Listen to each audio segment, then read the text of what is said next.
Inspect the treasure. The elder doctor was quite surprised. He hadn't expected Wei Shanhai to extend such an invitation. Indeed, the treasure I have obtained embodies a special essence that can purify the soul and inspire divine thoughts. It is extremely beneficial for a martial artist's cultivation. Especially for those in the innate realm, the effects are excellent upon first inspection, and it may be of some help to you, Dr. Chen, in your future cultivation, Wei Shanhai explained. But this is, after all, a treasure of the Wei family. As an outsider and an old man, I fear it is inappropriate. The elder doctor wasn't particularly interested in treasures. He helped the Wei family out of goodwill, not out of greed, Wei Shanhai earnestly said. Ultimately, under Wei Shanhai's sincere invitation, the elder doctor accepted his request and agreed to inspect the treasure after the banquet to see what was so miraculous about it. However, he had one condition. He wanted to bring Lu Qing and Ma Gu along. Wei Shanhai had no objections. He was aware that the reason Mrs. Wei and her son had returned safely was largely due to Lu Qing and Ma Gu. After all, once the essence of the treasure was revealed, whether one person observed it or several more, it wouldn't make a difference. Thus, after the banquet, the elder doctor and his companions rested for a while before following Wei Shanhai to the backyard. Finally, they arrived at a tall tower in the center of Wei Mansion. Dr. Chen, please. Inside the tower, Wei Shanhai opened a hidden door, releasing a dry, musty air. Is the treasure of your household kept underground? The elder doctor curiously asked as he looked at the staircase extending downward behind the hidden door. As for Lu Qing, he became secretly vigilant, activating his superpower to look towards the hidden door. He saw a dense red light emerging from it. Hidden door, a portal to an unusual place underground. Behind the door is another world, and it seems to contain treasures. Guard mechanisms are present inside but are in the deactivated state. Seeing the information that appeared over the hidden door, Lu Qing's heart relaxed slightly. This was indeed the place where the Wei family stored their treasures, and Wei Shanhai was not deceiving them. As for the mechanisms, it made sense. How could a place that stores precious treasures be without any defenses? Of course, Lu Qing had not let down his guard completely. It wasn't that he was suspicious by nature, but as the saying goes, it's always good to be cautious. After opening the hidden door, Wei Shanhai took the lead. Wei Shanhai seemed to understand that inviting others into an underground passage could easily arouse suspicion. Therefore, he walked at the front and let Wei Xinghe and Lu Qing walk together to demonstrate that the Wei family had no ill intentions. After all, with the elder doctor's capabilities, if anything unusual happened, capturing Wei Xinghe would just be a matter of flipping his hand. The group walked down the passage, illuminated by oil lamps on both sides, which did not make it appear dim. As they walked, Lu Qing's expression shifted slightly, because he discovered that the tunnel was becoming hotter and the heaven and earth primordial qi was noticeably becoming richer. Although he had cultivated divine soul power, his qi acupoints had not opened yet. Sensing the heaven and earth primordial qi, there was a layer of obstacle, and he could not yet discern the type of primordial qi. The elder doctor, however, exclaimed in admiration, "Such rich fire element primordial qi. I wouldn't have thought that beneath this county there exists a hidden realm. Your mansion indeed has profound foundations." At this point, the elder doctor understood why Wei Shanhai cultivated fire element true qi. With such a place rich in fire element primordial qi, cultivating the fire element technique would certainly yield twice the results with half the effort. Frankly, this place wasn't built by my Wei family. It's a strange place discovered by our ancestors, with its age being indiscernible. We are merely benefiting from the legacy left by our predecessors, Wei Shanhai said somewhat embarrassedly. As the two were talking, they suddenly saw that the stairs ahead no longer descended but became flat. After walking a few dozen steps further, the space abruptly opened up. They saw a spacious cave come into view. The cave walls were pale red, appearing as both stone and jade, engraved with mysterious runes. In the center of the cave there was a stone platform, upon which stood a pale red cauldron about half a person tall and wide enough to be embraced by several people, emitting a peculiar aura. Especially Ma Gu, who had never seen such a sight before, his mouth agape. Only Lu Qing, recognizing the familiar setup in the cave, was shocked, because he immediately recognized the meaning of the runes on the cave walls. It was a seal formation related to the fire element. Moreover, the method of arrangement was very familiar to him. Could this chamber be related to the Divine Talisman sect? A thought flashed through Lu Qing's mind. Mr. Wei, could this cauldron be?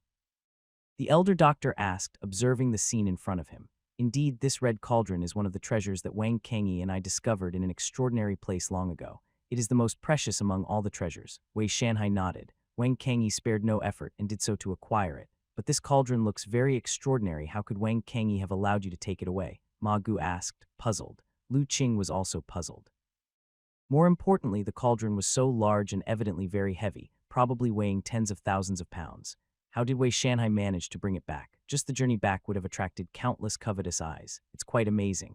When Wang Kangyi and I discovered it, it was only the size of a thumb, rusty and unremarkable. We both considered it merely a small trinket at the time.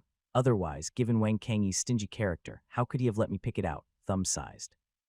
Ma Gu could hardly believe it as he shouted. He looked at the giant cauldron on the stone platform, struggling to imagine its original form. Even Lu Qing and the elder doctor showed surprised expressions. It's hard to believe, but it is indeed the fact. After I obtained this cauldron, it followed me as I traveled abroad for many years. During this period, it never showed any peculiarities. It was not until I had wandered enough, reached a bottleneck in my cultivation, and returned to Wei Mansion to cultivate in this ancestral chamber with pure fire element primordial qi that it gradually began to reveal its magic. After I discovered its extraordinariness, I placed it on the stone platform, and then watched it grow larger year by year. From the initial size of a thumb to the size of a fist, slowly growing to the size of a sea bowl, a water jar, and now nearly 100 years have passed and it has become what it is today.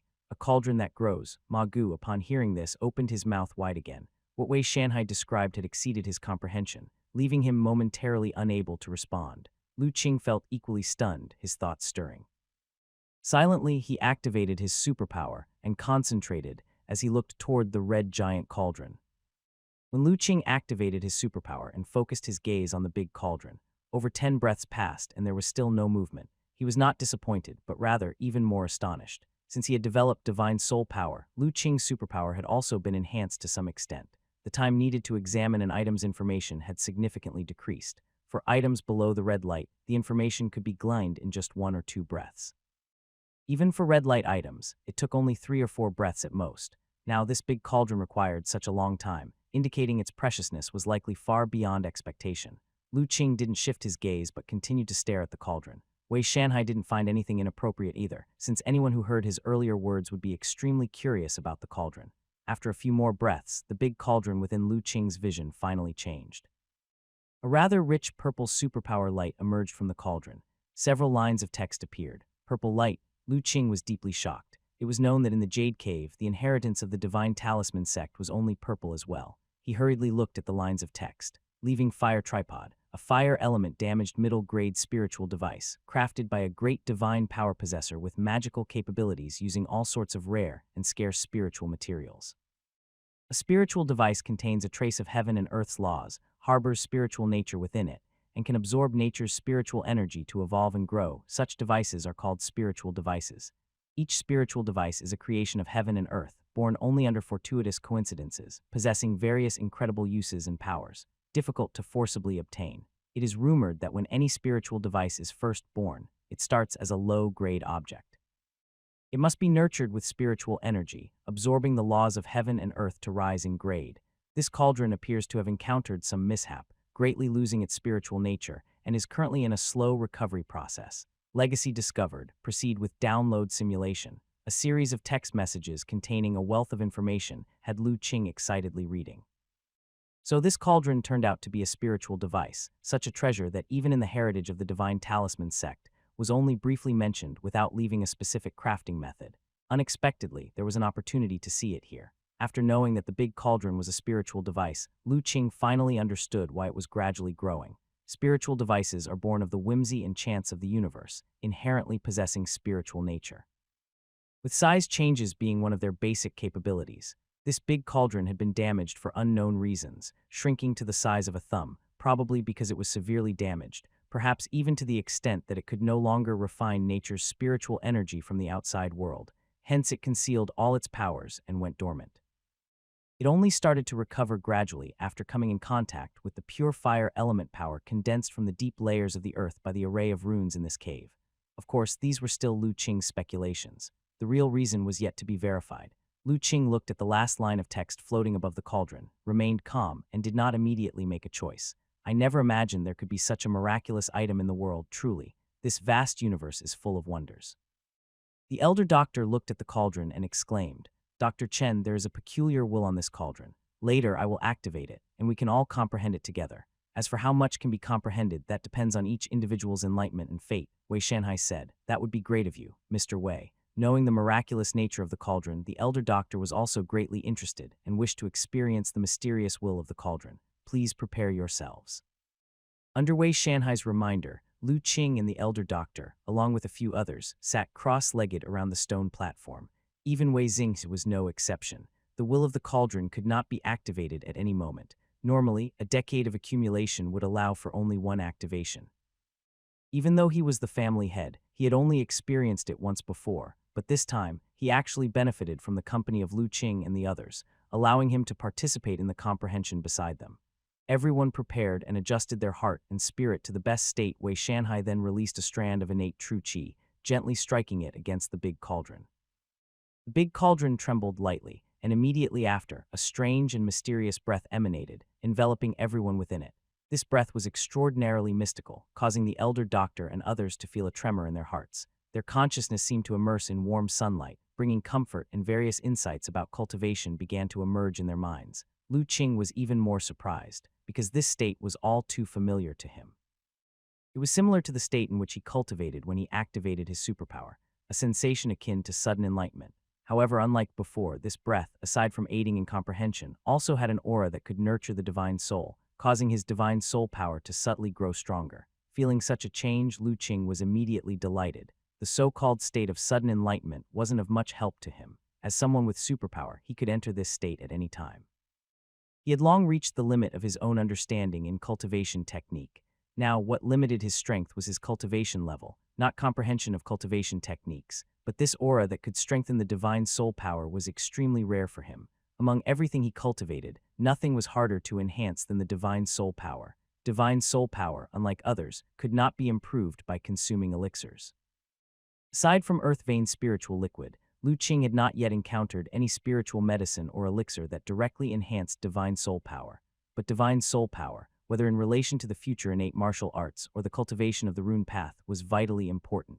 Now having the chance to enhance his divine soul power was indeed a pleasant surprise. Without hesitation, Lu Qing swiftly activated his divine soul power, absorbing the mysterious aura. When the breath entered the acupuncture point between his eyebrows, it immediately fused with Lu Qing's divine soul power, gradually strengthening it. With the concealment of the god soul rune, the fluctuations of Lu Qing's divine soul power did not leak out. Moreover, since everyone was engrossed in cultivation, with eyes closed and diligently comprehending their own martial arts, they had no time to notice others. Thus, even Wei Shanhai, who was right beside him, failed to notice that Lu Qing, a practitioner of the muscle-bone realm, actually possessed divine soul power. In this quiet moment, Lu Qing's divine soul power quietly grew. He continued until the mysterious breath could no longer enhance his divine soul power, and then he stopped cultivating. Lu Qing knew that the mysterious breath from the big cauldron had reached its limit in helping him. However, he was already very satisfied. In just that short time, his divine soul power had strengthened by more than twice.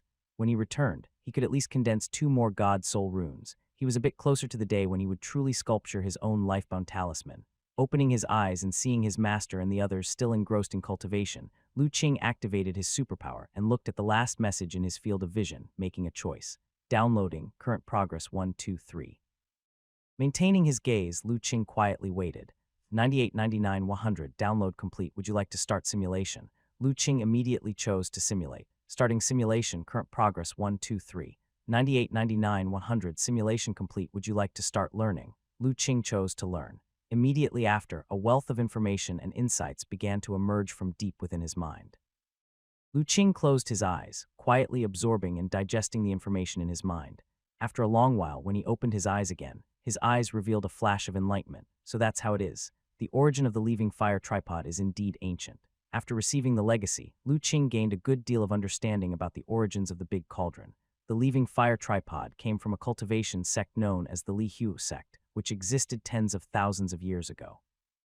It was a sect spirit artifact crafted by channeling the entire sect's power. Later, due to a drastic change, spiritual energy in heaven and earth declined, and spiritual materials became extinct.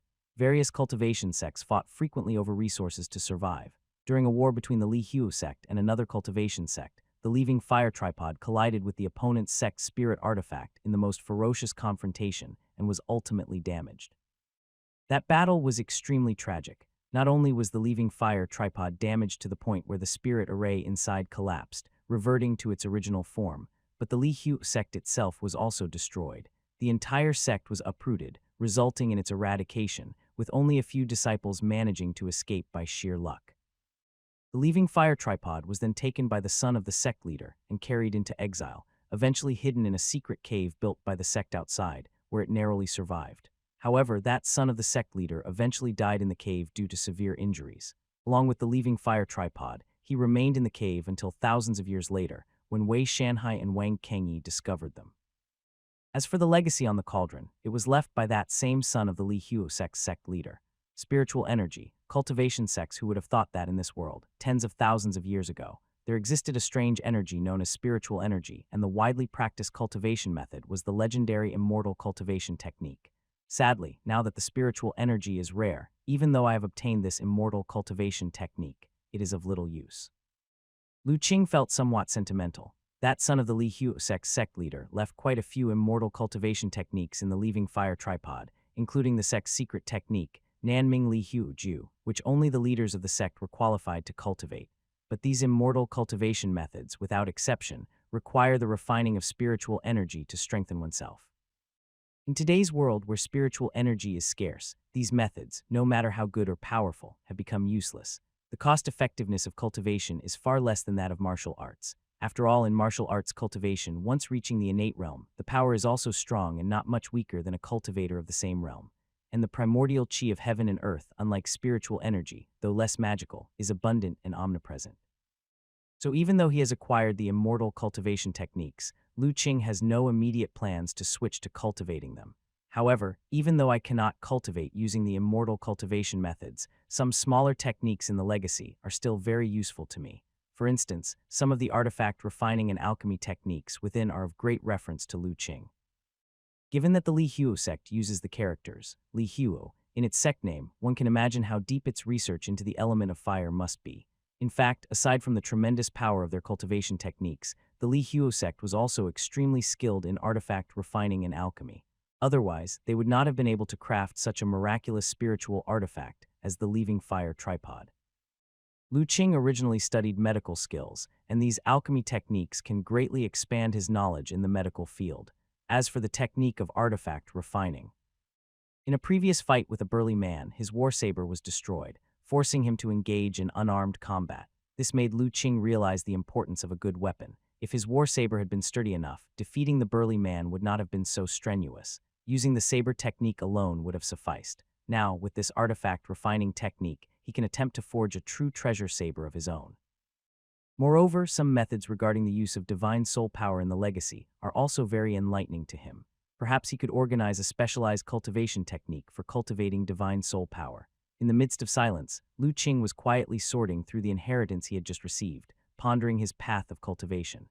Just as he had almost finished organizing, he was suddenly awakened by a strong fluctuation from outside. He opened his eyes and saw the source of the fluctuation. It came from his master. At that moment, an astonishing sight was displayed on his master's body. The left side of his body was shrouded in white mist, filled with vapor, while the right side radiated red light, exuding a dry intensity. Between his hands, a red and white vortex was slowly rotating, merging with each other in a seamless and perfect manner, looking incredibly mystical. The others who were comprehending the cultivation techniques were also awakened by this disturbance. Upon seeing this scene, everyone's eyes widened, especially Wei Shanhai, who was greatly astonished and couldn't help but exclaim, "Water and fire merging, how is that possible? Water and fire merging." Lu Qing's mind stirred, and he immediately activated his superpower to look towards his master. In the rich red light of superpower, several words emerged from his master's body. Chen Songqing, skillful in medical skill, kind-hearted, respected, a very good elder doctor. Cultivation, peak of the initial innate realm, water and fire attribute true qi. Blessed with merit power, which brings good fortune and avoids disaster, profound fortune. Exceptional comprehension skills, has grasped a hint of the innate realm intent. Has comprehended the harmony of water and fire, controlling water and fire innate true qi, merging and complementing each other, significantly increasing cultivation speed and power. Master is indeed a true cultivation genius. Lu Qing marveled as he read the words that appeared above his master. Originally, his master was practicing an innate method of the water attribute left behind by Li Weishan, and the innate true qi in his body was also of the water attribute. Unexpectedly, in this underground cave, he had comprehended the harmony of water and fire, mastering another attribute of true qi. Moreover, these two types of true qi not only did not conflict but also complemented each other, greatly strengthening their power, and even the speed of cultivation had become faster. Inside the cave, everyone lost their interest in cultivating, their eyes fixed tightly on the elder doctor showing the anomaly. Wei Xing and Ma Gu, among others, vaguely sensed something from the anomalies displayed by the elder doctor. But just as they tried to grasp that hint of inspiration, they always failed to hold on to it. Not until the phenomena on the elder doctor gradually subsided and he opened his eyes did they manage to grasp that hint of realization. "Why are you all staring at this old man like this?" The elder doctor, after opening his eyes and seeing that everyone except Lu Qing was staring at him intently, got a shock, thinking something improper had occurred on his body. "Dr. Chen, what were you cultivating just now?" Wei Shanhai asked eagerly. Being of the innate realm himself, he was completely astounded by the water and fire aura on the elder doctor's body. "It was nothing much, I just had an epiphany while contemplating the unique implications on this cauldron, and integrated another previously comprehended cultivation technique. I noticed the alternating water and fire on your body, and you can actually cultivate two completely opposite innate true qis simultaneously," Wei Shanhai said incredulously. "It was just a bit of luck, grasping a little of the principle of the 5 elements generating and overcoming each other." Wei Shanhai's eyes widened even further, devoid of any demeanor of an innate realm expert. As everyone prepared to leave the underground cave, Wei Shanhai's expression still appeared somewhat dazed. Other cultivators were still shallow in their practices, not realizing what the previous anomaly on the elder doctor had represented. But as someone of the innate realm himself, he knew how difficult it was to master 2 types of innate true qi, especially when they were of opposite attributes, let alone making them fuse and complement each other, with both true qi enhancing each other and augmenting one's cultivation. This was nearly as difficult as ascending to heaven, yet this nearly impossible feat had truly occurred right before him. This event nearly shattered the heart of Wei Shanhai's martial arts. Being of the same innate realm, he felt the gap between himself and the elder doctor was simply too vast.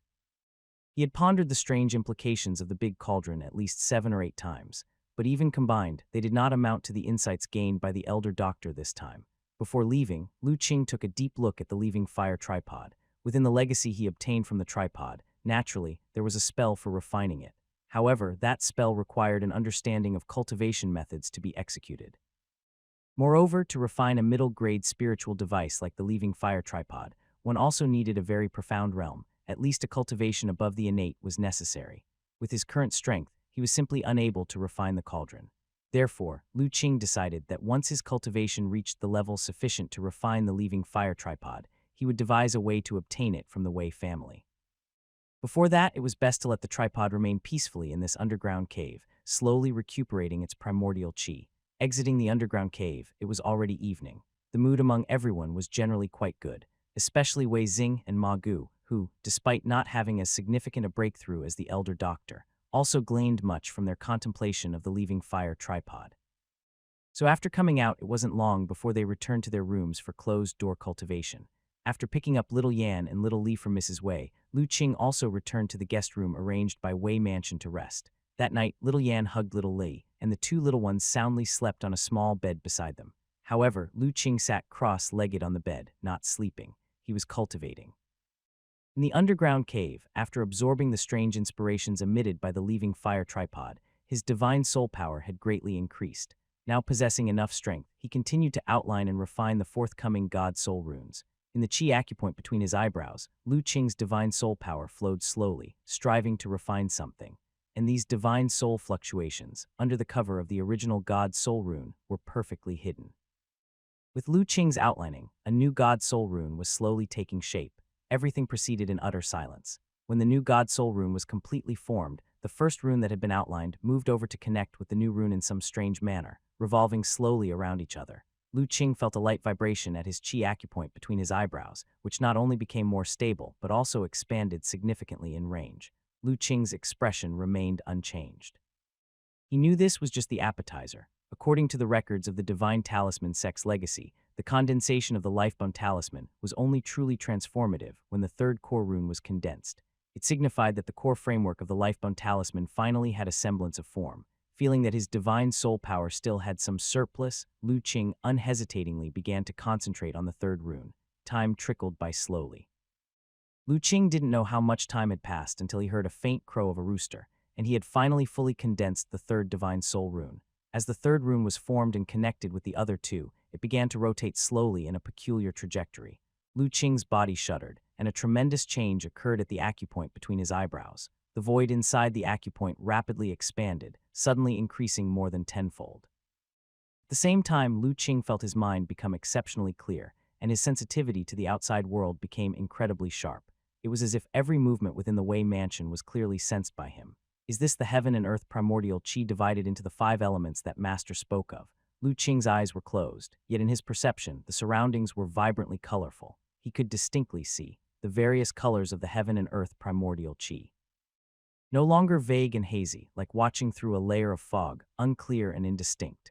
However, since the qi acupoint was not open, he could see the primordial qi, yet he still couldn't induce energy into his body to step into the innate realm. Well, even if I could step into the innate realm now, it would be a loss rather than a gain for me. Lu Qing had taken the earth-vein spirit liquid and possessed powerful talent. At present, he was in the perfect bone marrow realm, and the potential of his body was far from being fully tapped, with many secret techniques yet to be mastered completely. Pursuing entrance to the innate realm too eagerly would be detrimental rather than beneficial. However, there's no rush for the innate realm, but I have been polishing my skills in the bone realm for long enough. It's time to break through. Lu Qing got off the bed, quietly opened the door, and stepped into the small courtyard outside. By now, the sky was slightly light. Facing the morning dew, Lu Qing began to stretch and slowly practice his boxing. As he performed the nourishing body boxing, the qi and blood within his body began to circulate more lively. Each move he made was smooth like flowing water, pleasing to the eye, showing the air of a grandmaster. At this point, Lu Qing's proficiency in the first 18 forms of nourishing body boxing was fully on par with his master's, including his unique interpretations. Lu Qing continued practicing move by move, soon reaching the 18th form. According to his usual practice, when reaching this form, he would either stop and conclude his morning practice or return to the first form and start over. But this time was different. With a change in his boxing stance and a unique move, Lu Qing continued to practice. His breathing became extremely prolonged, and the circulation of the qi and blood power in his body also became exceedingly slow, breaking limits and gradually surging towards his inner organs. Soon, Lu Qing's body shook, and a strong aura emanated from him. He had effortlessly broken through the barrier between the bone realm and the internal organ realm, becoming a martial artist of the internal organ realm. Such an easy breakthrough left Lu Qing unfazed. With his foundation, he could have stepped into the internal organ realm much earlier. Not to mention, he had also cultivated the divine soul power beforehand and comprehended a saber technique beyond the grandmaster level. However, in pursuit of perfection, he had remained in the bone realm to continue honing his foundation. The breakthrough now was just a natural progression, nothing surprising. Who's there? It was Lu Qing's breakthrough aura that suddenly alarmed the strong individuals in the Wei mansion. Several strong auras rapidly approached his location. Ladies and gentlemen, there is no need for alarm. Just now I was merely practicing my morning exercises when I made a slight breakthrough, not an invasion by external enemies. The ones who rushed over due to the powerful aura emanated by Lu Qing's breakthrough were Housekeeper Wei and several leaders of the Silver Moon Guards. When the group arrived at the courtyard, Lu Qing explained, so it was young Master Lu cultivating. Then there's no need to worry, you may all stand down, Housekeeper Wei said. Yes, the leaders of the Silver Moon Guards responded, yet the way they looked at Lu Qing was filled with even greater reverence. Only yesterday, outside the city, Lu Qing had personally vanquished a martial arts grandmaster at the completion of the internal organ realm right in front of them. With today's breakthrough, how powerful would his strength become? Even more critical was that, after an entire night of spreading, the Silver Moon Guards had largely become aware of Lu Qing's identity. After all, when they had initially gone to the half-mountain small courtyard to protect the young master, many of the guards had encountered Lu Qing. They knew that just 2 or 3 months ago, he was still a martial artist in the Qi Blood realm. In just a brief period, he had grown from a Qi Blood realm martial artist to one who could defeat even martial arts grandmasters, and today he had achieved another breakthrough. The hearts of the several leaders of the Silver Moon Guards were truly shaken to the core. Grand Steward Wei was also profoundly astonished. However, he knew that Lu Qing had accompanied the old ancestor yesterday to comprehend that treasure, so his face still managed to remain calm. Young Master Lu truly is a martial arts prodigy. Compared to you, my decades of cultivation seem utterly insignificant, Housekeeper Wei said with a smile after the Silver Moon Guards had departed. You flatter me too much, Grand Steward. I'm just a bit more fortunate, Lu Qing humbly replied. Grand Steward Wei smiled, knowing this was just Lu Qing being modest. Now that young Master Lu is up, I should go and have the servants prepare breakfast. Please join Dr. Chen and the others in the dining hall for the meal later. After Housekeeper Wei left, Lu Qing first went to wake little Yan and little Lei, then headed to the adjoining room to bid his master good morning. Elder Chen had already risen. He had awoken at the very moment of Lu Qing's breakthrough, but upon detecting the presence of housekeeper Wei and the others, he simply chose to wait until they had left before getting out of bed. You've made a breakthrough. Elder Chen asked with a smile as he saw Lu Qing enter. He was somewhat aware of his disciple's accumulated potential. Yes, as a disciple, I'd honed my abilities to the limit at the muscle-bone realm and couldn't progress further, so I seized the moment to break through. Your cultivation speed is truly unparalleled. Ah Qing, you haven't turned 16 yet, have you? After the new year, I'll be 16, not yet 16 years old. Even though Elder Chen had watched Lu Qing's progress and breakthroughs, he still found this age unbelievable. A martial artist of the internal organ realm who was not yet 16 years old, such martial arts achievements, even in the bustling and aura-endowed central state, would be a rare sight, I imagine. Moreover, he knew that Lu Qing had really started cultivating martial arts only a few months ago, and with Lu Qing's talent, the internal organ realm could certainly not confine him. Feasibly, in just a few years, he might break through the barriers to enter the innate realm.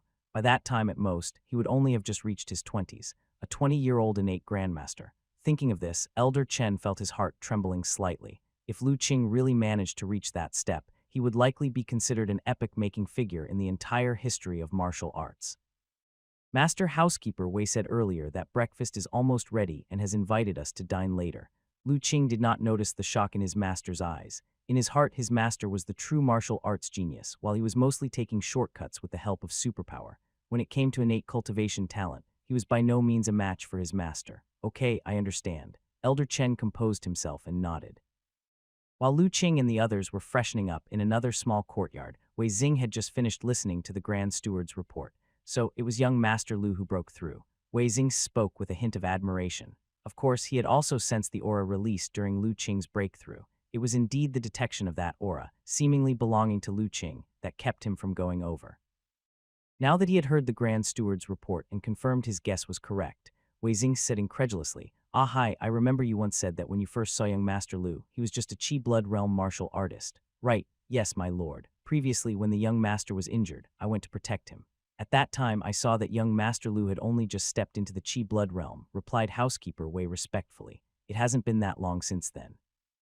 Zion had barely recovered from his injury, and now he has already progressed to the internal organ realm, with combat abilities that even a postnatal perfect grandmaster can't match. How exactly does young Master Lu cultivate? Wei Xing was bewildered. As such a heaven-sent prodigy, naturally, young Master Lu's cultivation cannot be deduced by common sense. Isn't it also the case that the renowned young talents of Central State are incomprehensible in the eyes of others? Housekeeper Wei remarked, but the problem is, even those renowned young talents from Central State seem like faint fireflies compared to the bright daylight in the presence of young Master Luthi are simply incomparable. Sighed Wei Xing. Housekeeper Wei fell silent. Indeed, those young geniuses praised by the world in Central State are extraordinary, but compared to Lu Qing, the gap was not just significant, it was vast. A 16-year-old martial artist in the internal organ realm who, even in the muscle-bone realm, could defeat a bona fide martial arts grandmaster with his bare hands. Such an achievement was utterly awe-inspiring. And that elder Dr. Chen, he's just as enigmatic. Do you know, after comprehending that treasure yesterday, the old ancestor has seemed rather bewildered. When I went to pay my respects, I learned that he was struck by how vast the difference was between himself and Elder Chen, lamenting that although both are in the innate realm, the gap between him and the elder doctor was just too vast. Old Dr. Chen and young Master Lu, both these master and disciple, are truly exceptional individuals. Wei Xing sighed and then fell silent. Master and servant just sat there, quietly savoring the shock in their hearts. "Dad, you're awake."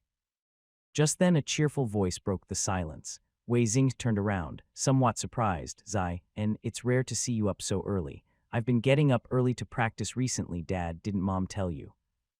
Zion dressed nimbly, had a rosy complexion and a hint of sweat on his forehead, clearly having just exercised. Wei Xing's mind stirred, and he smiled. "Your mother did mention some fun stories from the mountains last night. She said you've been very diligent in your training recently, following Master Ma's instructions to practice early every day, is that right?" "Yes." Zion nodded vigorously, seemingly eager to try. "Also, I've learned a stick technique from Dr. Lu recently. How about I demonstrate it now for you to give some pointers?" "Oh, is it the stick technique taught by young Master Lu?" Wei Xing recalled what his wife mentioned the night before and his interest was piqued. "Then let's see it." "Master, do you mind if this old servant watches too?" Grand Steward Wei was equally interested. Not at all, not at all. Uncle Hai is so skilled. It's perfect for you to check if I'm doing anything wrong," Zion said excitedly. Wei Xing and the Grand Steward exchanged glances. They both noticed that Zian's personality seemed to have changed quite a bit. In the past, he wasn't this bright and his manner of speaking wasn't as courteous as now. Dad, I'm starting now. Zion, dressed agilely, held a long stick behind his back and stood in the center of the courtyard. The long stick was a weapon stored in the residence, and the one he brought back from the mountains had been carefully preserved by him. Although that wooden stick was rough, it held an extraordinary significance for him and was not to be discarded carelessly. Okay, Wei Xing watched his spirited young son, a trace of satisfaction in his eyes. Zion took a deep breath, adjusted his breathing, and suddenly his long stick turned into a flurry of shadows as the stick technique flowed smoothly from his hands. Wei Xing initially watched with a smile, but as he watched, he couldn't help but show a look of surprise. The Grand Steward at his side felt the same. Soon Zion completed the demonstration of the stick technique, the stick held steadily aloft, unmoving, breathing steady as he slowly ended the routine. That earnest and solemn demeanor made Wei Xing feel somewhat dazed. It was the first time he had seen his younger son practice martial arts with such earnestness. Dad, Uncle, hi, how did I do? How is my stick technique? After regaining his breath, Zion asked eagerly. Not bad, very good indeed, and you've really surprised Dad this time. Wei Xing's words were not just to make his son happy. Indeed, the stick technique Zion had just executed was very methodical, the moves skilled, and the power apt. It was evident he had put in genuine effort. The technique is sophisticated, the moves are exquisite, young master. Your stick technique, even among those in the Qi blood realm, is considered exceptionally skilled, Grand Steward Wei praised. One reason he had been practicing so vigorously was to gain his father's approval. Now that he had achieved it, his heart was filled with an immense sense of accomplishment. And you said this stick technique was taught to you by young Master Lu. What is its name? Wei Xing asked. It's called the one-breath stick technique, but Dr. Lu mentioned that this technique has been simplified for me. The true one-breath stick technique can only be learned once I reach the muscle-bone realm, Zai, and replied, simplified. Wei Xing and housekeeper Wei were taken aback. The stick technique Zai and had just practiced was a continuous blend of offense and defense, nearly flawless, and could be considered a very complete form of martial arts stick technique. If not mentioned, they would not have been able to tell that it was a simplified form of martial arts. Wei Xing and housekeeper Wei exchanged looks again, their eyes filled with surprise. The one-breath stick technique was only a Qi blood realm martial arts technique, not considered very mysterious, and naturally didn't catch the attention of these two inner organ realm martial artists. But the level of martial arts mastery revealed by Lu Qing's technique left them both unable to guess. Wei Xing suddenly felt what his ancestors had felt. Both being from the innate realm, the ancestor couldn't decipher Elder Chen's martial arts realm and felt utterly defeated.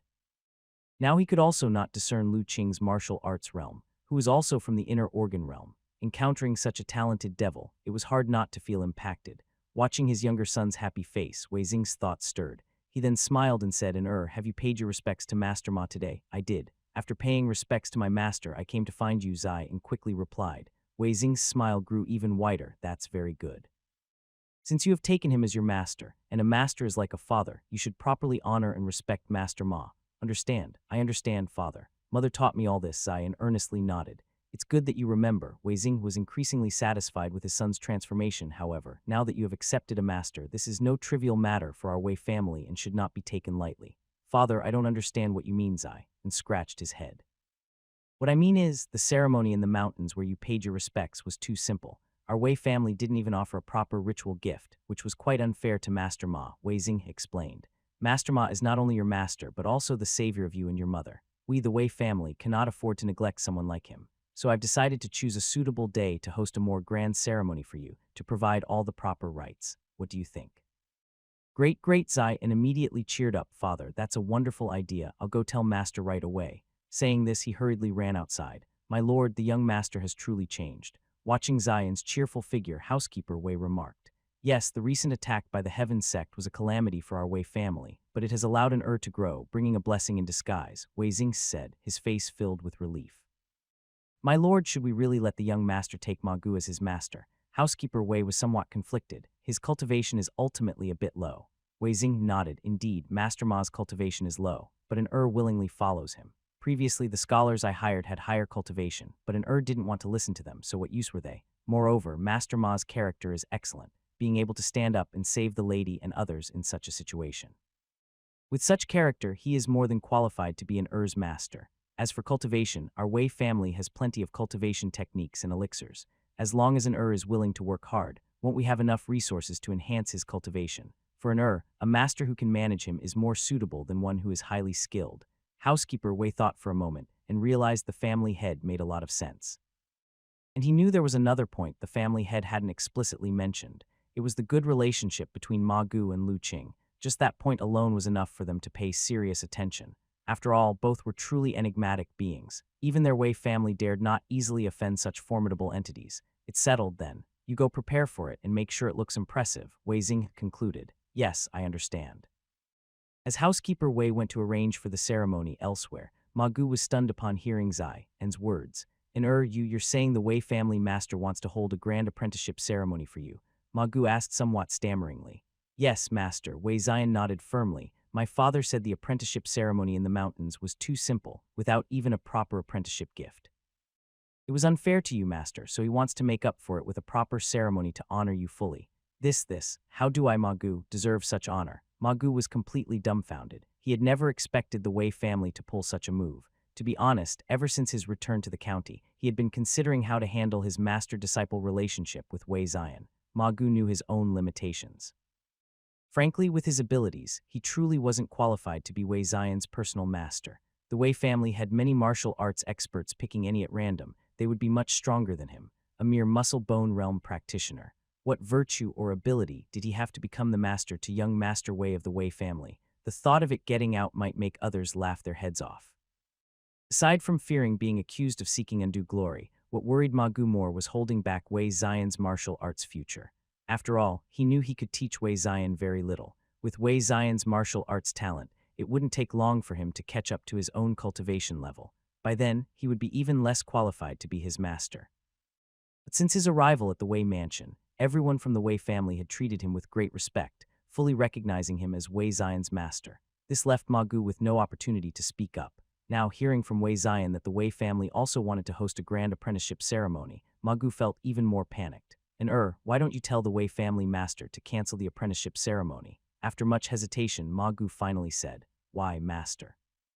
Wei Zion didn't understand. The main reason is that my cultivation is too low to hold up the event, and I fear it might embarrass you, Ma Gu sighed. I always feel that I'm not capable of being your master. There are many elders in the mansion who are much stronger than me and would be more suitable.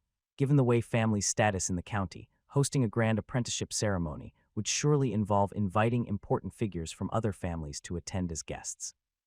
The thought of so many martial arts experts being present made Ma Gu feel very insecure. But I only want to acknowledge you as my master. Wei Zion stated earnestly, Master, from the moment you scolded me awake in the mountains, I understood many things. Disciple understands what you mean.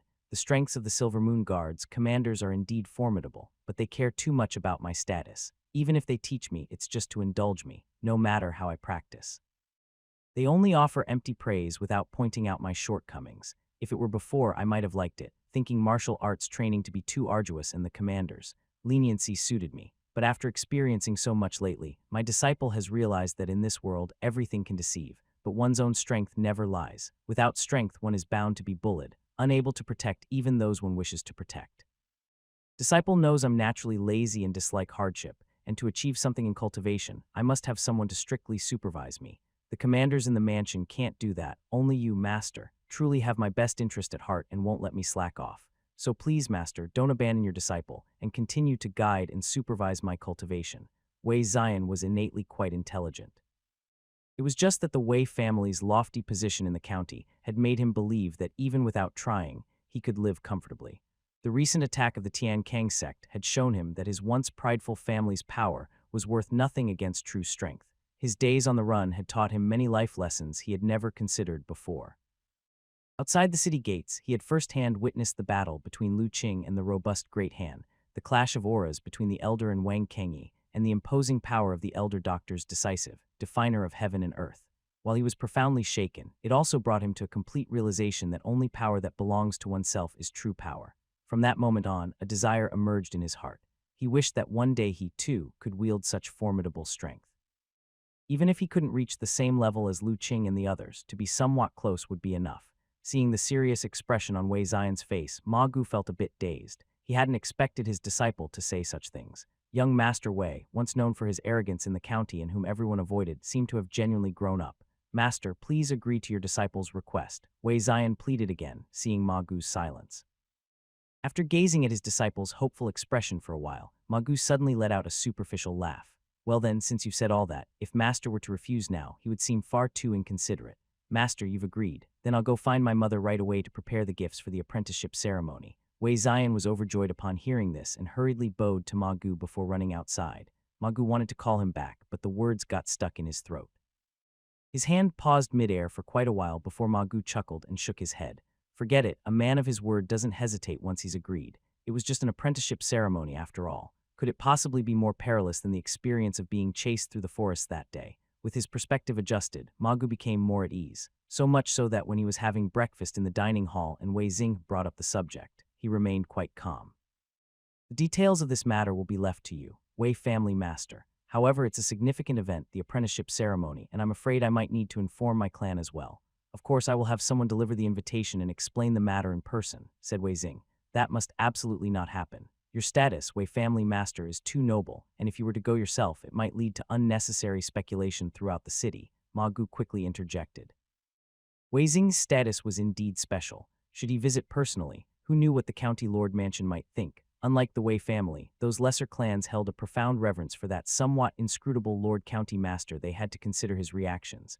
Upon reflection, Wei Xing found the point valid and nodded. Then when the time comes, I'll have Ahai deliver the invitation in my place. Such would be best. Ma Gu finally breathed a sigh of relief. Housekeeper Wei, being one of the faces of the Wei family, made him the most appropriate choice for the job. Master Ma, you're heading back. I plan to head out later as well. We could go together. Lu Qing, who was eating, suddenly said after hearing the conversation. Young Master Lu is also planning to go out, asked Wei Xing. Yes, it's rare for me to come to the county, so I thought I'd take little Yan around for a bit to see the sights. Lu Qing had long been curious about the cities in this world. On this rare opportunity to come out, he wanted to see if he could gather some information he sought. Then I'll arrange for someone to show young Master Lu around the city, Wei Xing quickly offered. There's no need, Wei family master. I'll just take little Yan for a casual stroll to experience the city's atmosphere. Having others follow us would actually make us uncomfortable, Lu Qing said with a smile, declining the offer. Wei Xing was about to say something more but then thought better of it. Considering Lu Qing's strength, there was nobody in the city who could threaten him. Even if Lu Qing decided to storm the county lord mansion, no one could stop him. There was absolutely no need to worry about his safety. Thus, he didn't bring up the matter of providing an escort again. Wei Zion actually wanted to join them, but Mrs. Wei gave him a sharp look, and he swallowed his words.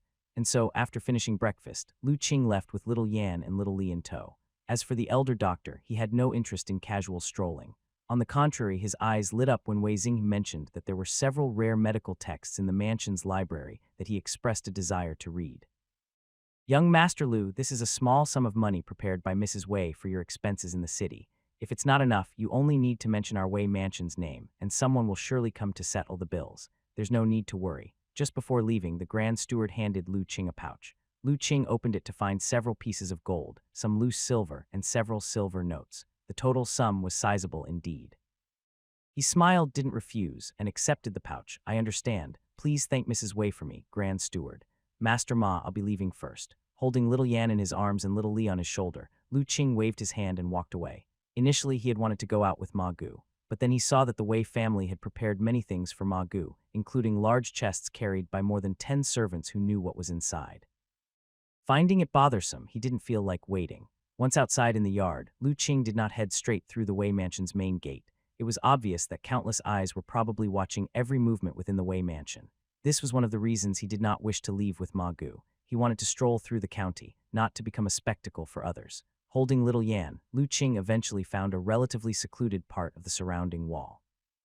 After waving to a silver moon guard secretly on watch in a corner, he agilely climbed over. Only the silver moon guard was left behind, speechlessly watching the whole scene.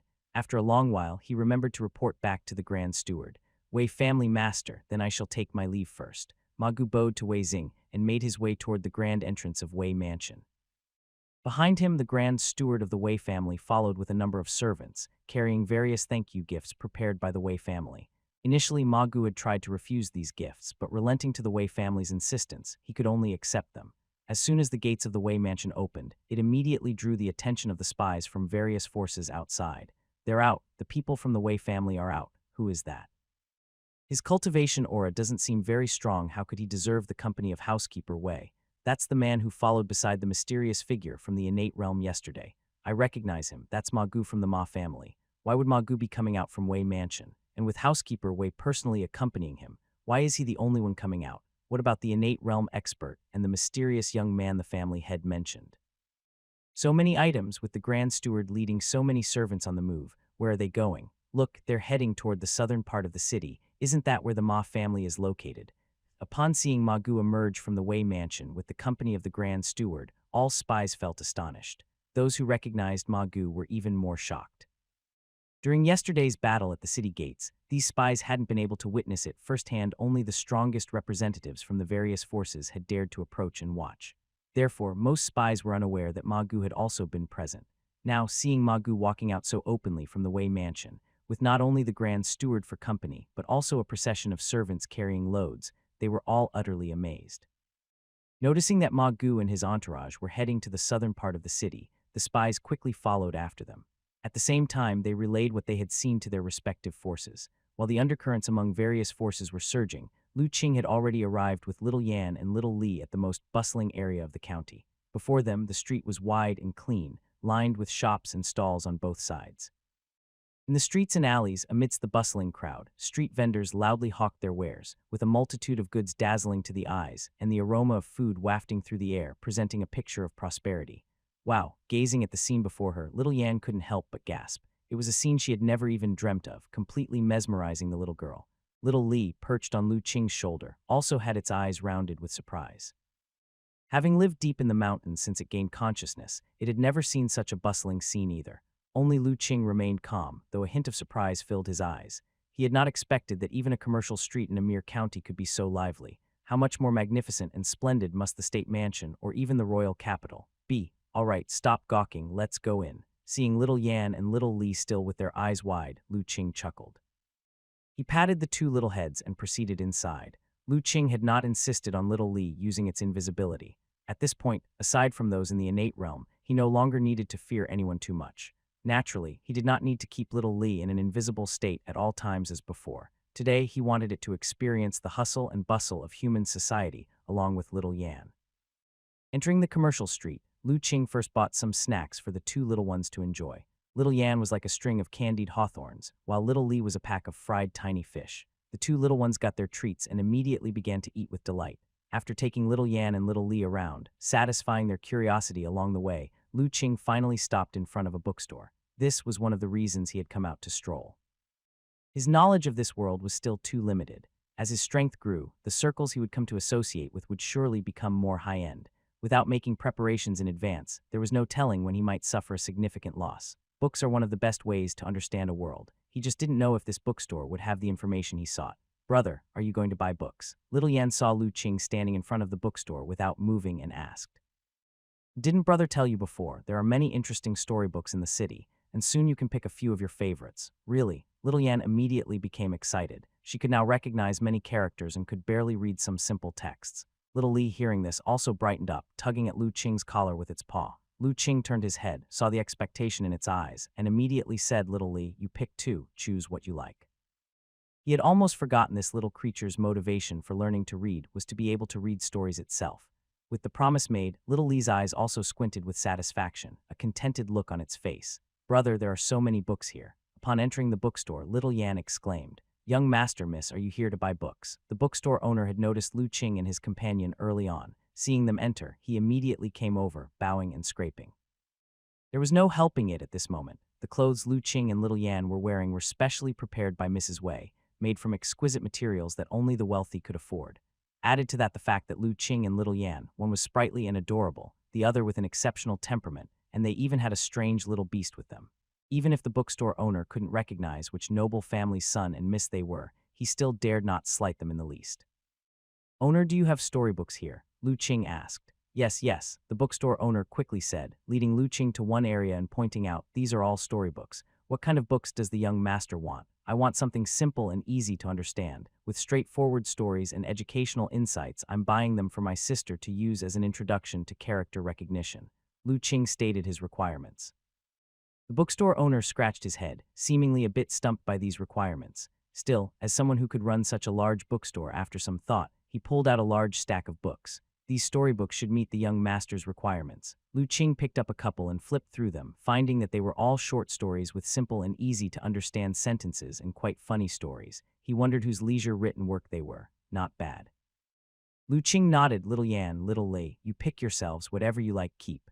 The two little ones had been eager to start, and hearing Lu Qing's words, they carefully began to flip through the storybooks. The bookstore owner was somewhat taken aback at this scene. Little Yan was one thing. Although young, it was not rare for children of wealthy families to start learning characters at her age. But to see a little beast flipping through books as though it understood what it was doing was something he had never heard or seen before. Lu Qing didn't care about the owner's expression. Seeing the two little ones engrossed in selecting storybooks and likely not to finish anytime soon, he walked to another area to look for the books he wanted. This time, however, he did so only after activating his superpower, then slowly began searching the shelves. In the situation where Lu Qing activated his superpower, the books on the shelves began to display their respective superpower light. Most of the books emitted a faint white light. Occasionally, when there were books with a more intense glow, Lu Qing would pick them up and flip through a few pages to see if they were what he needed. If suitable, he would take them, planning to buy them and study them further later. Mostly they were about the local customs and practices of various places in this world, which could help him better understand this world. In the innermost part of a certain bookshelf, Lu Qing once again picked up a book with strong white light and was about to leave when suddenly a flash of red light caught his eye from the corner of his vision, and he stopped in his tracks. Following that streak of red light, he pushed aside a pile of somewhat disordered books at the bottom of the bookshelf. Revealing a book emitting a faint red light, Lu Qing was a bit surprised, as this was the only book of the red light level he had seen in this bookstore. He picked up the dusty book, brushed off the dust, but saw that there was no title or author's name on the cover. However, that was no problem, as the superpower soon provided information about the book. Carefree Wanderer's Notes, essays by a poor soul who sought the truth behind the vanished cultivation era. This book contains some information about the cultivation era. There are some interesting conjectures about the truth behind the demise of the cultivation era. Would you like to download and study? It was a book related to the cultivation era. Lu Qing was pleasantly surprised. After opening it and flipping through a few pages, the joy on his face intensified. Thinking it over, he took the book to the bookstore owner. Owner, where did this book come from, and do you have any other similar volumes? The bookstore owner, already beaming at the sight of the thick stack of books in Lu Qing's hand, immediately took the book and started to examine it. However, after looking through the essay, his brow involuntarily furrowed.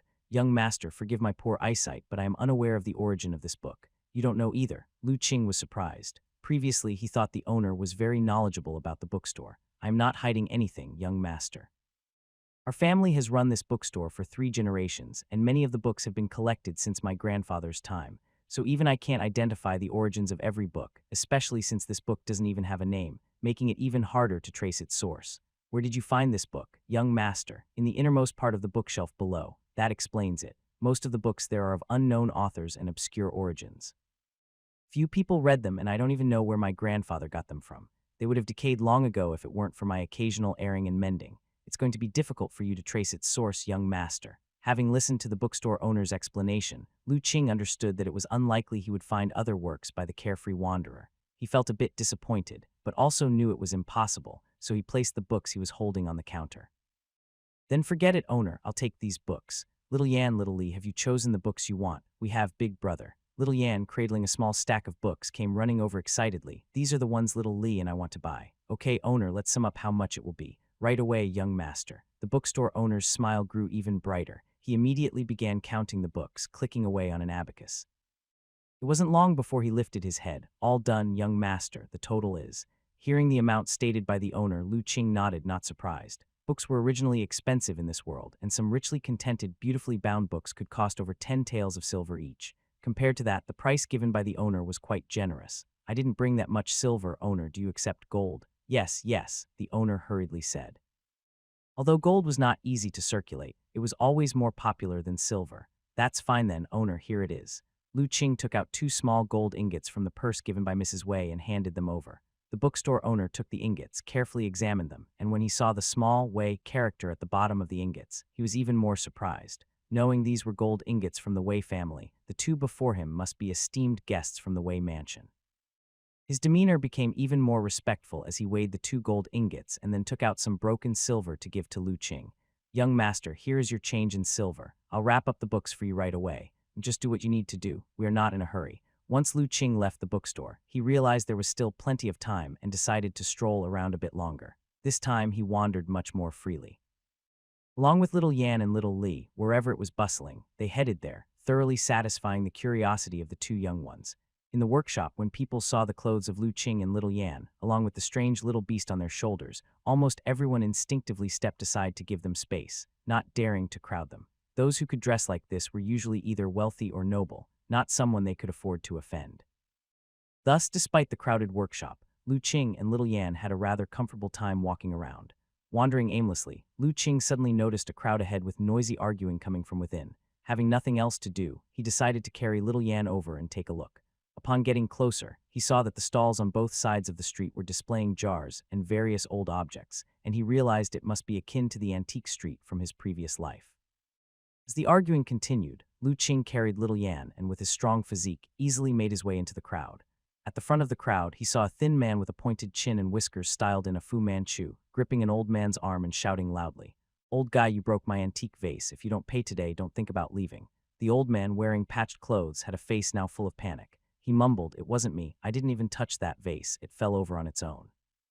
"Nonsense, my vase was fine. There was no wind or rain. How could it just fall over? It was obviously you who touched it," the Fu Manchu whiskered man retorted loudly. "I really didn't touch it. When I walked by just now, I was several feet away from your stall. How could I possibly touch it?" The old man timidly defended. "I don't care. All I know is when you walked by my stall, my vase fell, and if not you, then who? Today, you either pay up or come with me to the county lord mansion to see the official." Upon hearing about going to see the official, the old man panicked. More had heard that once commoners enter there, right or wrong, they first lose a layer of skin.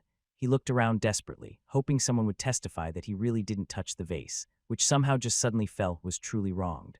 However, looking around, he realized that the people were only watching them with amusement, and none were willing to testify. Glancing at the formidable Fu Manchu whiskered man and his two sturdy assistants behind him, he knew he was probably going to have to compensate for the vase.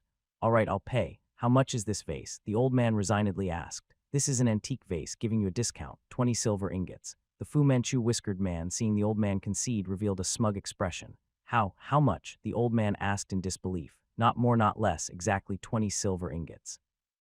The whiskered man stared at the old man. "Well, do you want to pay, or shall we go see the official?" His two assistants immediately stepped forward, menacingly staring at the old man. The old man tremored slightly, whispering, "But I don't have that much money. How much do you have on you right now?" The old man began searching his clothes. After a while, he pulled out an old wallet. "I only have 3 silver ingots." Lu Qing had been watching from the sidelines.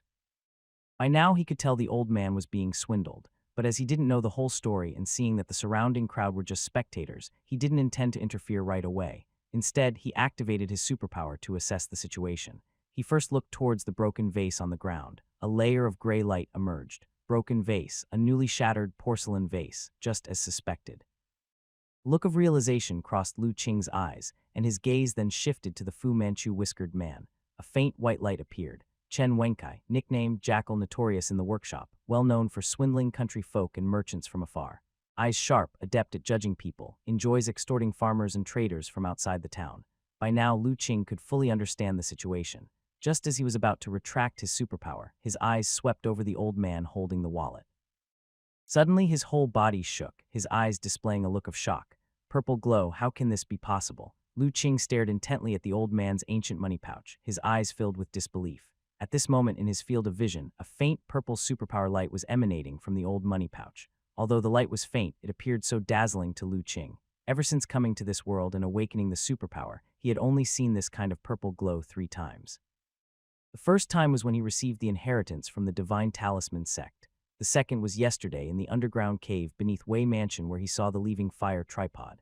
And now, the third time was this old money pouch. Could it be that this money pouch was also a spiritual artifact? The thought flashed through Lu Qing's mind, but before the information on the old money pouch could emerge, the man with the mustache suddenly snatched the money pouch, looked inside, weighed it in his hand, and then stuffed it along with the money pouch into his own bosom.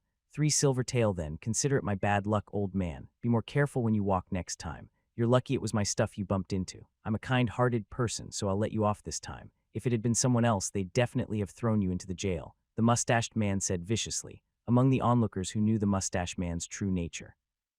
Those who saw him looking smug despite having gained an advantage all showed contempt. However, this guy had a brother-in-law working at the county lord mansion, who happened to be in charge of managing the workshop.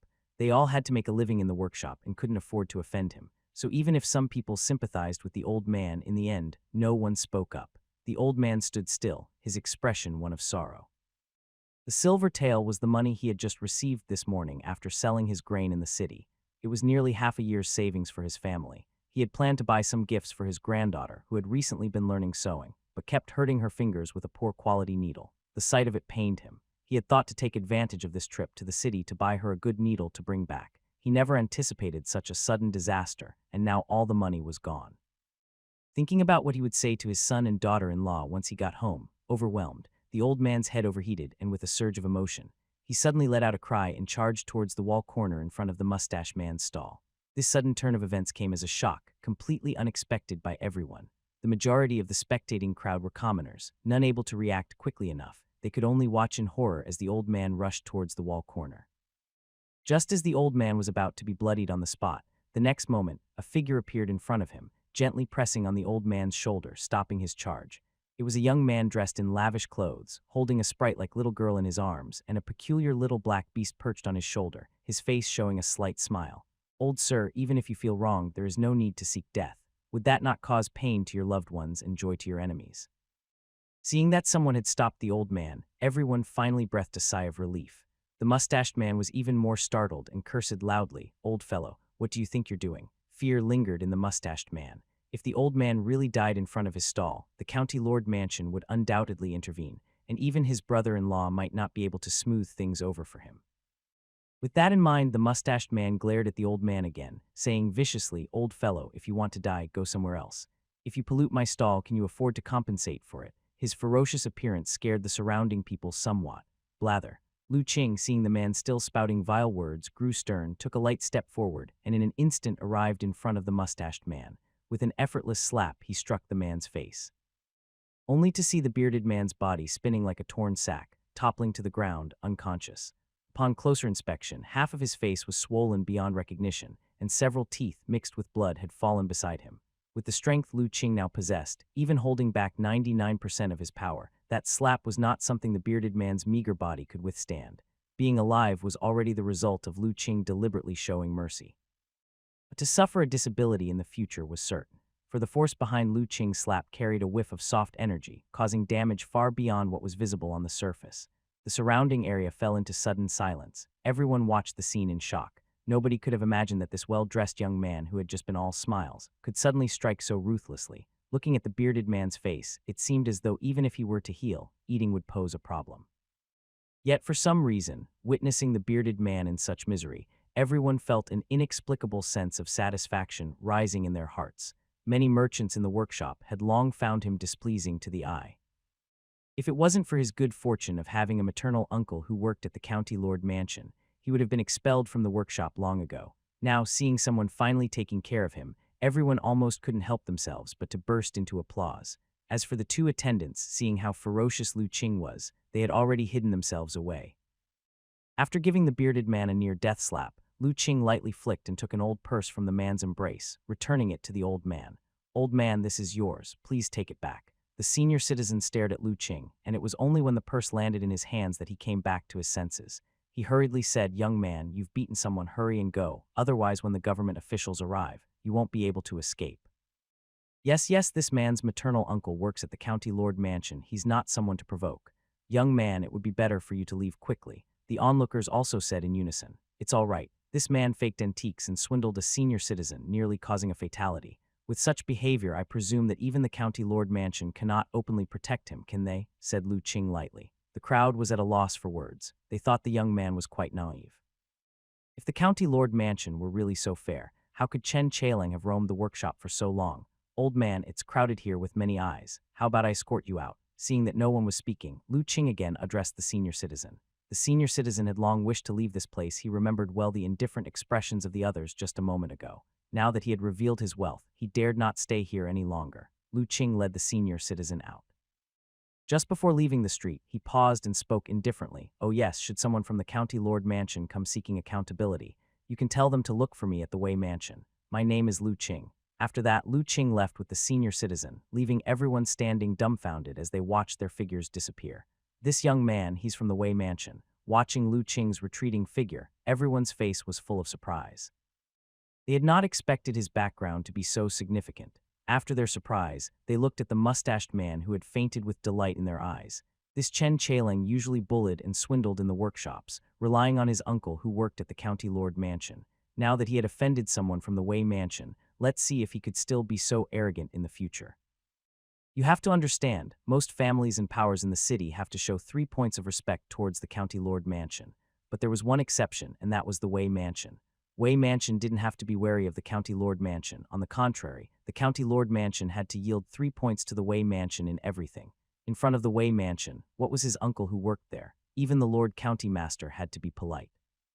What's happened here? The county lord mansion is handling matters. Move aside quickly. Just as everyone was happily taking misfortune for pleasure, a series of shouting voices came over, as several county retainers in their uniforms, led by the 2 previous shop assistants, ran towards them. It turns out that these 2 had disappeared earlier to find reinforcements. Among the retainers, people recognized Chen Chailing's uncle, Wang Yi. Despite showing disdain, they still gave way. Brother-in-law.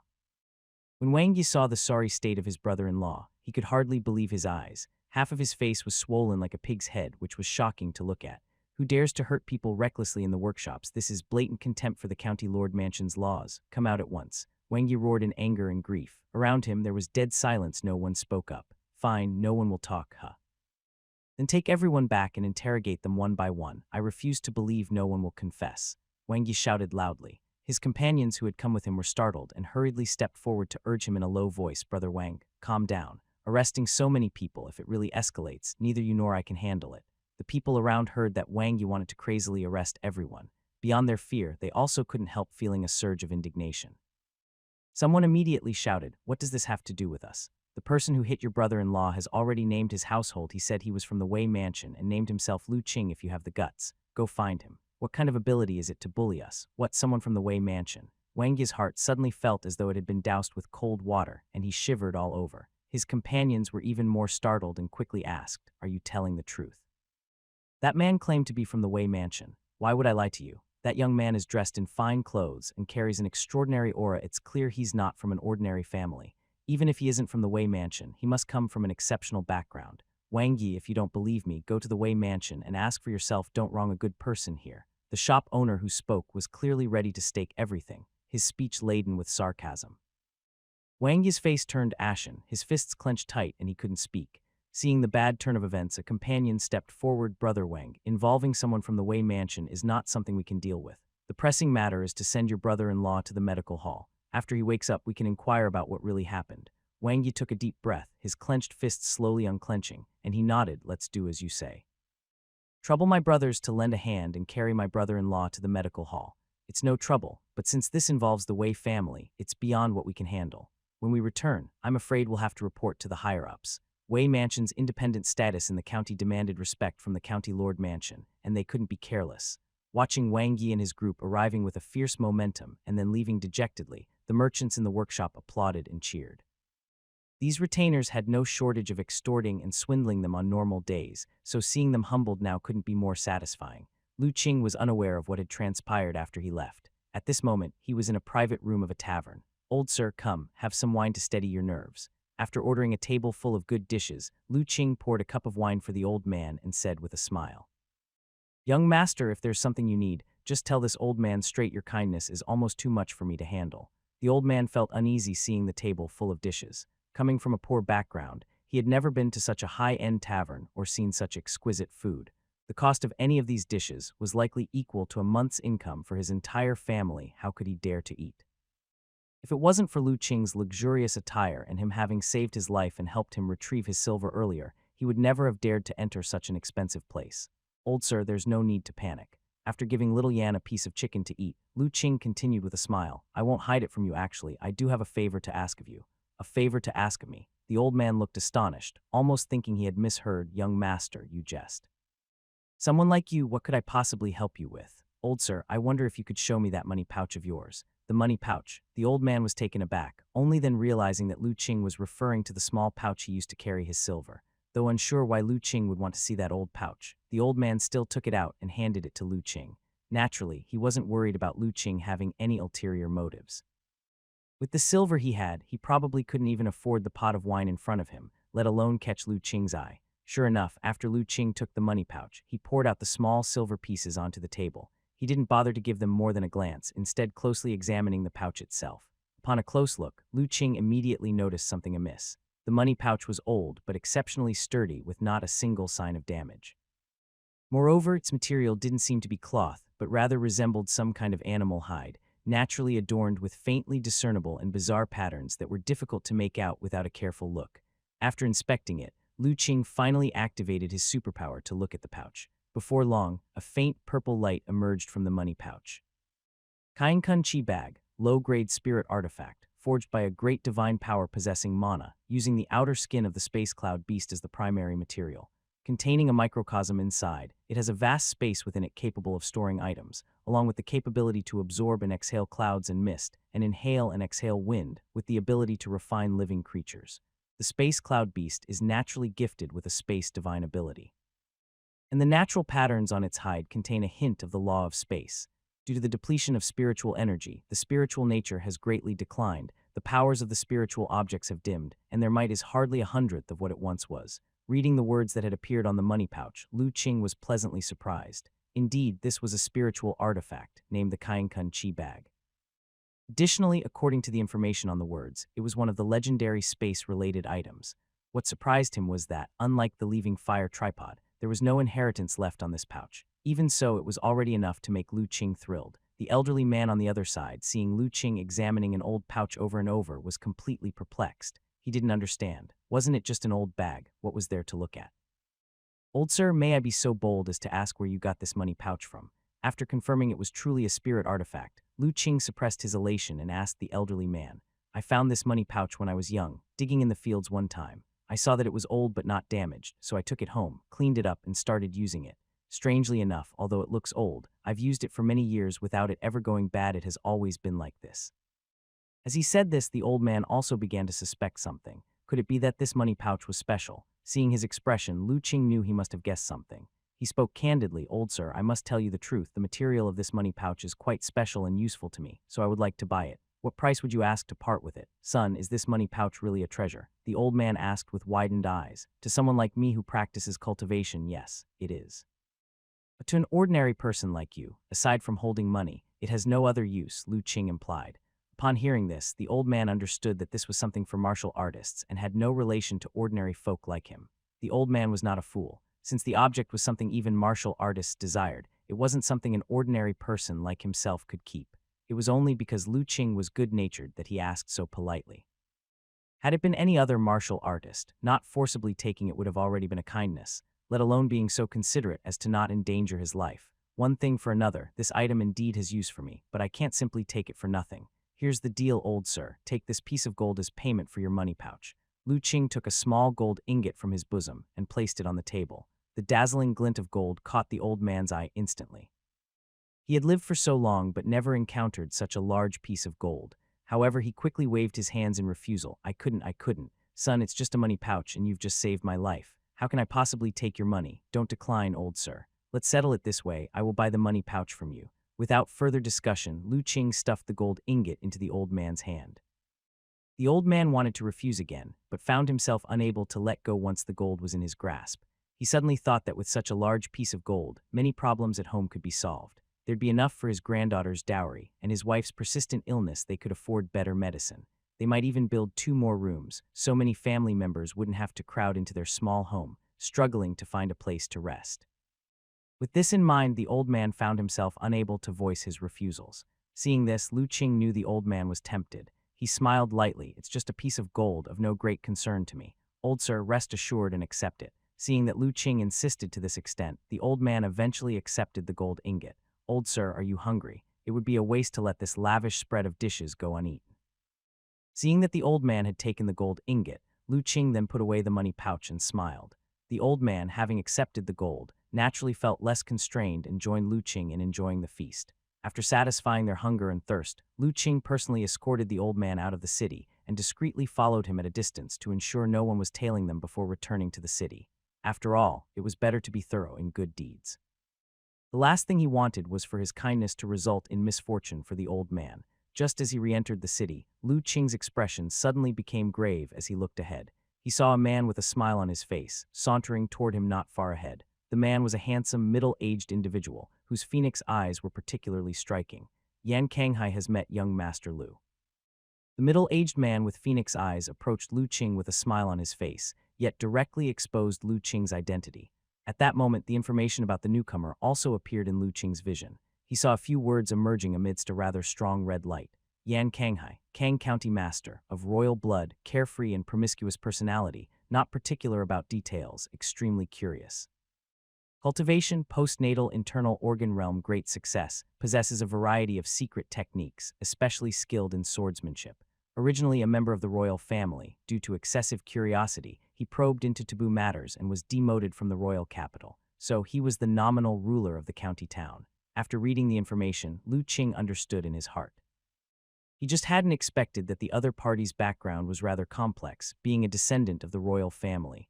Is Lord County Master here because of the hooligans from the workshop that came looking for me? Lu Qing was not surprised that this person knew his whereabouts. As a county lord, if he didn't have that much intelligence capability, that would be too incompetent. Not at all. Chen Wenkai has taken advantage of his position in the workshop to bully people and extort money from the common folk, a matter that I have already investigated. Young Master Lu need not worry, Yan Kanghai said. Oh, then may I ask, how did Lord County Master deal with that person? Lu Qing asked curiously. Of course, 1 year's imprisonment, confiscation of property, and expulsion from the city after his sentence is served. Lu Qing nodded. Not being familiar with the laws of this world, he didn't know whether the punishment was heavy or light, and thus made no comment. However, I heard that Chen Wenkai was able to extort in the workshop with impunity because his brother-in-law, who works for the county lord mansion, covered for him. How did Lord County Master deal with him? Lu Qing continued to inquire. Yan Kanghai faltered for a moment before responding. Chen Wenkai's brother-in-law, Wang Yi, has been a diligent servant for many years and has worked hard. As for the matter of Chen Wenkai taking advantage of his name to defraud others, Wang Yi was not fully aware of it. Considering his hard work and ignorance, a penalty of 3 months' salary is imposed to serve as a warning to others. Lu Qing smiled noncommittally, neither expressing his opinion on this treatment. Since Lord County Master has already uncovered the truth, I suppose there is no longer anything to do with me. Please allow me to take my leave. Lu Qing bowed slightly, ready to leave holding little Yan. Yan Kanghai hastily called out to him, Young Master Lu, I have prepared some food and drink at Yanfeng Building. May I have the honor of your company? Yanfeng Building was the most expensive and finest tavern in the county. Lord County Master is too kind, but I have already eaten and having been out for some time. I fear my master will worry. I must return early to report safety. I must decline your generous offer. However, Lu Qing promptly refused, slowly walking toward the direction of Wei Mansion, holding little Yan. Leaving Yan Kanghai behind, his face bearing a look of regret. Jai Rui, why do you think he declined my invitation? Once Lu Qing's figure disappeared, Yan Kanghai suddenly spoke. He doesn't like you. A figure appeared beside Yan Kanghai, calm and indifferent, precisely the cloth-clothed youth. Why would that be? I should not have offended him, Yan Kanghai said, somewhat taken aback. He took a dislike to you the moment he heard your handling of Wang Yi, the cloth-clothed youth stated blandly. What was improper about my punishment? Yan Kanghai, search your heart and ask yourself, do you really believe that what Wang Yi said is true? That he doesn't know Chen Wenkai is extorting others in his name in the workshop. The cloth-clothed youth looked at his friend with some irony. If you truly believe that, then it seems like you've become more naive as the years have passed. Yan Kanghai fell silent. After a while, he finally said, Wang Yi is a talent. With just the ordinary cultivation technique distributed by the County Lord Mansion, he has managed to achieve perfection in the Qi blood realm in just a few short years. If we give him more resources, with time, he might reach perfect bones and muscles, or even step into the internal organ realm. You know, I have no one to use at my disposal right now, so you're pretending to be confused, wanting to give him a chance. The cloth-clothed youth shook his head. Yan Kanghai, you've truly disappointed me. I thought being demoted to this remote Kang County would clear your mind, but instead, you've become even more muddled. A mere perfect blood Qi realm has made you betray your own principles. With that attitude, do you still delude yourself that one day you'll be able to return to the royal capital and reclaim what was once yours? Yan Kanghai, when did your tolerance shrink so small? At these words, Yan Kanghai trembled all over, and his face suddenly turned a few shades whiter. The cloth-clothed youth saw this and shook his head, his disappointment deepening. He turned to leave. Since young Master Lu dislikes you, I advise you not to provoke him. Don't be fooled by his mild demeanor. I can see that his propensity to kill is actually quite heavy. If you anger him, be careful that he doesn't just slaughter you outright. Lu Qing didn't know that such a conversation had taken place after he left. He had just returned to Wei Mansion with little Yan and little Lei when he saw Wei Xing and Mrs. Wei walking out from the back garden. Young Master Lu, little Yan, you're back. Did you have fun? Mrs. Wei saw the two and greeted them happily. It was all right, Lu Qing smiled. The city is indeed very different from our countryside. Its bustling sights are overwhelming. Auntie, we went to many places, ate lots of food, and even bought books to bring back. Little Yan said cheerfully as well, because Lu Qing had advised her earlier on the way back. Little Yan did not mention the incident in the workshop. Young Master Lu bought books. Wei Xing noticed the books Lu Qing was holding. Yes, in our countryside, books are rare. Normally, when I teach Little Yan and the others to read, I have to rely on the medical texts collected by my mentor. Since it's not often we come to the city, I bought some books to broaden our horizons. Little Yan, you're starting to read. Mrs. Wei was somewhat surprised. Yes, Little Yan can recognize many characters. The little one said proudly, not just me, Little Li can read too. At that, Wei Xing and Mrs. Wei were genuinely astonished. Their gaze towards Little Li changed. This little black beast could actually recognize characters. Unfortunately, Little Li was always indifferent to people it wasn't familiar with. Facing their attention, it didn't even open its eyes, just pretending to sleep on Lu Qing's shoulder. Wei Xing put away the surprise in his heart and said to Lu Qing, since young Master Lu loves books so much, Wei Mansion also has some collections. If you're interested, you're welcome to browse our library and see if there's anything you like. Lu Qing's interest was piqued by this books kept in Wei Mansion must be extraordinary, and there might be information that he was seeking. He nodded in agreement. Then Lu Qing would like to thank Wei family master beforehand. After chatting a bit more, Lu Qing learned that housekeeper Wei was still at the Ma family's and had not returned, and his mentor had been invited by Wei Shanhai to discuss insights into innate martial arts. Mrs. Wei also invited Little Yan and Little Lei to the rear garden to play.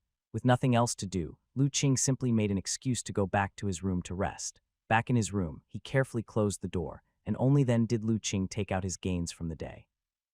Lu Qing first took out the casual notes of the carefree wanderer. Among them, the greatest finds were this book of notes and the Kainkun Chi bag. According to information discovered by his superpower, the notes contain some details about the cultivation era. Lu Qing was quite curious about that mysterious era. Thus, he decided to first make sense of this book. On inspecting the book, Lu Qing found that even its material was extraordinary. The pages were especially tough, suggesting a long preservation without damage.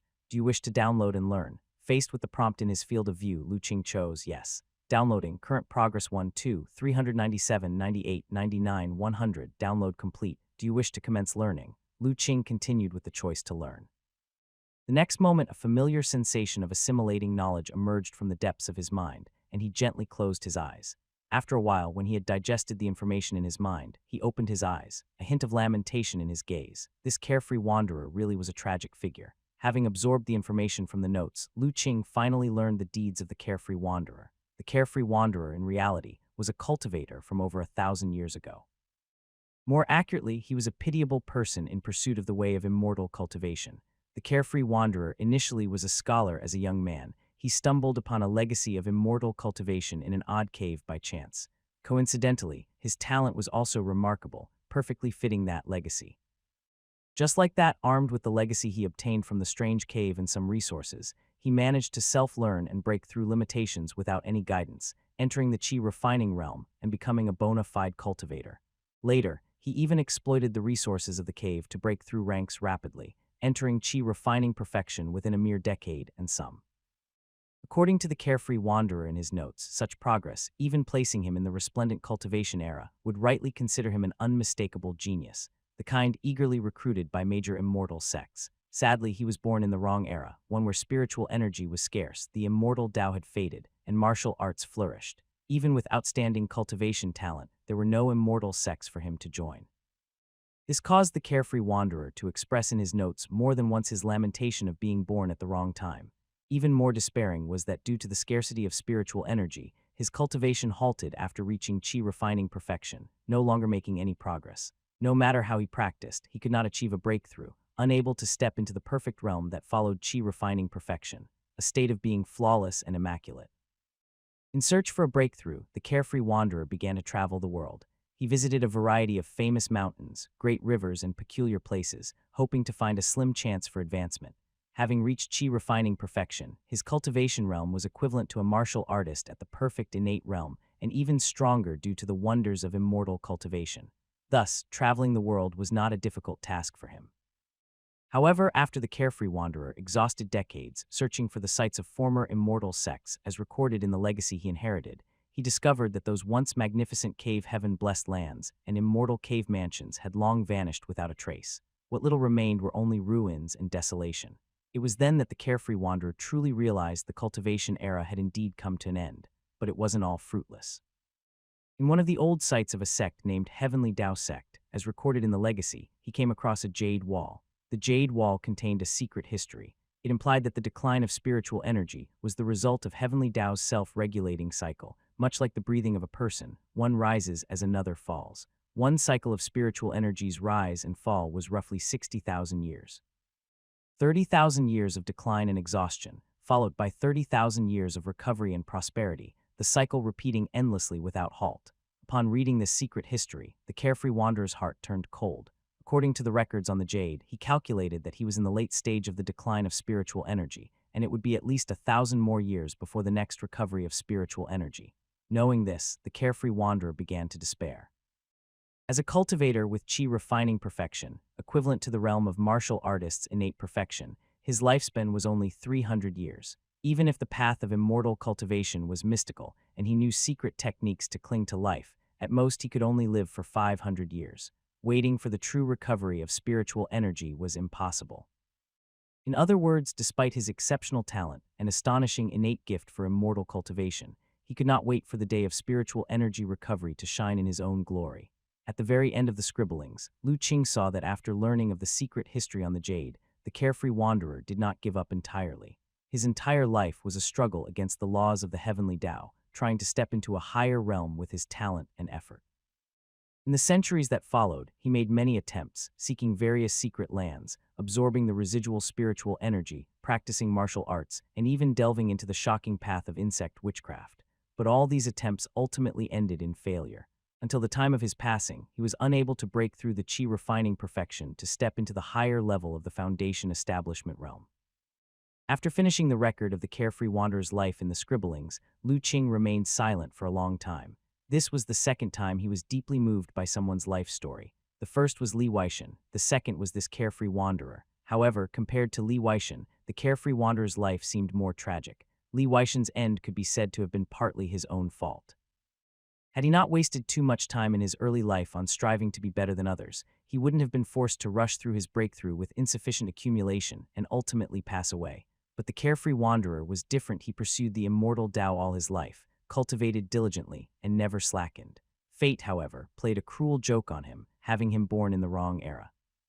Despite possessing extraordinary talent for immortal cultivation, due to the lack of spiritual energy, he was trapped in the realm of chi refining perfection for his entire life, ultimately dying of old age, a tragic genius abandoned by the era of cultivation.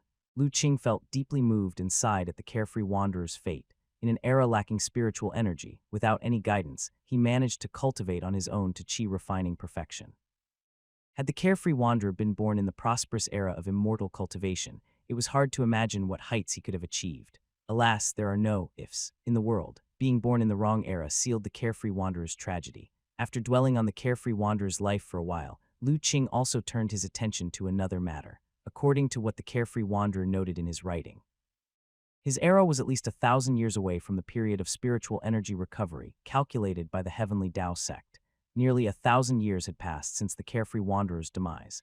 By that calculation, wouldn't the period of spiritual energy recovery be in the era he was currently in? But he hadn't noticed any significant changes in the world, had he? No, that's not right. A sudden realization hit Lu Qing, sending a jolt through his heart. Little Li and the leaving fire tripod. Lu Qing suddenly remembered that the appearance of Little Li and the gradual restoration of the leaving fire tripod might already be foreshadowing something. Little Li is a spiritual beast, and the leaving fire tripod is even more a spiritual artifact. Both are related to spiritual energy. It was just that the speed of recovery was too slow, and with the heritage of immortal Tao being severed, it went unnoticed. After all, according to the records on the jade by the Heavenly Tao sect, the cycle of spiritual energy fluctuation could span as long as 60,000 years.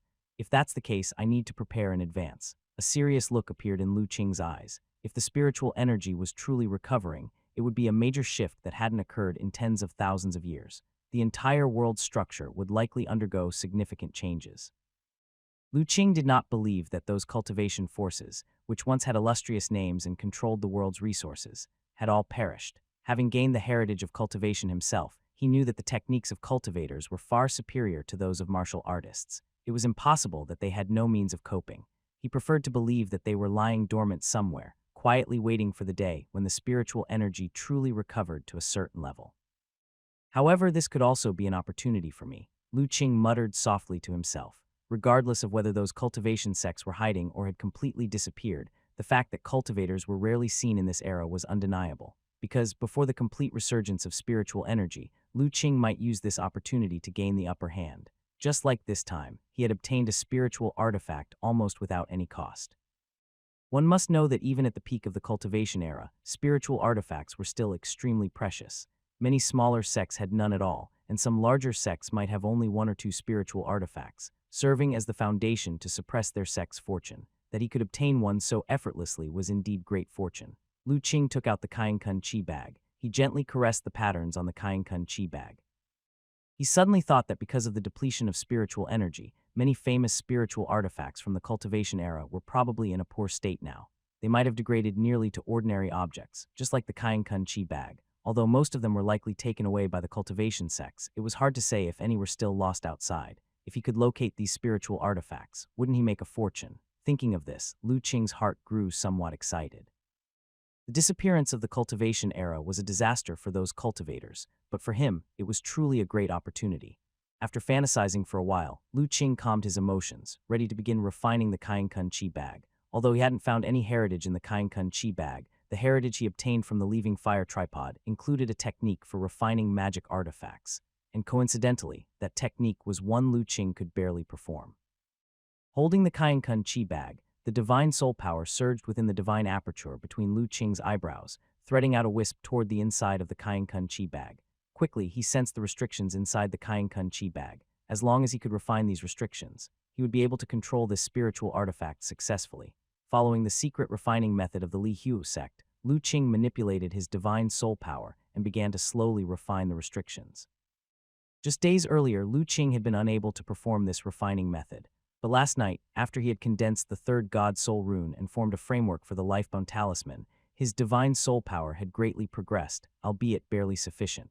The Kainkun Chi bag had been silent for countless years, its spiritual nature greatly diminished, and the power of its restrictions had been weakened to the extreme. Lu Qing's refinement process went very smoothly, taking hardly any effort to subdue the control restrictions. When the final layer of restriction had been penetrated by his divine soul power, Lu Qing suddenly felt a shock in his heart and spirit. A stream of information entered his mind. With a thought, he immediately understood the various marvelous functions of the Kainkun Chi bag. First and foremost, it was as he had previously discovered using his superpower. The Kainkun Chi bag was a magic artifact with spatial attributes. Not only did it contain vast space inside, but it could also store objects and allow living creatures to temporarily survive within. In addition to that, it harbored an array within it that could swallow clouds and exhale mist, altering the climate within 10 miles, breathing in air and blowing out wind, unleashing powerful celestial gales and lethal winds to annihilate enemies. Indeed formidable. Of course, these marvelous uses belong to the Kainkun Chi bag's period of prosperity. Nowadays, with the depletion of spiritual energy, the Kainkun Chi bag had not been nourished by spiritual energy for too long, and its arrays and restrictions inside were extremely weak, almost stagnant, difficult to activate. For now, Lu Qing could only use its function to store objects, and it could only collect inanimate objects, unable to take in living beings. These were all within Lu Qing's expectations, so he felt no disappointment. If the array and restrictions of the Kainkun Chi bag had not been weakened to the extreme, given his current realm, he would not have been able to so easily refine and control a spiritual artifact. He was still clear about the gains and losses involved. With a slight movement of thought, Lu Qing's heart and spirit had entered a mysterious space. This space was quite vast, empty and desolate to look upon. Lu Qing's expression shifted, and the next moment, his heart and spirit arrived in a corner of the space. Looking at the items there, he was somewhat surprised. Could these be the spiritual materials left by the previous master of the Kainkun Chi bag? With a thought, suddenly a small pile of items appeared on the floor of the room. These were precisely the items that Lu Qing had taken out from the Kainkun Chi bag. There were over 10 jade bottles, some dried-up herbs, and several large pieces of black, iron-like material. Lu Qing first examined the jade bottles. He found that they were either empty or that the elixirs inside had long turned into muddy dregs, utterly useless. He then used his superpower to examine the dried-up herbs. He discovered that they were indeed spiritual medicine, but without exception, all had withered away and lost their medicinal power. Lu Qing felt somewhat disappointed, but also understood that this was normal. Spiritual energy had been waning for tens of thousands of years, and even the Kainkan Chi bag had almost turned into a mundane object due to lack of nourishment. How could it possibly maintain the spiritual nature of the objects inside? However, holding on to a last sliver of hope, Lu Qing still fixed his gaze on the several large pieces of mineral iron.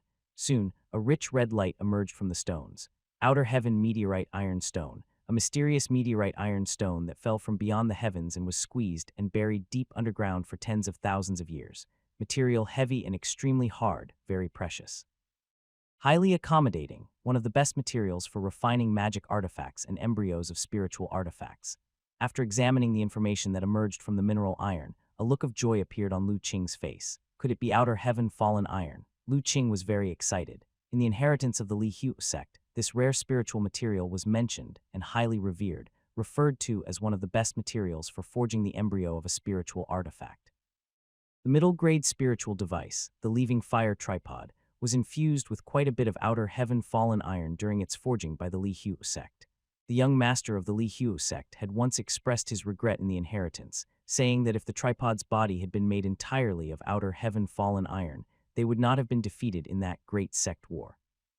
Unfortunately, outer heaven fallen iron was too rare, and even with the accumulation of thousands of years, the Li Hu sect had not managed to gather much. Unexpectedly, Lu Qing had found several large pieces in the Kainkan Chi bag. It looks like I can move up the schedule for forging my war saber. Lu Qing's war saber had been damaged in a fight with a burly great Han, and these past days, he had not been able to find a suitable replacement.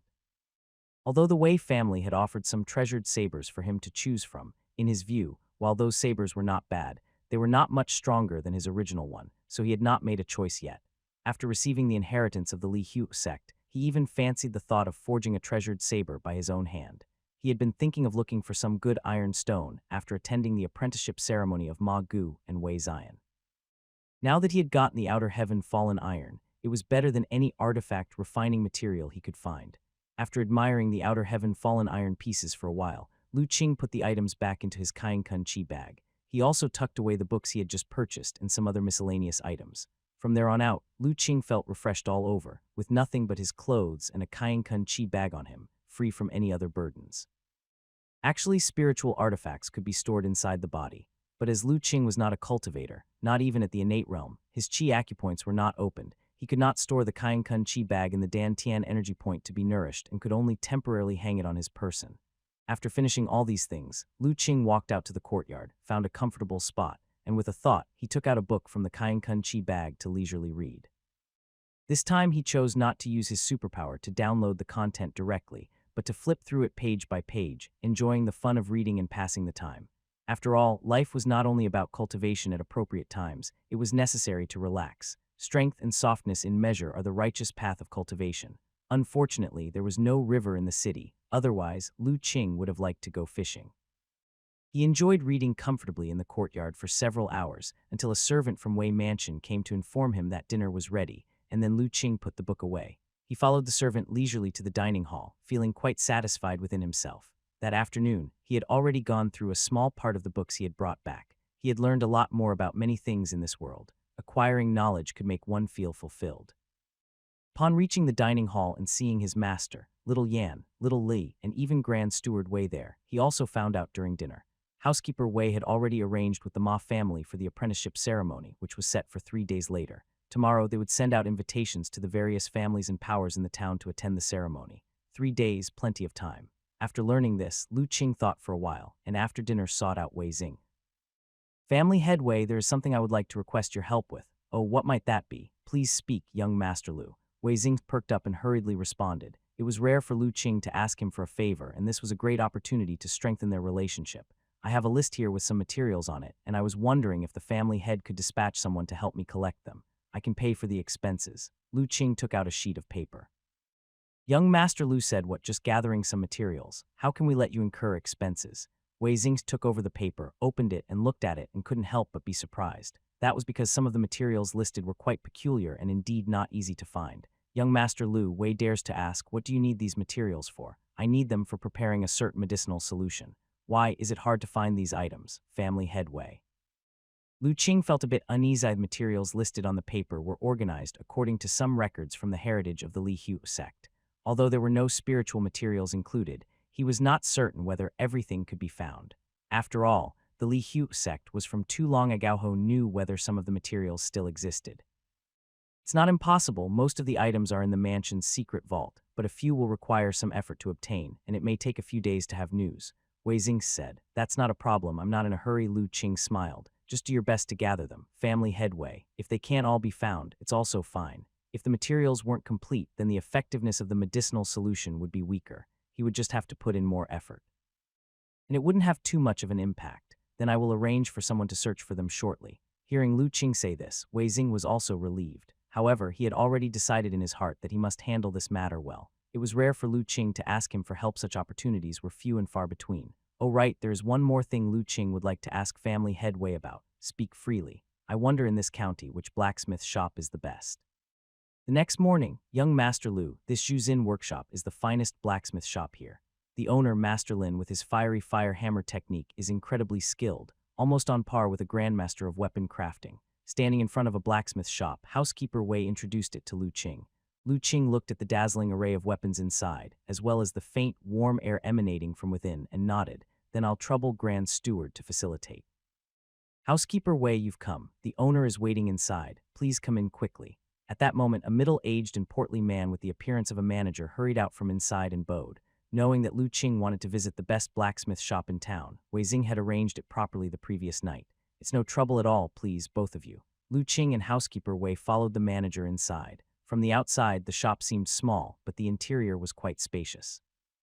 Just as they reached the backyard, Lu Qing felt a wave of heat wash over him. A vibrant scene unfolded before them. They saw several forges spouting flames, with more than a dozen bare-chested men surrounding them, some working the bellows, some forging iron blocks, and others quenching the metal. Each person had their role, busily crafting various items. Among them, a short but very robust old man with red cheeks and thick arms was walking back and forth with an air of authority, occasionally scolding a worker to correct their technique. The middle-aged manager rushed over to report to the elder. The old man turned to look in their direction and immediately walked over. Housekeeper Wei honors us with his presence. Lin has not come out to welcome you from afar. Please accept my apologies. The elder bowed with his hands clasped together, his voice booming. Master Lin speaks too modestly. The one who should apologize is me. I knew you were busy and still I disturbed you, Housekeeper Wei said with a smile. Haha, what disturbance. You're much too polite, Housekeeper Wei. Having you visit our small shop is an honor for our Zhuzin workshop. The elder waved his hand dismissively and laughed heartily. Then he turned his gaze to Lu Qing. This gentleman must be the young hero you mentioned in your invitation letter, who wanted to visit our Zhuzin. Right, Master Wei informed that young Master Lu is a distinguished guest at Wei Mansion. He is greatly interested in casting and wanted to visit the best blacksmith shop in the county, so I brought him to yours, Master Lin. Housekeeper Wei introduced. Hello, Master Lin. Lu Qing bowed slightly as a greeting. At that moment in his field of vision, he saw information about the old master craftsman. Lin Taichui, owner of Zhuzin Workshop, an old blacksmith with exquisite skills, charismatic and forthright. Cultivation, great success in the postnatal muscle bone realm, skilled in hammer skill. This name is quite down to earth. Lu Qing thought to himself. Nice, but Housekeeper Wei, you flatter me too much. If old man Wang next door heard this, he would definitely challenge me to a competition, even though Master Lin's face was filled with smiles and he could hardly suppress his joy. He replied modestly. Housekeeper Wei gave a slight smile and said no more. At Zhuzin Workshop, Master Lin and Master Wang from Iron Soldier Pavilion nearby weren't on good terms, a well-known fact throughout the county. He had no interest in getting involved. What would young Master Lu like to see? Knowing Lu Qing was a distinguished guest of Wei Mansion, Master Lin didn't dare to be negligent. Anyone who could have Housekeeper Wei himself as an escort must have an extraordinary background. Although he hadn't gone to the city gate yesterday, he had felt the terrifying force emanating throughout the city. He later heard that a young man had amazed everyone with his skills, defeating a martial arts grandmaster in the inner organs perfection realm with a perfect bone marrow realm cultivation. Looking at Housekeeper Wei's attitude, could this young man be the one? With this thought, Master Lin's demeanor became even more respectful. Actually, I mainly want to rent a casting furnace from your workshop to personally forge a suitable weapon for myself. Is that convenient, Master Lin? Lu Qing got straight to the point. Young Master also knows the casting technique. Master Lin was quite surprised. Lu Qing's demeanor didn't have the slightest air of a blacksmith. His hands were smooth and uncalloused, not at all like someone skilled in casting techniques. I know a little, but I'm not yet proficient and need more practice. Master Lin immediately understood that Lu Qing wasn't skilled in casting. It was just a spur-of-the-moment desire to personally forge a weapon for fun. He had encountered such young masters before, so he wasn't too surprised. Of course you can. Which furnace does young master have his eye on? I'll clear it for you right away. If it were anyone else making such an unreasonable request, Master Lin would be very displeased. But since Lu Qing was a distinguished guest of Wei Mansion, and housekeeper Wei was with him an individual likely capable of defeating a martial arts grandmaster, he knew that concessions were naturally warranted in the face of such a presence. Master Lin, please choose for me something with strong firepower, said Lu Qing. Then furnace number 1, it has the strongest airflow and highest temperature. It can even forge fire rock steel, which should meet young master's requirements. Master Lin pondered briefly before giving his opinion directly. Then I'll go with Master Lin's recommendation. Fire rock steel, Lu Qing knew, was a mysterious steel with a very high melting point, typically found near volcanoes. If even that kind of mysterious steel could be forged, then indeed the firepower of furnace number 1 was formidable. It barely met his requirements. Soon, Master Lin had cleared furnace number 1 for use. Young Master Lu, please, may I know what kind of weapon you intend to forge? This isn't urgent. I'd first like to practice a bit to familiarize myself with the process. Hearing this, Master Lin became even more convinced that Lu Qing really just came to play. Not even familiar with the casting process, how could he possibly forge a good blade? Master Lin, if you're busy, you can go about your own affairs first. There's no need to specially accompany me, Lu Qing said with a smile. It's no trouble, lately there haven't been any special orders in the workshop, and this old man is also idling around with nothing to do, so I can watch young master's forging technique. How could Master Lin dare to let Lu Qing mess around by himself here? If he got injured, Master Lin would not be able to bear the responsibility. However, he still shooed away those who wanted to watch and his disciples, to avoid disturbing Lu Qing. Lu Qing smiled, understanding Master Lin's thoughts. He did not expose them, and after choosing for a while, he finally picked a medium-sized hammer. Master Lin, may I use some materials from your workshop? Asked Lu Qing. Feel free to use them, immediately replied Master Lin. After all, the materials on the furnace were just ordinary iron bars. Even if they were ruined, he wouldn't mind. Lu Qing looked at the materials on the furnace and found they were indeed just ordinary raw iron bars, so he then began using them with ease. Holding the hammer in his right hand and clamping a red-hot iron bar from the coal furnace with his left, he placed it on the anvil. Then he activated his superpower and entered learning mode. The hammer technique from the Li Huo sect heritage flowed through his mind, and various insights emerged. Ding! Lu Qing smashed the hammer onto the iron bar, and a crisp sound resounded. Master Lin's heart initially jumped, but soon his face showed an expression of understanding. Indeed, this young Master Lu was not adept in blacksmithing skills.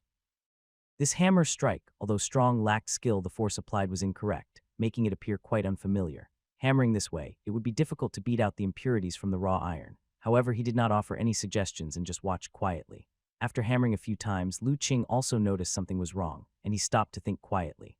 Master Lin, seeing him remain silent for a while, was considering whether to offer some advice when Lu Qing once again raised the ding. Lu Qing hammered down again, but this time, Master Lin's eyes involuntarily widened slightly, revealing a hint of surprise, because this hammer strike from Lu Qing was completely unexpected. As a seasoned blacksmith who had immersed himself in casting for decades and handcrafted countless weapons and tools in his lifetime, Master Lin's forging skill had reached an exceedingly high level. When teaching his disciples, he did not need to look just by listening. He could tell when a disciple made a mistake, so he could instantly tell that this hammer strike from Lu Qing was completely different from the nearly aimless pounding before. The force applied was extremely appropriate and clever, just enough to drive out the impurities from the iron bar, something even his own disciples might not achieve. Was it luck? A thought flashed through Master Lin's mind, but he quickly realized that he was wrong. After that hammer strike, Lu Qing also felt the difference and knew he had found the right approach. A smile involuntarily appeared on his face. He did not stop, continued to raise the hammer, and hammered down again. In the time that followed, Lu Qing continued like this, hammering and folding the iron bar one strike after another. During this process, Master Lin's eyes grew wider and wider, eventually leaving him utterly dumbfounded. Ding, ding, ding. In front of furnace number 1 at Juzin workshop, Lu Qing had been hammering the iron bar for several hours.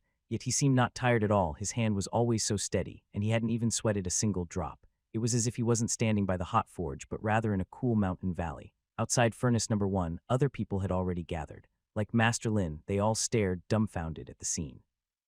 The entire backyard fell silent, leaving only the rhythmic sound of Lu Qing's hammering. Finally, after an unknown amount of time, Lu Qing finally stopped forging. By then, the iron bar in his hand had already transformed, taking the shape of a sword embryo. Hiss! Lu Qing plunged the sword embryo into the cold water, and a burst of steam rose. After the sword embryo cooled down, he clamped it out and observed attentively. a faint red light emerged from the sword embryo. 100 refined sword core, a sword embryo formed through repeated folding and forging, has reached the 100 refinement level. Only through 1,000 hammer strikes and 100 foldings can a device be made. This sword embryo has the foundation to become a treasure sword. It reached the 100 refinement level. Lu Qing was somewhat surprised. Just now, he had been immersed in mastering the hammering technique in his mind and hadn't counted how many times he had folded and forged the iron bar. It was unexpected that he had forged it into 100 refinement steel in one go. Seeing Lu Qing examining the sword embryo, Master Lin, who had been anxiously waiting outside, couldn't wait any longer and rushed in. "Young Master Lu, may this old man also have a look at this sword embryo? Of course, this was made using the materials from your workshop." Lu Qing handed over the sword embryo. Master Lin received the sword embryo with both hands and scrutinized it carefully. When he saw the special forging pattern on it, his heart shook and he couldn't help but blurt out, "100 refined sword core. What, master, is it true? This sword embryo has really reached the 100 refinement level." The other blacksmiths couldn't believe what they heard. They had not watched Lu Qing forge from the beginning to the end, so they were not aware of how many times Lu Qing had folded and forged the sword embryo. "What, now you even doubt my judgment?" Master Lin, upon hearing this, immediately frowned and retorted, "Not at all, not at all. We would never dare to question your judgment, sir." The disciples shivered and hastily responded with a laugh. Still, their hearts were deeply shocked. Their view of Lu Qing had completely changed. They recalled Lu Qing's previous comment about understanding a little about forging. Merely an understanding, yet in just one morning he had forged a sword embryo of the 100 refinement level. Even their master rarely managed to do that. Who exactly was this young Master Lu? Master Lin's heart was equally stunned. He was not incapable of crafting 100 refinement level weapons. Being a casting master with skills approaching those of a great master, he had once managed to forge weapons of 500 and even 700 refinements. However, such weapons required him to prepare extensively, spending a great deal of effort and time. The standards were strict. It might take a year and a half to forge just one. Yet under his very eyes, Lu Qing had forged a 100 refinement level sword embryo in just a few hours. This efficiency far surpassed his own. How could Master Lin not be astonished? Yet what astonished Master Lin the most was not the 100 refined sword core itself, but the state Lu Qing had exhibited during forging. He was utterly focused, without a trace of distraction, error-free from start. Every move he made was like a union of heaven and man, full of beauty and power in his hammer skill. If Lu Qing weren't so young, he might have suspected this was a great master disguised, playing a joke on him. By now, Master Lin knew that Lu Qing had been modest in his earlier words. He laughed, having truly thought the young man knew nothing of forging. Housekeeper Wei, who had been silent all this while, was also very surprised. He knew that a genius like Lu Qing couldn't be judged by common standards, but still, seeing him forge a 100 refinement level sword embryo left him somewhat stunned. He was well aware of Lu Qing's background and knew that following the elder doctor, he shouldn't have had the chance to learn forging skills. Yet now he had personally hammered out 100 refined sword core. How could this be possible? "Young Master Lu, are you by any chance from a forging family?" Master Lin asked respectfully. If his earlier respect was to compliment Lu Qing as a distinguished guest of Wei Mansion, now the respect came genuinely from within. A young man whose forging skills subtly surpassed his own. Such a person could not possibly come from a simple background. "Not at all, I just happened upon some forging legacy and was tinkering with it by myself, with no formal mentorship." No mentorship. Master Lin drew in a breath of cold air, even more astonished. Without mentorship, yet able to refine forging skills to such an extent, he couldn't even imagine just how high Lu Qing's talent in forging was. Facing the astonishment of those around him, Lu Qing felt no pride. With his current realm of cultivation, coupled with the help of superpower, learning a hammer skill naturally wouldn't take much time. In fact, the hammer skill he was practicing was merely a foundational technique within the traditions of the Li Hu sect. It was initially given to some outer disciples to practice forging mortal weapons. The truly profound techniques of artifact refining, which involve stirring innate true fire in the blink of an eye, melting materials, embedding spells, drawing upon nature's spiritual energy to forge magic artifacts and spiritual artifacts, were indeed techniques that transformed the decayed into the magical. Compared to that, this method of repetitive hammering hardly counted as efficient. Of course, skyscrapers rise from the ground, and although basic, Lu Qing did not underestimate this technique of hammer forging. It was the beginning of the craft of forging. Only with a solid foundation and deep understanding of forging could he better understand and master the profound techniques of artifact refining. Thinking this, Lu Qing picked up the hammer again, grabbed an iron bar, and prepared to continue forging. But this time, he chose the largest hammer. "Young Master Lu, are you continuing to forge? Isn't this sword embryo to your liking?" Seeing this, Master Lin hurriedly asked. "That was just practice work, not meeting the requirements I desire for a weapon." Lu Qing shook his head. Don't worry, Master Lin, I'll fully pay for the materials used here. A mere 100 refinement level sword embryo, barely meeting the threshold of a treasure sword. How could it possibly meet Lu Qing's goals? The war saber that Ma Gu had given him had 500 refinements.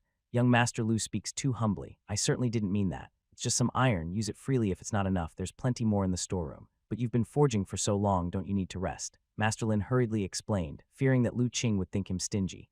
It's all right, I'm quite strong, and this bit of exertion is nothing to worry about. Besides, this round of forging won't take as long. Lu Qing smiled, lifting the hammer, a massive one weighing tens of pounds. It seemed weightless in his hands. Lu Qing first concentrated and gathered his energies, then suddenly, with a mighty swing, he smashed the hammer down. Bang, a loud sound erupted. Master Lin's eyes instantly widened in shock. Master Lin watched as Lu Qing's heavy hammer struck down. Under the enormous force, the glowing red iron bar in an instant sparked as it was compressed and collapsed, turning into an iron disc. Then Lu Qing folded it and struck down with another heavy blow, hammering it back into an iron disc once again. In this manner, Lu Qing swung his hammer, one strike following another. The iron bar, like dough, was easily flattened by his blows. But Master Lin and his disciples understood that it wasn't that the iron bar was as soft as dough, but rather that Lu Qing's strength was truly astonishing. Each swing could easily flatten the iron bar. What was most crucial, Master Lin and his followers noticed, was that Lu Qing was not just blindly pounding with brute force. Instead, each hammer strike contained various changes and was just enough to reach the limit of the iron bar, squeezing out the impurities within, yet not so powerful as to break the metal. One strike, one refinement, how is this possible? Watching Lu Qing swing the heavy hammer as if it were light as a feather, strike after strike, Master Lin had already begun to stare blankly, muttering to himself in a trance. His heart was filled with an indescribable shock.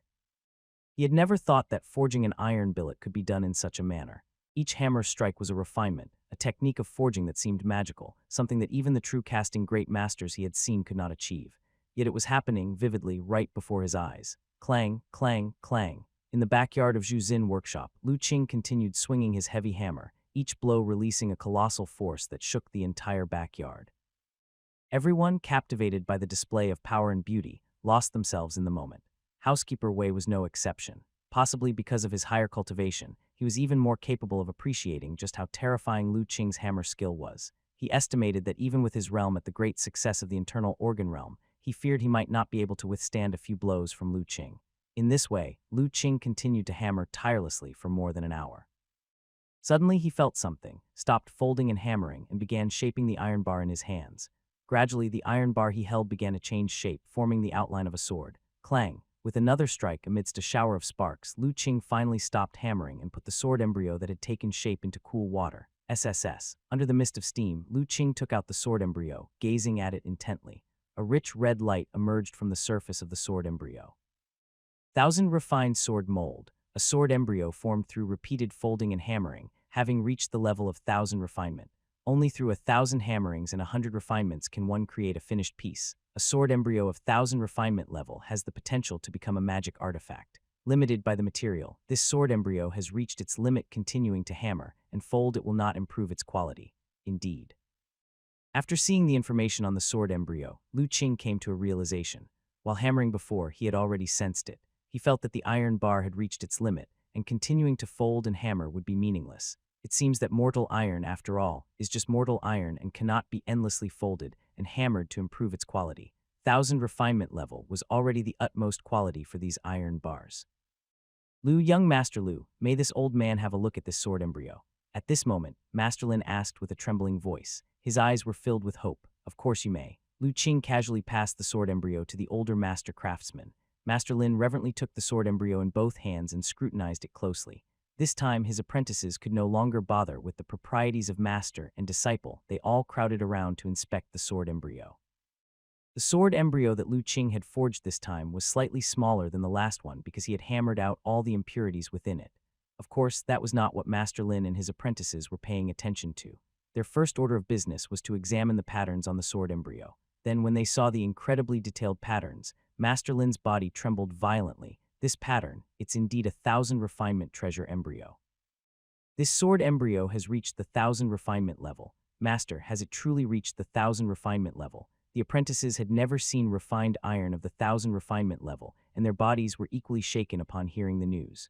It's unmistakable. The fine pattern is like fish scales. This is the mark of 1,000 refinement treasure. Upon hearing their master's utterly certain tone, all the disciples were stirred. They all jostled together, passionately studying the sword embryo, wishing their eyes could stick to it. For an iron smith, the opportunity to see ironware of the 1,000 refinement level was an immense honor indeed. Cradling the sword embryo, Master Lin looked at Lu Qing with somewhat trembling lips. In fact, he had some expectations for the quality of this sword embryo. After all, he had watched Lu Qing forge the sword embryo from beginning to end, and although he had not counted the number of folds and hammers, he had a rough impression. But precisely because of this, when he actually saw the pattern indicating the 1,000 refinement level on the sword embryo, his heart was even more agitated, because during the forging, the skills Lu Qing displayed were truly heart-stopping. Hammering and refining stroke by stroke, such miraculous techniques really existed. Master Lin had never seen a casting master, so he did not know the extent of the forging skills of those grandmaster-level existences. But he was certain that Lu Qing's forging skills, not to mention anything else, were at least on par with any casting master in the art of hammering alone. 1,000 refinement treasure embryo. Housekeeper Wei couldn't help but gape slightly. He hadn't expected Lu Qing to actually forge a sword embryo of the 1,000 refinement level. It was worth noting that such treasure swords, even in Wei Mansion, were not numerous. Holding the sword embryo, Master Lin approached Lu Qing and returned it with a respectful demeanor. He acted just like an apprentice faced with a great master. "It's just a sword embryo, Master Lin. You don't have to be so formal," Lu Qing said with a smile, choosing not to take it back. "I actually have a matter in which I'd like to ask for Master Lin's assistance. Young Master Lu, please speak." "If this old man can help, I will certainly do my utmost," Master Lin eagerly answered. "It's nothing serious, it's just regarding this sword embryo. I'd like to ask Master Lin to help forge it into a longsword. I have a good friend who will be celebrating a happy occasion in a few days, and I would like to give him this sword as a congratulatory gift, if possible. Of course, there is no problem with that, but why is young Master Lu not forging it himself?" Master Lin asked with a hint of confusion. "If I may speak frankly, Master Lin, I have some insight only in the aspect of forging. The other casting skills are quite unfamiliar to me, not as experienced as you," Lu Qing explained. To forge a perfect treasure sword, it was not enough to simply hammer the sword embryo. There were still processes like inlaying, polishing, and sharpening, all of which were not Lu Qing's expertise. "I see. Rest assured, young Master Lu, I will certainly not disappoint and will forge this treasure sword well." Master Lin's heart was somewhat excited, for crafting 1,000 refinement treasure sword by hand was an unprecedented experience for him. However, after the excitement subsided, he suddenly remembered something. "But young Master Lu, didn't you say you came to use the forge because you wanted to make a weapon for yourself? Is this sword embryo not for your own use?" "I'm in no hurry for my own weapon," Lu Qing shook his head. "This time, I came to sharpen my own forging skills. In a few days, once I've gathered the materials, I'm afraid I will have to trouble Master Lin once more." When Lu Qing and Grand Steward Wei left Juzin workshop, they were very respectfully seen off by Master Lin leading his disciples. The scene left the middle-aged shopkeeper, who had been watching the storefront outside, dumbfounded, not understanding what had happened, for the masters never showed such deference to a young man before. Even when meeting the Lord County Master, the master of the workshop had never lowered his posture so much. "Young Master Lu, are you planning to give the 1,000 refinement treasure sword to Master Ma Gu?" Grand Steward Wei asked after they left Juzin workshop. "Yes, in 2 days there will be an apprenticeship ceremony for Master Ma and his young disciple. Master Ma is adept with both swords and sabers, and since a sword is known as the gentleman of weapons, it is perfect as a congratulatory gift." This time, obtaining 1,000 refined sword mold was somewhat unexpected for Lu Qing. He had been slightly troubled about what congratulatory gift to give for Master Ma's apprenticeship ceremony in a couple of days. This was indeed a fortunate coincidence. As for the 100 refined sword core, he did not take it with him, but instead gave it to Juzin workshop as a fee for using their forge. "That gift you're giving, young master, is truly generous." 1,000 refinement treasure sword is always exceedingly difficult to obtain even within the state mansion. It is rarely seen and coveted by many swordsmen whenever it appears. Grand Steward Wei said with a smile. "A sword of the 1,000 refinement level is considered a true treasure, slicing through iron, as if it were mud, and cutting hair with a blow are all done with ease. Such a sword, even with the Wei family's collection, they did not possess many." That Lu Qing could gift it so casually truly amazed Grand Steward Wei, especially when he thought that it took Lu Qing only an hour or two to forge. His astonishment was even greater. Before coming to Juzin workshop with Lu Qing, he had never imagined that Lu Qing's skill in casting was so profound, capable of effortlessly forging a weapon of the 1,000 refinement level. Such casting ability was indeed not inferior to those world-renowned casting masters.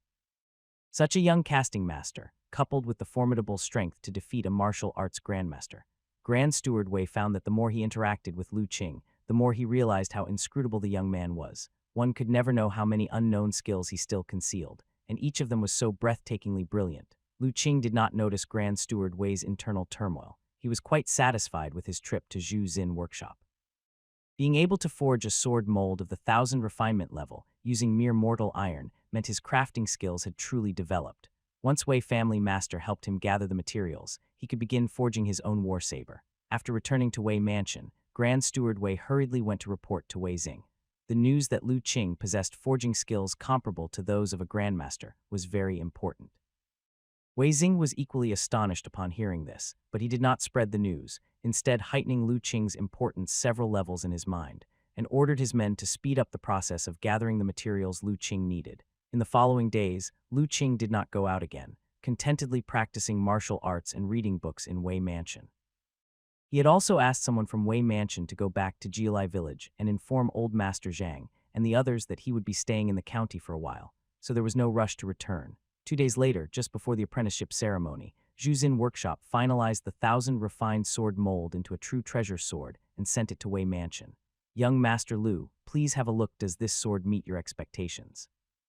The one who personally delivered the sword was none other than the owner of Zhu Xin Workshop, Master Lin. He held out a beautifully decorated long wooden box respectfully to Lu Qing. The respectful demeanor was so astonishing that even Wei Xing, who happened to be present, couldn't help but marvel. Yet in front of Lu Qing, he was so respectful it seemed he was indeed completely subdued by young Master Lu, just as the Grand Steward had said. Lu Qing took the wooden box, opened it, and inside lay a long sword. He picked up the sword, flicked it with his fingers, and had already drawn it from the scabbard. A cold light flashed abruptly, making everyone feel a sharp aura rushing towards them. In Lu Qing's hand, the blade was snow-white with fine and peculiar patterns on the sword body, looking extremely beautiful. Lu Qing pulled a strand of hair from his head, threw it into the air, then flicked his wrist lightly. In the blink of an eye, cold glints and dense sword shadows filled the air, stabbing countless times in a matter of seconds. This sudden display of swordsmanship instantly dazzled everyone. Even Wei Xing twitched the corners of his eyes. Putting himself in the situation, he realized that even he would have difficulty resisting Lu Qing's swift sword techniques. Swish! When Lu Qing sheathed the sword again, he looked at the hair on the ground, now cut into countless pieces, and nodded in satisfaction. The hair was weightless in the air, but the sword had easily sliced it, showcasing its sharpness. Master Lin's heart and spirit had already been intimidated by Lu Qing's swordsmanship. Upon hearing this, he hurriedly replied, "What are you saying? Young Master Lu, having the chance to personally contribute to the making of such a treasure sword is an honor for us casters. It is I who should be thanking you." Moreover, in the past few days, as he was refining it, Old Man Wang from next door had come to visit. When he saw the treasure sword, the disbelief in his eyes had made him quite proud at that moment, and even thinking about it now brought him immense pleasure. After Master Lin left, Lu Qing put the sword back into the wooden box and handed it to housekeeper Wei, asking him to add it to the list of gifts for tomorrow's ceremony. At this time within the county, all forces were also preparing for the apprenticeship ceremony to be held at Wei Mansion the next day. In recent days, as the Wei family had sent out invitations, news that the young master of Wei Mansion would take Ma Gu of the Ma family as his master had spread throughout the city. At first, some forces were puzzled about who this Ma Gu was to accept the young master of the Wei family as a disciple. Some even guessed initially whether he might be one of the 2 mysterious men at the city gate that day. However, after some investigation, they were surprised to discover this Ma Gu was actually a collateral member of the Ma family, and his cultivation wasn't high, just at the muscle-bone realm. The Wei family was actually letting their young master take a muscle-bone realm practitioner as his master. This made all the forces in the city profoundly astonished. Could it be that this Ma Gu also had some special attributes, or was he like the mysterious young man that day who, though of the muscle-bone realm, possessed strength far beyond that realm? For a while, all the powers became curious about this so-called apprenticeship ceremony. While preparing their gifts, they also anticipated the arrival of the ceremony. Thus, the entire county was enveloped in a strangely charged atmosphere. In this atmosphere, in the afternoon, a convoy noisily entered the city and headed towards Wei Mansion. At the same time, housekeeper Wei also received the news. He ran joyfully towards the mansion. Master, the eldest young master has returned. How has returned." Upon hearing this news, Wei Xing was also very surprised. Not only that, he returned with several of his fellow disciples, and Miss Yu Yan has also come back with the elder son. Yu Yan has also returned. Wei Xing was even more surprised. "Quick, go tell the madam. By the way, where are they now? They have already entered the mansion. The young master is currently outside receiving them." Wei Xing hurried forward. his elder son, who had been sent to study at the Kingyun Sword Pavilion in Jeju a few years ago, had not returned for several years. Unexpectedly, he had suddenly returned this time, just before an Ur's apprenticeship, which could be described as a double celebration. Arriving at the front courtyard, he saw his younger son joyously circling a tall and straight youth. Several young men and women of similar age and extraordinary demeanor stood nearby. The youth bore a gentle expression. Who could it be if not his elder son? Wei Zihao. Not bad, you've become robust. Wei Zihao looked at his brother, his face expressing reassurance. He remembered how his younger brother used to be quite delicate and somewhat melancholic. Now he had become significantly more robust and cheerful. Brother, why didn't you inform us beforehand that you were coming back? The family didn't even know. Wei Zai asked excitedly. I was participating in a training mission from my sect and just happened to be passing through Kang State, so I stopped by to check on home. By the way, little brother, I heard some news about our family these past few days and wanted to ask you about it. Cough, cough. While the two brothers were talking, Wei Xing coughed twice and stepped out. Father, Wei Zihao turned his head, his expression becoming serious as he bowed. Greetings, Wei family master. The young men and women beside him also bowed slightly. No need for formalities, you must be tired from the journey. Ah hi, go and prepare a feast to welcome and refresh our young heroes. Yes, Master, Grand Steward Wei responded and went to make preparations. Uncle, where's my aunt? At that moment, one of the young women ran up, speaking cheerfully. Looking at this young woman, Wei Xing also smiled. Yuyan is here too, your aunt is in the backyard. Go find her yourself. Father, I will also go to greet mother first, said Wei Zihao. Go ahead. Your mother hasn't seen you for several years and misses you dearly. Wei Xing nodded. After Wei Zihao had visited his mother and the family reunited, he then went to his father's study. Father, I heard quite a bit of news about our Wei family upon my return. They say that a while ago, the Northern Border Sky Blue sect had sent people to attack our Wei mansion, and even an innate grandmaster had appeared. Is this true? As soon as Wei Zihao entered the study, he asked directly. Indeed, it is true, Wei Xing nodded. Then why didn't you send someone to inform me and let me rush back to help? Wei Zihao said anxiously. At the time he had heard this news, he was truly burning with anxiety. The Northern Border Sky Blue sect is a powerful sect, no weaker than their Kingyun Sword Pavilion. It is unthinkable that they attacked the Wei family, spanning several major states. If it hadn't been later heard that the mansion's crisis had been resolved, he would have probably rushed back overnight yesterday. At that time, the situation was critical. All the manpower in the mansion was under their control, and no messages could get out, explained Wei Xing.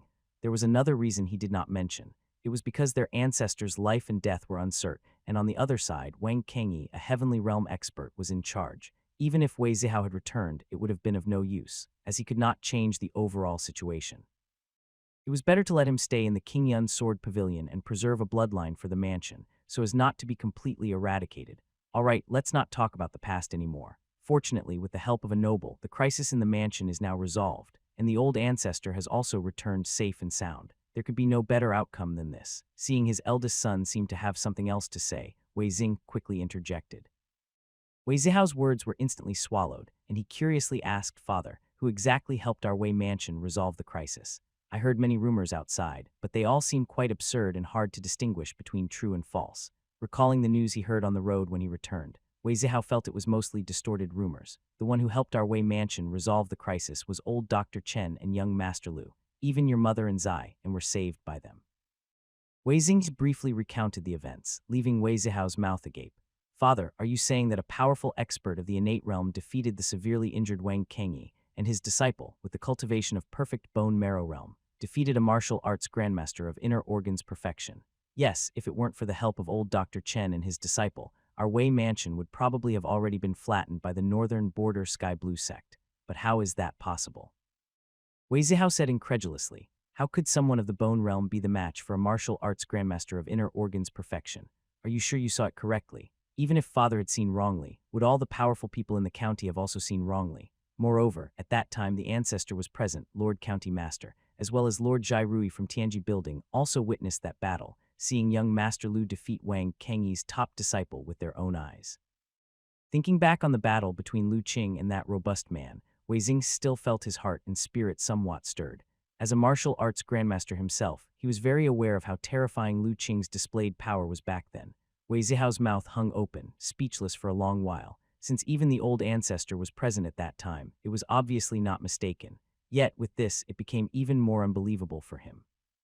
He simply could not imagine how someone with the cultivation of the bone realm could directly defeat a martial arts grandmaster. Don't dwell on this. Young Master Lu is no ordinary person. His talent is beyond what ordinary people can imagine. Do not compare him to regular martial artists. Seeing his eldest son's dumbfounded look, fearing that it would impact his pursuit of martial arts, Wei Xing explained.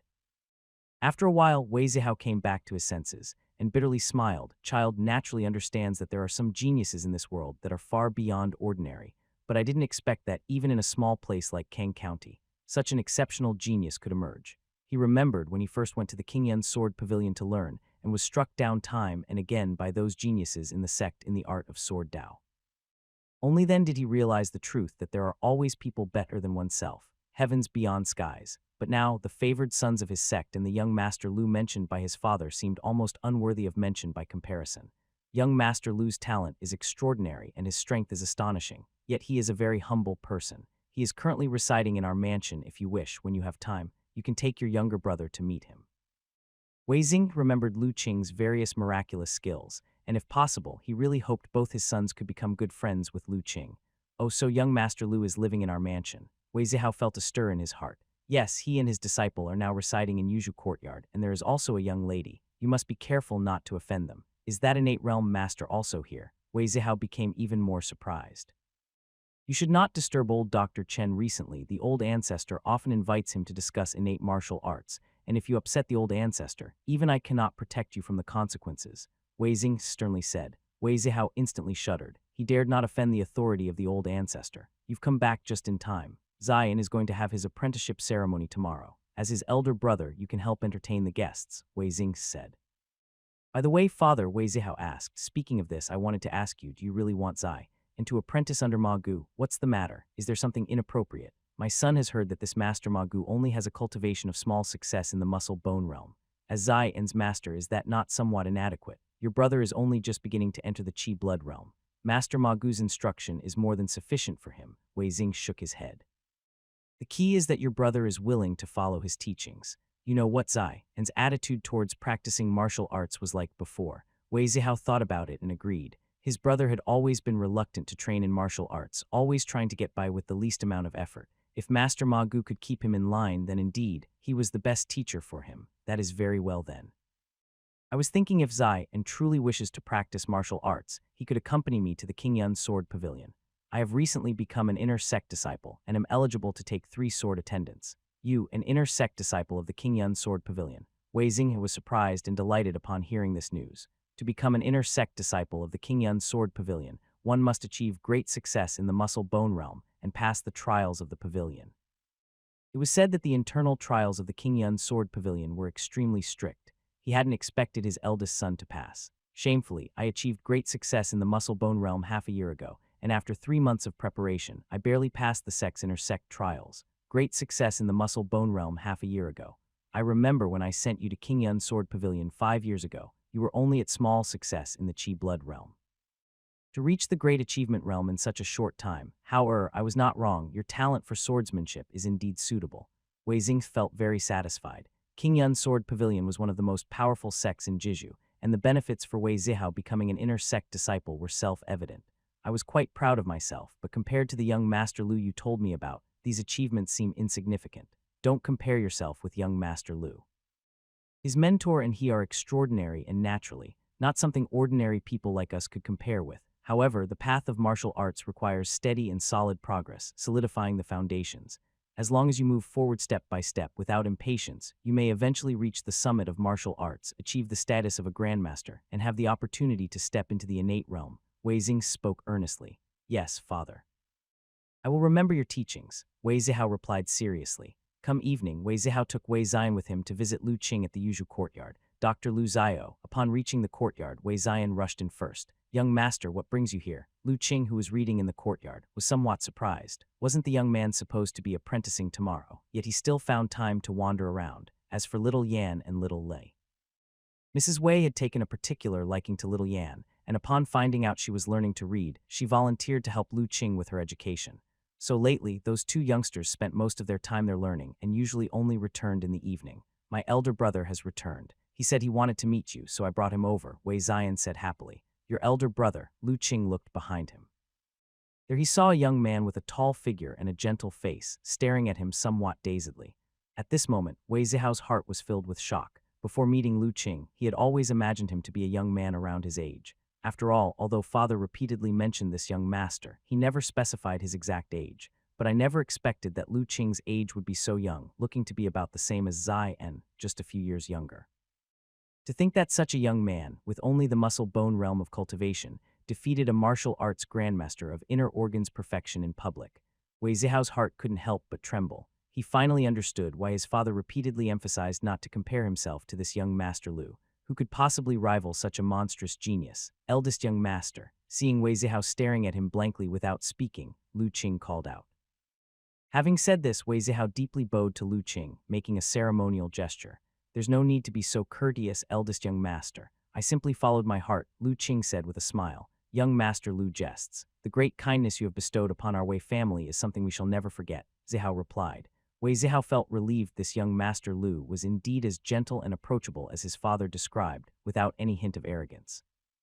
Noticing that Lu Qing was holding a book and had stayed in Yuzhu courtyard for a while, Wei Zihao took the cue to leave with his brother. After they left the courtyard, he let out a long sigh of relief, feeling as if a heavy burden had been lifted. Big brother, what's wrong? Wei Ziyan, who was by his side, was somewhat puzzled by his behavior. This young Master Lu is really extraordinary. The psychological pressure he imposes is simply too great, Zihao explained, wiping the cold sweat from his forehead. Really, I find Dr. Lu quite approachable, Ziyan said, looking confused. That's only because your cultivation is too low to sense the terrifying aspect of him. Wei Zihao was still feeling the aftershocks. Although Lu Qing had perfectly concealed his aura, not letting a bit of it leak out and appearing like an ordinary young boy, Zihao couldn't make out the specific level of Lu Qing's cultivation.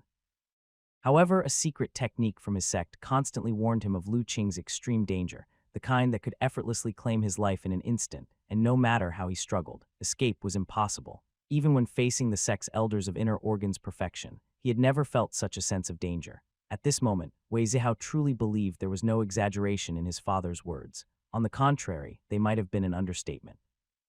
This young Master Lu probably possessed more than just the strength to defeat a martial arts grandmaster. His true power likely far surpassed everyone's imagination. Wei Zihao had the utmost faith in his own intuition. After all, it was this intuition that had enabled him to repeatedly turn peril into safety over the years in the competitive major sect Qingyun Sword Pavilion and successfully become an inner sect disciple. This young Master Lu is absolutely not to be trifled with. Wei Zihao immediately made his decision. Inside the courtyard, Lu Qing, who continued to read, sensed the Wei brothers' departure and smiled, a hint of amusement in his eyes. Qingyun Sword Pavilion, Spirit Secret Technique. It seems that this eldest young master of the Wei family is also quite extraordinary. In the morning, Wei Mansion was brimming with joy. Inside and out, the mansion was decorated with lanterns and streamers, radiating festivity. Even the servants and maids wore smiles on their faces. Today was the auspicious day when the young master would be accepted as a disciple. When the time came, surely the ladies would hand out a generous amount of rewards. They had already received a bonus this morning. How could they not be happy? At this moment, the guests had not yet arrived, and Ma Gu, dressed in extravagant clothing, waited neatly in Yuzhu courtyard. Ma Gu, relax a little. Today is the grand occasion where you officially take the young master as your disciple. You should be happy, Lu Qing said, seeing Ma Gu's somewhat anxious demeanor, and offered reassurance. That's true, but I still can't help feeling a little nervous, Ma Gu replied with a wry smile. Anyway, here at Wei Mansion, no one dares to make trouble, and the young master sincerely wishes to take you as his master, so just put your mind at ease and follow the procedure, Lu Qing said with a smile. You got through that dangerous situation back then. Are you still worried about this small apprenticeship ceremony? Comforted by these words, Ma Gu's heart finally settled quite a bit. Originally, according to the Wei family's wishes, both emotionally and rationally, the apprenticeship ceremony should be held at the Ma family's residence, with Wei Xing bringing Wei Ziyan to their door to acknowledge Ma Gu as a teacher. But as soon as the Ma family heard this, they panicked and quickly declined. Kidding, what standing did the Wei family have in the county? They did not dare allow Wei Xing, the family head, to make such a humble gesture. Moreover, they were merely a small clan in the county.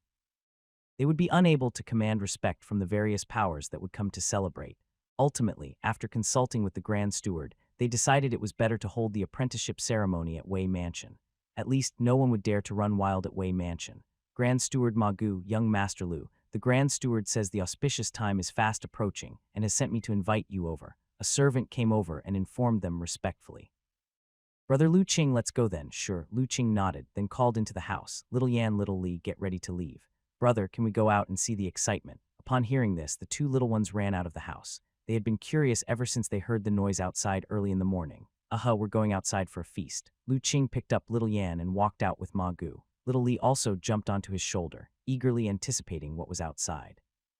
As for the elder doctor, he would not attend the apprenticeship ceremony, and Wei Shan would also not be present. Being an innate realm expert, if they were to appear, everyone at the banquet would probably feel like they are sitting on pins and needles. Halfway there, Ma Gu was led by the servants to the main house to get ready. Lu Qing continued with little Yan and little Li towards the front courtyard. Upon arrival, the courtyard was already bustling with many guests who had come.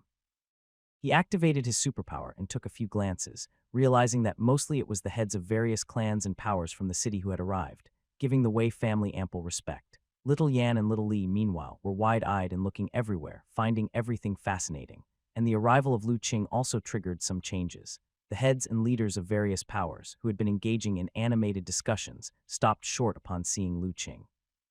Gazing at him in stunned silence, "Mr. Li, why have you fallen silent?" A martial artist at the same table laughed, following Mr. Li's gaze only to find his own words getting stuck in his throat, unable to speak.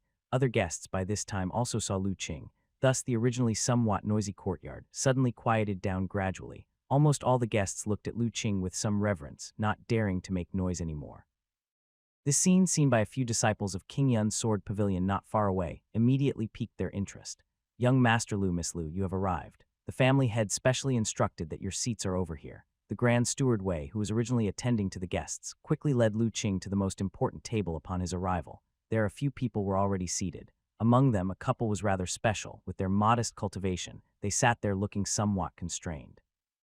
Lu Qing didn't stand on ceremony and sat down with little Yan, nodding in greeting to the few others seated alongside them. "Let me introduce you to the Ma family master. These two are the parents of Master Ma Gu," Grand Steward Wei said, knowing that Lu Qing was largely unfamiliar with the affairs of the county, and introduced them to him. Lu Qing suddenly understood. He had wondered why this couple, who didn't look like any important figures, had a seat at the head table.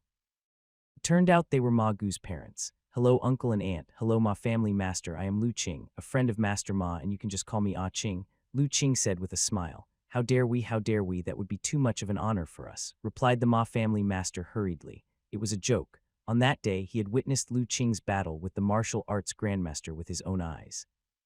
In the face of such a peerless martial artist, how could he dare to presume and address him so familiarly? The expressions of Ma Gu's parents grew even more restrained.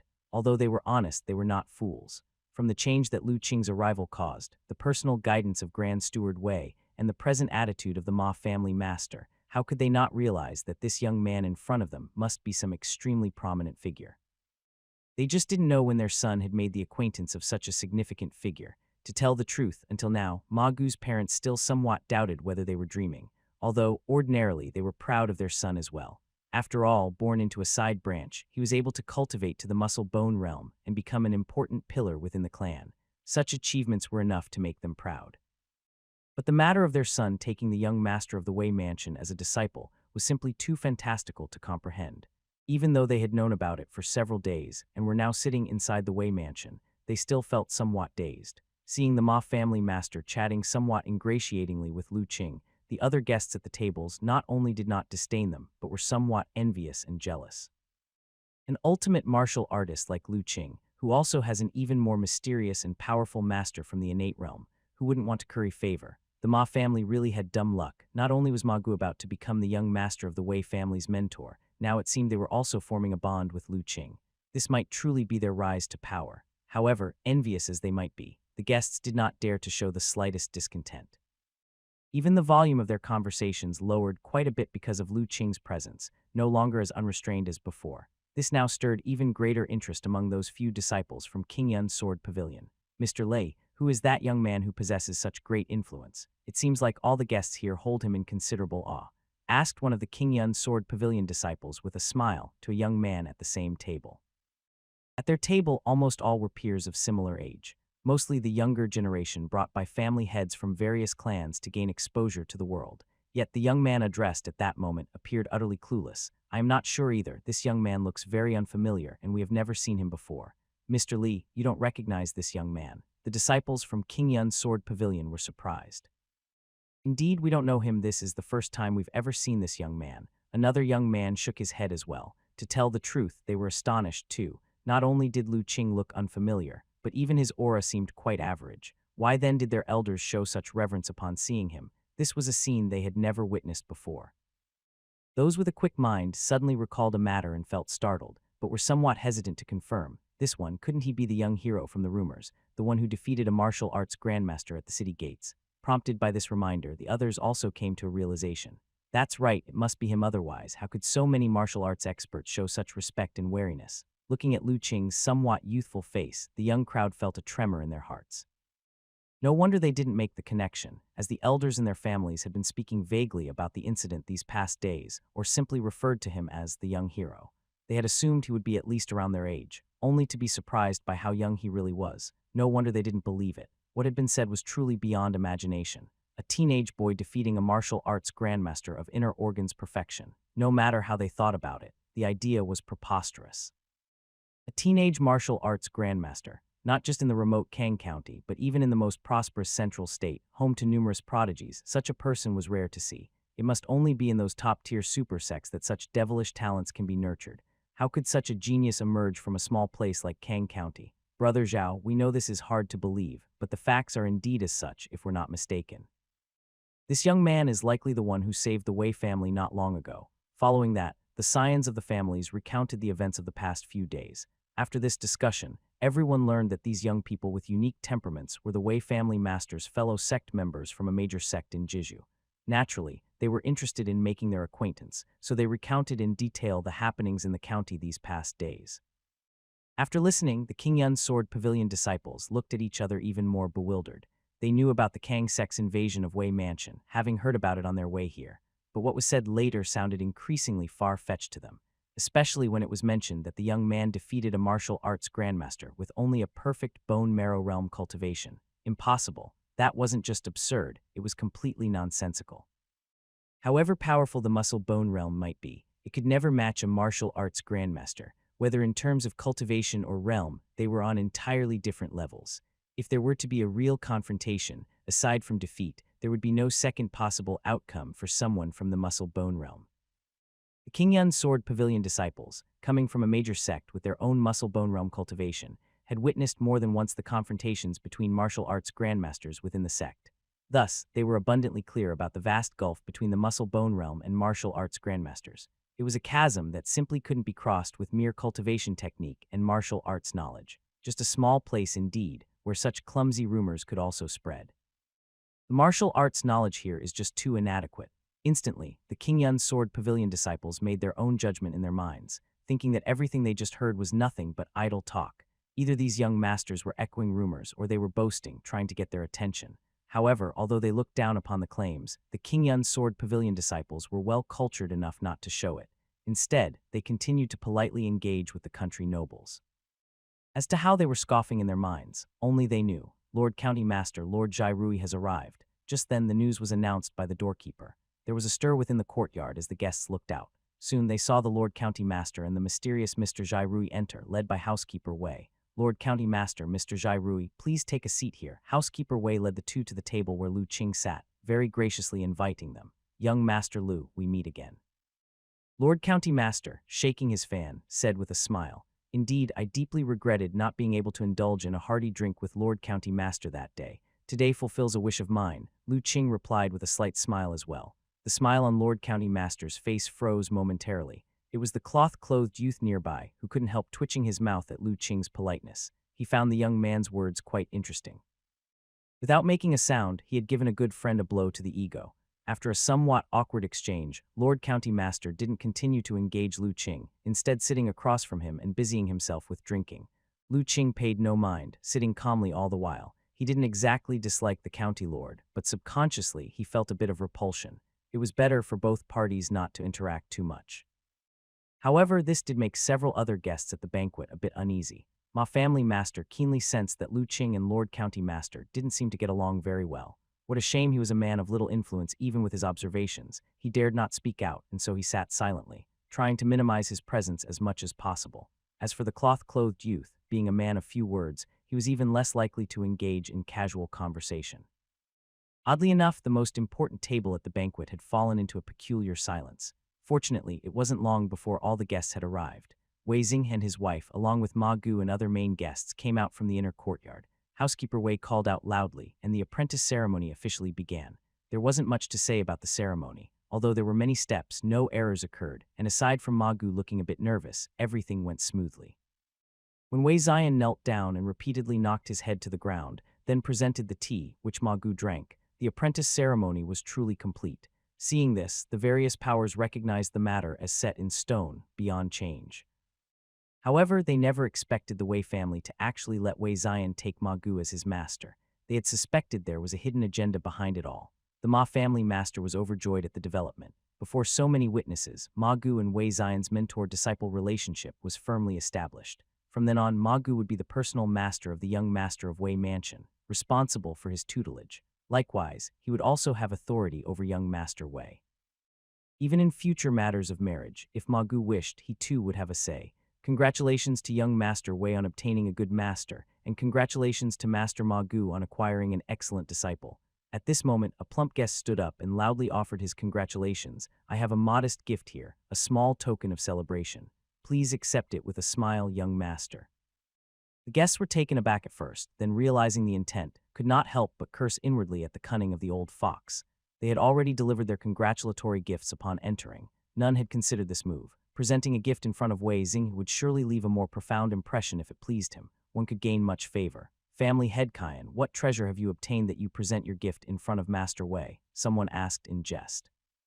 But everyone was indeed curious. What kind of gift made the always shrewd old fox family head Kian so confident as to present it publicly? After all, if the gift wasn't special enough under such scrutiny, it would not be showing off, but rather making a fool of oneself. It's just a small trinket, but I'm sure young master will like it. Family head Kian's face wore a flattering smile as he presented a beautifully crafted wooden box about a foot long and walked forward. Really? What is it? Wei Zion, too, became interested, looking at the wooden box. Everyone's gaze followed the box in family head Kian's hands, their curiosity thoroughly piqued by his actions. Lu Qing was no exception, but when he set his sights on family head Kian, making his way towards Wei Zion, a premonition of danger arose in his heart, prompting him to subconsciously activate his superpower. Immediately after, his expression changed. He called out in a loud warning, "Young master, be careful." The first to react was not Wei Zion, but family head Kian himself. The ingratiating smile on his face vanished, replaced by a chilling coldness. Bang! The wooden box burst open, revealing the contents inside. It was a black short sword, the blade shimmering coldly with a hint of a bloodstain. Simultaneously, a powerful and icy aura burst forth from family head Kian, suppressing the heart and spirit of all present. With one hand gripping the short sword and an explosive surge of brute force, the cobblestones beneath his feet shattered, and family head Kian lunged like an arrow released from its bow toward Wei Zion, over a dozen steps away. This sudden and terrifying turn of events was beyond everyone's expectations. Nobody thought that Kian family patriarch, usually even tempered and known for his prudence, would suddenly engage in such a mad course of action. Has this old fellow gone mad? This was the first thought of all the guests, but immediately after, they realized something was wrong, for the aura that erupted from Kian family patriarch was too strong, too frightening. That ice-cold breath seemed capable of freezing one's heart, causing all the guests to shiver uncontrollably, their limbs stiffening, almost unable to move. Not good. Even Wei Xing, a martial arts grandmaster, felt his heart and spirit stagnate, slowing his reaction considerably. He was terrified and could only watch helplessly as the powerfully aura-bursting, Kian family patriarch pounced towards Wei Zion, eyes nearly splitting with rage. Shamanic secret technique, blood-slaying sword, assassin from 7 Killings Tower. Cloth-clothed youth stood up abruptly, his face full of shock. Being in possession of a sect treasure, he was unaffected by the shamanic secret technique, but due to the distance, he could only sigh helplessly at the scene, unable to intervene in time. Wait, where is young Master Lu? The cloth-clothed youth's inward sigh had just begun when he noticed something was amiss. Lu Qing, who had been at his table, had already disappeared. But in the next moment, he knew where Lu Qing had gone. On the makeshift platform, Wei Zion and Ma Gu had already been stunned by the icy demeanor bursting forth from Kian family patriarch.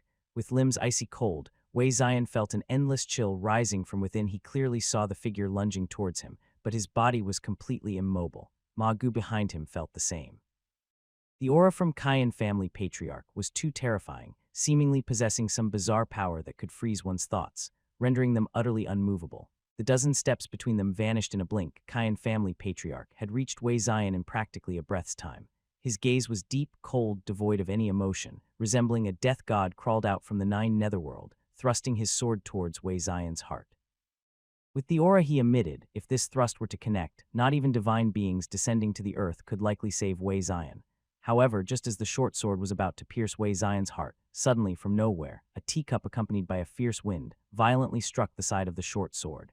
Bang! The teacup collided with the side of the short sword, instantly shattering to pieces, but the force contained within was completely transferred to the short sword. This force was tremendously powerful. Even with Cayenne family patriarch's strength, he felt his arm shake, unable to fully control the short sword, forcing it to swerve aside. Swoosh! A streak of fresh blood flew up. The sword missed its intended target, not piercing Wei Zion's heart, merely slashing past and wounding his arm. Get lost. Simultaneously, a fierce roar resounded, and Lu Qing's figure appeared on the platform. His right fist clenched, his chi blood erupted, carrying an extremely fierce aura. He punched at Cayenne family patriarch's flank. What? The deathly gaze in Cayenne family patriarch's eyes flickered slightly, seemingly surprised that someone could react so quickly under his shamanic secret technique. But he knew the opportunity was lost, and if he continued, even if he could forcibly kill Wei Zion, once Wei Xing and the others reacted, he himself wouldn't be able to escape. His thoughts whirled rapidly. Cayenne family patriarch immediately made a decision. He spun and swung out a palm to meet Lu Qing's fist. Boom! Fist and palm collided, air bursting forth, the platform shook, and in this hastily managed counter, Cayenne family patriarch couldn't match the momentum of the incoming Lu Qing. His plump body immediately flew off, breaking through the nearby surrounding wall. Thinking of running, however, Lu Qing immediately realized something was amiss. In that brief exchange, the opponent hadn't sustained much damage but had used an extremely clever method of force dissipation, leveraging his fist power to escape.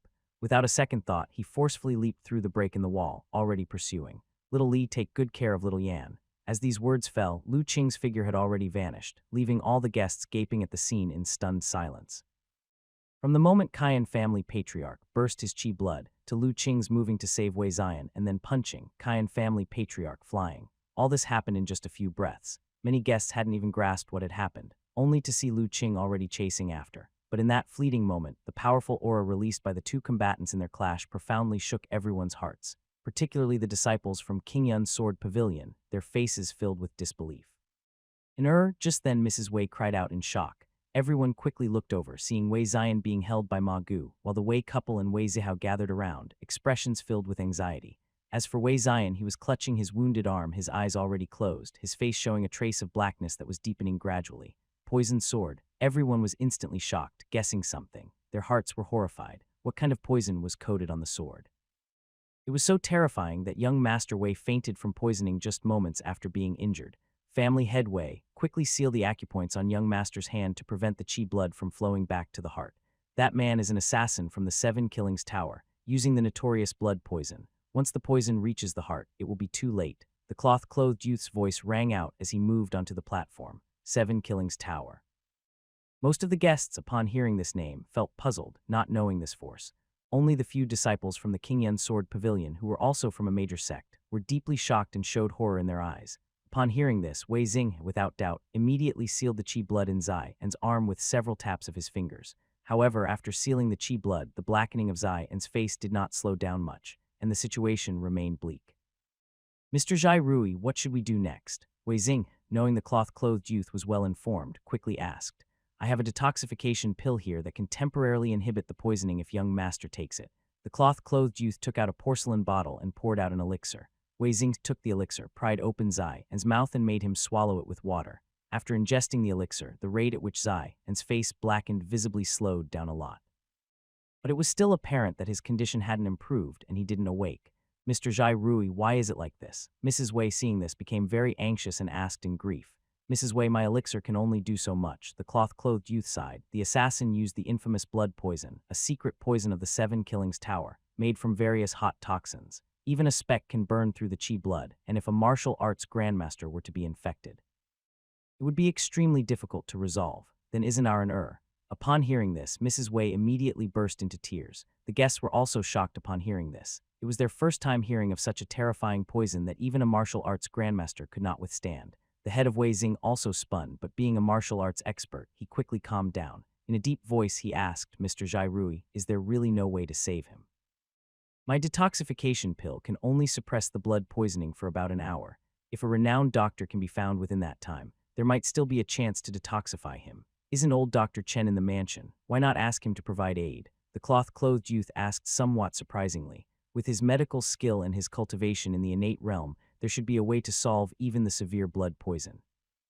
Little did Wei Xing know, his face immediately turned bitter. Mr. Jairui might not know, but earlier this morning, because of the banquet at the mansion, our ancestor found it too noisy, so he went with old Dr. Chen to gather herbs in the mountains. They are probably still on their way.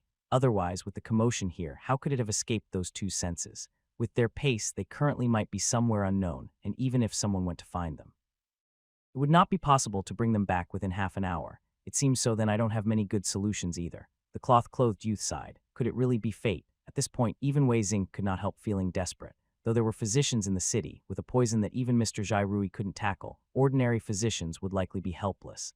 And just when old Dr. Chen and the ancestor were not in the mansion, was an truly destined to face this calamity.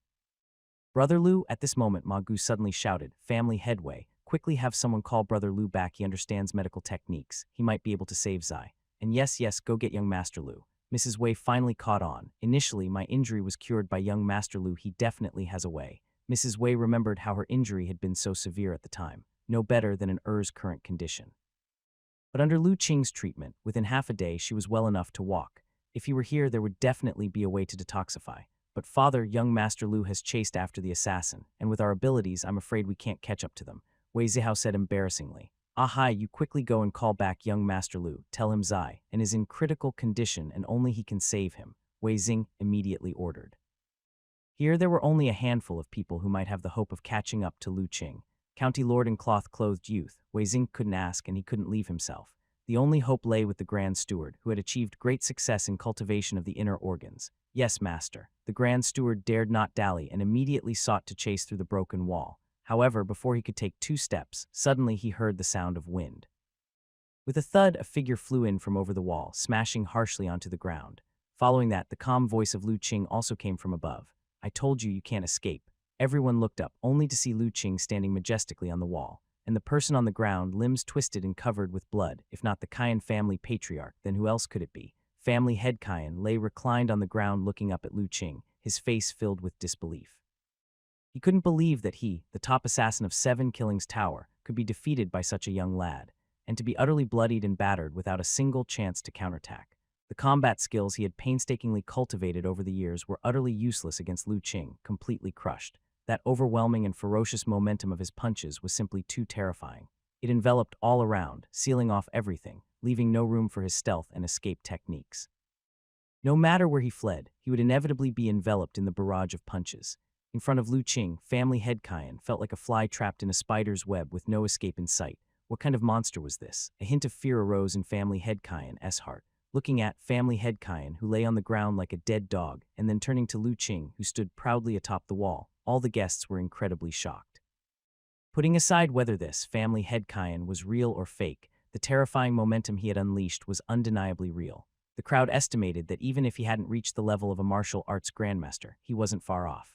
His swordsmanship and movement technique were equally impressive. At least among those present, apart from Wei Xing and the cloth-clothed youth, no one dared say they could block even one move. Let alone possessing the strange and unpredictable secret technique that could even shake the heart and spirit of a grandmaster-level martial artist. Such a formidable assassin could not escape Lu Qing's pursuit and was easily captured and subdued. From the assassin's flight to Lu Qing's return, it was only a matter of dozens of breaths, right? The guests realized that compared to the previous battle at the city gates, Lu Qing's strength had probably improved significantly. What's wrong with the young master? Lu Qing did not care about the odd looks from the guests. His first glance was at Wei Zion, who lay unconscious with an abnormal complexion. Young Master Lu, you're back just in time. This villain's sword was poisoned and an has been cut.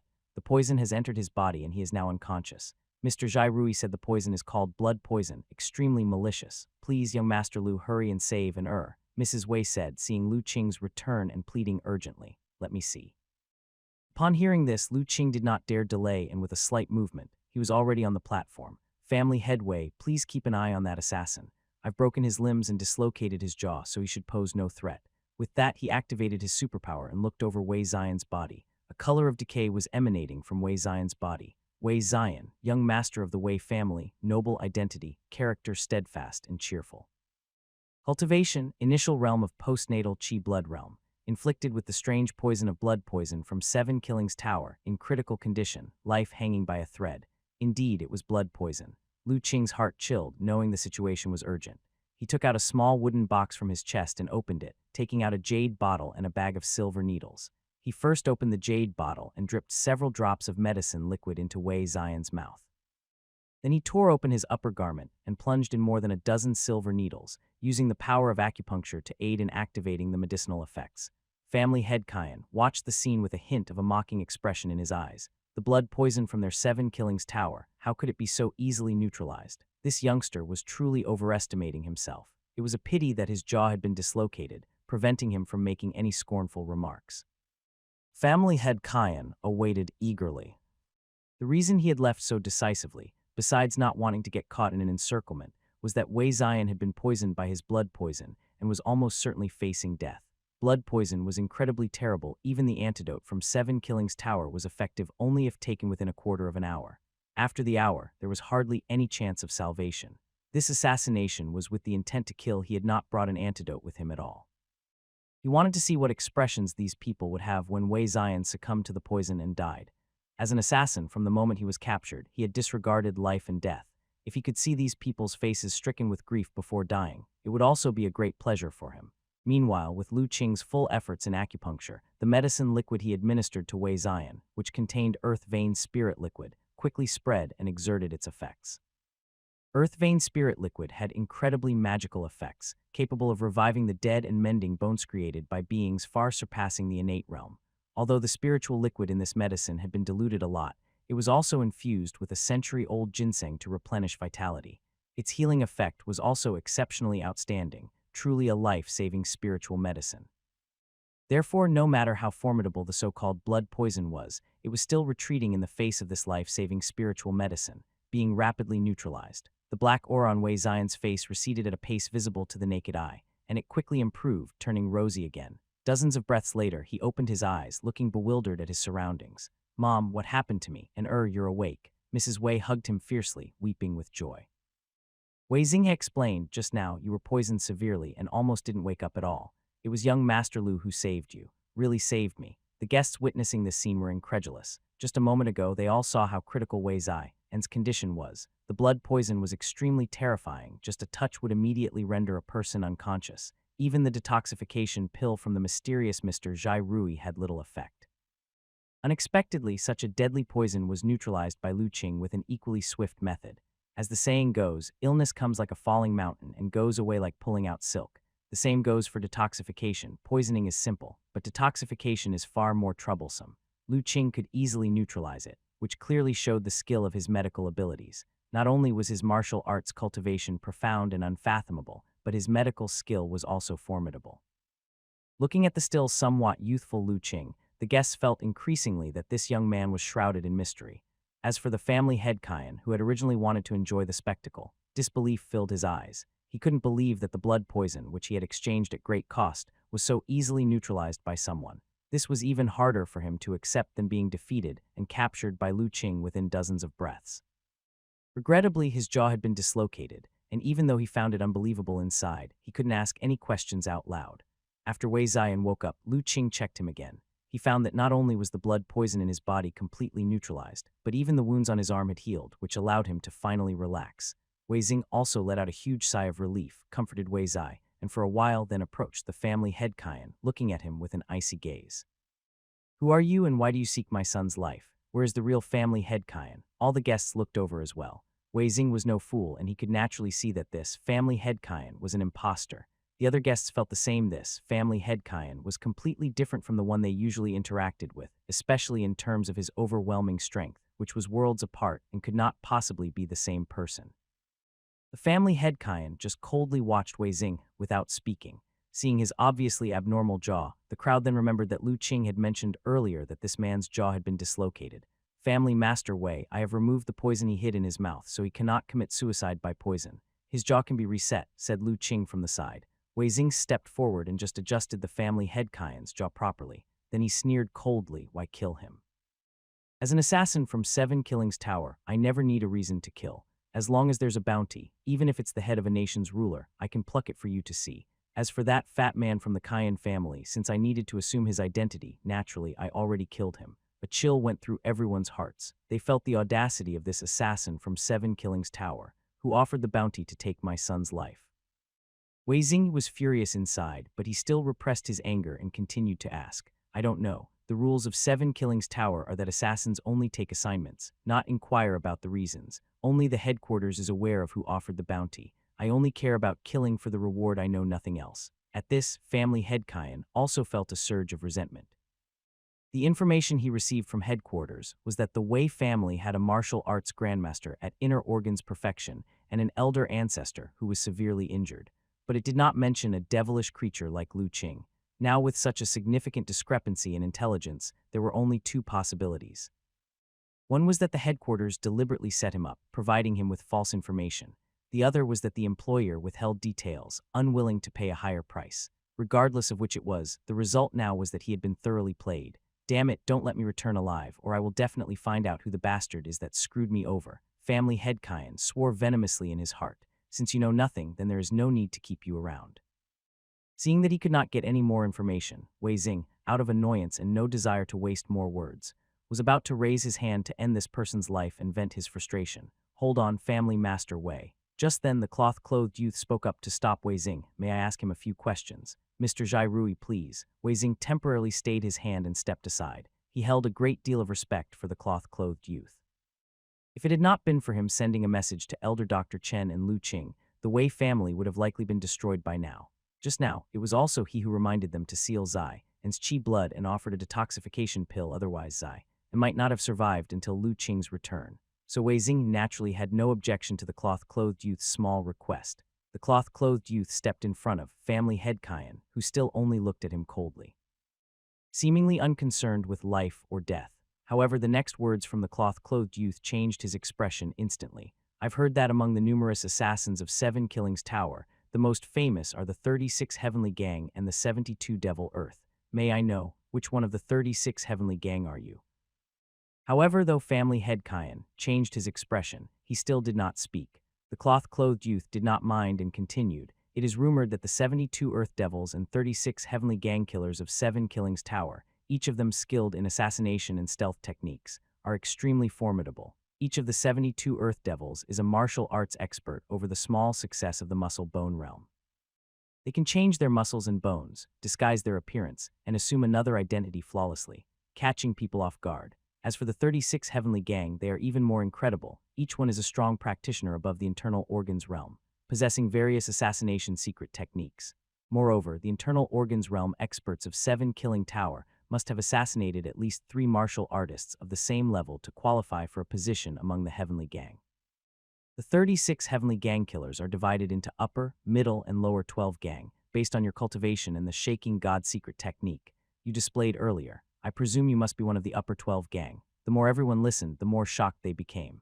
The influence of Seven Killings Tower was too terrifying. Based on what the cloth-clothed youth said, just the 72 Earth Devils and the 36 Heavenly Gang were already an incredibly strong force. Knowing that the entirety of Kang County combined didn't have many strong practitioners in the internal organs realm, not even the state mansion could gather so many internal organs realm experts. With the strength of Seven Killings Tower, it would be easy to sweep through a commandery. Family head Cayenne initially didn't want to respond, but as the cloth-clothed youth narrated, he finally couldn't help but speak out. It's no wonder you are a disciple from Tianji Building. So knowledgeable about our Seven Killings Tower, but isn't your Tianji Building always touted as absolutely neutral, not participating in any power struggles? Isn't what you're doing now a violation of your principles? We from Tianji Building need not explain our actions to such as you, who skulk in the shadows, the cloth-clothed youth said indifferently. Seven Killings Tower in recent years has acted more and more recklessly, committing assassinations and stirring chaos among sects and commanderies, which has gradually begun to affect the stability of the human race. Do you really think no one dares to punish you? Ha ha ha, don't talk so self-righteously. A great change that hasn't come in 10,000 years is about to arrive. Who isn't vying now? Are you really that noble? Tianji Building, do you think you're worthy of deciding the fate of the human race?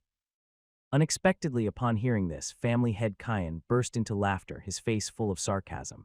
Exactly, you guys have found out something. The cloth-clothed youth's expression became solemn, finally obtaining the information he wanted to know. The recent actions of Seven Killings Tower were indeed part of some scheme. HMPH, you so-called righteous alliance, do you really think you can conceal the heavens with one hand? Don't forget, my Seven Killings Tower is also a supreme sect with 10,000 years of inheritance. You think you can block information and monopolize the first mover's advantage as if the fate of the world is something you, with your sanctimonious mien, can control. Family head Kyan seemed to no longer care, disclosing the information of his own faction with disregard. Since he was already misled this time, he naturally wanted to mislead others in return. The cloth-clothed youth was shaken, knowing the situation was truly developing in the negative direction, as the Tower Master had predicted years ago. The surrounding guests, listening to the conversation between the two, were all confused faces, completely unaware of the significance. Only Lu Qing sensed something. He knew that the great changes mentioned by the two were probably related to the resurgence of spiritual energy. It seemed that those top forces were indeed aware of the rise and fall of spiritual energy, and they had already begun to make arrangements early to seize the preemptive opportunities. Looking at family head Kyan with his slightly fierce expression, the cloth-clothed youth fell silent. At the same time, he was even more anxious. If things were really as the other party said, it would not take long before the whole world would indeed start to become chaotic. Master Wei, I have no other questions to ask. I'll leave this person for you to deal with. Seeing Wei Xing standing in front of him again and that cold expression on his face, family head Kyan knew that this time he probably wouldn't escape death. He wasn't afraid though, having been a top assassin in the Seven Killings Tower. His hands were stained with countless lives, and he was long aware of the possibility of dying on a failed mission. However, there was one thing he needed to clarify before he could die in peace. So he said to Wei Xing, I know I'm doomed to die, and I truly don't know who the employer is, but if you let that young master answer a few of my questions, I can tell you the contents of this assassination mission, and you can guess who the enemy is. Wei Xing turned to look at Lu Qing. Lu Qing, his expression unchanged, said calmly, ask. In family head Kyan's eyes, a devilish genius like Lu Qing was likely to have been nurtured only by those mythical places mentioned in legends. Unfortunately, those places are ethereal.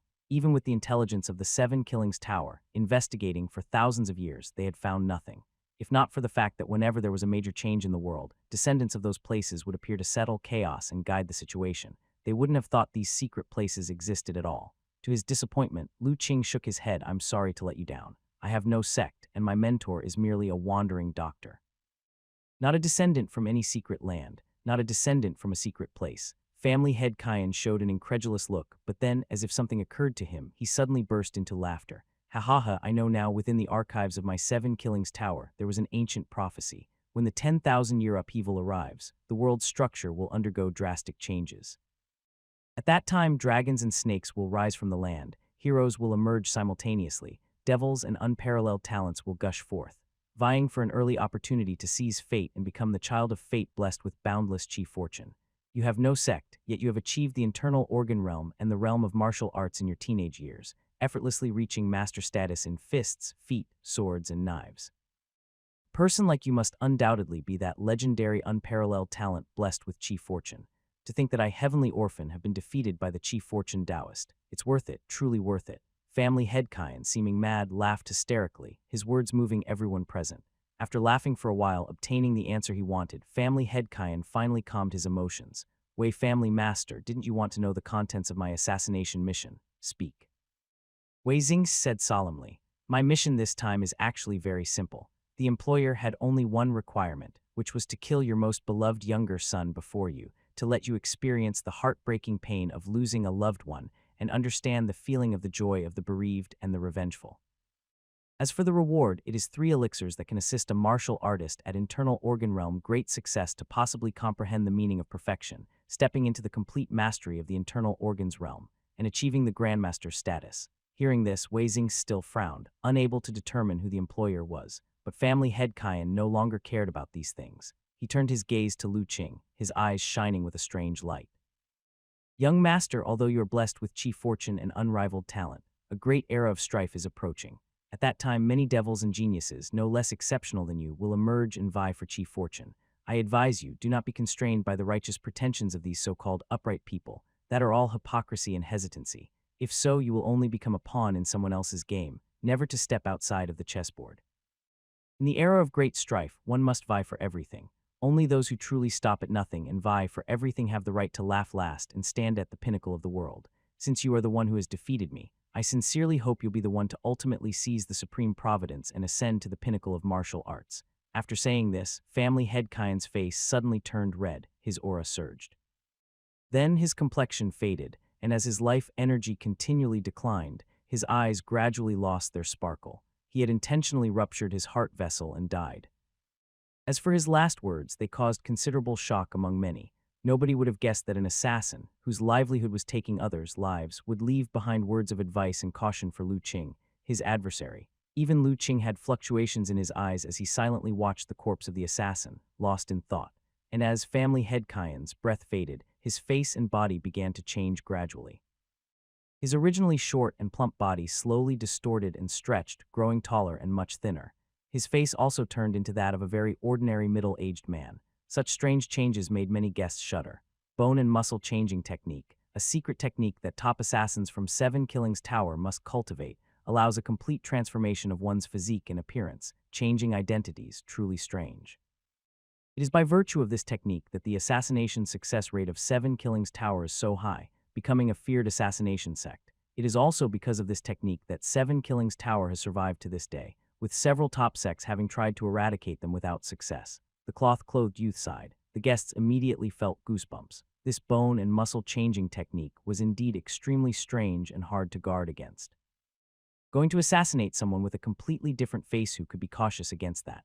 After all, in this world, who doesn't have one or two close acquaintances? Wei Xing was even more startled and afraid. Mr. Zhai Rui, now that this person is dead, what about the safety of an in the future if they were targeted by such a terrifying Seven Killings Tower? Could Zai and still have a way to survive? Please rest assured, Wei Family Master. The rule of Seven Killings Tower is that the assassination mission, once accepted by an assassin, requires payment. If the assassination is successful, 70% of the payment goes to the assassin, but if it fails and the assassin dies, the payment goes to Seven Killings Tower. Unless the assassin himself admits the failure and compensates the sect, Seven Killings Tower might return the payment. Therefore, if the client wants to continue the assassination of young Master Wei, they must issue a reward again. But this time, even an assassin from the Upper 12 gang has failed. The cost of continuing the assassination would probably more than double. I don't think that person would be willing to pay such a high price. The cloth-clothed youth reassured them. Upon hearing this, everyone understood the dominance of Seven Killings Tower. The implication from the cloth-clothed youth was clear. Once an assassination reward is posted in Seven Killings Tower and someone accepts the mission, unless the assassin himself gives up and is willing to compensate, the payment is obligatory, whether the mission succeeds or not. Of course, Seven Killings Tower dares to operate this way. Surely they have something to rely on. Perhaps it is as Mr. Zhai Rui previously said. The high success rate of assassinations by Seven Killings Tower gives them the confidence to set such rules. Even Wei Xing felt somewhat relieved upon hearing this. To compel an assassin more powerful than those from the 12 Heavenly Gang, the bounty must be extremely high. The person behind the scenes was clearly targeting him. If they could afford to hire such a person, they would likely have directly offered a bounty to assassinate him, rather than indirectly trying to provoke him by targeting Zai. Compared to that, I am actually more worried about young Master Lu. At that moment, the cloth-clothed youth continued. Everyone was taken aback and involuntarily looked towards Lu Qing. Lu Qing looked back at them. According to what the assassin said before his death, he called himself Heavenly Orphan. If I'm not mistaken, he must be the one ranked 9th among the Upper 12 Heavenly Gang in the Seven Killings Tower. Although the Seven Killings Tower has countless assassins, the spots for the 72 Earthly Fiends and the 36 Heavenly Gang are fixed. Now that Heavenly Orphan has been defeated by you and has committed suicide, the 9th spot in the Upper 12 Heavenly Gang is empty. The position of the 36 Heavenly Gang holds a very special significance within the Seven Killings Tower, and now that one is vacant, it will surely attract the covetous eyes of other assassins. Vie for a position of the Heavenly Gang, one must prove oneself, and the quickest way to prove oneself, naturally, is to assassinate you, the martial artist who defeated Heavenly Orphan. So if my guess is right next, there will probably be quite a few Seven Killings Tower assassins who will want to meet you. Even the Seven Killings Tower might issue an internal assassination order to target you. The assassination secret techniques of the Seven Killings Tower are strange and tricky. You need to be careful. The cloth-clothed youth said solemnly. Is that so? Isn't little Yan in danger then? Hearing this, Lu Qing's expression turned slightly solemn. If the Seven Killings Tower really intended to target him for assassination, that would indeed be troublesome. He was not afraid for himself, but he was worried that those people, sparing no means, might harm little Yan. You can rest assured about that. The Seven Killings Tower has its own pride. According to its rules, to prove one's eligibility for the Heavenly Gang, one must defeat you honorably using assassination techniques. If someone threatened others to coerce you into submission, not only would the Seven Killings Tower not recognize such a feat, but they would even punish it. The position of the 36 Heavenly Gang holds special significance in the Seven Killings Tower. They wouldn't let someone take it so frivolously, the cloth-clothed youth explained. I see, then let them come. I want to see what strange aspects the Seven Killings Tower really holds. Hearing that it wouldn't affect others, Lu Qing was much relieved. As for the assassinations from the Seven Killings Tower, the bone and muscle changing technique, which can alter one's appearance, is indeed marvelous, but in front of him, who possesses divine soul power and superpower, even the most magical secret technique of transformation is utterly useless. Unless it was an assassin from the innate realm, he needn't be overly cautious. Thinking this, Lu Qing couldn't help but ask Mr. Zhai Rui, are there any innate realm assassins within the Seven Killings Tower? Yes, the cloth-clothed youth answered affirmatively. But rest assured, even the Seven Killings Tower must abide by the Holy Mountain's ban. Martial artists above the innate realm are not allowed to attack humans below the innate without cause. Should anyone dare to overtly break the ban, even the Seven Killings Tower wouldn't withstand the pressure from the Holy Mountain and the four great secret places. That's very good indeed. I also want to experience other secret techniques of the Seven Killings Tower. This could actually be a good opportunity. At this point, Lu Qing truly set his worries aside. Seeing how Lu Qing remained so calm and composed in the face of possible terrifying assassinations, all the guests were filled with admiration. They recalled the words Heavenly Orphan had said before his death. Although they were unclear about what exactly this so-called millennium upheaval was, they were somewhat inclined to believe in the notion of the Child of Fate. If even someone as outstanding as Lu Qing couldn't be the Child of Fate, they couldn't imagine what kind of devil the real Child of Fate would be. Send Gift 1. Seeing that Lu Qing showed no fear of the possible assassinations from Seven Killings Tower, even the cloth-clothed youth couldn't help but admire him. At this moment, even he had to admit that what Heavenly Orphan said before dying had some truth to it. Lu Qing indeed might be an exceptional talent born at the right moment before the era of great strife, carrying the mandate of destiny. Young Master Lu, actually, this could be an opportunity for you, perhaps. Seeing Lu Qing's composed demeanor, the cloth-clothed youth couldn't help but remark jokingly, after admiring him inwardly. Oh, what do you mean by that? Lu Qing asked, slightly taken aback. Seven Killings Tower is a sect that possesses ancient heritages, and similarly, it follows some ancient rules. Within Seven Killings Tower, an assassination order is issued called the Seven Killings Order. Once the Seven Killings Order is activated, you will face the assassins of the entire Seven Killings Tower. But these assassination attempts are not unlimited. According to the rules of the Seven Killings Order, they will carry out a maximum of 7 assassination attempts against you.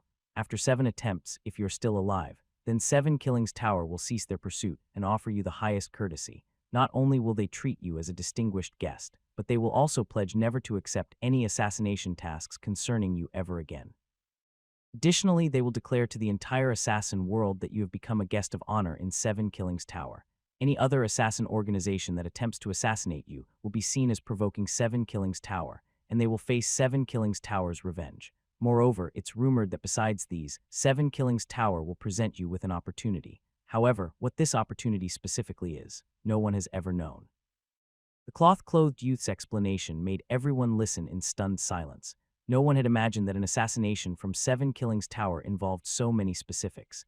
Mr. Zhai Rui, based on what you've said, does it mean that anyone who survives the Seven Killings Order will in turn be protected by Seven Killings Tower? Wei Xing asked. That's correct, the cloth-clothed youth nodded. Lu Qing, however, inquired, then may I ask Mr. Zhai Rui, has anyone ever survived this Seven Killings Order? Yes, the cloth-clothed youth asserted. The Seven Killings Order of Seven Killings Tower is not issued lightly, but according to the records of Tianji Building, in the nearly 10,000 years, Seven Killings Tower has issued at least hundreds of Seven Killings Orders. 2 distant events are hard to verify, but in the most recent millennium, a total of 3 people have safely survived the pursuit of the Seven Killings Order. The most recent individual was a figure from 300 years ago, and these 3 individuals did indeed, as rumors had it, receive Seven Killings Tower's protection, and thereafter, they never experienced any form of assassination for the rest of their lives. It is said that one of them was once targeted for assassination by a rising assassin organization, but the moment the contract was offered, before anyone could take up the task, that assassin organization was uprooted overnight and completely eradicated. It is precisely because of these incidents that people believe Seven Killings Tower truly adheres to the rules of the Seven Killings Order. Only 3 people had managed to survive the assassination attempts of the Seven Killings Order in a millennium. Hearing this, everyone finally understood just how difficult this was. Goodness, the odds were so slim. it was hardly sufficient to say it's surviving against all odds. It wouldn't be an exaggeration to say it was a near certain death scenario. No wonder Seven Killings Tower would make such a promise to them. Someone surviving the Seven Killings Order was a rarity that might not occur even once in hundreds of years. Anyone who could escape Seven Killings Tower's 7 attempts and remain unscathed must indeed be an exceptional talent with tremendous fate and destiny. For such a being, to step back and make way temporarily, what's the harm? Some astute guests pondered for a moment, and then suddenly understood the subtlety involved. The rule of Seven Killings Tower might appear restrictive, but in reality, it was a way for them to keep an escape route for themselves. So young Master Lu, you needn't worry about Seven Killings Tower not keeping their promise after you survive the Seven Killings Order. This is an ancient rule passed down through thousands of years in Seven Killings Tower, and they cannot possibly break it, the cloth-clothed youth concluded. I never entrust my life to the promises of others. Lu Qing remained unaffected, replying indifferently, whether the rule of the Seven Killings Order is true or not, I don't care. If Seven Killings Tower really wants to assassinate me, then they should also be prepared to become my enemies. At that point, when to stop may not be for them to decide. Lu Qing was not one to passively receive blows. If Seven Killings Tower really wanted to assassinate him, it might well turn out to be a question of who hunts whom. Sensing the coldness in Lu Qing's words, the cloth-clothed youth felt a chill in his heart. Only then did he remember that the person before him was not as kind as he seemed on the surface. The other guests felt an inexplicable chill as well. Especially Ma Gu, who couldn't help but recall the scene he witnessed at Happy Village. Lu Qing holding a long knife amidst the flames, decapitated heads rolling, corpses scattered everywhere, blood filling the ground. Because of Heavenly Orphan's assassination attempt, the Wei family's mentorship ceremony could only conclude hastily. However, aside from the Cayenne family, the other guests felt not the slightest disappointment. Their gains from attending the Wei family's ceremony this time were immense. Not only had they witnessed a duel between martial arts experts, but also learned many secret informations they normally couldn't have accessed, particularly some keen-minded individuals who detected extremely important information from the conversation between the cloth-clothed youth and the assassin, like the disciples from King Yun's Sword Pavilion. Send Gift 1. In a certain courtyard, several King Yun's Sword Pavilion disciples were gathered together, quietly discussing. I don't know, but Tianji Building is always mysterious and knows countless secrets. Seven Killings Tower, likewise, is an ancient sect that has been passed down for 10,000 years. It must be an extremely important matter for them to take it so seriously. This matter must be reported to the sect. If it is as those two said, a major upheaval is about to occur in the world. And our King Yun's Sword Pavilion must also prepare in advance to respond. Seventh Junior Brother, later I will write a letter by hand, and you must immediately start your journey back to the sect and report today's events to the sect in full. Yes, after discussing for a while and making a decision, they then started to talk about other matters. Speaking of which, that young Master Lu is truly terrifying. Even the assassins of the 12 Heavenly Gang from the Seven Killings Tower are no match for him. Not even able to flee, one of the King Yun's Sword Pavilion disciples, recalling the morning's events, still felt amazed. The assassins of the 12 Heavenly Gang from the Seven Killings Tower are recorded in the sect as extremely formidable beings. It is rumored that they possess the ability to assassinate martial arts grandmasters, and indeed, the facts proved the rumors true. At that time, the aura burst forth by Heavenly Orphan was not only frightfully powerful, but also had the strange effect of shaking the heart, spirit, and stalling the thought process. Even Wei Family Master, himself a martial arts grandmaster, seemed affected at that moment, his movements delayed. Yet such a fearsome assassin stood no chance against young Master Lu, unable to escape, which was simply inconceivable. Yes, who would have thought that in a small place like Kang County?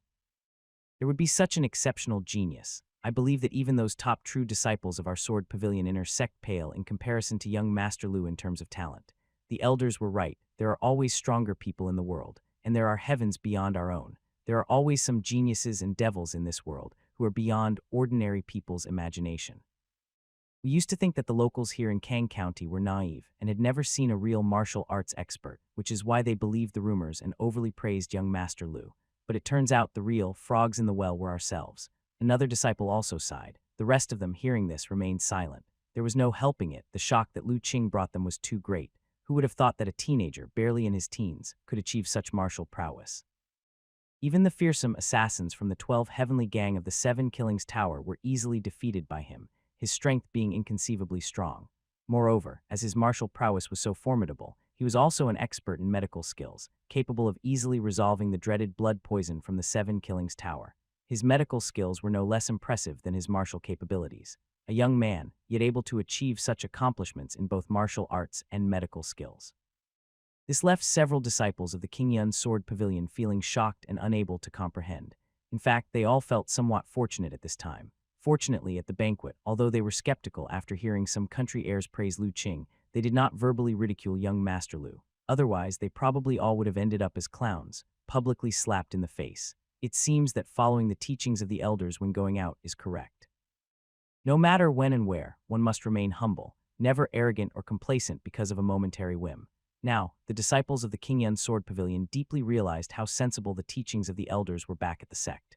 Perhaps this was the real significance of the sect sending them out to experience the world, just as the disciples of the King Yun Sword Pavilion were realizing the meaning of their experience in the County Lord Mansion, atop a small building. The cloth-clothed youth was sitting in front of a desk, holding a jade pen and writing vigorously on a Dan book jade scroll placed on the table. As he wrote, the tip of the jade pen emitted brilliance, transforming into characters that fell into the Dan book jade scroll, disappearing into it. After continuously writing for half an hour, the cloth-clothed youth wrote all the events of the past few days into the Dan book jade scroll and transmitted it to the sect. He then put down the pen, stood up, walked to the front of the small building, and looked out at the distant sky with a worried expression. The 10,000-year upheaval is approaching, the world's situation is about to change drastically, and various forces from the demon and evil paths are also stirring. Where will the fate of humanity go? The conversation with Heavenly Orphan let the cloth-clothed youth know that the upcoming 10,000-year upheaval was probably no secret among many top forces.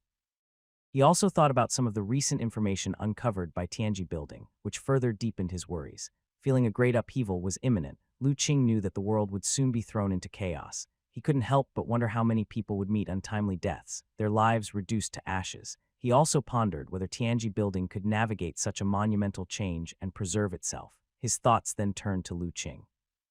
Despite being such a mysterious young man, he had never been able to see through him. Even using the sect's exotic treasure had not clarified his true nature. It was as though there was always a layer of mist surrounding him, capable of concealing any probing and calculations. Though Lu Qing's background remained elusive, he always had a sense of warning in his heart, sensing that Lu Qing's power was extremely terrifying. He might not even be a match for him. Thinking about Lu Qing's age and the last words of the Heavenly Orphan, before his death, the cloth-clothed youth somewhat agreed with the Heavenly Orphan's claim. Perhaps Lu Qing truly was an unparalleled genius destined to appear before the imminent changes in the heavens and earth. Only such a favored child of destiny, born with great fortune, could fearlessly obscure his own fate from their exotic treasure of Tianji Building. But could such a born genius really be so terrifying? The cloth-clothed youth recalled some ancient records from his sect. According to those records, when the heavens and earth were about to change, numerous heroes would rise, and many geniuses destined to seize their destiny would appear. If the talents of these children of fate were all as formidable as Lu Qing's, he couldn't begin to imagine the dazzling clash of brilliance when these unparalleled geniuses contested with one another. How could they, of Tianji Building, adapt to such heavenly secrets and guide the major trends amid these unparalleled geniuses? Thinking about his sect's ancestral teachings, the cloth-clothed youth felt a chill. He couldn't help but doubt if the founding grandmaster of his sect had been too fanciful in his thoughts. Jai Rui, are you there? Just as the cloth-clothed youth's thoughts were fluctuating, suddenly he heard a familiar knock at the door. I'm here, come in. The cloth-clothed youth casually put away the jade pen and the Dan book jade scroll and spoke indifferently. The door opened, and Lord County Master Yan Kanghai walked in holding some liquor and food along with a chess set. What is it? Asked the cloth-clothed youth. Here to drink and play chess. Yan Kanghai mentioned what he held in his hands. Haven't you already had quite a lot to drink this morning at the Wei family? More drinking. Cloth-clothed youth was somewhat speechless, finding that his friend seemed to be increasingly indulging in alcohol. That bit of liquor was nothing. It was scared away by the assassins from the Seven Killings Tower. Yan Kanghai casually started setting up the liquor, food, and chessboard on the table. Come, it looks like you also have many worries. Why not join me for a few drinks? The cloth-clothed youth thought for a moment, didn't refuse, and sat down at the table. His friend poured him a glass of wine. After a few drinks and several moves in chess, Yan Kanghai then asked, are you troubled by what the assassin from the Seven Killings Tower said today about the millennial upheaval? The cloth-clothed youth paused, his expression unreadable. It's not something you should know, don't ask. Have you forgotten the lessons of the past? This time Yan Kanghai didn't back down but smiled instead. It seems then what Heavenly Orphan said was true. The world is really about to change. The cloth-clothed youth remained silent. After a while he finally spoke. Indeed, the world is about to change, but it's not the kind of change you envision. Yan Kanghai, put aside your little scheming. This is not something you can touch. If you meddle recklessly, it's not just you. Even we of Tianji Building or Holy Mountain could be shattered into pieces, never to recover. Do you want to lead the Yan family toward destruction? Hearing this, Yan Kanghai's complexion finally changed drastically. Send gift 1. Have you finally gathered them all? Lu Qing was equally surprised. Where are all the materials? I've already had someone prepare to bring them here. There's no need for such trouble. I still need to configure these materials. Wei family master, is there an alchemy room in the mansion? I would like to borrow it. Yes, of course. Shall I have someone move the materials to the alchemy room then? After Wei Xing had left, Elder Dr. Chen asked, Ah Qing, what materials did you have the Wei family master find for you? Some materials for mixing medicinal liquids, related to forging, Lu Qing answered. The elder doctor nodded without asking further. He knew of the mysterious legacy Lu Qing had acquired, so he was somewhat used to him coming up with strange things from time to time. Master, after I've prepared the medicinal liquid, I'll need to make a trip to the smithy, and I might return late, said Lu Qing. Yes, be careful when you go out and pay attention to your safety, the elder doctor cautioned. Just 2 days ago, while Elder Dr. Chen and Wei Shanhai were out gathering herbs, they returned only to learn about an assassination attempt that had taken place back at the mansion. Wei Shanhai was so furious that he nearly confronted Seven Killings Tower to demand an explanation. Hearing everyone's discussions and the cloth-clothed youth's words about the Seven Killings Order, Elder Dr. Chen also worried about Lu Qing's situation. However, he knew not to let fear inhibit action. It was impossible to stay holed up in Wei Mansion just because of a potential assassination. Moreover, Elder Dr. Chen knew Lu Qing's character welcome and steady. Since Lu Qing thought it safe to go out, he must be confident in ensuring his safety. I understand, Master. When I return, I'll bring you a surprise, Lu Qing replied. After gathering his things, Lu Qing then went to the alchemy room at Wei Mansion. Upon arriving, he inspected the materials that Wei Xing's men had brought over, and after examination, nodded in satisfaction. The materials were almost exactly what he needed. Any slight discrepancies were trivial and wouldn't affect the configuration of the medicinal liquid. Of course, this was also because the list he had given to Wei Xing not only had the names of the materials, but also listed their various properties. Otherwise, it would not have been so easy to gather everything just by name alone. After all, in the legacy Lu Qing had obtained, many of the materials still bore names from tens of thousands of years ago. Who knew if those names had changed over such a lengthy period? But while names might alter, the properties of the materials would not easily change. Thus, Lu Qing had successfully gathered all the materials. Wei family master, I need to prepare a unique medicinal liquid using these materials. Please make sure no one disturbs me, Lu Qing requested. Please rest assured, young Master Lu. I will personally ensure that no one interrupts, Wei Xing responded gravely.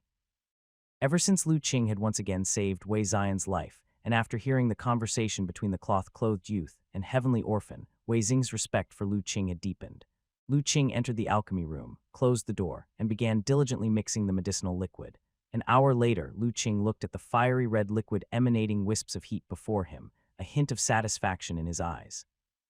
Although over this period, he had used his superpower multiple times to simulate and attempt the preparation of this fire-burning liquid in his mind. This was his first actual practice. He hadn't expected to succeed on his first try, an unexpected delight indeed. Originally, he had even had Wei Xing prepare several extra sets of materials for practice. However, the remaining materials should not go to waste, so Lu Qing continued to prepare them. Another hour passed, and Lu Qing opened the door of the alchemy room and walked out. Young Master Lu, how did it go? Wei Xing immediately greeted him. I have successfully prepared the medicine liquid, Wei family master. Next, I need to visit Zhu Xin workshop. I probably won't be back for lunch, so there's no need to prepare my portion. Is young Master Lu going to Zhu Xin workshop to forge his own weapon? Wei Xing recalled what the Grand Steward had mentioned and couldn't help asking. Indeed, I have an appointment with Master Lin of Zhu Xin workshop. I will be using his forge again in the next few days. Wei Xing hesitated for a moment and said, Young Master Lu, I wonder if I could also follow you to observe. Of course, but does the Wei family master also have an interest in casting? Actually, young Master Lu, I heard from the Grand Steward that you are highly accomplished in the art of casting and possess the demeanor of a grandmaster. I have never had the fortune to witness a casting master's demeanor, and I would naturally love to observe. That's the Grand Steward's exaggeration. I only have some understanding in the art of forging and am far from deserving the title of a casting master. However, since the Wei family master is interested, it would be an honor for me. With Lu Qing's permission, Wei Xing was quite anticipatory and immediately went to make arrangements. Meanwhile, Lu Qing first returned to Yuzhu Courtyard, entered his room to take a wooden box, and then took the smallest piece of outer heaven-fallen iron from his Kainkun Chi bag and put it inside. Then, carrying the wooden box, he walked out of the courtyard and set off for Zhuzin workshop together with Wei Xing. Young Master Lu, you're here. Upon arriving at Zhuzin workshop, they saw that Master Lin and his apprentices were already respectfully waiting for them. It turned out that during the time Lu Qing was retrieving items from his courtyard, Wei Xing had sent someone ahead to notify Zhuzin workshop. Knowing that Lu Qing was finally coming to forge his weapon, Master Lin was naturally ecstatic. He immediately closed Zhuzin workshop temporarily and led his apprentices in respectfully waiting for Lu Qing's arrival. Master Lin, I am troubling you again to borrow your workshop's furnace, Lu Qing politely said. Not at all, not at all. Master Lin quickly responded. It is our honor at Zhuzin workshop that young Master Lu values us. Master Lin now had immense respect for Lu Qing. During the previous days when he was helping to polish the 1,000 refined sword mold that Lu Qing had forged, the more he polished, the more astounded he became. That sword mold had been forged by Lu Qing to an ultimate perfection, flawless throughout without any impurities, truly impeccable. Master Lin was utterly fascinated. Thus, for Lu Qing, who had forged such a perfect 1,000 refined sword mold, he was filled with admiration. Therefore, even though the one accompanying him this time was the Wei family patriarch, he was no longer surprised. In Master Lin's view, Lu Qing, whose forging skills had reached the Grandmaster level, entirely deserved such esteem. The group then entered Zhuzin workshop. Young Master Lu, will you be using furnace number 1 again? Master Lin eagerly asked. Yes, I've used it before and it feels quite comfortable. Let's stick with it, Lu Qing nodded. Then I will start the furnace for young Master Lu. Master Lin eagerly stepped forward, went to the bellows, and with a strong pull, a surge of flames arose and heat waves rolled. Young Master Lu, please. Master Lin's respectful demeanor, much like that of a junior apprentice, was excessively humble. Lu Qing did not refuse. He understood the old craftsman's intent to take the opportunity to assist him and observe his forging technique closely. He didn't mind this if the old craftsman could really grasp something. That would be his fortune too. Placing the wooden box down, opening it, Lu Qing took out the outer heaven-fallen iron inside. When Master Lin clearly saw the appearance of the fallen iron, he was initially stunned, then his eyes gradually widened. Send gift 1. Staring at the item extracted by Lu Qing, Master Lin asked while his eyes widened in disbelief. Yes, this is a piece of outer heaven-fallen iron I've acquired by chance, perfect for forging my weapon. Lu Qing did not deny. Such a large piece of outer heaven-fallen iron. Upon receiving Lu Qing's confirmation, Master Lin was so shocked he almost jumped up in amazement. His eyes filled with incredulity. This was outer heaven-fallen iron, the legendary material for smithing divine weapons. Just a small piece could transform mortal iron into divine iron. Now, Lu Qing possessed such a large piece. Master Lin finally understood why Lu Qing had been so disinterested in 1,000 refined sword mold earlier, casually giving it away. It turned out he had such a miraculous substance for forging in his hand. Wei Xing, standing nearby, also felt astounded. He too had heard of the great reputation of outer heaven-fallen iron. It was rumored to be one of the best materials for forging divine weapons, and yet it was in Lu Qing's possession. Young Master Lu, although the outer heaven-fallen iron is a material for forging divine items, it is also highly resistant to heat. I fear that my furnace might not be able to melt it, Master Lin said with a wistful smile after finally regaining his composure. Outer heaven-fallen iron, originally from beyond the skies, was a miraculous substance that fell from the heavens. In the process of entering this world, it had been tempered by the natural forces such as the celestial gale and lightning within the clouds. Thus, its melting point was extremely high, and it was highly resistant to heat. With the Zhuzin workshop's furnace, they were likely unable to do anything to such a divine material. It's no problem, I've come prepared. Master, you only need to help me control the temperature, and leave the rest to me, Lu Qing said as he placed the piece of outer heaven-fallen iron into the furnace for smelting. Seeing this, Master Lin had no choice but to follow Lu Qing's instructions and continued to pump the bellows. As the bellows continued to operate, the flames within the furnace grew more and more intense, yet despite the prolonged smelting, the piece of outer heaven-fallen iron showed no signs of change, not even a hint of turning red. Just as Master Lin had guessed, their Zhuzin workshop's furnace simply could not heat this divine metal. However, Lu Qing's expression was not one of impatience. He took out a small porcelain bottle, the size of a palm, from a wooden box, uncorked it, and promptly poured a drop of red medicine liquid into the furnace. As the liquid fell into the furnace, the already vigorous flames shot up even higher, quickly changing from red to blue. At the same time, intense heat spread out, causing even Master Lin, who had been smithing for the better part of his life, to feel unbearably hot. Yet Master Lin couldn't be concerned with that. His eyes were fixed on the blue flames, filled with disbelief. Pure blue flame, how is this possible? His own furnace was handcrafted by himself. He was clear about its capabilities. It simply could not produce such pure blue flames. After all, this was the stuff of legends, the pure blue flame that every forger dreamed of. It's that medicine liquid. Master Lin realized almost instantly that the transformation had to be caused by the liquid that Lu Qing had dropped into the furnace. He stared intently at the porcelain bottle in Lu Qing's hand, his eyes blazing with desire. What sort of treasure liquid was this, that it could give rise to the legendary pure blue flame? Master, proceed. Lu Qing, however, did not pay attention to Master Lin's gaze, but simply gave a light shout. Master Lin jerked to attention, quickly gathering his heart and spirit, and controlling the bellows with all his might. Lu Qing stared intently at the furnace, and seeing that the flame within was showing signs of changing from green to red, he dropped another drop of medicine liquid into it to maintain its pure green. In the following time, whenever the flame in the furnace showed signs of weakening, Lu Qing would add a drop of fire-burning liquid to keep the furnace fire pure green. Thus, under the continuous refining of the green flame, 10 breaths later, the outer heaven-fallen iron finally began to change, slowly turning red.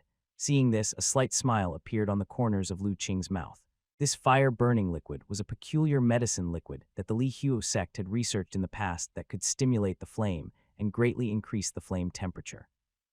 The purpose was to allow even disciples of the sect who had not cultivated true fire to control higher-level flames and forge divine weapons. In the cultivation era, this was not considered a particularly remarkable method, but now, with the decline of immortal Tao and the extinction of cultivators who possessed true fire, the value of this fire-burning liquid suddenly soared.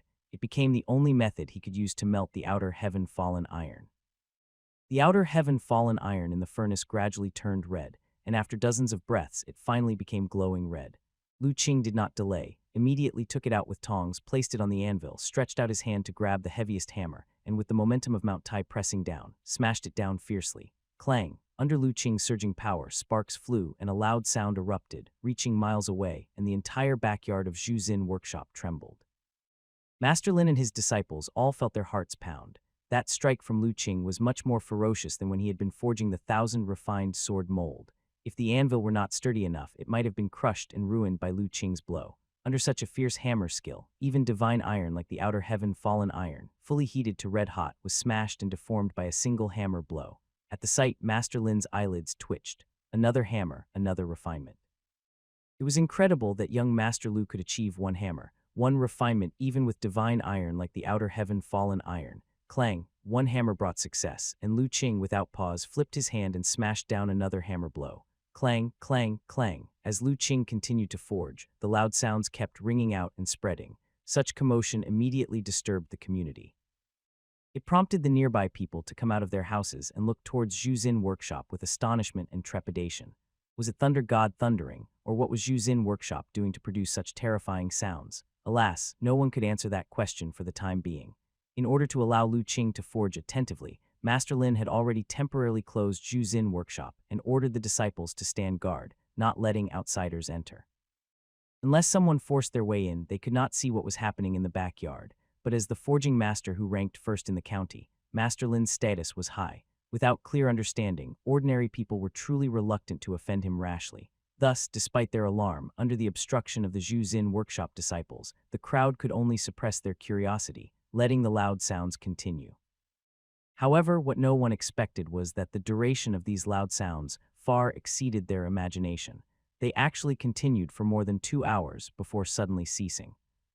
Zhu Xin workshop's backyard was silent. Everyone gazed intently at the location of furnace number 1. There, Master Lin was panting heavily, drenched in sweat, looking as if he was on the verge of collapse. Despite his cultivation having reached the pinnacle of the muscle-bone realm, running the bellows for more than 2 hours straight and having to concentrate on controlling the temperature still seemed almost too much to handle. Lu Qing likewise was drenched in sweat, with slightly labored breathing, having expended quite a bit of energy. This outer heaven-fallen iron was not like ordinary mortal iron. Hammering it even once drained a significant amount of his heart power. As a result, even he felt considerably fatigued after shaping the piece of outer heaven-fallen iron. However, both men, though weary, possessed high spirits. Their eyes gleamed as they gazed at the iron anvil and stand. On it, the piece of outer heaven-fallen iron that Lu Qing had brought had completely transformed. It had turned into a rough embryo of a black longsword, with a simple design similar to the one Lu Qing had previously used. Of course, what astonished Master Lin the most were the patterns on the sword that seemed to resemble ripples on water, flames, and even lightning.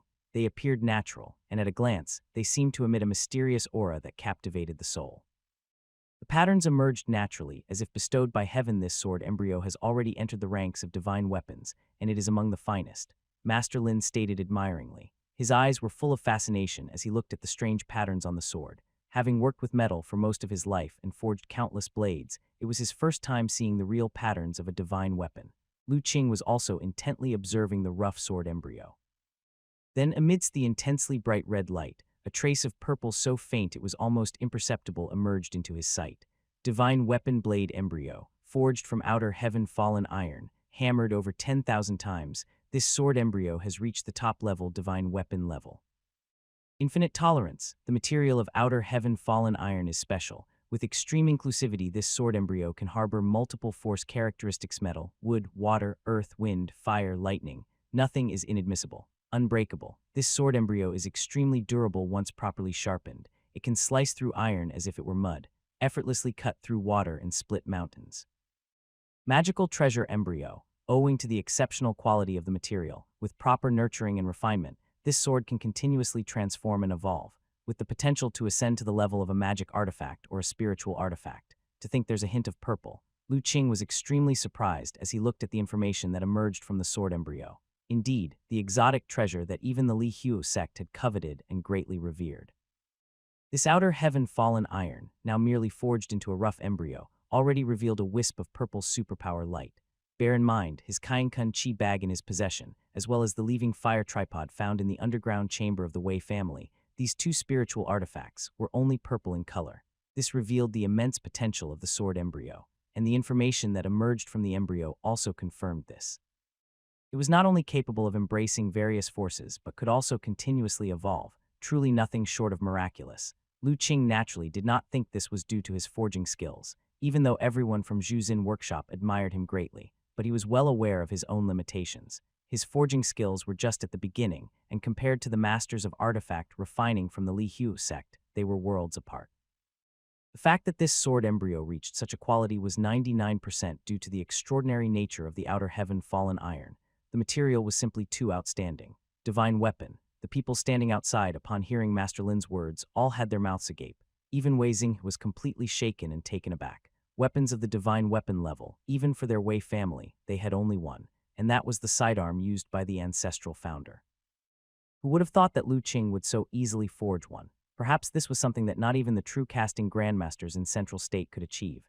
Young Master Lu, would you need the services of our Zhuzin workshop to polish and sharpen this sword? Master Lin became even more humble toward Lu Qing and cautiously asked, "No need for that. I have another use for this sword and won't be sharpening it just yet. Please, Master Lin, could you craft a scabbard for me?" Lu Qing shook his head. Understanding the potential of the sword embryo, it would be inappropriate to sharpen it rashly. Moreover, such a divine weapon no longer required manual sharpening. Once Lu Qing truly refined it, the divine edge would reveal itself, peerlessly sharp. "That's easy, young master. Rest assured, I will have the scabbard ready by tomorrow and send it to the mansion." Upon hearing Lu Qing's response, Master Lin felt somewhat disappointed but also secretly relieved. Frankly, if Lu Qing had really handed over the sword embryo for him to sharpen, he might not have dared to do it. After all, this was a divine weapon blade embryo, something that even a casting grandmaster might not manage to create in a lifetime. He was just a mere casting master, not even a master of casting. How could he dare to sharpen such a blade? Lu Qing took a piece of cloth from Master Lin, wrapped the sword embryo up, and slung it on his back, ready to leave with Wei Xing. Originally, Lu Qing had wanted to forge another treasure sword for his master, but the outer heaven fallen iron was too extraordinary. Simply forging one sword embryo had already drained most of his energy. The treasure sword for his master would have to be forged another day. When Lu Qing and Wei Xing emerged from Zhuzin Workshop, they saw that many people had gathered outside. Among them were some martial artists with considerable chi blood strength. With a brief thought, he realized that the commotion he had made forging the sword embryo had likely alarmed some interested parties nearby. He did not offer any explanation and directly left with Wei Xing. The spies waiting outside had intended to inquire what exactly had transpired in Zhuzin Workshop. However, upon seeing Lu Qing and Wei Xing, they were stunned on the spot, gawking at them. Their earlier thoughts vanished, not daring to arise again. Therefore, no one dared to stop them as they left, only watching them depart with awe-filled gazes, not daring to move. Only after the figures of Lu Qing and his companion had completely disappeared did the spies exhale deeply, sharing bitter smiles as they wiped cold sweat from their brows. Even the thought of entering Zhuxin workshop to seek information was abandoned. Without thinking, they knew that the morning's tumultuous events in Zhuxin workshop must have involved Lu Qing and Wei Xing. And the identities of these two were more significant than one another, especially Lu Qing, who had now been marked by all forces in the city as a person not to be provoked, his significance even surpassing that of Wei Mansion, who would dare to recklessly investigate matters involving them. If they learned something they weren't supposed to know, it could truly be fatal. Lu Qing was unaware that he had been designated a taboo figure among the city's various forces. In the following days, after recovering his energy, he made 2 more trips to Zhuxin workshop. In addition to creating some small trinkets, he used an exotic iron from Zhuxin workshop's collection to forge another divine weapon for his master, reaching the refinement of a top-level divine weapon. However, the potential of this divine weapon sword paled in comparison to his war saber. It could only be considered an ordinary divine weapon, with almost no possibility of evolution. It wasn't that Lu Qing did not want to forge a treasure sword of outer heaven fallen iron for his master, but the remaining pieces of outer heaven fallen iron in his Kainkun Chi bag were too large. With his current ability, cutting outer heaven fallen iron was still too difficult. Furthermore, the fire-burning liquid he had prepared before was almost completely used up.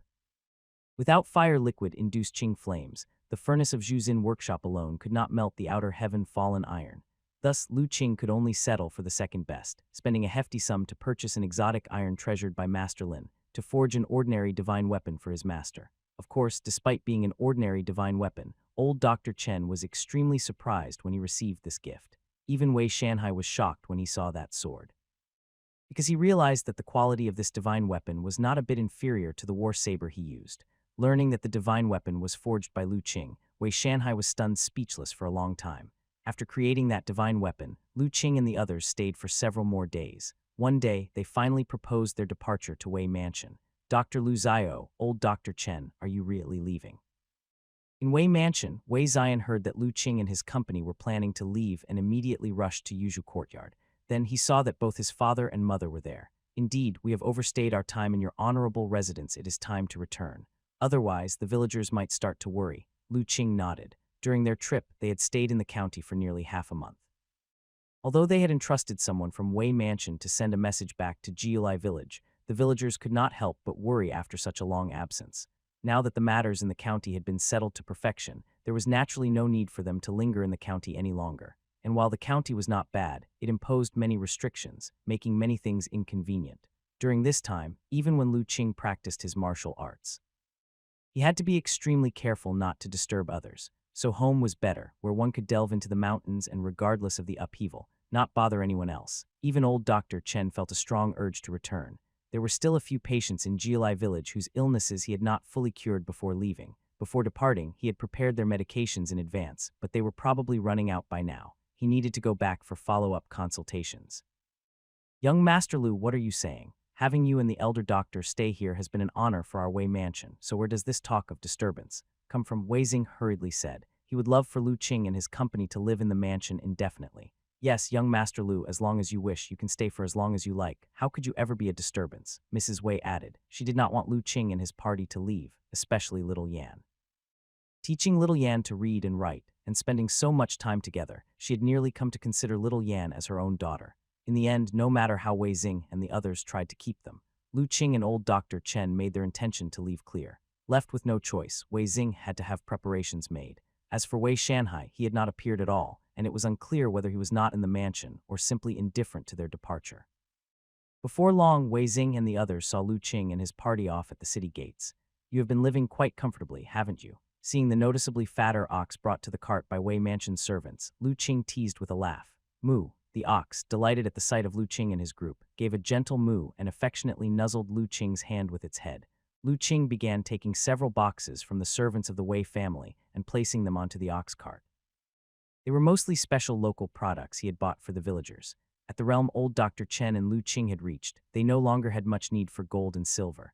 There were large chests of gold and silver at home that they had not yet figured out how to use. Little Yan, let's go. Having finished loading, Lu Qing called out. Goodbye, Auntie. Little Yan is going home now. Clutching little Li, little Yan said goodbye to Mrs. Wei somewhat reluctantly. Over these days, she had grown deeply attached to Mrs. Wei by being in her company every day. Mrs. Wei felt even more reluctant to let go, her tears almost falling. Little Yan, be good. When Auntie has some free time, I'll visit you in Jiulai village. Really? Then little Yan will wait for you at home. Little Yan's eyes sparkled. Hearing these words, Mrs. Wei's heart sank and tears nearly poured out, managing only to nod with emotion. Of course, it's true. The little one immediately brightened up, jumping and running towards Lu Qing before being lifted onto the ox cart. Old Dr. Chen still wore his bamboo hat, sitting at the front. Due to living in seclusion and staying deliberately low-key, other than the people of Wei Mansion, no one else in the county knew that this suddenly emerged, mysterious figure from the innate realm was the famed old Dr. Chen. Family Master Wei, you don't have to see us off any further. After accompanying a traveler for 1,000 miles, there must be a parting. Let us say goodbye here, Lu Qing bowed courteously. Brother Lu, once I've dealt with my family's affairs, I'll come to the big market to mooch some food and drink from you. Ma Gu, who had just arrived at the gate, said heartily. Haha, that would certainly be nice. I'll prepare a couple of good dishes for you then, Lu Qing laughed heartily.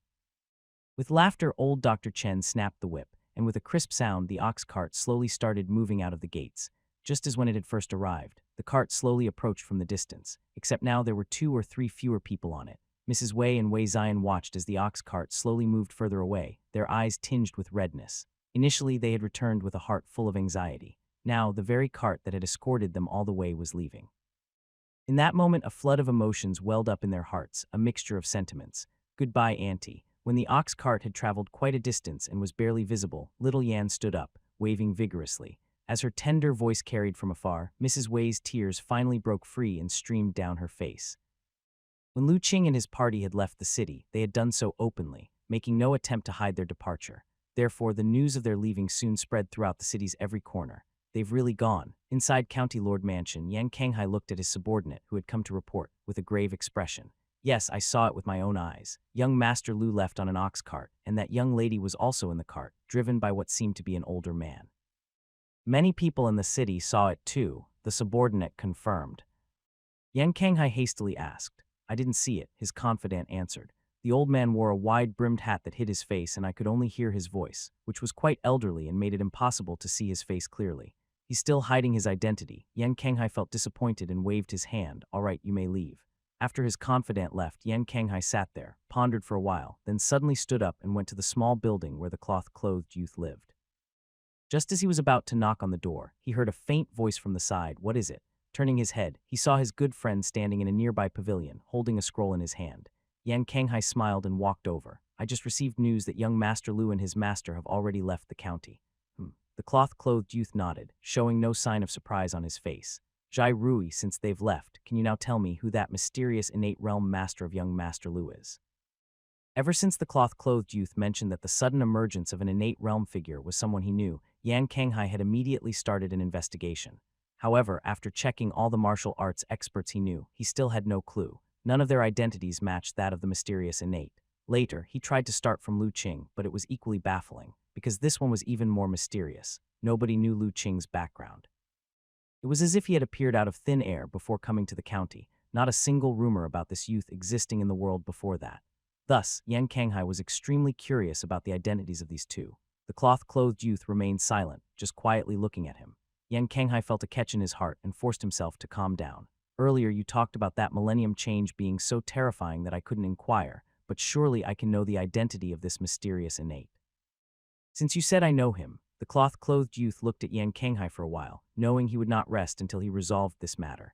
So he sighed helplessly and said, it wouldn't hurt to tell you. The innate realm master, indeed you know him very well, he is old Dr. Chen Songking, whom you once hosted. What? Yan Kanghai's eyes suddenly widened, his whole person completely stunned by this answer. It took him a long while to come back to his senses. Jai Rui, are you sure that the innate realm master is Elder Dr. Chen Songking? Yan Kanghai asked with some difficulty. The cloth-clothed youth glanced at him sideways, seemingly disdainful to answer that question. But how is that possible? Yan Kanghai swallowed, still unable to believe it. Elder Dr. Chen, though his martial arts cultivation is decent, having achieved great success in the internal organ realm. His age has already passed the peak of chi blood. Maintaining his realm without regression is already difficult. How could he possibly have achieved consecutive breakthroughs and entered the innate realm in such a short period of time? Moreover, to be so powerful that even Wang Kangyi, an old innate realm expert, didn't dare to cross him. The more Yan Kanghai thought about it, the more unbelievable it seemed. Speaking of which, I was surprised too, the cloth-clothed youth sighed. This elder Dr. Chen, indeed, is no ordinary person.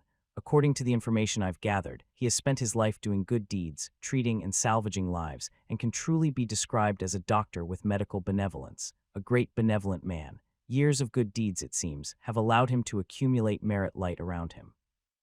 If I'm not mistaken, it is precisely with that merit light that even when his chi blood was declining in his old age, he was still able to defy nature, continuously break through, and step into the innate realm that countless martial artists dream of.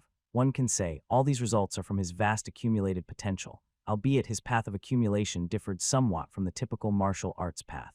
Merit light obtained through good deeds. At this, Yan Kanghai was thoroughly dumbstruck, because he simply couldn't understand what that meant. Unfortunately, this time the cloth-clothed youth did not further explain.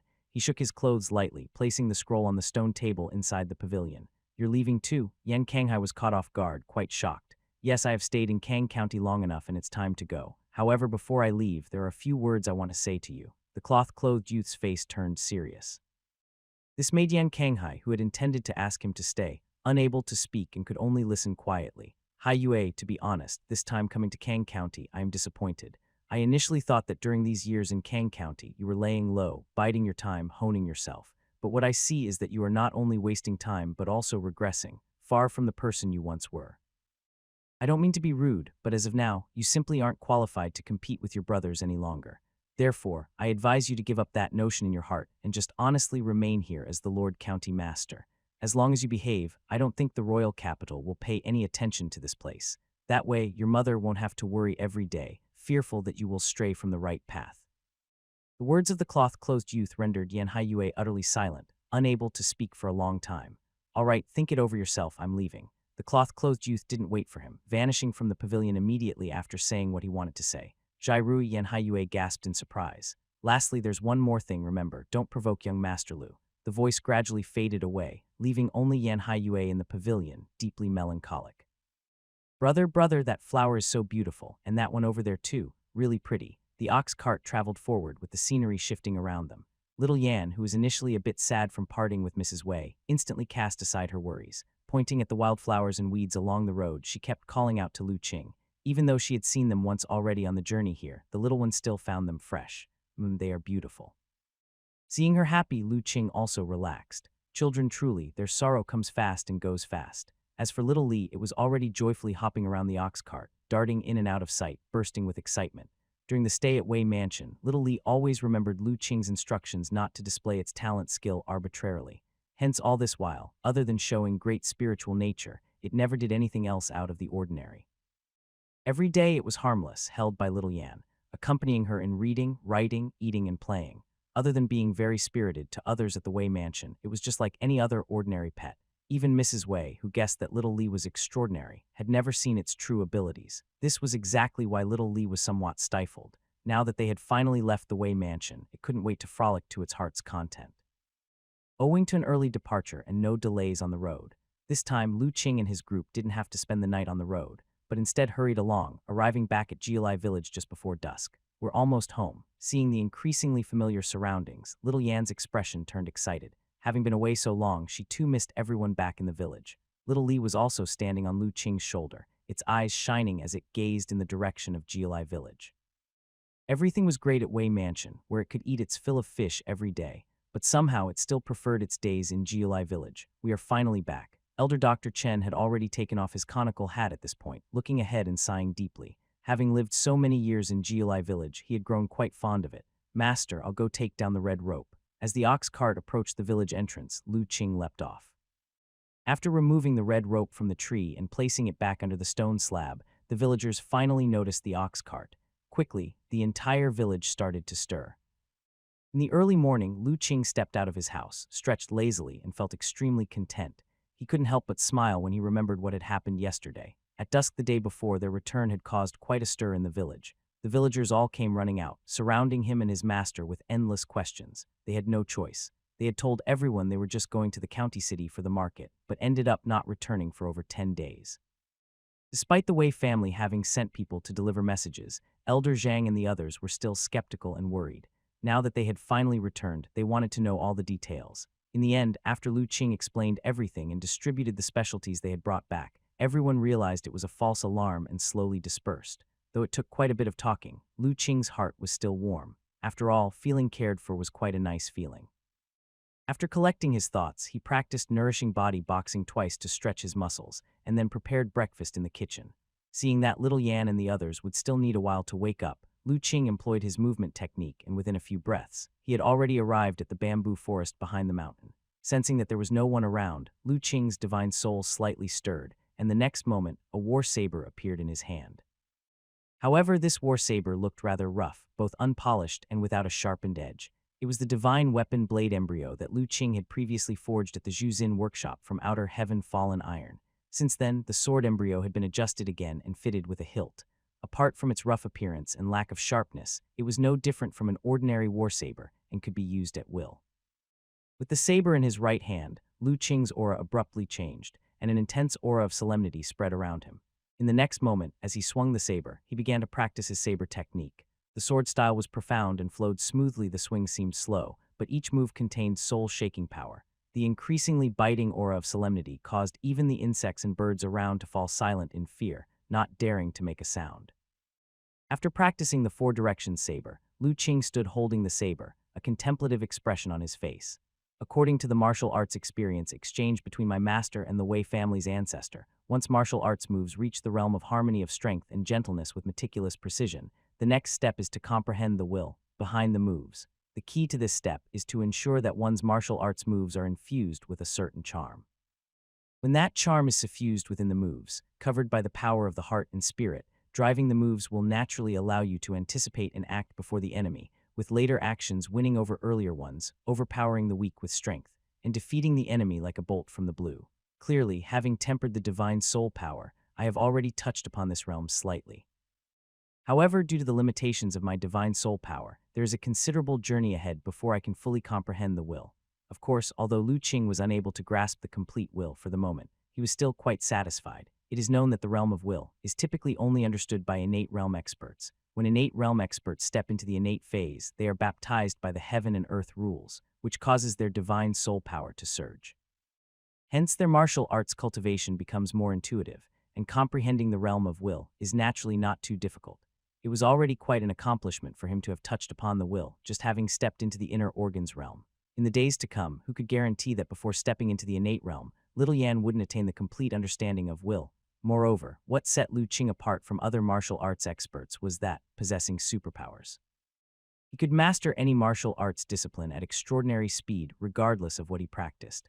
Therefore, once he wholly grasped the realm of will, it wouldn't be a simple matter of mastering the sword intention or the saber intention. Instead, all the martial arts he practiced would become interconnected, swiftly ascending to the realm of will. So for me, cultivation is of the utmost importance. As long as the power of my divine soul increases, understanding the realm of will naturally become much easier, he said. Just right, among the legacy left by the Li Hu sect, there is a minor cultivation technique well suited for my current circumstances. The legacy obtained from the leaving fire tripod was mostly unsuitable for this era. However, a small number of techniques could still be practiced by Lu Qing with some effort. Among them was one technique particularly fitting for Lu Qing's present situation, the furnace visualization method. This was a visualization method designed for cultivators to envision themselves in a blazing furnace, to combat the flames with the power of the divine soul, to refine and strengthen their divine soul through the fire's smelting. This visualization method was a pure form of divine soul cultivation and did not rely on the circulation of spiritual energy hence. It could be practiced even in this era scarce of spiritual energy. However, it could only be practiced by cultivators who possessed divine soul power. The threshold for its cultivation was exceedingly high for the martial artists of the current age. After all, aside from anomalies like Lu Qing, in the process of martial arts cultivation, to forge divine soul power, one must reach the grandmaster level of inner organs perfection. Out of the countless martial artists in the world, how many could actually achieve inner organs perfection? Seated cross-legged, Lu Qing activated his superpower, searched for the furnace visualization method within his mind, and began to learn through simulation. Various insights flooded his mind, and Lu Qing quickly entered a state of cultivation. The furnace visualization method comprised 3 realms of cultivation: the baking furnace temple, the melting furnace, and finally, great success in the furnace visualization. These 3 realms, one more difficult than the last, required the cultivator to act according to their ability and visualize prudently. If one's strength was insufficient, forcefully visualizing higher-level imagery could lead to self-immolation. The furnace imagery could incinerate the heart and spirit. turning one into a living dead. Being his first cultivation attempt, Lu Qing naturally did not foolishly challenge such a high level of difficulty. On the contrary, during his initial practice, he was extremely cautious. According to the visualization method's technique, he visualized a small furnace within his heart. Furthermore, its design was quite rudimentary. If little Yan could see this imagery, she would immediately recognize it as the small stove used at home for cooking porridge. After visualizing the furnace, Lu Qing transformed himself into a strand of heart and spirit power and immersed himself into the furnace. Upon entering the furnace, Lu Qing immediately felt as though he had entered a world of fire, surrounded by roaring flames on all sides. The furnace visualization method was indeed miraculous. Although the furnace was merely a product of his visualization, an illusion, Lu Qing felt as though he was genuinely being scorched by the flames, the sensation incredibly real. It seemed as if in the next moment, the body formed by his divine soul power would melt away, completely incinerated. Lu Qing dared not be careless. He immediately recited the cultivation technique mantra silently, stabilizing his heart and spirit, silently withstanding the refining heat of the furnace. In the seascape of his mind, Lu Qing found himself enclosed within a furnace. His heart and spirit were continuously tempered, evoking a feeling that in the next moment, his soul might scatter and he might perish along with his cultivation path. However, he knew that all of this was an illusion. Thus, he remained unaffected, merely reciting the cultivation technique mantra in his mind, silently enduring it all. Time passed and the flames surrounding him gradually extinguished, the furnace dissipated, and the sliver of divine soul power returned to his acupoints. Lu Qing immediately noticed a change. He felt that his divine soul power had clearly strengthened compared to before. A hint of joy appeared in his eyes. This furnace visualization method is truly a cultivation technique from the cultivation era. Even just a first attempt at cultivation has so obviously enhanced the power of my divine soul. With such a mysterious method, to fully grasp the realm of will before reaching the innate stage is no longer an extravagant hope. Even refining the divine soul talisman is not out of reach. Thinking of the various mystical descriptions of the divine soul talisman in the divine talisman sect's inheritance, Lu Qing felt a surge of excitement. Since arriving in this world and awakening his superpower, he had obtained many inheritances. Among these, the most precious were the inheritances of the Divine Talisman sect and the Li Hu sect. Both inheritances came from the cultivation era, but the origin of the Divine Talisman sect's inheritance remained a mystery. Lu Qing had not been able to uncover the past of the Divine Talisman sect in the inheritance. Even within the Li Hu sect's inheritance, there was no mention of the Divine Talisman sect. Lu Qing did not know which of the two sects was stronger. But in his heart, the Divine Talisman sect was much more mysterious than the Li Hu sect, and the Path of Runes was also more mysterious than the Li Hu sect's techniques.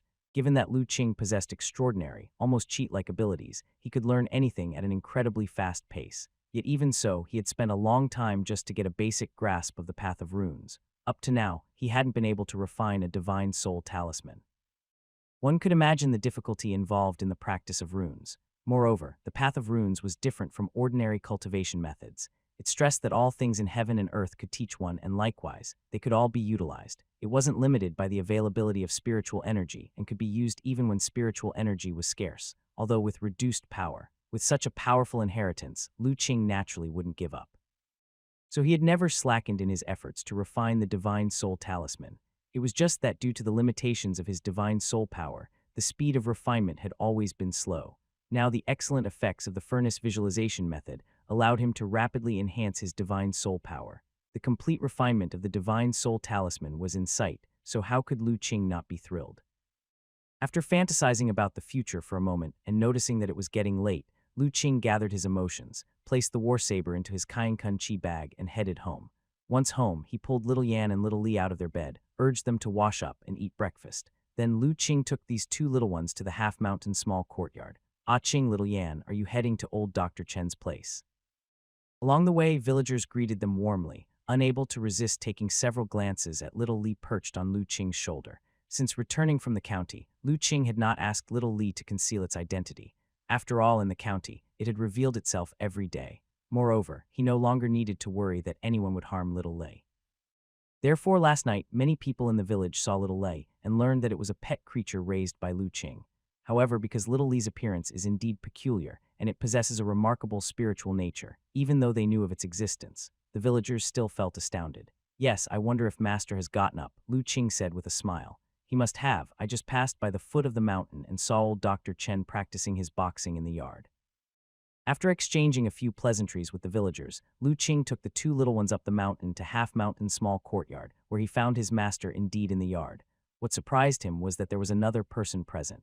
Mr. Zhai Rui. Seeing the cloth-clothed youth drinking tea with his master under the plum tree, Lu Qing was very surprised. He had not expected to encounter this person here, young Master Lu.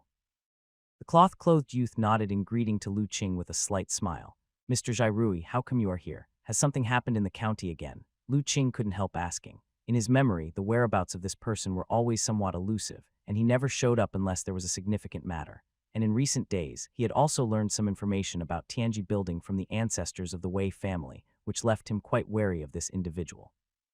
He knew that the other party not only possessed a lot of hidden information unknown to others, but he also seemed to have a superpower with extremely keen powers of insight.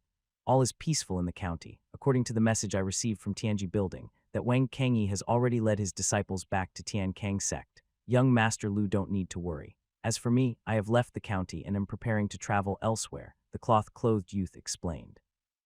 Then Mr. Zhai Rui, what brings you here this time? Naturally, I missed the floral tea made by old Dr. Chen, the cloth-clothed youth said with a smile. The tea I got from the elder doctor that day has already been squandered by myself, and now craving it, I could only come and shamelessly ask for a few more cups to drink before I leave. Hee, that's easy. It's rare for Mr. Zhai Rui to enjoy it so much. Just wait, and the old man will send you some more as a farewell gift.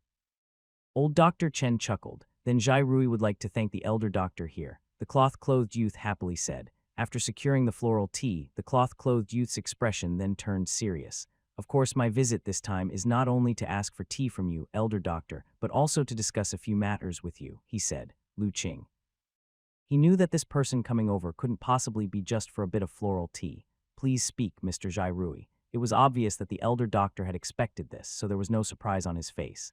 The first matter concerns young Master Lu. Concerning me, Lu Qing was taken aback. Correct, I just received news that just yesterday, the Seven Killings Tower officially issued a 7 Killings order against you to carry out an assassination. 7 Killings order. Lu Qing's complexion gradually grew solemn and became a bit grave. Indeed, so young Master Lu, you are now famed throughout the assassin world. You should know that 7 Killings Tower's 7 Killings order is rarely issued, not even once in many decades, and countless people want to know just who has provoked the 7 Killings Tower into dispatching a 7 Killings order to hunt them down. If possible, I would rather not have such fame, Lu Qing said somewhat helplessly. Being the center of attention in the assassin world, even he could not help but feel pressured. Young Master Lu, with your martial arts prowess, from the moment you decided to go to the county to save the Wei family, you were destined to rise to fame and shake the world. The cloth-clothed youth shook his head and said, the second matter I want to discuss still relates to you. Oh, Lu Qing raised an eyebrow. Could there be something worse than an assassination attempt? This time it should be good news. The cloth-clothed youth took a scroll from his bosom and placed it on the table. This is a list called the Hidden Dragon List. It is a list compiled by Tianji Building, gathering young talents and genius martial artists from all over the world. It is a list that countless young martial artists dream of being included in, and young Master Lu, you are on the list. Lu Qing looked at the scroll on the stone table. May I ask Mr. Zhai Rui, what is the Hidden Dragon List? The Hidden Dragon List is a ranking compiled by Tianji Building, selecting the top 100 postnatal realm martial artists from all over who have the most hope of advancing to the innate realm. Once a martial artist enters the innate realm, not only does their lifespan greatly increase, but they also possess various extraordinary abilities, as if they were flying dragons in the sky. Vast and boundless, hence the list is named Hidden Dragon. Lu Qing. He had thought that with such a resounding name like Hidden Dragon List, it would be something extraordinary. Turns out it's just a preliminary list for the innate realm. Had Lu Qing been an ordinary country lad, perhaps he would have found the Hidden Dragon List impressive. But he wasn't, so he could only maintain a polite smile. It wasn't that Lu Qing looked down on the list. Rather, as someone possessing multiple inheritances, he knew that on the path of cultivation, the innate realm was just the beginning and far from being considered the achievement of a true dragon. Thus, he found it difficult to evaluate this list. What kind of person was the cloth-clothed youth? Seeing Lu Qing's calm demeanor, he could tell right away that the young man wasn't impressed by the Hidden Dragon List, and so he fell slightly silent. He suddenly remembered that the youth before him was unlike any martial arts prodigies he had ever seen. His talent was devilishly overwhelming. To other postnatal realm martial artists and even martial arts grandmasters, the innate realm might be a formidable chasm. To cross it, one must exert tremendous effort and blood, and with indispensable luck one might break through. But for Lu Qing, it was hardly a difficult realm to reach. For a genius who was almost certain to step into the innate realm, was it really a matter of honor to be on the hidden dragon list? The cloth-clothed youth felt Lu Qing's thoughts, so he could only keep to his silence. The courtyard suddenly fell into a somewhat awkward atmosphere. Lu Qing sensed this awkwardness and felt it was somewhat impolite to treat a guest in this manner. After some thought, he still asked Mr. Zhai Rui, "May I know what place I hold on this hidden dragon list?" However, what Lu Qing hadn't expected was that once he asked the question, the cloth-clothed youth became even more silent. After a long while, he replied, 29th. Lu Qing was somewhat surprised. It seems the world is truly full of hidden tigers and dragons, with numerous martial arts prodigies. I wonder, who are the martial arts experts ranked ahead of me? Most of those ranked before you are martial arts grandmasters who have reached the perfection of the postnatal realm for quite some time. Some have even tempered their own divine soul power, and are just a step away from entering the innate realm. Lu Qing nodded. The breakthrough from the postnatal realm to the innate realm, one of the most crucial keys is divine soul power. Since these martial arts masters have come this far, they are only separated by a thin line from the innate realm. It made sense for them to be ranked ahead of him. What Lu Qing didn't know was that on the hidden dragon list, not only those ranked before him, but most of those ranked after him were also martial arts grandmasters, with the least skilled among them being powerful warriors who achieved the great success of the internal organs realm, and nearly all were famous, having considerable reputations in the world. However, the cloth-clothed youth, realizing that the hidden dragon list didn't matter much to Lu Qing, had no heart to speak further of it. The hidden dragon list rankings are updated every 6 months. This copy, I'll leave here. Young Master Lu, when you're bored, you can have a look to acquaint yourself with the martial arts experts of this day and age. The cloth-clothed youth handed the scroll to Lu Qing. After receiving it, Lu Qing put it away without looking at it immediately. The cloth-clothed youth didn't mind and instead said, "Old Dr. Chen, the last matter Mr. Zhai Rui has to mention concerns you. Oh, please speak freely. Within the next 10 years, the world may see great upheaval, chaos will arise, and the struggle between good and evil may rear its head again. Even Holy Mountain may find it difficult to cope. Elder Doctor, you possess an opportunity to cultivate in the holy pool if you do not wish to forfeit it. It would be best to use this chance within 5 years, otherwise you might waste this fortune." The cloth-clothed youth's expression was grave. "Great chaos will arise. What do you mean by that?" The elder doctor's expression sharpened as he asked. "What exactly the chaos will be, I too am unaware, but this is the prophecy left by the founder of Tianji Building, and it should not be mistaken." After some thought, the elder doctor replied, "The old man understands. Nothing arises within these few years. I plan to make a trip to Central State." These recent days, through exchanges with Wei Shan, the elder doctor had learned a lot. Moreover, upon hearing that Lu Qing had received the 7 Killings order from the 7 Killings Tower, it made him take cultivation more to heart. "That's good to hear. It's getting late, elder doctor. I should also take my leave." Seeing that all the matters he had come to address were settled, the cloth-clothed youth prepared to bid farewell. So soon to leave, Ah Ching, go inside and fetch some floral tea for Mr. Zhai Rui to take with him. Once the cloth-clothed youth had left, Lu Qing finally took out the hidden dragon list. He still did not directly open it to read but activated his superpower, focusing his gaze. A faint golden hue emerged from the scroll. Gold, Lu Qing was surprised. It was merely a list, and yet it bore a gold quality. Interesting. Lu Qing looked at the few words on it. Hidden Dragon List. Rankings based on information collected by Tianji Building from numerous postnatal realm martial artists worldwide, calculated and compiled. Once ranked on the Hidden Dragon List, one gains attention from people all around the world and receives an imperceptible enhancement of fate, which makes their cultivation journey smoother. Does this Hidden Dragon List actually have the effect of gathering fate? After reading the few lines of information, Lu Qing was genuinely surprised. Previously, he found it a bit odd that martial artists held the Hidden Dragon List in such high regard from the way the cloth-clothed youth spoke. So that was the case. It seemed that his inclusion on this list wasn't entirely bad news. Lu Qing unrolled the scroll, and immediately he searched downward. Then, at the 29th position, he found his own name. Kang State Lu Qing, 17 years old, initiate of the internal organ realm. The information was extremely concise, revealing nothing more than his name, age, and cultivation level. Lu Qing then looked at the other names on the list. Their displayed information was similar to his. At most, some entries included the sect or family to which the person belonged. Other information, such as the cultivation techniques practiced and preferred weapons, was completely undisclosed. Lu Qing was quite satisfied with this. It showed that Tianji Building was discreet and did not reveal too much about those ranked. He searched the list again and indeed found a few familiar names. One was the cloth-clothed youth's name, which ranked above his in the 17th position. There were also 2 others, Wei Xing and the stout man from Heavenly Kang's sect, Zhao Xing. The rankings of these 2 were not far apart, one ranked 78 and the other 81. However, Even two martial arts grandmasters who had reached perfection in the internal organ realm could only rank so low. It appeared that there were indeed numerous martial arts experts in the world. Lu Qing looked further and found that there were even names of disciples from the Seven Killings Tower. The most formidable among them was someone named Tan Lang, who was ranked 9th on the list. Impressively. Most importantly, Lu Qing noticed a pattern. None over the age of 30 were ranked in the top 50. Even in the latter 50, the oldest was merely 48 years old, which was still considered prime age for a martial artist. In other words, the Hidden Dragon list was actually a very youthful list. The martial artists listed were all in their prime state. It makes sense. This Hidden Dragon list ranks those most likely to break through to the innate realm of martial arts experts. Once someone passes 30 years, their body's chi blood begins to gradually decline from its peak, and the probability of breaking through to the innate realm correspondingly decreases. The rankings of Wei family master and that Zhaoxing are probably affected by their ages as well. Lu Qing briefly pondered and understood the underlying reasons. Not everyone has the talent and fortune of his master, who created nourishing body boxing, even though being of older age. Had always maintained excellent energy. He disliked competing with others and nearly had no health issues or injuries. After taking Earth Vein spiritual liquid, not only had his body recovered to its peak, but he had also successfully cultivated divine soul power. Moreover, he was protected by merit light.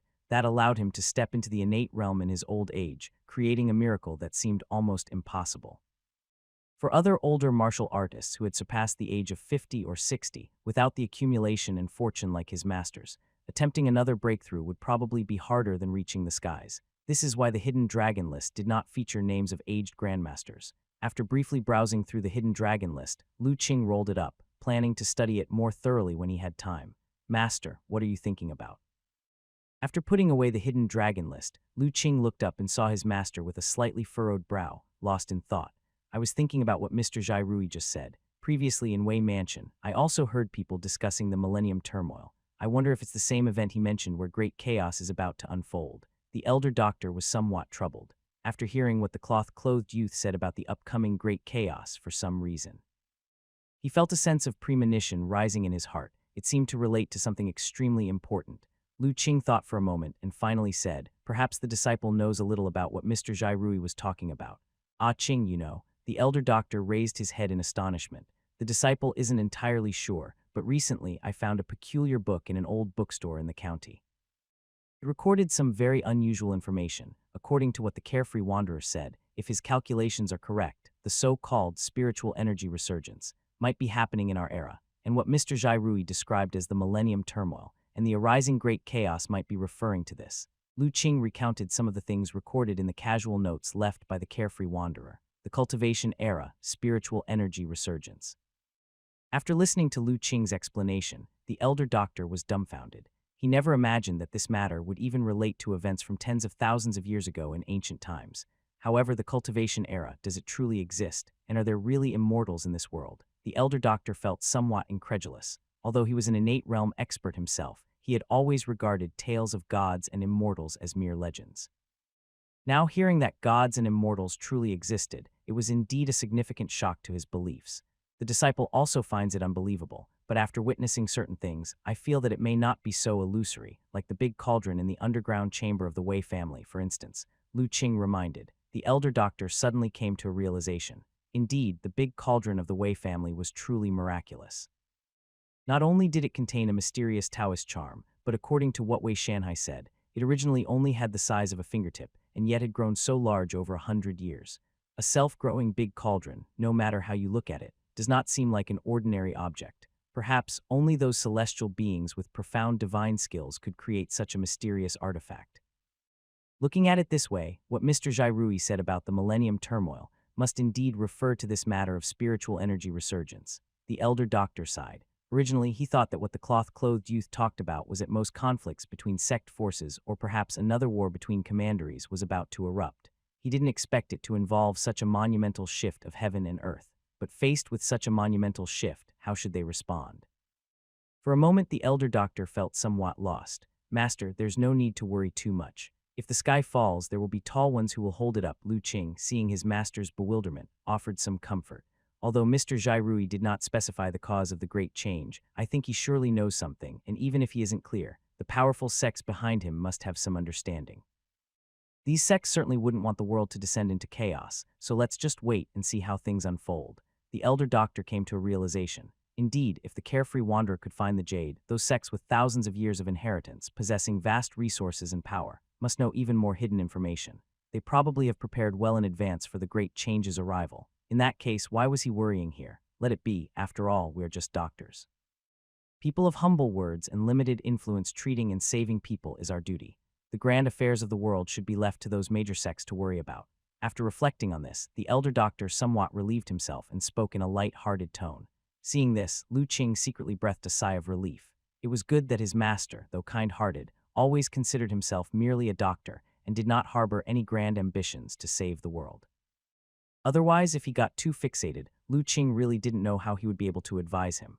While Lu Qing and his master were having a casual conversation, he was unaware that at this moment, the outside world was being turned upside down due to the hidden dragon list rankings just released by the Tianji building. The reason, naturally, was because his name appeared on it. Send gift 1. Paragraph copied. Tianji building's hidden dragon list had always received considerable attention from various forces throughout the world. After all, martial artists who made it onto the list represented a significant probability of breaking through to the innate realm. Innate realm experts were exceptionally powerful even within the top sects. They were considered pillars of strength and were not to be underestimated by any force.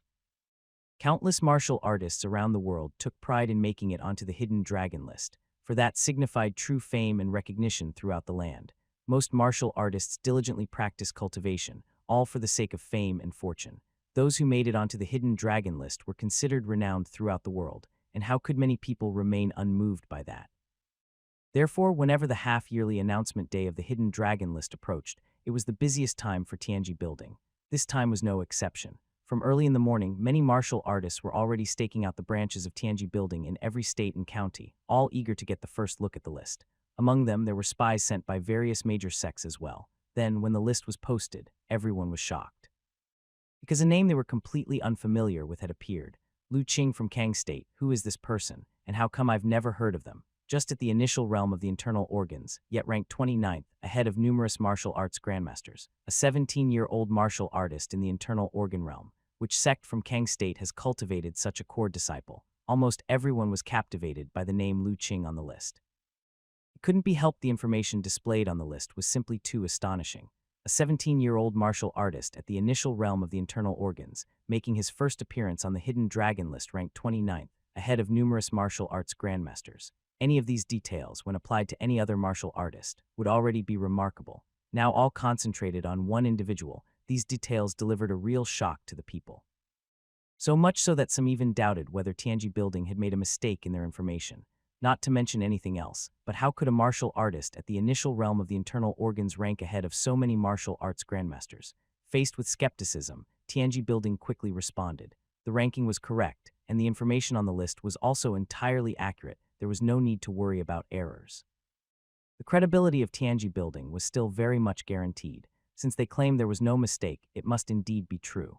As a result, after Tianji building's response came out, the martial artists of the world were truly astounded. There was actually such a young prodigy in the world, able to enter the ranks of the hidden dragon list at the age of 17. Which sect had nurtured such an extraordinary genius? Many sect forces couldn't help but develop a strong interest. But to try to get information from Tianji building, forget about it. Tianji building had introduced the hidden dragon list over 1,000 years ago and had never disclosed more than some simple information about those on the list. If they wanted to find out who this Lu Qing really was, they would have to investigate on their own. For a time, Countel's forces set out to send people to Kang State to investigate. Of course, not all powers were completely ignorant of Lu Qing. In King Yun's sword pavilion of Jiju, in a small building, several elders were sitting opposite each other. A list was placed on the table in front of them, clearly the hidden dragon list. Lu Qing from Kang State, one of the bearded old men looking at the name on the list, fell into thought. Then he asked, a few days ago, didn't Ming Jian and the others encounter a young prodigy while out for experience, who also seemed to be named Lu Qing in Kang State? That's right, another elder with short hair nodded, and they also said that this young prodigy's martial arts talent was astonishingly brilliant. Rumor has it that with a perfect bones and muscles status, he had defeated a martial arts grandmaster, and they even witnessed with their own eyes how he, with his bare fists, captured a heavenly gang assassin from the Seven Killings Tower, Heavenly Orphan, within several dozen breaths. This is so unbelievable that when I first received the letter, I thought Ming Jian and the others were deceived, listening to rumors, and I was quite angry. But after carefully questioning the disciple who brought back the letter, I found that it seemed not to be a rumor, but indeed a fact. Coincidentally, just the other day, the 7 Killings order was issued by 7 Killings Tower, seeking to hunt someone by the name of Lu Qing. Thus, it can be seen that what Ming Jian and others reported was not false.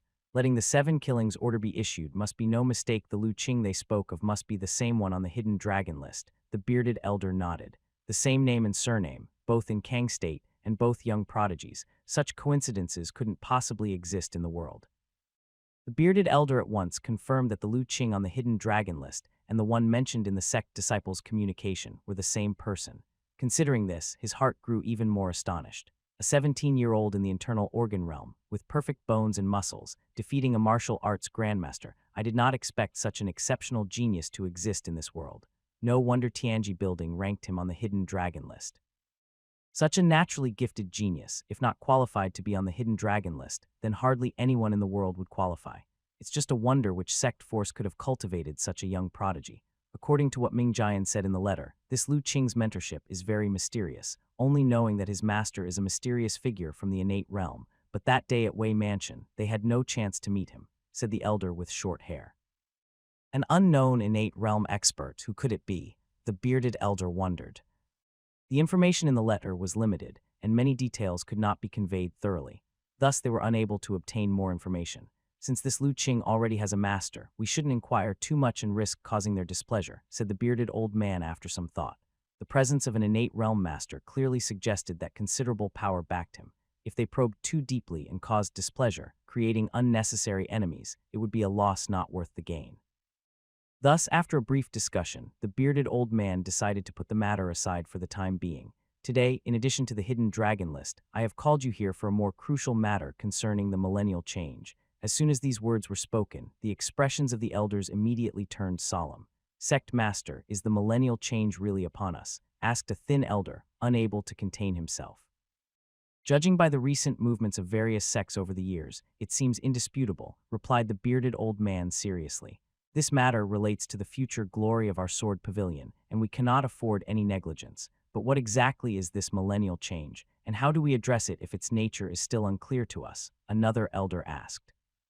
What the millennial change entails is probably only known to the 4 great secret places, and ancient sects like Tianji Building and 7 Killings Tower, which have endured for millennia. Unfortunately, our sword pavilion's heritage is still somewhat lacking, but even without knowing the cause, we cannot just sit and wait, we must do something, lamented the bearded old man. The other elders also fell into silence. The feeling of knowing that a major change was imminent, yet not knowing the reasons, was truly frustrating. Suddenly, one elder said, "How about we consult Junior Master? With his extensive knowledge and experience, he surely knows some inside information." With these words, the expressions of all the elders changed abruptly, becoming somewhat unnatural. It seemed that the previous suggestion had mentioned a particularly special individual, whom they all greatly feared. However, they also knew that it was a viable suggestion. If anyone knew some secrets, it would indeed be him. After all, this individual had once dared to desecrate the grave of the founder of their sect in his quest for answers. Yet, thinking of Junior Master's temperament made everyone hesitate. With his hatred towards the sect, would he truly be willing to help? After a while, the bearded old man finally sighed, "Let me go. Junior Master was fondest of me back in the day. Perhaps in consideration of our past affinity, he will be willing to disclose some information.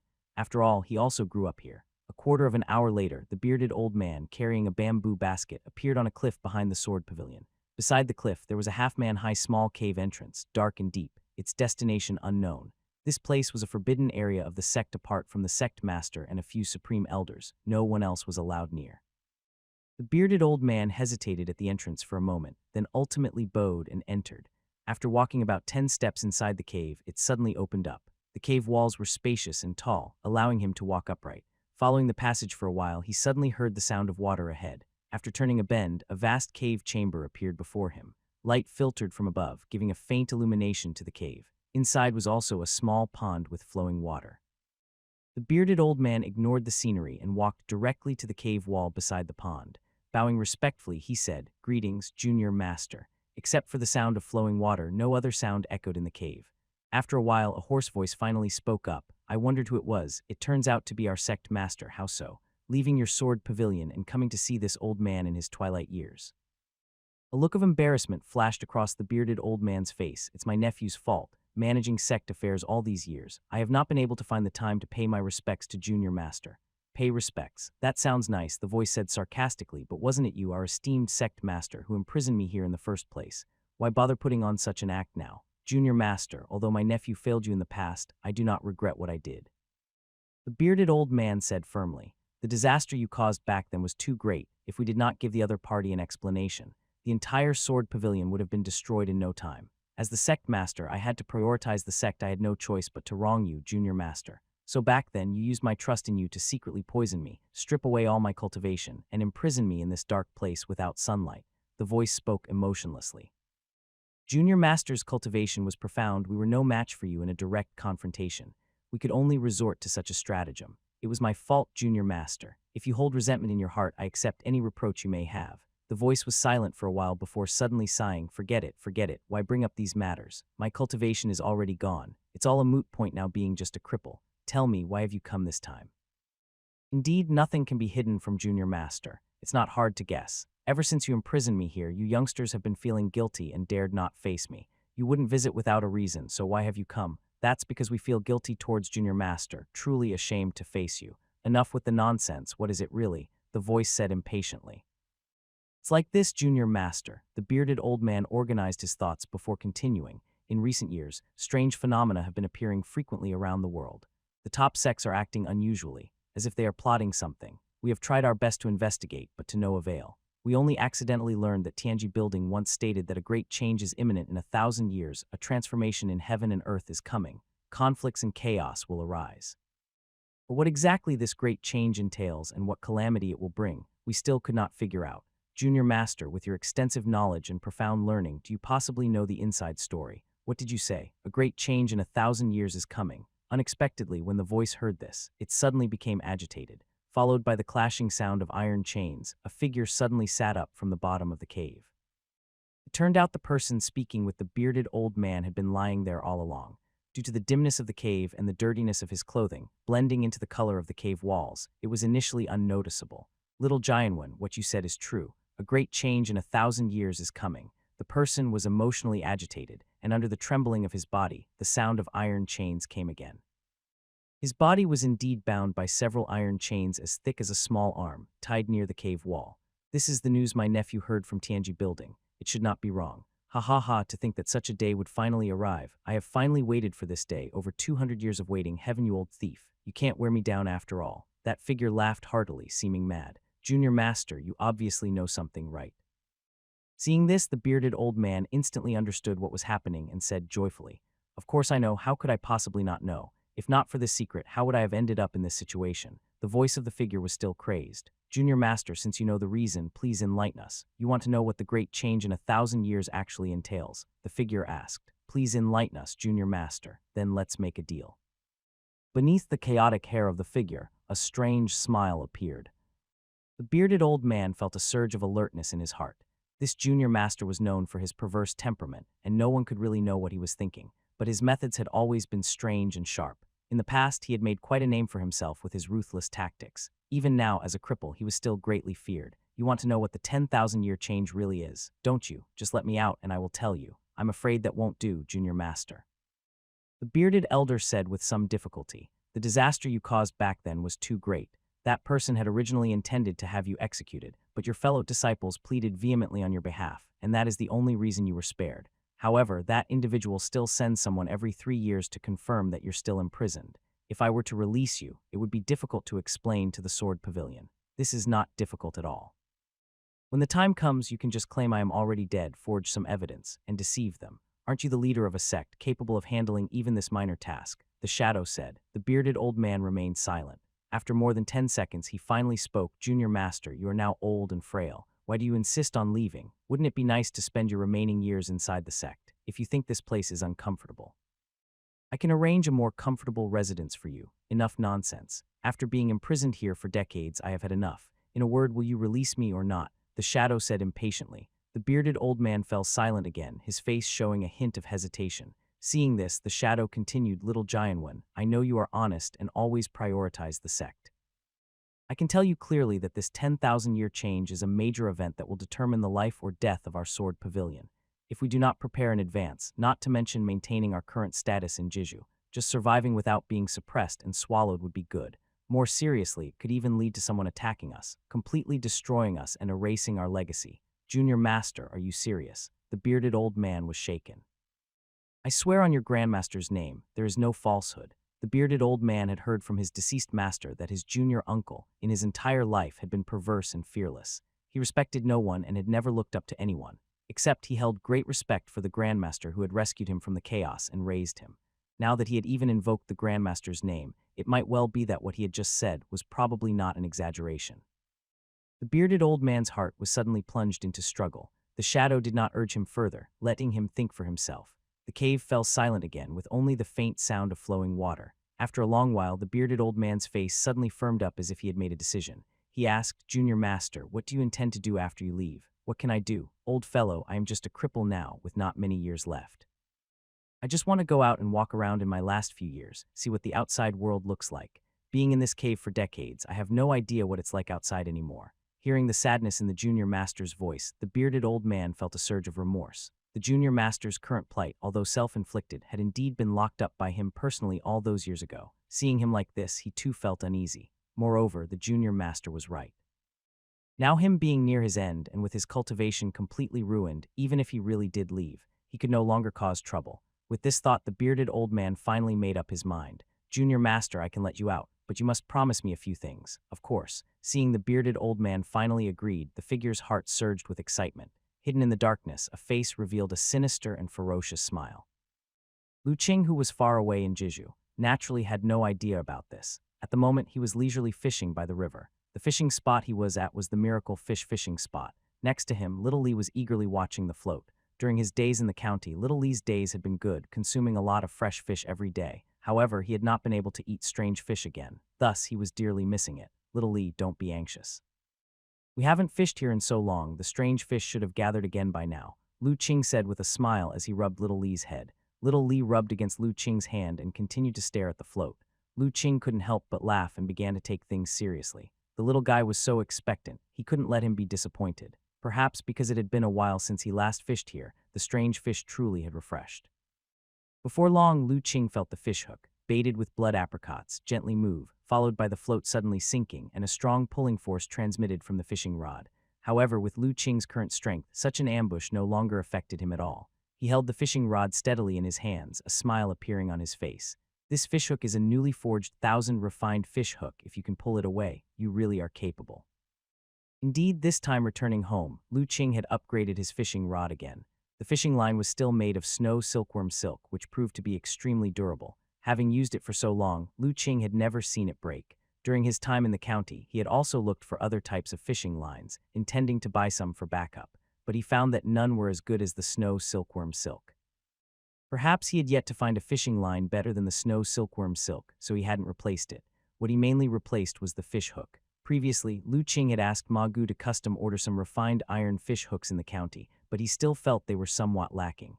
After all, no matter how good the fishing gear, fishermen always feel it could be further upgraded. Coincidentally, Lu Qing had been spending his days in Zhu Xin workshop, so he simply forged a batch of 1,000 refinement-level fish hooks. Lu Qing still remembered the indescribable expressions on Master Lin's and his apprentices' faces when he forged those fish hooks. Perhaps in the eyes of these masters, using 1,000 refinement-level iron to make fish hooks was simply too wasteful, but out of respect for him, they refrained from commenting. After switching to the 1,000 refined fish hooks, Lu Qing's fishing rod had ascended to another level. Under the scope of superpower, a faint golden light emerged, truly qualifying it as a treasure. With such a treasure pole, Lu Qing was not at all worried that mere strange fish could trouble it, and indeed just as he expected. Although the fish below were strong, they were now completely insignificant in front of the present Lu Qing. Before long, a beautiful form was pulled by him into midair. Lu Qing was surprised as he looked at the beautiful red figure on the fish hook. It was, astonishingly, the first strange fish he had ever caught, a red moon carp. Moreover, its size was much bigger than the one he caught the first time. It weighed at least 3 or 4 pounds. No wonder he felt that the strength of this strange fish was far greater than before it turned out to be such a big fellow. Ow, ow, ow, watching the red moon carp floating midair, Little Lee got excited. Pacing back and forth on the shore, wagging its tail, it appeared very impatient. If it weren't for its great dislike of water, Lu Qing suspected that the little creature would have pounced already. Don't worry, I'll take it down for you now. After calming Little Lee, Lu Qing unhooked the fish and tossed it over. Swoosh! Before the fish even hit the ground, Little Lee snatched it and ran off to the nearby grass to feast. While eating, it even twitched its ears, looking extremely happy. Watching the little guy enjoy its meal, Lu Qing shook his head and then continued to fish. He actually wanted to taste the red moon carp as well, given it was one of the top 10 delicacies. He had once tasted the golden loach, another of the top 10, and still remembered its flavor vividly. However, Lu Qing also knew it was impossible to snatch food from Little Lee's mouth. If he really did that, the little guy would stare at him with its sad big eyes all day. So he honestly continued fishing, hoping to catch another one.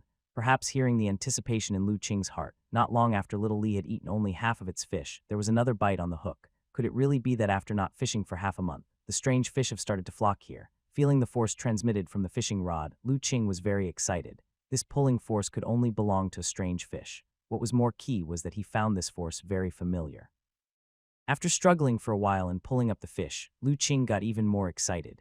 Indeed, another red moon carp. Could there be a school of them below? Looking at the slightly smaller red moon carp on the hook compared to the previous one, Lu Qing couldn't help but let his imagination run wild. He quickly unhooked the fish and put it into the bucket, then baited the hook with 2 more blood apricots and cast it again.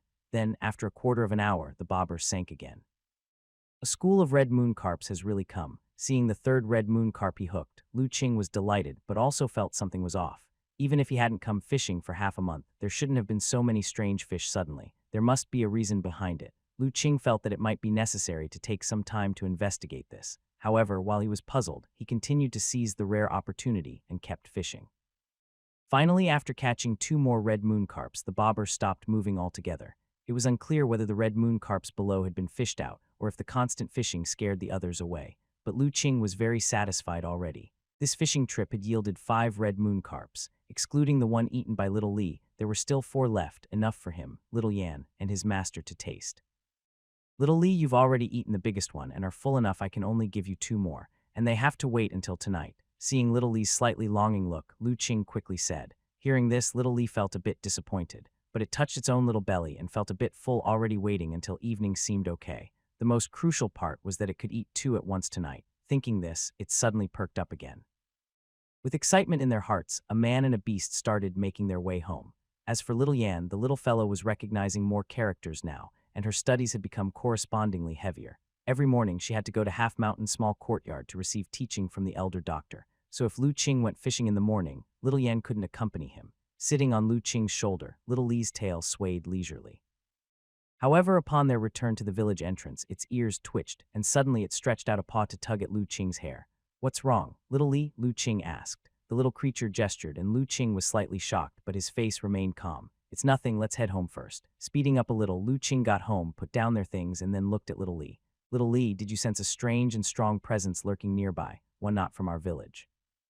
Little Lee nodded its head. Lu Qing's face immediately took on a serious expression. Ever since he had learned about Little Lee's special sensing ability, he had instructed it to memorize the aura of everyone in the village. This way, if a stranger approached, it could detect them immediately. Now, with a mysterious martial arts expert lurking nearby, he felt uneasy. The first thing that came to mind was an assassin from 7 Killings Tower.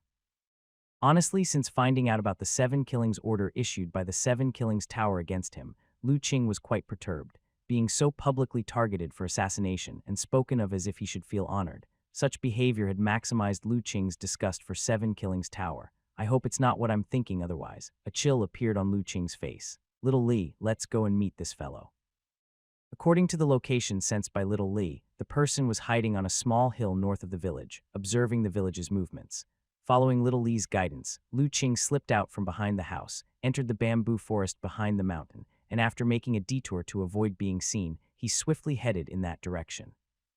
With his divine soul power and a faint divine soul talisman framework formulated, Lu Qing, if he truly concealed his aura, could remain undetected even by ordinary innate realm experts.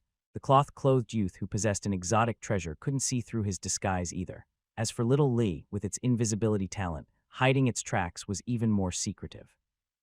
Thus the mysterious figure lurking near the village, without a line of sight, did not notice Lu Qing and Little Lee approaching at all. Still confidently hidden, he lay atop a large tree, quietly observing Jiulai village not far below. He was very confident in his skills of concealment.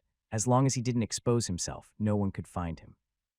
Once he had assassinated a prince of a commandery by hiding under the prince's bed for a full day and night, undetected by the prince's guard, who was a martial arts grandmaster. Eventually, he found an opportunity, not only killed the prince but also escaped pursuit, breaking free successfully. If even a martial arts grandmaster couldn't detect him, then this Lu Qing definitely couldn't perceive his whereabouts. After all, based on the information from the hidden dragon list, he was merely at the initial realm of inner organs. While it was surprising that someone at the initial realm of inner organs could make it onto the hidden dragon list, everyone knew that the rankings on the hidden dragon list only represented the probability of breaking through to the innate realm in the future, not combat strength. Those ranked in the top 10 on the hidden dragon list might not necessarily defeat those ranked below. This young man's placement on the hidden dragon list must be due to his unmatched cultivation talent.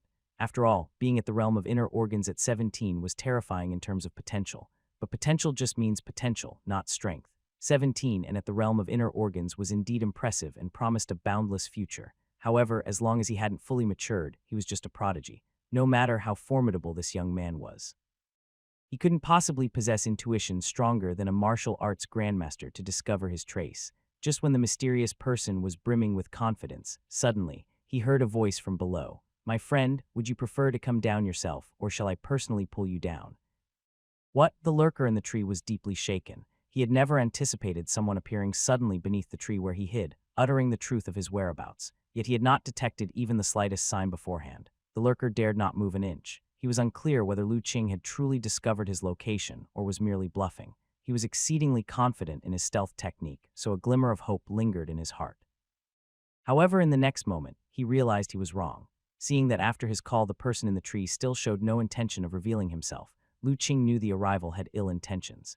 He looked up, only to see dense foliage lush and thriving like a pavilion, which completely obscured the lurker's figure from view. But possessing divine soul power and having condensed a trace of God's soul rune framework, his sensing ability far exceeded that of an ordinary martial arts grandmaster. Even without Little Lee's guidance, he could clearly sense exactly where the breath was hiding. Without the slightest hesitation, a fist-sized stone he had casually picked up along the way appeared in his hand, which he threw with a hidden weapon technique violently upwards. With Lu Qing's current strength, a burst of qi blood enabled even an ordinary stone to contain formidable power. Boom! The stone, accelerated to the extreme and imbued with immense impact, instantly burst through the treetop. Leaves and broken branches fluttered down, and a figure fell from the tree, rolling and then standing on the ground, arms hanging down, trembling slightly and staring at Lu Qing with a face full of shock. Shocked that Lu Qing could indeed see through his trail, and surprised by Lu Qing's decisiveness. Wasn't the rumor that this young hero possessed a chivalrous heart? Why had he attacked so ruthlessly without even clarifying his identity? Recalling the situation just now, the lurker was still frightened. Lu Qing's attack had been too sudden and had accurately located his position. He had had no time to dodge and could only take the hit forcefully. Now his arms were injured, aching and numb, and it would take at least a quarter of an hour to recover. Thank goodness I had put on soft armor beforehand, otherwise this blow would have probably crippled my hands. Merely a common stone tossed out possessed an attack power not inferior to that of a martial arts grandmaster. This young man before him was definitely not an ordinary martial artist of the internal organ realm. Not to mention, he still couldn't understand how Lu Qing had discovered his whereabouts. Finally willing to come down, I thought you'd rather die than leave that tree, Lu Qing said indifferently. The lurker before him was dressed in worn-out clothes, with an ordinary appearance like a village youth you could see anywhere. If he walked in a village, no one would suspect him of being out of place. However, Lu Qing wasn't concerned about his appearance. The top assassins of the Seven Killings Tower all mastered the bone and muscle-changing secret technique and could effortlessly alter their looks. If this person were sent by the Seven Killings Tower, his current appearance might not be his true face. Therefore, Lu Qing activated his superpower without hesitation. Quickly, a rich red superpower light emerged from the body of the young man. Linen, a heavenly gang assassin of the Seven Killings Tower, codenamed Shadow, cultivation, small success in postnatal internal realm, proficient in various assassination secret techniques, especially skilled in the art of stealth. After the Seven Killings order was issued by the Seven Killings Tower to obtain the sex reward, he intended to assassinate you and vie for a position among the 12 heavenly gang. Indeed, an assassin from the Seven Killings Tower. Lu Qing's gaze turned icy. Feeling the chill emanating from Lu Qing, the assassin Shadow from the Seven Killings Tower was startled. Yet his face showed indignation. What do you mean by this attack? I was merely resting in the tree. How have I offended you to warrant such a lethal response? If I didn't have some skill, I would have been killed by your unwarranted attack. Faced with Shadow's feigned angry interrogation, Lu Qing's expression remained unchanged. He calmly looked at the man. An assassin from the Seven Killings Tower, is this all you can do? Since you dare to assassinate me, are you prepared to die? Shadow was shaken inside. It had only been a few days since the Seven Killings order was issued by his sect, yet Lu Qing, located in such a remote place, already knew about it. Where did he get the information? His face still showed confusion, though. What Seven Killings Tower? Are you mistaken? I'm just passing by with no ill intentions. However, seeing that he was still playing dumb, Lu Qing no longer wished to speak further. He stomped the ground, kicking up the soil, and in a flash he was in front of Shadow, his right hand clenched into a fist compressing the air with a tiger's roar. He unleashed a ferocious tiger heart punch straight at the opponent's chest. Feeling the might of this punch, a great alarm struck Shadow, although he was unaware of how Lu Qing could be so sure that he was an assassin from the Seven Killings Tower. He knew that this was not the time to dwell on this issue. Lu Qing's punch was too terrifying. If he showed weakness any longer, he truly might be killed on the spot. No longer bothering with his disguise, Shadow erupted in chi blood throughout his body, and a short sword appeared in his hand, thrusting straight at Lu Qing's fist. Lu Qing's punch was indeed fearsome, almost leaving him no chance to avoid it, but Shadow also had his methods. Whether it was overconfidence on the part of the other or forgetting to bring weapons, Lu Qing was fighting him unarmed. His short sword was coated with a lethal poison, and if it could pierce even slightly through the fist, Lu Qing would surely die. Facing the counterattack of Shadow, Lu Qing's expression remained calm. As the short sword was about to stab his fist, he suddenly lowered his shoulder and dodged the blade. Then he flicked his finger, hitting right on the surface of the sword. What seemed to be a casual flick contained astonishing power, causing his already injured arm to tremble wildly with a numb sensation, nearly losing his grip on the short sword. Taking advantage of this opening, Lu Qing converted his fist to a palm and struck his opponent's chest. A powerful burst of palm force erupted, accompanied by a severe cracking sound of bones. Shadow was sent flying backward until he crashed into a large tree more than 10 meters away, shaking down countless leaves before stopping. He lay on the ground, life or death uncertain, defeated by a single move. Such a distinguished Heavenly Gang-level assassin from Seven Killings Tower, a powerful martial artist at small success of the internal organ realm, was defeated by Lu Qing in one stroke. Yet there was not the slightest hint of triumph on Lu Qing's face. Looking at the motionless assassin on the ground, he flipped his hand, producing another stone. With a fierce whooshing sound, Lu Qing threw the stone without hesitation, aiming directly at Shadow's head. As expected, when the stone was about to smash Skull's head, Shadow, who was originally pretending to relax to take advantage of Lu Qing, suddenly moved, dodged the stone instantly, and fled into the forest to escape for his life. However, before he had run a few meters, another whooshing sound came. Boom! This time Shadow couldn't dodge and was hit squarely in the back by the stone thrown by Lu Qing. Despite wearing soft armor, Shadow could not withstand the tremendous force, spewing out blood, which seemed to contain fragments of internal organs. Thud! Such a severe injury was unbearable even for a strong murderer at the internal organ realm. Shadow's body, like a broken sack, fell to the ground and rolled several times before becoming motionless. Stop playing dead. You have armor on. My strike may have incapacitated you, but was not enough to kill you, Lu Qing said, looking at the motionless Shadow. He slowly approached, stopping 7 steps away, and spoke indifferently. Shadow made no move. Lu Qing did not get angry, but flipped his hand again, holding another stone. Guess this time can your head dodge my stone? Cough, cough. Mr. Lu Qing, you really are cautious even at this stage, Shadow responded, knowing that continuing to pretend was futile. He gave a bitter smile, struggling to sit up, leaning against a large tree, and looked miserably at Lu Qing. Although I don't like Seven Killings Tower, I have to admit you dark rats have some tricks. One can easily be caught off guard and ambushed by you. Lu Qing watched the severely injured Shadow, but still did not approach further. Mr. Lu Qing, you really are powerful. Despite your young age, to have such strength, no wonder Tianji Building ranked you 29th on the most recent Hidden Dragon list. Shadow looked at Lu Qing as though he were looking at a monster. He had seen the rankings on the Hidden Dragon list before, and like everyone else, had thought Lu Qing was listed for his unparalleled martial arts talent. But now he knew it was not just Lu Qing's martial arts talent that was formidable. What was even more terrifying was his combat talent. That punch was truly astonishing. Perhaps even a martial arts grandmaster proficient in boxing couldn't compare. A novice in the initial realm of internal organs executing boxing skills comparable to a grandmaster. Such an unbelievable feat actually existed. Shadow felt his belief in martial arts being almost destroyed. What's more important was that Lu Qing's intellect was also incredibly meticulous. His numerous feints and tricks not only failed to draw out a single weakness from Lu Qing, but made him seem more elusive than a veteran experienced over hundreds of years. Was this really just a teenager? Shadow's mind couldn't help but flash with this thought. Enough less nonsense, do you know why I'm not killing you now? Faced with Shadow's flattery, Lu Qing's expression remained unchanged. That must be because I have something you want. Shadow gave a wry smile. Indeed, nodded Lu Qing. Talking with a smart person saves trouble. I don't want to know much, just spit out the whereabouts of your 7 Killings Tower and I might leave your body intact. Allowing you to die without pain. You want to know the whereabouts of our 7 Killings Tower. Shadow's eyes widened in shock for a moment, then as if he thought of something, a look of disbelief crossed his face.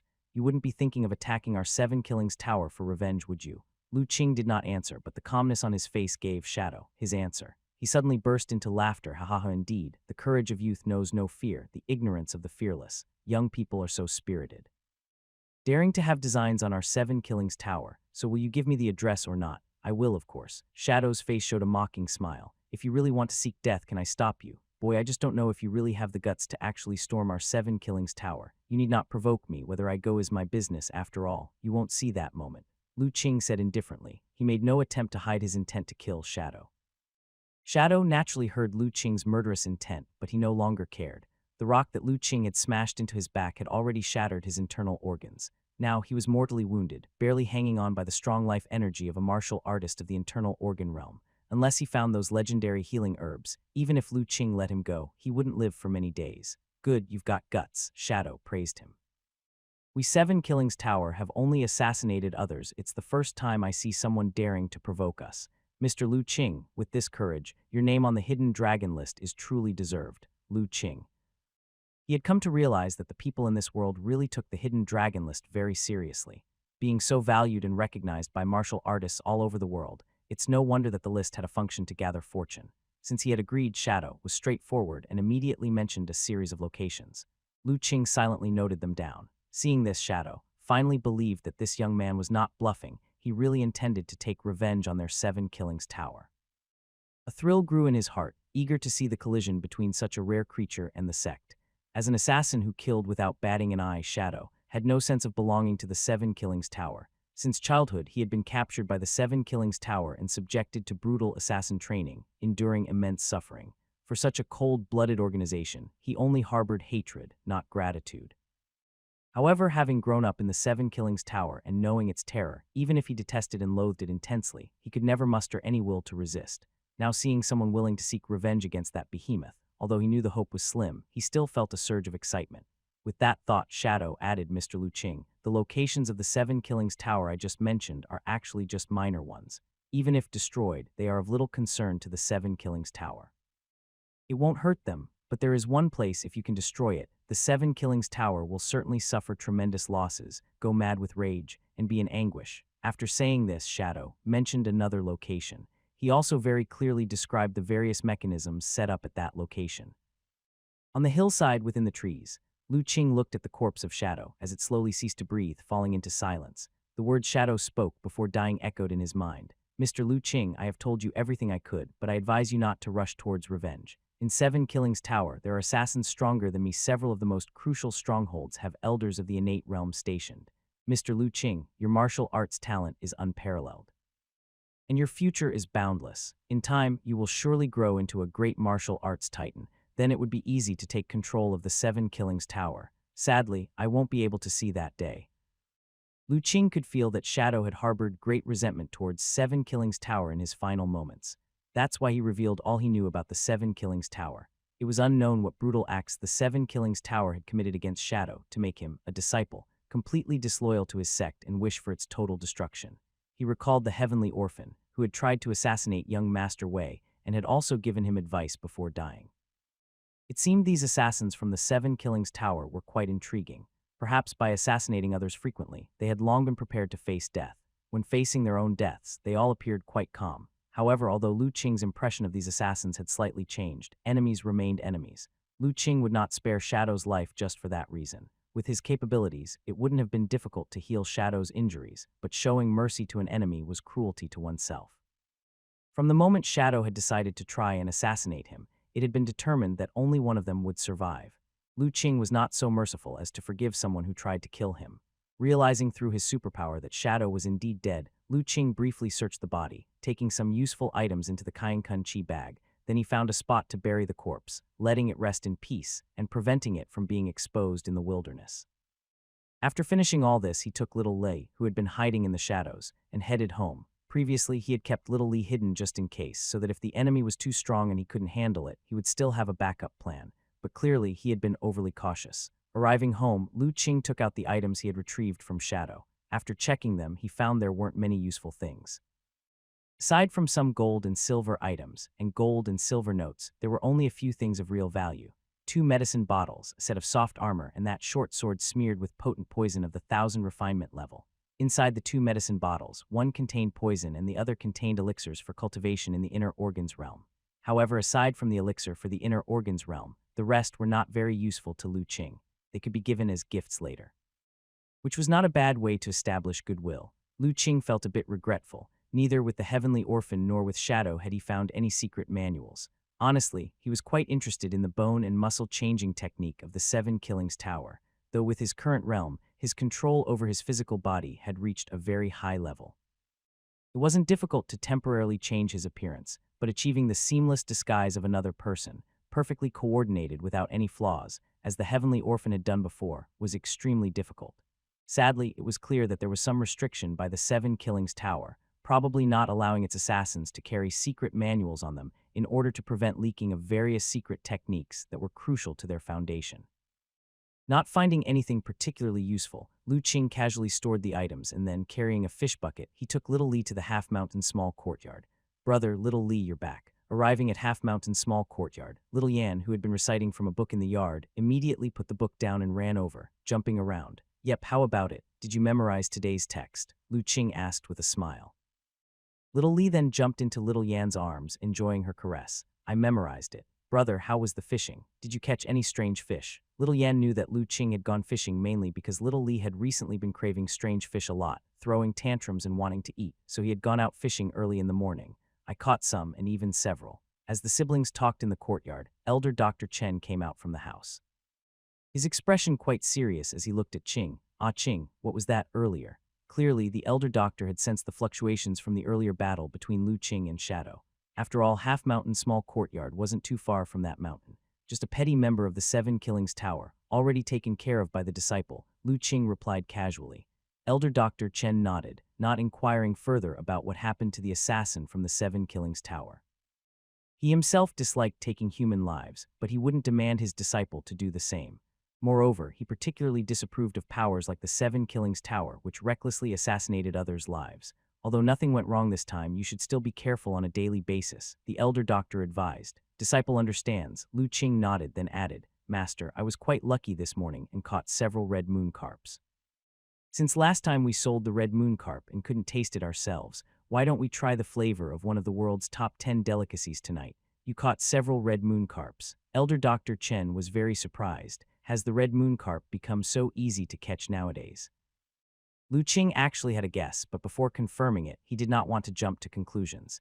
Hearing that they could eat red moon carp, the elder doctor also felt some anticipation. By dinner time when Lu Qing was cooking, the elder doctor didn't even look at his medical books, leaving his study early. Lu Qing prepared 2 red moon carps, one steamed and one boiled into soup. During dinner, all of them tried a bite, and indeed found the fish tender, delicate, and extremely flavorful, with the soup refreshing their hearts and spleens, truly living up to its reputation as one of the top 10 delicacies. That dinner, everyone ate heartily with great enjoyment. That night, after Little Yan and Little Li had gone to sleep, Lu Qing sat on his bed and quietly thought things through. During the day, he had obtained substantial information about 7 Killings Tower from Shadow. This included some key locations of the strongholds. However, he hadn't thought about taking action against 7 Killings Tower anytime soon. Lu Qing was well aware of his own limitations with his current strength. Trying to shake a huge entity like 7 Killings Tower was just a fool's dream. Even if he could destroy 1 or 2 of their bases unexpectedly, it would essentially be a trivial matter for a behemoth like 7 Killings Tower, serving no purpose but to warn them and cause unnecessary alertness. When striking a snake, one must aim for its vital part. Either don't strike at all, or if you do, you must severely cripple or kill them. Therefore, Lu Qing wasn't in a rush. For now, his top priority should be to focus on accruing strength, and to use his time to significantly enhance his capabilities. Only when his power was formidable would he be worthy of facing a mighty force like 7 Killings Tower. Additionally, he had a premonition, from the cloth-clothed youth's words, that the once-in-a-millennium change was nearing. Perhaps it wouldn't be many years before the world itself would transform. After forming a trace of divine soul rune framework, Lu Qing trusted his own intuition.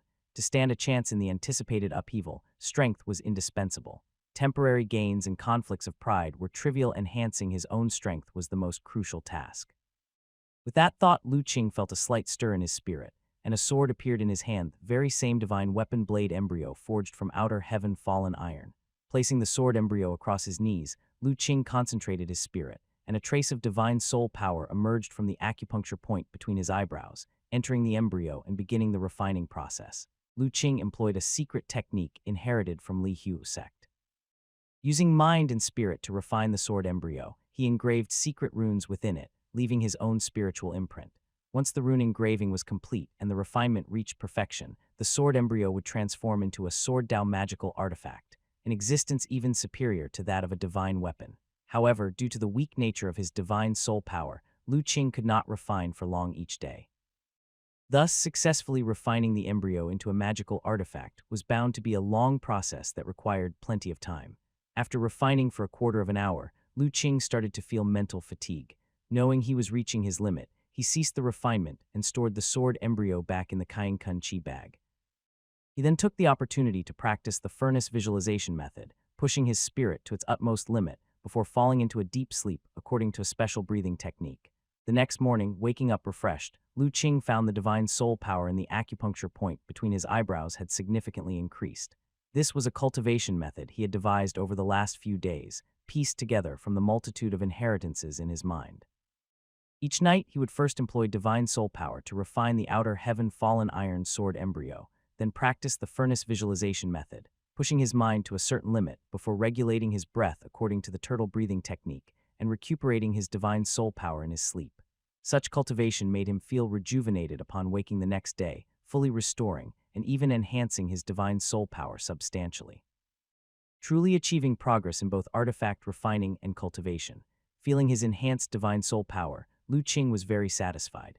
At this rate, solidifying a complete divine soul talisman before advancing to the innate realm wasn't just wishful thinking anymore. Glancing outside, as the morning sun was already rising, Lu Qing, as usual, practiced some nourishing body boxing in the courtyard before heading off to prepare breakfast. Just as he'd finished making breakfast and was about to call Little Yan and Little Lei, suddenly he heard some noise outside, followed by a hearty voice. "Brother Lu Qing, I'm here to freeload a meal. Elder Ma, are you done with your clan's matters?" Lu Qing stepped outside, somewhat surprised. Indeed, it was Ma Gu. Dressed in a blue robe with a long sword hanging from his waist, he had reverted to his previous attire. Tired of hearing that, I found an excuse to return to the great gathering. Ma Gu appeared somewhat depressed and also a bit embarrassed. It seemed he felt that the clan was being too calculated about his and Lu Qing's relationship. Lu Qing, however, didn't really mind these things. Instead, he asked, "You returned to the great gathering, so what about Zion? Don't you need to supervise his cultivation anymore?" Lu Qing was aware of the true reason Wei Zion had become Ma Gu's disciple. "Well, I'll keep you guessing for now. You'll know in a couple of days." Ma Gu simply smiled slightly, playing coy. Lu Qing. Just as Lu Qing was about to remain speechless, Ma Gu took off the long sword from his waist. "Right, Brother Lu Qing, I just realized a few days ago, is this the sword you gave me?" Lu Qing looked over. The scabbard seemed familiar. It was indeed the one he had asked Master Lin of Zhuzin workshop to make, so he nodded. "Yes, it is my gift to you. A token of congratulations for your and young Master Wei's master-disciple ceremony. Is it really from you?" Ma Gu's eyes widened. "Brother Lu Qing, do you know that this is a 1,000 refinement level treasure sword? I know, otherwise why would I give it to you?" Lu Qing continued nodding. Nonsense, he had personally crafted the sword, how could he not know its quality? However, Lu Qing was somewhat puzzled. He had given away the sword some time ago, so why was Ma Gu only asking about it now? 1,000 refinement level treasure sword is extremely valuable, priceless, Brother Lu Qing. Such a precious gift, I really can't accept. You should take it back," Ma Gu hastily said. In his heart, Lu Qing was the great benefactor who had saved him several times. He had not yet found the chance to repay such a huge favor and had no right to accept such an expensive gift. You must know, a blade of the 1,000 refinement level, even among the Ma family's treasure trove, not one could be found.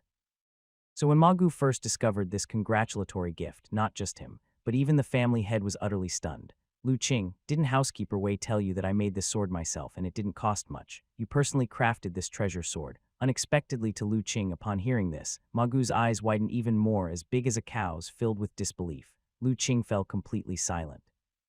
Looking at Ma Gu's expression, which didn't seem like he was faking, he must truly have been unaware. But why would housekeeper Wei make such a mistake? What Lu Qing didn't know was that with the thoroughness housekeeper Wei usually brought to his work, he indeed wouldn't have made such a basic error. However, on the day of the master-disciple ceremony, many things happened, especially with Wei Zion being ambushed and seriously injured. Even though he was saved by Lu Qing with spiritual medicine, his life was narrowly spared, but his primordial qi was greatly damaged, causing the master-disciple ceremony to end abruptly. Afterwards, the Wei family was in a rush to find out who had placed the bounty to assassinate Wei Zion, resulting in the neglect of the gift matter. They just sent over what belonged to Ma Gu to the Ma family, and the rest were not explained clearly. Among them, Lu Qing's gift got mixed in with many others and was very inconspicuous. It was later, when the Ma family was tallying the gifts, that they saw the name on the gift box and realized it was from Lu Qing. Upon opening it and seeing the 1,000 refinement treasure sword inside, they were shocked. By that time, Lu Qing and the elder doctor had already set off on their return journey to Jilai village. After hearing Ma Gu's story, Lu Qing finally understood what had happened. He smiled. In that case, Mr. Ma, please keep the sword at ease. This sword was a practice piece I made at Juzin workshop before, nothing exceptional, and it didn't cost much. These words completely floored Ma Gu. 1,000 refinement level practice piece. Had Brother Lu Qing's casting technique already reached such a level? Wait, when had Brother Lu Qing learned to craft? He wasn't aware of it. Had it been during the days when he went home? But that was only a few days. For a moment, Ma Gu's thoughts were in turmoil, his brain nearly crashing. However, knowing it was indeed crafted by Lu Qing himself, he eventually accepted the 1,000 refinement treasure sword. Mr. Ma, have you eaten yet? I just made breakfast. Would you like to join me? Seeing Ma Gu's mood had recovered, Lu Qing asked. Ma Gu's eyes immediately lit up. Of course I want to eat. I intentionally skipped breakfast and timed my arrival just because I haven't tasted your cooking in so long and missed it. Hearing such a bold and justified freeloading excuse, Lu Qing could only laugh helplessly. All right, you go inside and wait a bit. I'll go call little Yan and the others. Deep in the mountains, in the strange valley where Li Weishan was buried, Lu Qing and little Li appeared. Half a year since I last came here, nothing seems to have changed. Lu Qing gazed at the valley's birdsong and flowers, feeling somewhat emotional. Outside the valley, the autumn wind was bleak, with leaves falling, yet inside the valley it was still like spring in full bloom, an oddity indeed. Our little Li on his shoulder called out, seemingly urging Lu Qing. I know you and little Yan have plans to play chess early when we get back. This closure shouldn't take too long. Lu Qing soothed, rubbing the fluffy head of the little creature. He somewhat regretted why he had had the whim to create a set of beast-fighting chess some time ago. It had once again ensnared the two little ones, now immersing themselves deeply every day, wishing all their time could be spent on playing chess. Visiting Li Weishan's grave first to pay respects, then Lu Qing, accompanied by little Li, passed through the waterfall and entered the cave. Upon reaching the jade cave chamber, everything remained just as it had when Lu Qing first discovered it, without any change. It seemed as though it would remain the same eternally, no matter how much the outside world altered. Of course, Lu Qing knew it was merely an illusion. From the time he found this cave, it had only been just over 2 years. It was ridiculous to speak of eternity. Little Li, guard the entrance for me while I go inside to close off. Lu Qing took out a variety of items from his Kainkun Chi bag. Soft cotton bedding, fresh water, dried fish, among others, all prepared for little Li. He even placed a couple of storybooks there, so the little guy could browse through them if he got bored.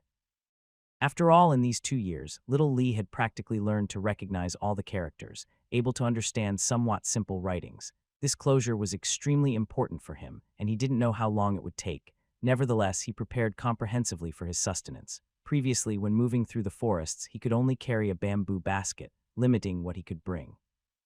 Now, having something like the Kainkun Chi bag as a magical storage space allowed him to make thorough arrangements. Little Li, used to seeing Lu Qing draw numerous items from that small bag, was no longer surprised. It walked into the little cotton nest, cozily lying down, indicating it understood. You're getting lazier by the day. Lu Qing shook his head, half in amusement. However, he trusted little Li's abilities greatly. Its unique sensing capability could easily detect innate realm experts nearby if they were not deliberately concealing their presence. Plus, with its ghostly invisibility talent and unbreakable claws and teeth, even a martial arts grandmaster caught off guard would hardly be a match for it. There was no better protector than it. Letting the little creature lazily sprawl there, Lu Qing pushed open the hidden door, entered the secret chamber, and sat cross-legged on the jade bed.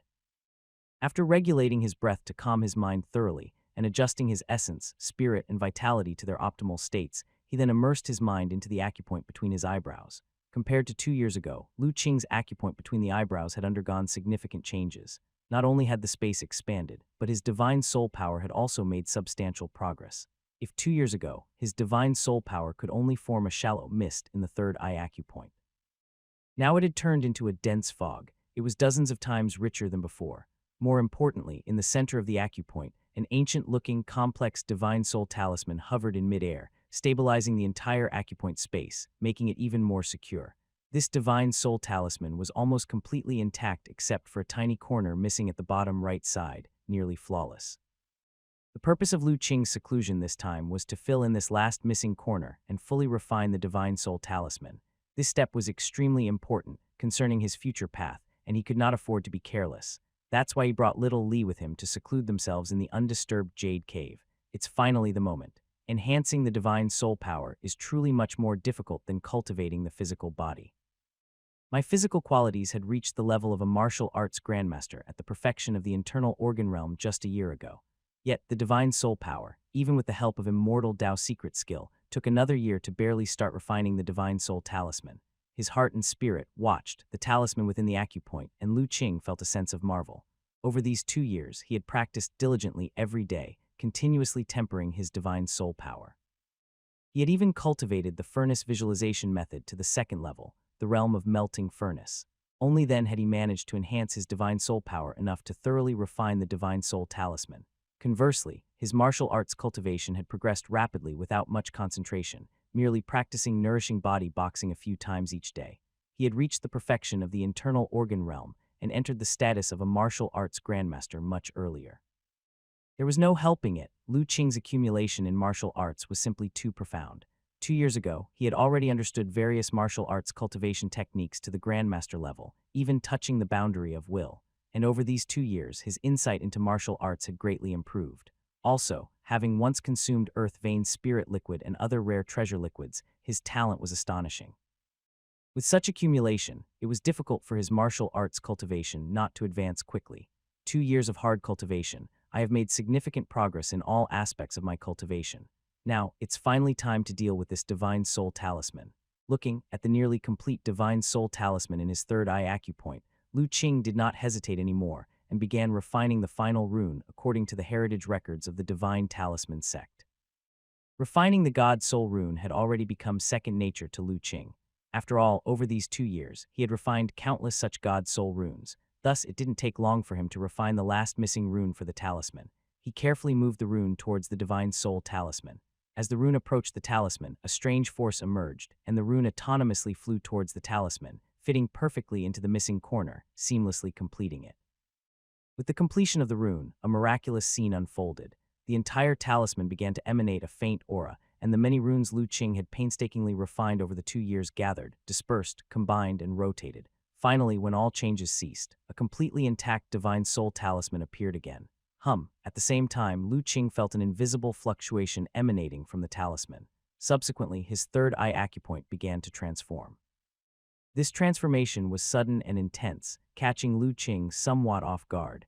His heart and spirit were swept up by the fluctuation, plunging him into a bizarre state akin to sudden enlightenment. At that moment, he felt incredibly good. Everything around him was under control. Not only had his sensitivity greatly increased, but his control over his physical body had also risen to another level. His mind stirred, and his heart and spirit once again emerged into the Qi acupoint between his eyebrows. He saw that the Qi acupoint had undergone earth-shaking changes.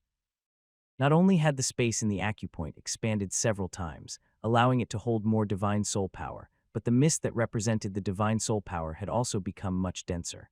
With these improvements combined, his divine soul power had increased more than tenfold compared to before. In the center of the Qi acupoint, a hazy divine soul talisman emanated an air of simplicity, weightiness, and authority. It stood suspended in midair, inhaling and exhaling the surrounding divine soul mist. With every breath it took, Lu Qing could feel the divine soul mist seemingly becoming more refined, strengthening ever so slightly. Based on my previous estimates, before the formation of the divine soul talisman, my divine soul power was comparable to that of a martial arts expert in the initial innate realm, not far off from that old ancestor of the Wei family. Now that the divine soul talisman is complete, my divine soul power has surged. Speaking solely of the strength of the divine soul power, I can now crush the majority of ordinary experts in the initial innate realm. The divine soul of man has always been mysterious and elusive, difficult to comprehend. Even innate realm martial artists have a shallow understanding of it, unable to fathom, let alone grasp its essence. Without a special cultivation technique, it is very hard for innate realm martial artists to specifically enhance their divine soul power through cultivation. Usually only through breakthroughs in their cultivation realm, baptisms of the heaven and earth laws, and transformations of the body, does the divine soul power increase. But the cultivation techniques for the divine soul are extraordinarily precious. Aside from a handful of long-standing and powerful top-tier forces, it's virtually impossible for ordinary innate realm martial artists to come across such techniques. Therefore, unless they have additional opportunities, the divine soul power among ordinary martial arts experts in the initial innate realm usually does not vary much. With the completion of Lu Qing's divine soul talisman and the transformation of the Qi acupoint, his divine soul power had increased significantly, far surpassing that of ordinary experts in the initial innate realm. He was likely not inferior even to those who had achieved innate minor achievement. Most importantly, under the constant refining influence of the divine soul talisman, his divine soul power was strengthening at all times. Although each cycle of inhalation and exhalation only marginally increased his power, the cumulative effect over time was considerable. Furthermore, with the furnace visualization, my divine soul power has substantial room for growth in the coming days. Lu Qing felt extremely joyful in his heart. Bearing several top-tier inheritances and the direct teachings of his master, he understood that on the path of cultivation, after stepping into the innate realm, the power of the divine soul is extremely important. Stronger divine soul power leads to higher aptitude for enlightenment, making the comprehension of the ways of the innate much easier and progress faster. The more solid the foundation, the greater the benefits when a breakthrough eventually occurs. Now, before even stepping into the innate realm, he already possessed divine soul power far surpassing that of an ordinary individual in the initial innate realm. What level would his divine soul power transform to after truly stepping into the innate? Under the baptism of the heaven and earth laws, Lu Qing looked forward to it with great anticipation. And also Lu Qing extended his right hand, his heart and spirit stirring slightly, as a small rune gradually formed at his fingertips, emanating a mysterious aura. With the completion of the divine soul talisman, some of the techniques from the rune path have finally become usable to me. That's why they say the path of the rune is difficult to cultivate. Even Lu Qing, endowed with superpower and many fortuitous encounters, took over 2 years to solidify the divine soul talisman. For an ordinary practitioner of the rune path, it is impossible to know how much time it would take to reach this stage. And before completely solidifying the divine soul talisman, practitioners of the rune path have very few means of self-protection. Unless they cultivate in other systems as well, pure practitioners of the rune path, before the creation of the divine soul talisman, might not even be able to defeat a Qi blood realm martial artist in combat. Human energy is indeed limited.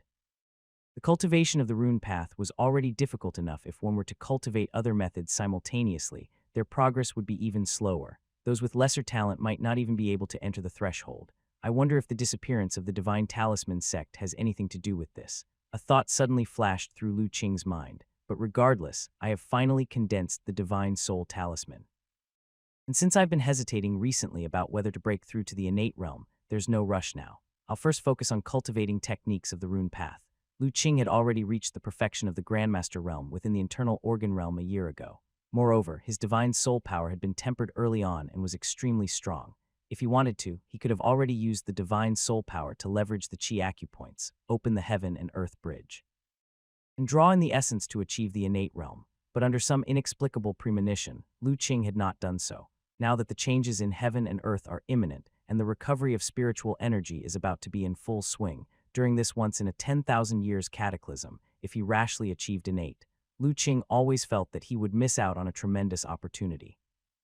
At that time, his divine soul talisman was mostly condensed, and its framework was already formed, so he trusted his intuition a lot and kept suppressing his cultivation, not breaking through.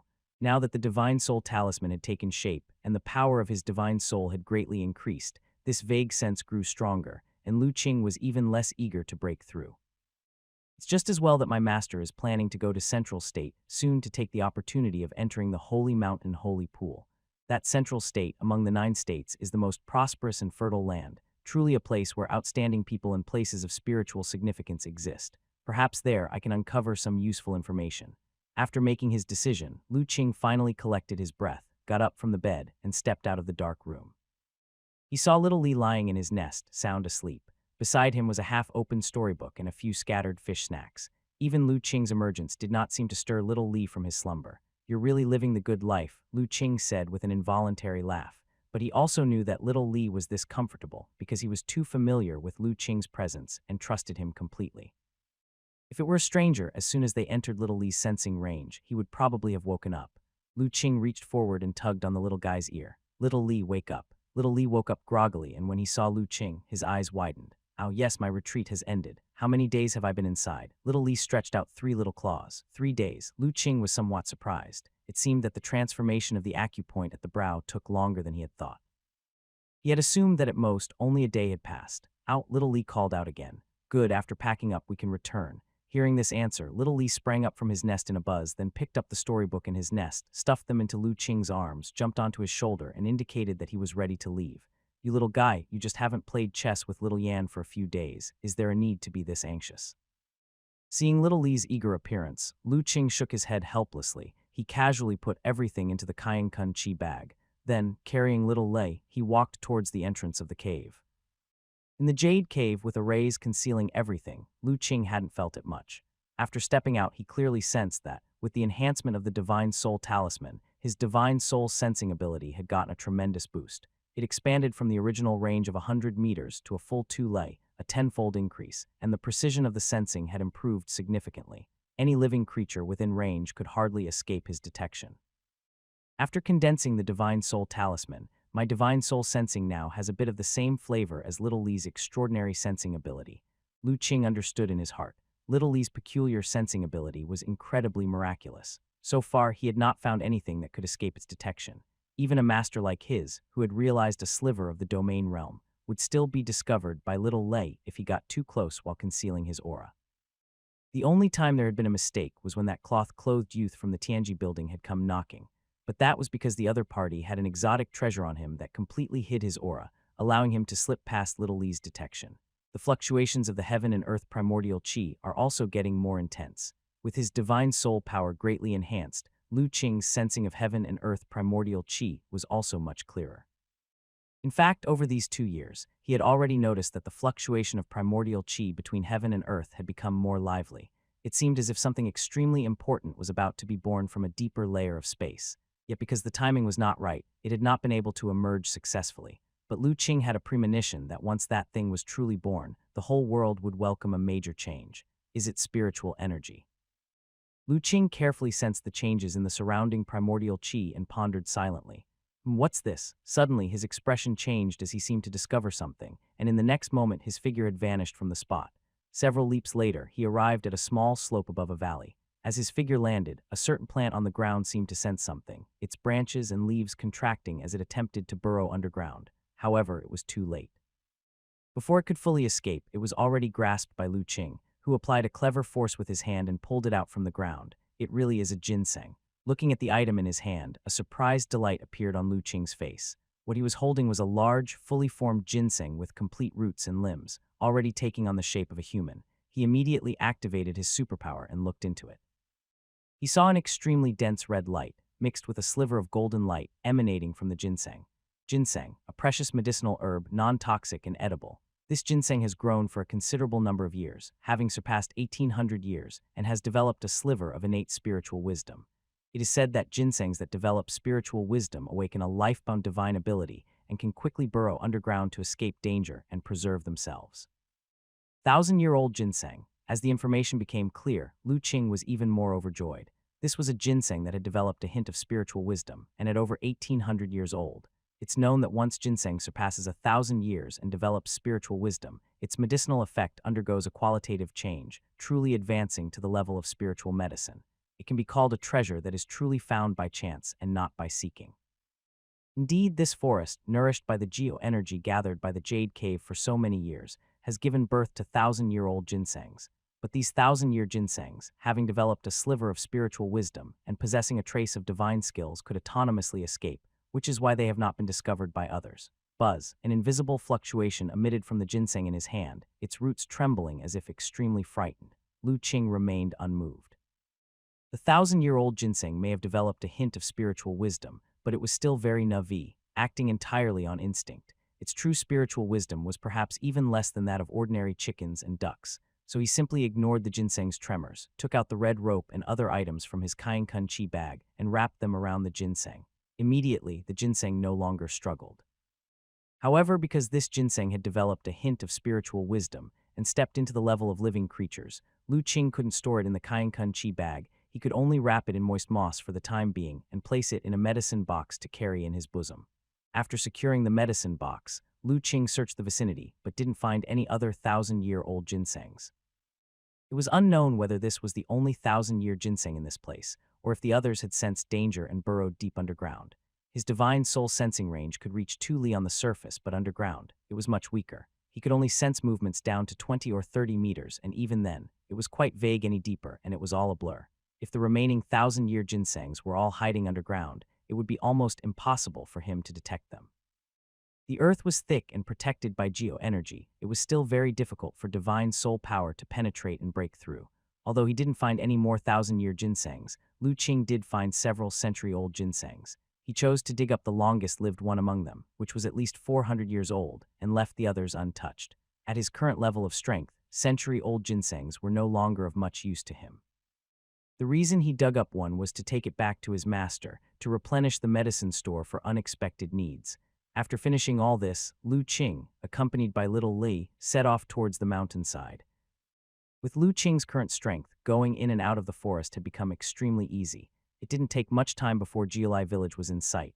Just as he entered the village, he heard the sounds of reading not far away, and Lu Qing couldn't help but smile. Over the past 2 years, Jialai village had changed significantly. Not only had the roads been smoothed out, but the villagers' houses had also been refurbished, and a schoolhouse had even been added. And the cause of this change was the Wei family. 2 years ago, Ma Gu left the county to avoid his family's nagging and returned to the big market for a leisurely life. At the time, Lu Qing had curiously asked what would happen to Wei Zion, only to find the next day that Wei Zion had also come to Jialai village, accompanied by Grand Steward Wei and many Wei family servants. In the days that followed, the Wei family bought a piece of land next to Jialai village at a high price and built a separate residence there for Wei Zion. Sometimes Mrs. Wei and Wei Xing, the couple, would come and stay for a while. Even the Wei family's old patriarch made occasional appearances, coming over to have tea with the master. Since there were quite a few people in the Wei family's separate residence, the daily consumption of vegetables, meat, and eggs was not insignificant. These products were all directly purchased from the villagers of Jialai village, giving the villagers an additional source of income. Gradually, the Wei family helped repair the roads in the village and even built a school under the pretext that the young master needed to study, inviting 2 teachers to give lessons. They explicitly stated that if the villagers had school-aged children, they could also send them to the school free of tuition and only needed to bring their own meals. Upon hearing this, the villagers were initially skeptical. After receiving repeated assurances from the Wei family and consulting Lu Qing, they were overjoyed. They sent their children to the school one after another. Even families that found it difficult did the same. They preferred to endure hardships themselves rather than let their children fall behind. Neither Lu Qing nor the elder doctor opposed the Wei family's actions, but instead tacitly approved. After all, what the Wei family did was harmless and beneficial to Jialai village. They naturally also hoped that the village would continue to improve. Lu Qing even quietly subsidized some of the more struggling families in the village. Thus, 2 years later, Jialai village had undergone the changes seen today. Accompanied by little Li, Lu Qing headed to the half-mountain small courtyard. As soon as they entered the courtyard, they saw the Wei family's old patriarch sitting leisurely under the plum tree having tea with the master, and little Yan was quietly writing nearby. "Brother, little Li, you're back." Facing the entrance of the courtyard, little Yan spotted Lu Qing's return immediately, set down her brush with joy, and hurried over to meet him. Surprisingly, both the elder doctor and Wei Shanhai turned their heads in astonishment, because they hadn't noticed Lu Qing's return just now. "Yes, just got back." Lu Qing rubbed his sister's head, noting that in the 2 years, the little one had grown a bit, but she was still a bit of a kid. Little Li jumped onto little Yan's shoulder, pulled at her hair with its paws, and then pointed towards the house. "All right, I'll go get the chest now." Having spent so much time together, little Yan immediately understood its intention and excitedly ran into the house. Lu Qing shook his head, letting the 2 youngsters go off to play. Then he approached the plum tree and first performed a bow, greetings to Senior Wei. Then he said to his master, "Master, I have returned." By this time, the elder doctor's expression had returned to calm. "Is your retreat over? Just ended this morning." Little Li missed little Yan, so we hurried back. "I think it's addicted to chess and wanted to hurry back to play with little Yan," the elder doctor said with a chuckle. He also knew that recently Lu Qing had invented a novel beast fighting chess, which both youngsters were quite addicted to.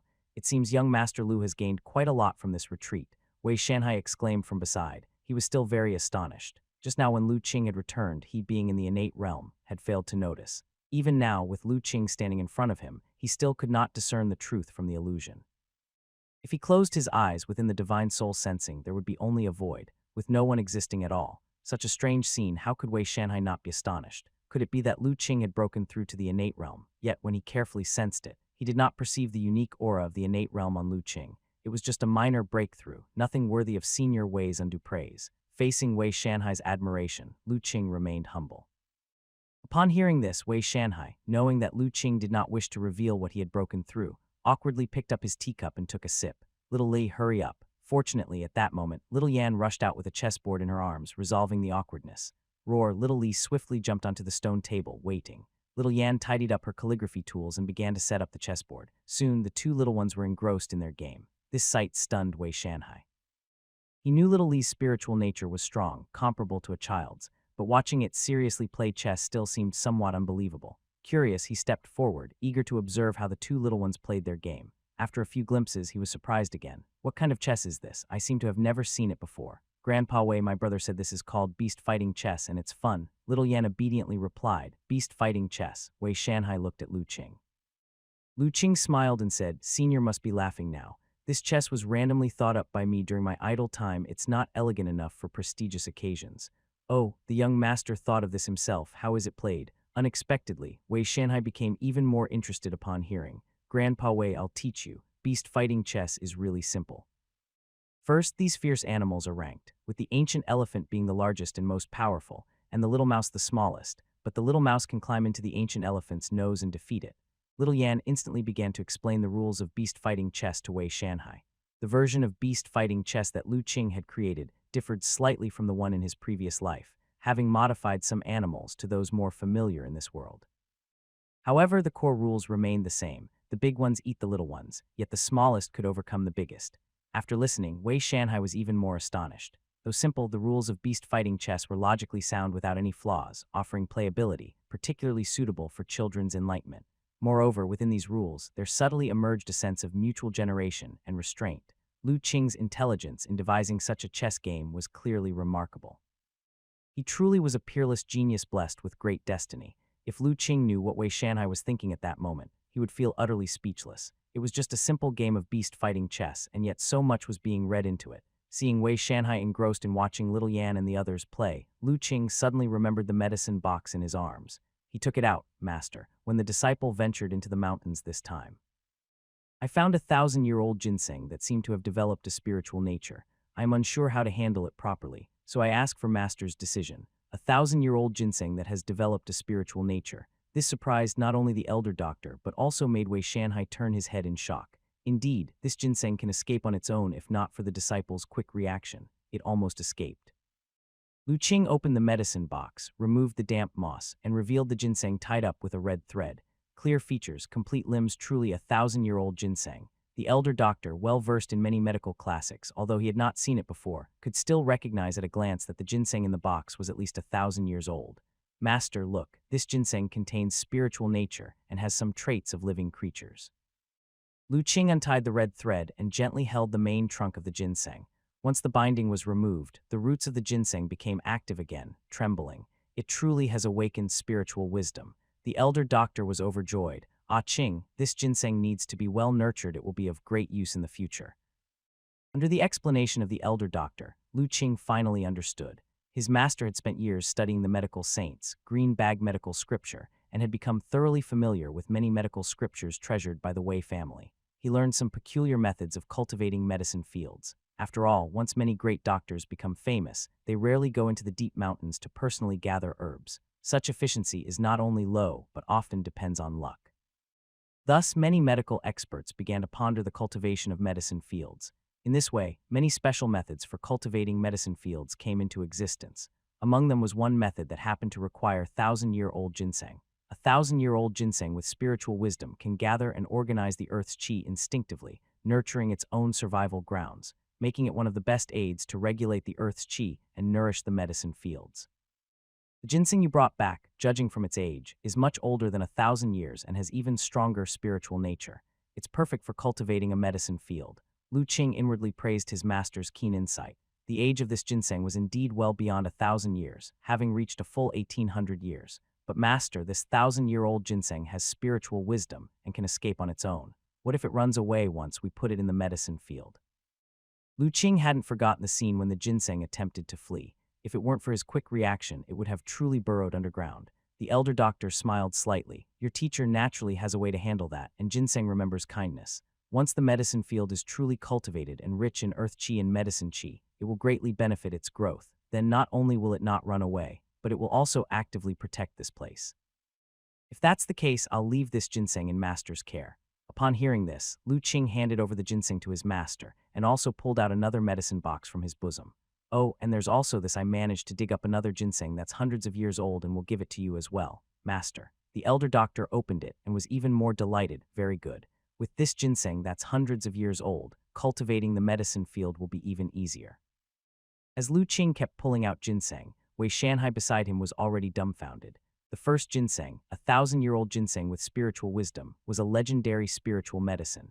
Even someone like him, who had lived over 100 years, was seeing it for the first time. Even the several hundred-year-old ginseng that followed was also exceptionally precious, and their Wei mansion did not have many of those. How fortunate was Lu Qing to enter the mountains and emerge with such precious spiritual medicines, one after another on a single trip. At this moment, Wei Shanhai became even more convinced that Lu Qing was someone with great fortune as told in the legends. Otherwise, how could a casual trip to the mountains yield such a rare and extraordinary spiritual medicine? Having handed over the ginseng to his master, Lu Qing also felt a weight lift from his shoulders. However, his master's words also reminded him. In fact, among the inheritances he obtained, such as the one from Li Hu sect, there were methods to cultivate medicine fields and even spiritual fields. Most of these methods required the use of immortal Dao techniques, which he was unable to perform at his current level. But there were also some relatively simple methods that could be used. With the spiritual energy recovery imminent, he should be preparing early. Lu Qing, with his inheritance, was very aware that the path of immortal cultivation consumed a great deal of resources. By planning early, he could secure a lead in the upcoming changes of heaven and earth. However, such preparations might require the assistance of the Wei family. With this thought, Lu Qing said to Elder Wei, Senior Wei, there is something for which I would like to ask your help. Oh, what may it be? I need some materials, and I wonder if the senior could have your family help gather them.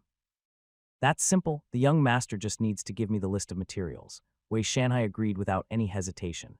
At the same time, he felt a secret joy. Ever since he recognized Lu Qing as an unparalleled genius with great destiny, he valued him even more. He had also heard about the impending catastrophic changes in heaven and earth. Even massive forces like Tianji Building and Seven Killings Tower were taking this very seriously. Their Wei family, being a minor family, had to be even more cautious.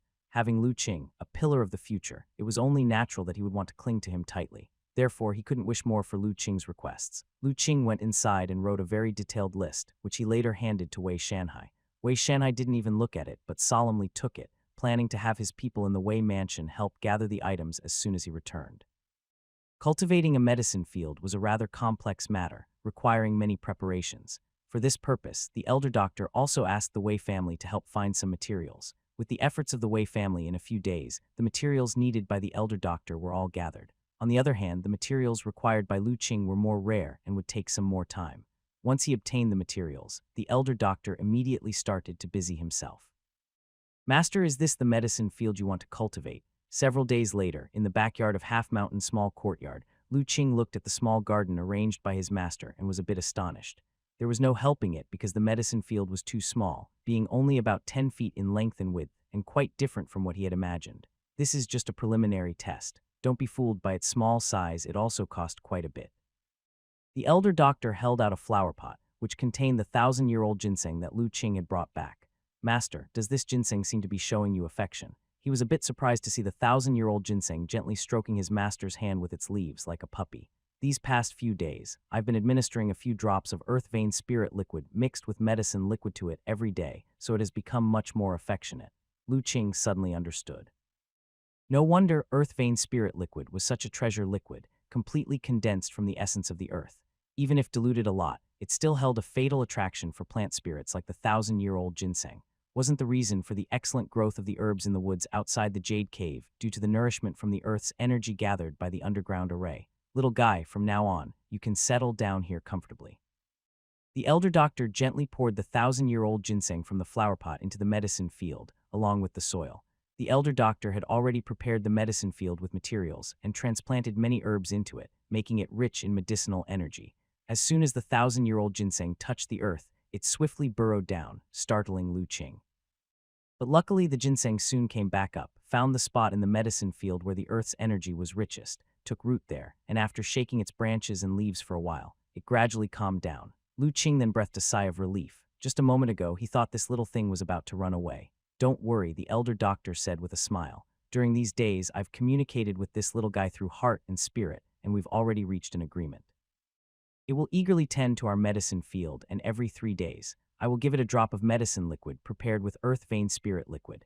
As long as Master has it in control, Lu Qing felt relieved and smiled in return. As precious as earth vein spirit liquid was, as long as his master was happy, he would let it be. Moreover, Lu Qing could also sense that, as the 1,000-year-old ginseng took root, the earth's energy in the small mountain beneath them suddenly became much more organized, and the nearby earth's energy was also gathering towards this spot. Over time, if this continued for long enough, Half Mountain's small courtyard might even slowly become a blessed land. Thinking of it like that, investing a bit of medicine liquid made from earth vein spirit liquid seemed quite worth it. That night, Lu Qing was sitting cross-legged on the bed. Concentrating deeply, his expression was serene. His hands were forming a strange magic seal from the brow chakra. Waves of divine soul fluctuation emerged, connecting with the earth element primordial chi between heaven and earth. As the earth element primordial chi surged, a yellow earth-colored stream of talisman gradually materialized in front of Lu Qing's body and slowly took shape. As the last trace of soul fluctuation surged out, the yellow earth-colored talisman was fully formed, emanating a faint halo and hovering in mid-air, looking quite mysterious. This earth element talisman has finally been successfully condensed. Lu Qing exhaled and his face broke into a smile. In the path of runes, after condensing a divine soul talisman, one possesses some methods to confront enemies, gradually revealing the mystique of this cultivation system. Among them, the most commonly used means are none other than talismans and arrays. A so-called talisman means that the cultivator, under the enhancement of a divine soul talisman and with the power of the divine soul, communicates with the primordial chi between heaven and earth, delineating runes and condensing them into a magic talisman. These magic talismans possess various bizarre powers and are quite mystical. As for arrays, they are much more complex. To successfully deploy one, a long time of preparation is essential, sketching out runes based on the movement of heaven and earth and the environment around to set up the array. With Lu Qing's current level of cultivation and the short time he had pondered the rune path, he had not yet reached the realm of laying arrays. These days, what he had contemplated most was the means of talismans. The recently condensed Earth Element Talisman was a magic talisman from the 5 Elements talisman taught in his Divine Talisman Sex Heritage. Its main ability was to make one's body as light as a swallow, greatly reducing the body's burden, making walking on the ground much more relaxed. Now that the Earth Element Talisman has been condensed, it's time to settle the score with the 7 Killings Tower. A hint of icy chill was revealed in Lu Qing's eyes. In the past 2 years since that shadow incident, he had encountered 3 assassinations by the 7 Killings Tower. The last time was 3 months ago. Even though all 3 attempts were discovered in advance by Little Lei and nipped in the bud by him, the recklessness of the 7 Killings Tower had completely enraged Lu Qing. He had previously refrained from creating complications due to the imminent condensation of the Divine Soul Talisman. But now, with all his methods well practiced, it was time to collect some interest from that 7 Killings Tower. Today was perfect as Mrs. Wei came to stay at the other residence, and Little Yan and Little Li went there to play and were left to stay overnight. With no one at home, Lu Qing felt secure about leaving. With a slight change in the hand seal, the Earth Element Talisman transformed into a streak of light and drilled into the chakra on Lu Qing's forehead. It then turned into a miniature sphere of light, radiating a faint glow, orbiting the Divine Soul Talisman like a satellite. Beside it, there were several other similar spheres of light, only differing in color. After storing the Earth Element Talisman, Lu Qing gently stepped out of the room door, silently without alerting anyone, and headed outside the village. Once outside the village, sensing no one around, Lu Qing's mind and spirit subtly moved, and the sphere of light representing the Earth Element Talisman in the space of his brow chakra slightly brightened. The next moment, a mysterious force supported Lu Qing's body, making him feel incredibly light, almost having the illusion of hovering in midair. Truly, as stated in the heritage, my body has become very light. After getting accustomed to his body, a satisfied expression appeared on Lu Qing's face. Then, pushing off the ground, he shot forward like an arrow, leaving the string, rapidly advancing forward. He dashed out dozens of meters before his momentum slightly decreased, but as Lu Qing pushed off once again, his speed soared once more. This earth element talisman is indeed mystical. With its aid, even if I sprinted 1,000 miles, my physical exhaustion won't be much. Lu Qing was extremely surprised. The power of the magic talisman was even more mysterious than he had imagined. With this, he felt even more confident about his mission. Seven Killings Tower, are you ready to face my revenge? Lu Qing gazed into the distance, his eyes fierce. With the help of the earth element talisman, Lu Qing spent most of the night traveling and arrived in front of a tall mountain. This place was 700 li away from Jiulai village. It was not even in Kang County anymore, but in another county, quite close to the state mansion. Traveling 700 li overnight, back and forth, would make it 1,400 li. Even a martial arts grandmaster would be exhausted from running such a long distance and still wouldn't reach my speed. This earth element talisman should perhaps be called a divine travel talisman. Lu Qing was extremely satisfied with the effect of the earth element talisman. A slight pity was that, at this moment, the glow representing the earth element talisman in the space of his brow chakra had dimmed significantly, but this result was enough to satisfy Lu Qing. The methods of the rune path, upon first use, had brought him a great surprise. It was worth the vast amount of effort he had spent these past 2 years refining divine soul talismans. After marveling at the wonder of the rune path, Lu Qing finally raised his head to look at the mountain ahead. On the midsection of the mountain, a brightly lit house was visible, and faintly one could hear the noise of people and the sound of musical instruments playing. It was easy to imagine the liveliness inside. Looking up at the mountain, Lu Qing's expression was calm. 2 years ago, Shadow had been defeated by him, and before dying, revealed many of the 7 Killings Tower outposts to him. One of these was the camp before him, which was also the closest to Kang County.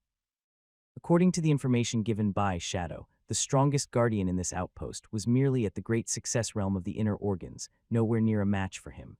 However, out of caution, Lu Qing decided not to charge in frontally. He took out a set of soft armor from his Kainkan Chi bag and put it on. This soft armor was originally taken from Shadow. In the outpost of the 7 Killings Tower, with many traps around, this soft armor would provide him with an extra layer of protection from hidden threats. After gearing up in his soft armor, Lu Qing then put on a set of black night clothes prepared in advance and wore a black headgear that only revealed his eyes. More so, after putting on the headgear, the chi blood in his body surged, and his entire physique began to change. He became much thinner, and even the face beneath the headgear completely altered. He was using the secret technique unique to the 7 Killings Tower, the bone and muscle changing technique. As for the origin of this technique, it was a bit of a long story. In the 2 years following, Shadow, Lu Qing had encountered 3 more assassination attempts by the 7 Killings Tower. It was from these 3 assassins that he finally acquired the long-coveted bone and muscle-changing technique. Of course, in the acquisition process, he inevitably employed some rather extreme methods. Although these methods were somewhat cruel, facing people intent on assassinating him, Lu Qing was not one to show mercy. A little torment posed no burden on his conscience. After altering his physical appearance and facial features, he used the divine soul talisman to completely conceal his aura. Only then did Lu Qing stealthily proceed up the mountain. When Lu Qing was preparing to stealthily ascend the mountain, in the village within a secret attic, several figures exuding a strong aura were discussing something. Tower Master, this evening I've just received a message from headquarters asking us to find out Lu Qing's true strength in Kang County at any cost, a slender figure said. Lu Qing again, how can we find out? Over the past 2 years, we've already lost 4 Heavenly Gang assassins at his hands.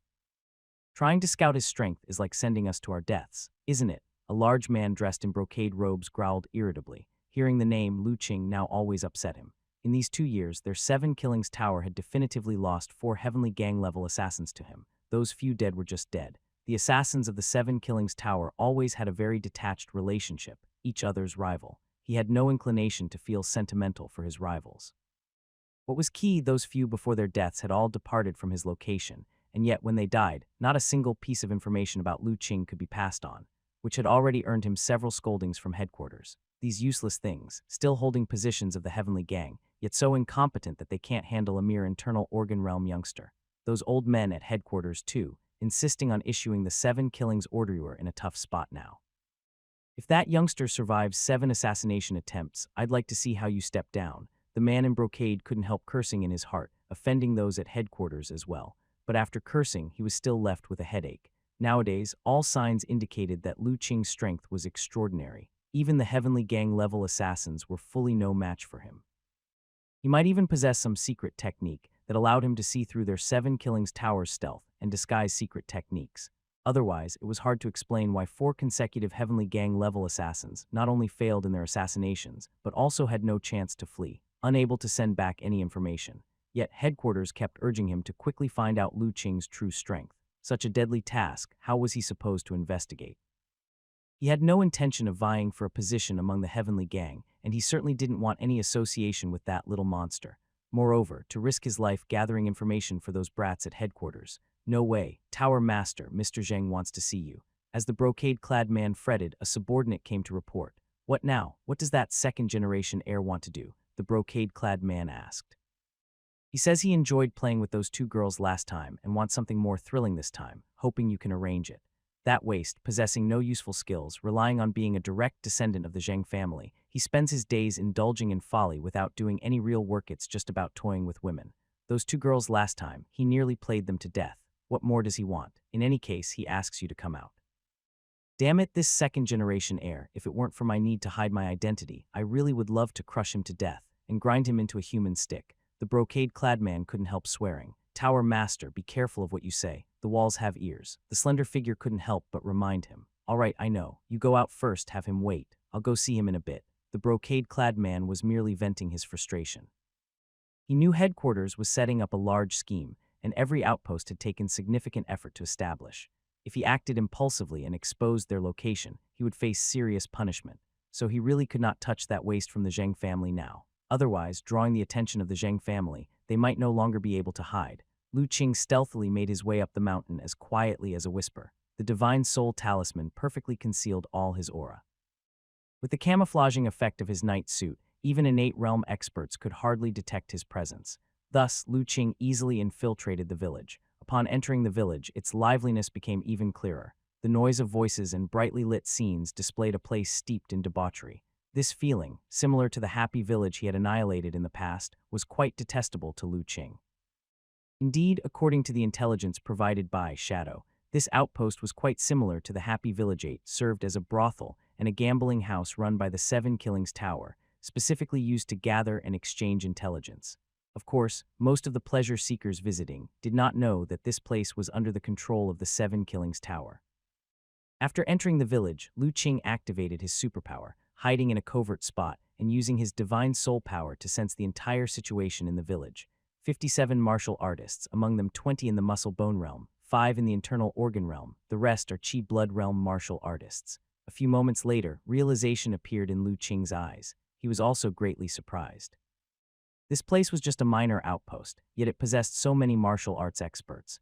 With just the martial arts expertise here, it could crush any force in Kang County, apart from the Wei family. The 7 Killings Tower truly deserved its reputation as a top sect. Its foundations were indeed exceedingly profound. Let's start with you two then. Lu Qing's gaze fell on 2 figures in a raised pavilion behind the village gate. Under his scrutiny, the 2 at the top clearly bore the identity of members of the 7 Killings Tower. Tusk. With a flick of his fingers, Lu Qing used hidden weapon techniques to dispatch 2 steel needles. Driven by his formidable strength, the needles flew out with a light sound, immediately piercing through the heads of the 2 Chi Blood Realm guards from the 7 Killings Tower. After taking care of 2 apparent guards, Lu Qing did not hesitate, flipping his hand and throwing 2 more steel needles, aiming directly at a blind spot on the village wall. In that spot, although it was dim and nothing could be seen clearly, his divine soul sensing allowed him to distinctly sense 2 presences hiding there, and their breathing frequency was identical to the 2 guards on the high pavilion above. Obviously, these people were cultivating the same cultivation technique. Under Lu Qing's steel needles, the 2 figures in the dark similarly trembled. They couldn't even grunt as their breath quickly dissipated. Moreover, the faint whistling of the needles was drowned out by the laughter and revelry in the village, not stirring the slightest alarm. Having swiftly taken out 4 guards, Lu Qing did not pause and directly rushed towards the nearest martial artist's presence sensed by his divine soul sensing. Covered by the aura of a divine soul talisman, Lu Qing moved ghost-like right in front of a Chi Blood Realm martial artist.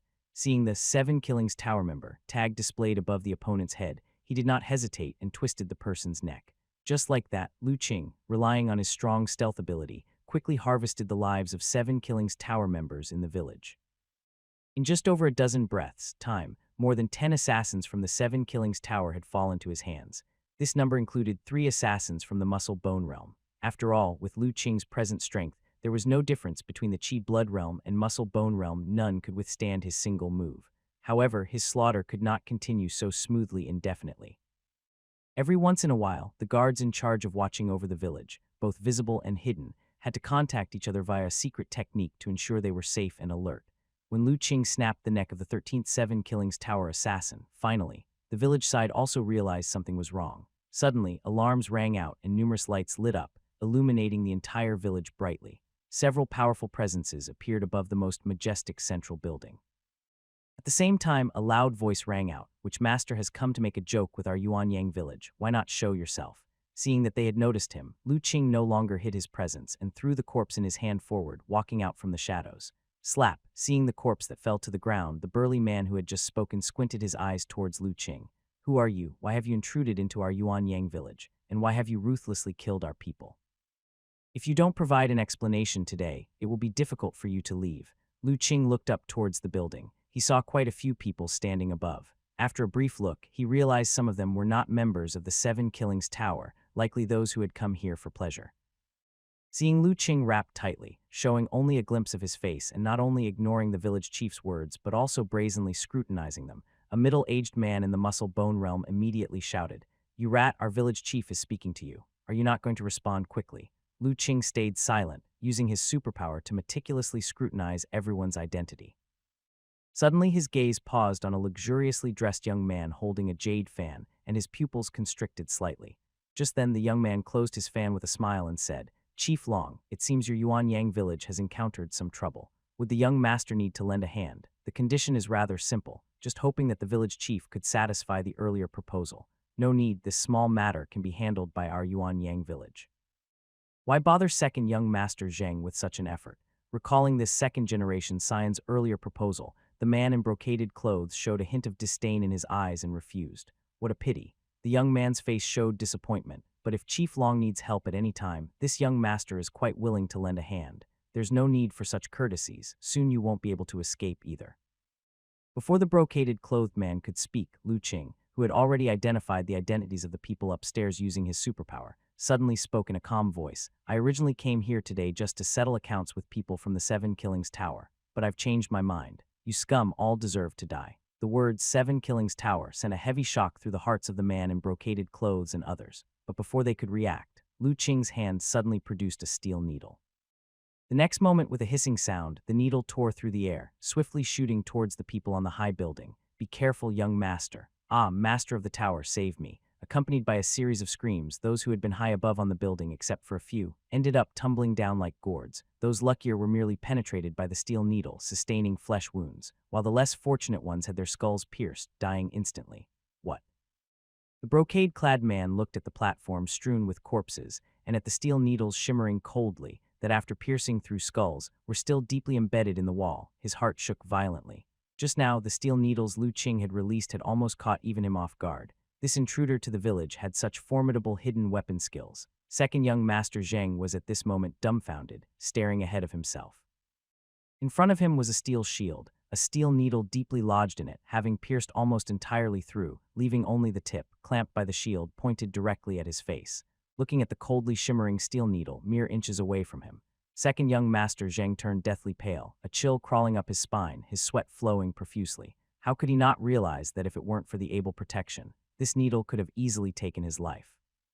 But after the fear, what followed was an unbearable anger. Who was this scoundrel daring to make a move against him? However, before second young master Zheng had time to erupt in fury, a calm voice had already resounded by his side. "Oh, you're not dead. It seems your guard is somewhat competent." Everyone was startled. It turned out that at some point, Lu Qing had already ascended the building, silently standing atop the balustrade. "Young master, silence, retreat." Just as second young master Zheng was about to shout and scold, a guard pushed him back, using the shield to protect him, staring at Lu Qing with utmost vigilance. And inwardly he was terribly shocked. His shield, made from 100 refinement steel, had been pierced by this man's tiny steel needle. Such mastery of hidden weapons was simply inconceivable. Even the hidden weapon masters in the state mansion might not compare. Who was this mysterious and powerful master? Faced with the Zheng family guards' cautiousness, Lu Qing remained unmoved. shifting his gaze lightly towards the brocade-clad man and the others. "Are you the tower master of this Seven Killings Tower outpost?" The brocade-clad man's heart quivered, but his face showed a tragic expression. "What Seven Killings Tower? Sir, perhaps you're mistaken. This place is Yuan Yang Village. Sir, you barge in, relying on your martial prowess to slaughter. Aren't you afraid of becoming the laughing stock of the world?" "Nice act, but it won't work on me." Lu Qing shook his head slightly. "Tonight, you all must die. Attack." In that moment, the brocade-clad man suddenly roared. Following his shout, several figures suddenly burst from hiding, pouncing towards Lu Qing. Simultaneously, a black short sword appeared in the hands of the brocade-clad man, its blade flashing as it stabbed straight towards Lu Qing's chest. The Zhang family guard's eyes suddenly widened. This collaborative strike was unexpected. Before those figures appeared, he hadn't noticed these people at all. Such art of concealment. He recalled Lu Qing's earlier words, a thought flashing through his mind. Could these people really be assassins from the Seven Killings Tower? But before he had time to ponder further, his attention was involuntarily drawn to the confrontation before him.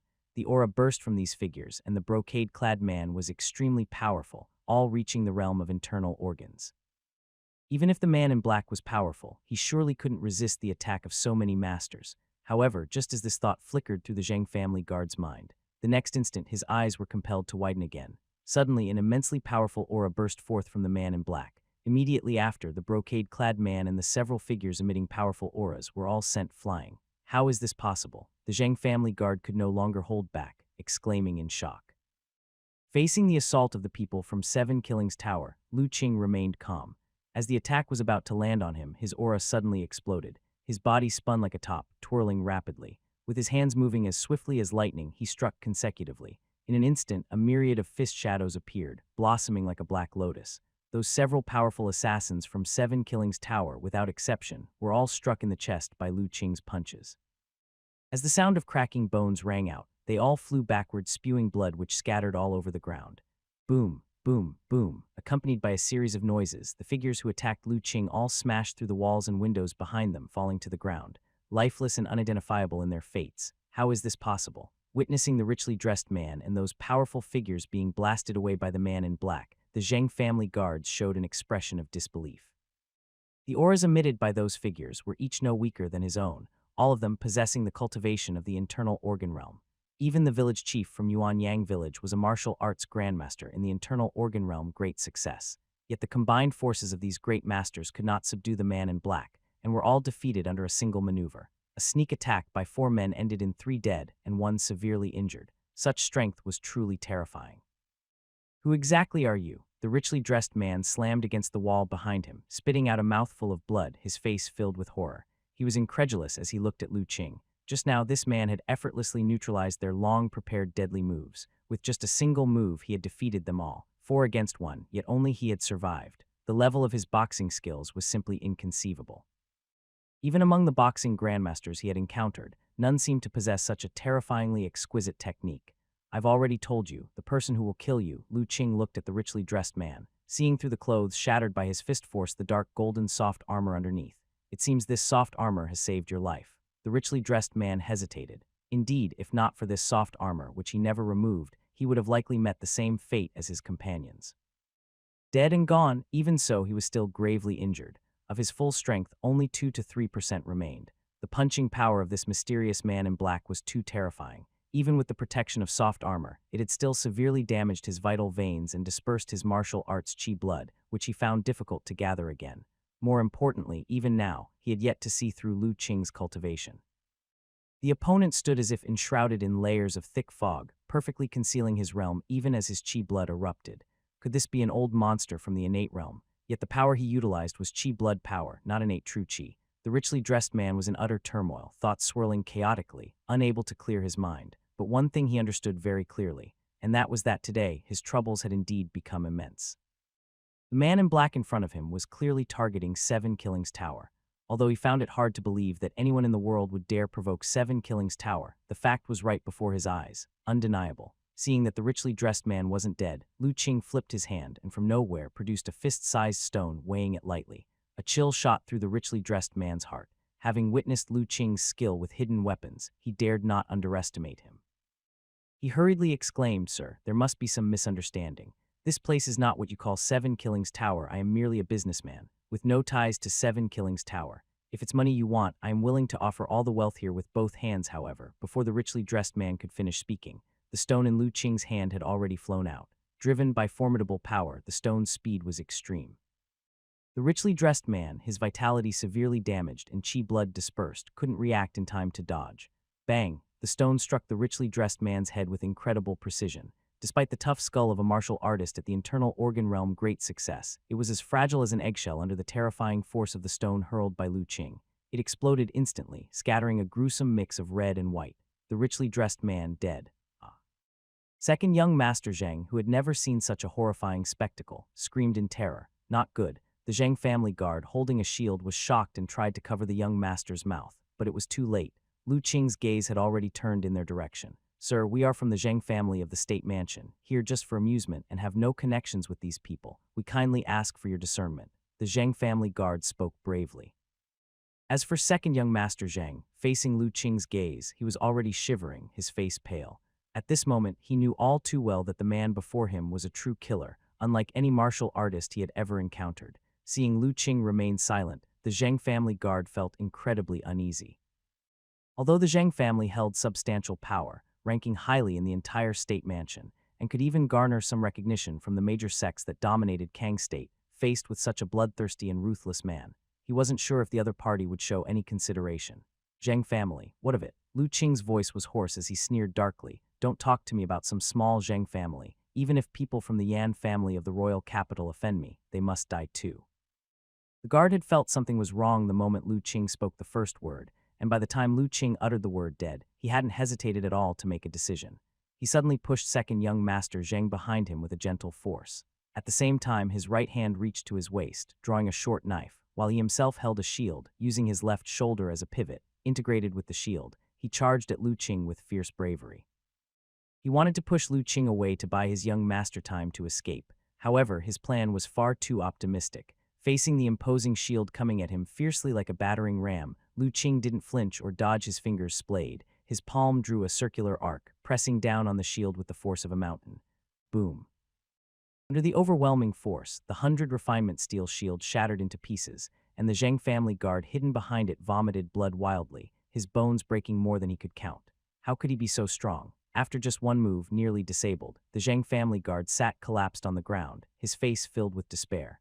Lu Qing's strength was beyond his imagination. Even the martial arts grandmasters in the residence weren't nearly as oppressively powerful as this. Who was this mysterious figure? And since when did such a fearsome martial arts expert appear in Kang State? Your loyalty is commendable, but unfortunately, the person you're protecting is scum. Lu Qing looked at the severely injured guard, shook his head and said. His feet didn't stop moving. He stepped past the guard towards second young Master Zhang, who was too frightened and weak-kneed to run. No, don't kill me, please. I beg you, don't kill me. If you kill me, my Zhang family will never let you go. My father will definitely not let you go. Seeing Lu Qing approaching, the already terrified second young Master Zhang screamed frantically. Esteemed sir, we really have nothing to do with this village, please. In consideration of the Zhang family's face, spare our young master. We swear, once we return, we will not leak a word about what happened today. The Zhang family guard, enduring his pain, spoke with difficulty. Do you think I want to kill this trash just to silence him? Lu Qing stopped, turned, and asked strangely. The Zhang family guard was taken aback. Aside from that reason, he couldn't think of any other motives. Really, you who come from a great family, regard human life as mere grass. To tell you the truth, I want to kill him not for any other reason, but merely to seek justice for those girls he tortured to death. The guard's eyes suddenly widened, as if he had finally realized something. However, the next moment, he saw a pebble being flicked from Lu Qing's hand. Then his young master's head burst open like a rotten watermelon. Young master, the Zhang family guard cried out in agony. I was going to spare your life, but your words just now enlightened me. Casually having killed second young Master Zhang, Lu Qing turned around. This scum who humiliated and murdered those girls, you were there too, weren't you? Your Excellency, it's because of those brothel women that you harbored the intention to kill my young master, the Zhang family guard asked blankly. Exactly, isn't that reason enough? The Zhang family guard fell silent. He wanted to say no, of course not. Those lowly people, being so humble in status, even 1,000, 10,000 of them combined could never compare to the nobility of their young master.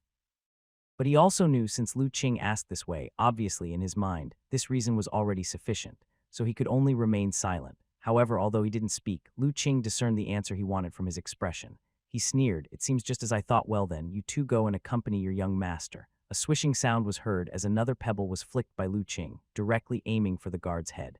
Puff. A muffled sound, a blood hole appeared in the center of the Zhang family guard's forehead. His body shook, his eyes gradually dimmed, and then he fell heavily to the ground, his life essence fading away. Having dealt with the guard, Lu Qing didn't linger and slowly walked towards the building. As he passed the corpse of an internal organ realm assassin who had tried to ambush him, he suddenly kicked the corpse's temple. The body that should have been dead suddenly opened its eyes. Full of disbelief, as if unable to believe that his disguise had been so easily seen through by Lu Qing remained calm. Although the assassin had mastered the art of feigning death to a profound degree, it was all too obvious under his divine soul sensing, not to mention he also possessed superpower. Even someone from the innate realm could not hide their aura from him, let alone a mere martial artist from the internal organ realm. After killing the feigning man, Lu Qing took his time walking towards the building. All the martial artists from the internal organ realm in the entire village had been killed by him, but he still did not plan to spare the remaining members of the Seven Killings Tower. The slaughter continued. 2/4 of an hour later, when Lu Qing left Yuanyang village, the entire village was already littered with corpses. All the Seven Killings Tower assassins staying in the village had been found under his divine soul sensing and killed. Among some of the visitors seeking pleasure, those who he found were utterly evil were also killed by him. He even found a treasure vault and raided it with great pleasure. After doing all this, Lu Qing left without any hesitation. As for the remaining people in the village, like those women sold into servitude, if they weren't foolish, they should have fled earlier. Lu Qing had helped them by breaking the den of iniquity that was already helping. The rest was up to their own luck. Indeed, my heart has truly become much colder. On the hillside, watching the frantic crowd fleeing the village, Lu Qing showed a self-mocking expression. If it had been him when he first came to this world, he probably would have tried to find a safe place for those pitiful women, just as he had done at Happy Village. But now, watching the panicked crowd below, his heart didn't fluctuate much. Because he knew such things were all too common in this world. The ways of the world were such that he alone could hardly change anything. Could he? After all, my power is still too weak. Only those with little power have to consider and weigh every action meticulously. If I had the strength to stand alone atop the world, I could do anything I wish, follow my will without fearing anyone's opinions. With a distant look, Lu Qing gazed at the stars above. The next moment, his figure had vanished from the spot. Several quarters of an hour later, Lu Qing stopped in a mountain hollow. Indeed, without the boost from the earth element talisman, traveling indeed requires much more physical effort. Lu Qing's heart and spirit sank into the space between his eyebrows. The yellow glow that represented the earth element talisman had disappeared. Just now, after he had hurried along for more than 200 miles, the magic talisman's power was completely exhausted by Lu Qing. Indeed, it's easy to slip into luxury from frugality, but difficult to revert back. Lu Qing sighed. He looked around, found a dry big stone and sat down on it. After concentrating and calming himself, he formed a seal technique with both hands and began to refine talismans. With a successful experience prior, this time refining the earth element talisman took even less time, less than 1/4 of an hour, and it was done.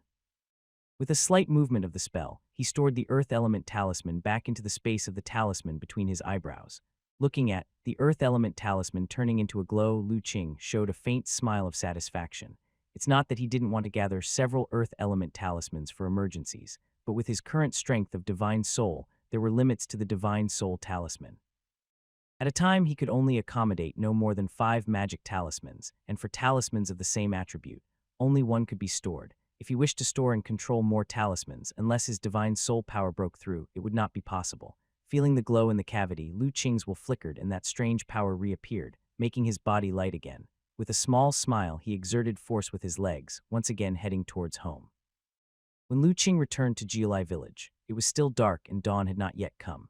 No one knew that he had traveled back and forth over 1,000 miles overnight and completely annihilated a 7 Killings Tower outpost hundreds of miles away. Sitting cross-legged on the wooden bed and after regaining his breath, Lu Qing began to ponder. He was primarily summarizing the gains and losses of tonight's battle. First of all, there was nothing noteworthy about the opponent. Yuanyang village was just an ordinary outpost of the 7 Killings Tower, although it had several internal organ realm assassins and was heavily guarded with both conspicuous and hidden sentries. But to Lu Qing, who possessed the power of the divine soul, this was as good as non-existent. The few internal organ realm assassins, led by a man in brocade garb, had not put any pressure on him at all. It couldn't be helped. His current accumulation of power was simply too vast, already far beyond the scope of an ordinary postnatal realm martial artist. Lu Qing estimated that, with his current strength within the postnatal realm, Perhaps only legendary peerless geniuses or children of fate could pressure him, or those direct descendants trained by top sects, possessing various powerful secret techniques. Others, even martial arts grandmasters who had cultivated their divine soul power, were probably not his match in a normal state, let alone forcing out his various trump cards, even ordinary innate realm ones. He would have to actually fight to know. This retaliation did not surprise Lu Qing. Rather, the process had brought him quite a surprise. The biggest surprise was the effect of the Earth Element Talisman. A single Earth Element Talisman allowed him to traverse 1,000 miles without fatigue. Such an auxiliary effect was indeed astonishing.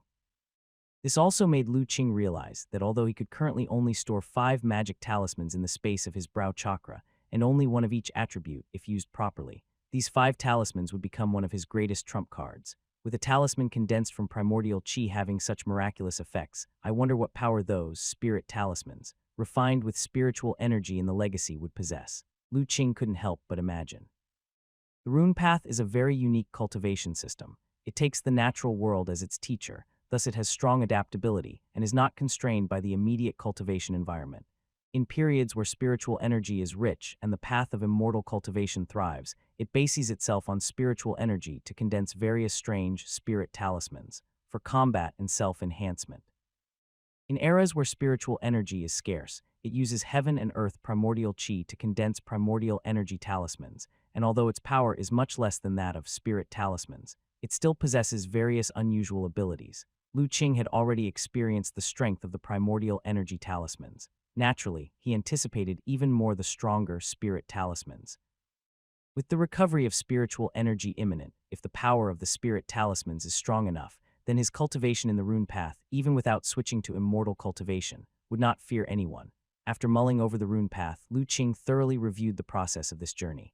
After ensuring he had not overlooked or neglected anything, and his identity was exposed, he then lay down to rest for a while. Just as Lu Qing was resting in his dreams, elsewhere in the Zheng mansion of the famous Kangzhou State Mansion, an incredibly oppressive atmosphere was enveloping the area. "Are you telling me this is you?" In the main hall of Zheng Mansion, the imposing Zheng family master was asking with an icy face. Before him, several guards were kneeling on the ground, and in the center, 2 bodies covered with white silk were lying. One had their brow chakra pierced, and the other had their entire head blown off, leaving a headless corpse. Hearing the family master's question, the kneeling guards trembled and started shivering, none daring to answer. As for the other guards and servants in the hall, they were as silent as cicadas in winter, not even daring to breathe too loudly, desperately trying to minimize their presence. Who could have imagined that the second son would die just from a trip outside? If the old ancestor knew, it's hard to say how many would die. I'm asking you all a question: has everyone gone deaf? Zheng family master's face grew even colder. Feeling the family head's increasingly icy gaze, finally a guard with a trembling voice struggled to speak. Ray, replying to the family head, when the second young master left the mansion this afternoon, he was wearing this very outfit, and he was accompanied by Commander Yang here. So Yu was killed within less than a day after he went out. Not even a complete body could be left behind. Who can tell me what happened, and where exactly did he go this afternoon? The guard was about to respond when suddenly a suppressed atmosphere arrived, with several figures walking out from the inner hall. Leading them was an old woman, supported by a middle-aged beautiful woman. "Mother, why have you gotten up?" The guards and servants in the hall lowered their heads even further. "HMPH, why have I gotten up? I had just gone to sleep not long ago when I heard Yanyan come crying, saying something had happened to you." Is this true?" The old lady snorted, and her dragon-headed cane lightly tapped the ground, causing a muffled sound and a slight tremor. It turned out that the dragon-headed cane was made of metal, extremely heavy. Zheng family master's heart lurched, and he stealthily glanced at his wife. Then he sadly said, "Mother, I too just learned of this incident." "Yu has been killed. What did you say?" Hearing this, the old lady's eyes widened in shock, a terrifying aura emanating from her.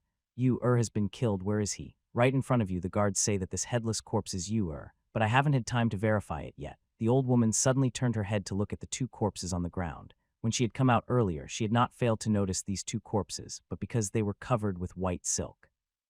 Their attire was not clear. She could never have imagined that one of them would turn out to be her most beloved grandson. The middle-aged beautiful woman, too, looked shocked upon hearing this. She had merely heard from her maid that the second young master had met with some trouble, but she had never expected that he was dead. Gazing at the headless corpse, the old woman's hands trembled slightly. Yet she was no ordinary person and with strong will suppressed her emotions, her voice sounding a bit hoarse. "Green Nanny, go check it." Yes, mistress. As the old woman gestured, a green-clothed nanny with a somewhat strange aura walked forward, gently lifting the white silk off the headless corpse. Seeing the clothes on the corpse, the old woman's fingers slightly trembled. She remembered had come to greet her this morning wearing this very outfit.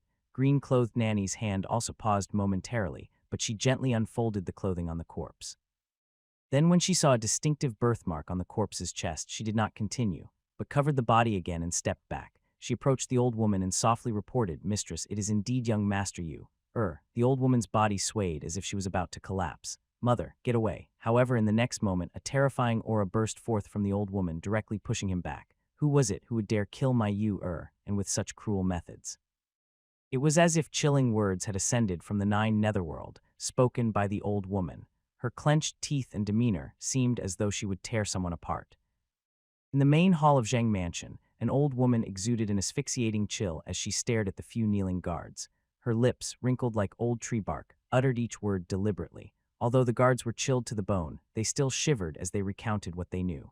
The second young master's corpse was found in a place called Yuan Yang Village outside the city. Yesterday, we followed the second young master out of the city, and before we reached a mountain stronghold, the second young master found a reason to send us away, asking us to wait for him at the foot of the mountain. He then took only Commander Yang with him into the stronghold. That stronghold, known as Yuan Yang Village, is a place for people to seek pleasures. At this point, the guard was suddenly interrupted by the old woman, who shouted, "Nonsense. Was so sensible and well-behaved, how could she go to such a filthy place?" The guard was so frightened that he fell silent, and his body lay even flatter, trembling more violently. "Mother," said the Zhang family master gently. The old woman snorted, "Continue." "Yes, elder ancestor." The guard's body shook, and he chose his words even more carefully. After the second young master entered the stronghold, it wasn't long before we heard chaotic noises coming from the mountain, and many people fled in panic. Sensing something was wrong, we rushed to the top quickly, only to find a gruesome scene with corpses everywhere, all of them martial arts experts. Both the second young master and Commander Yang had met with misfortune.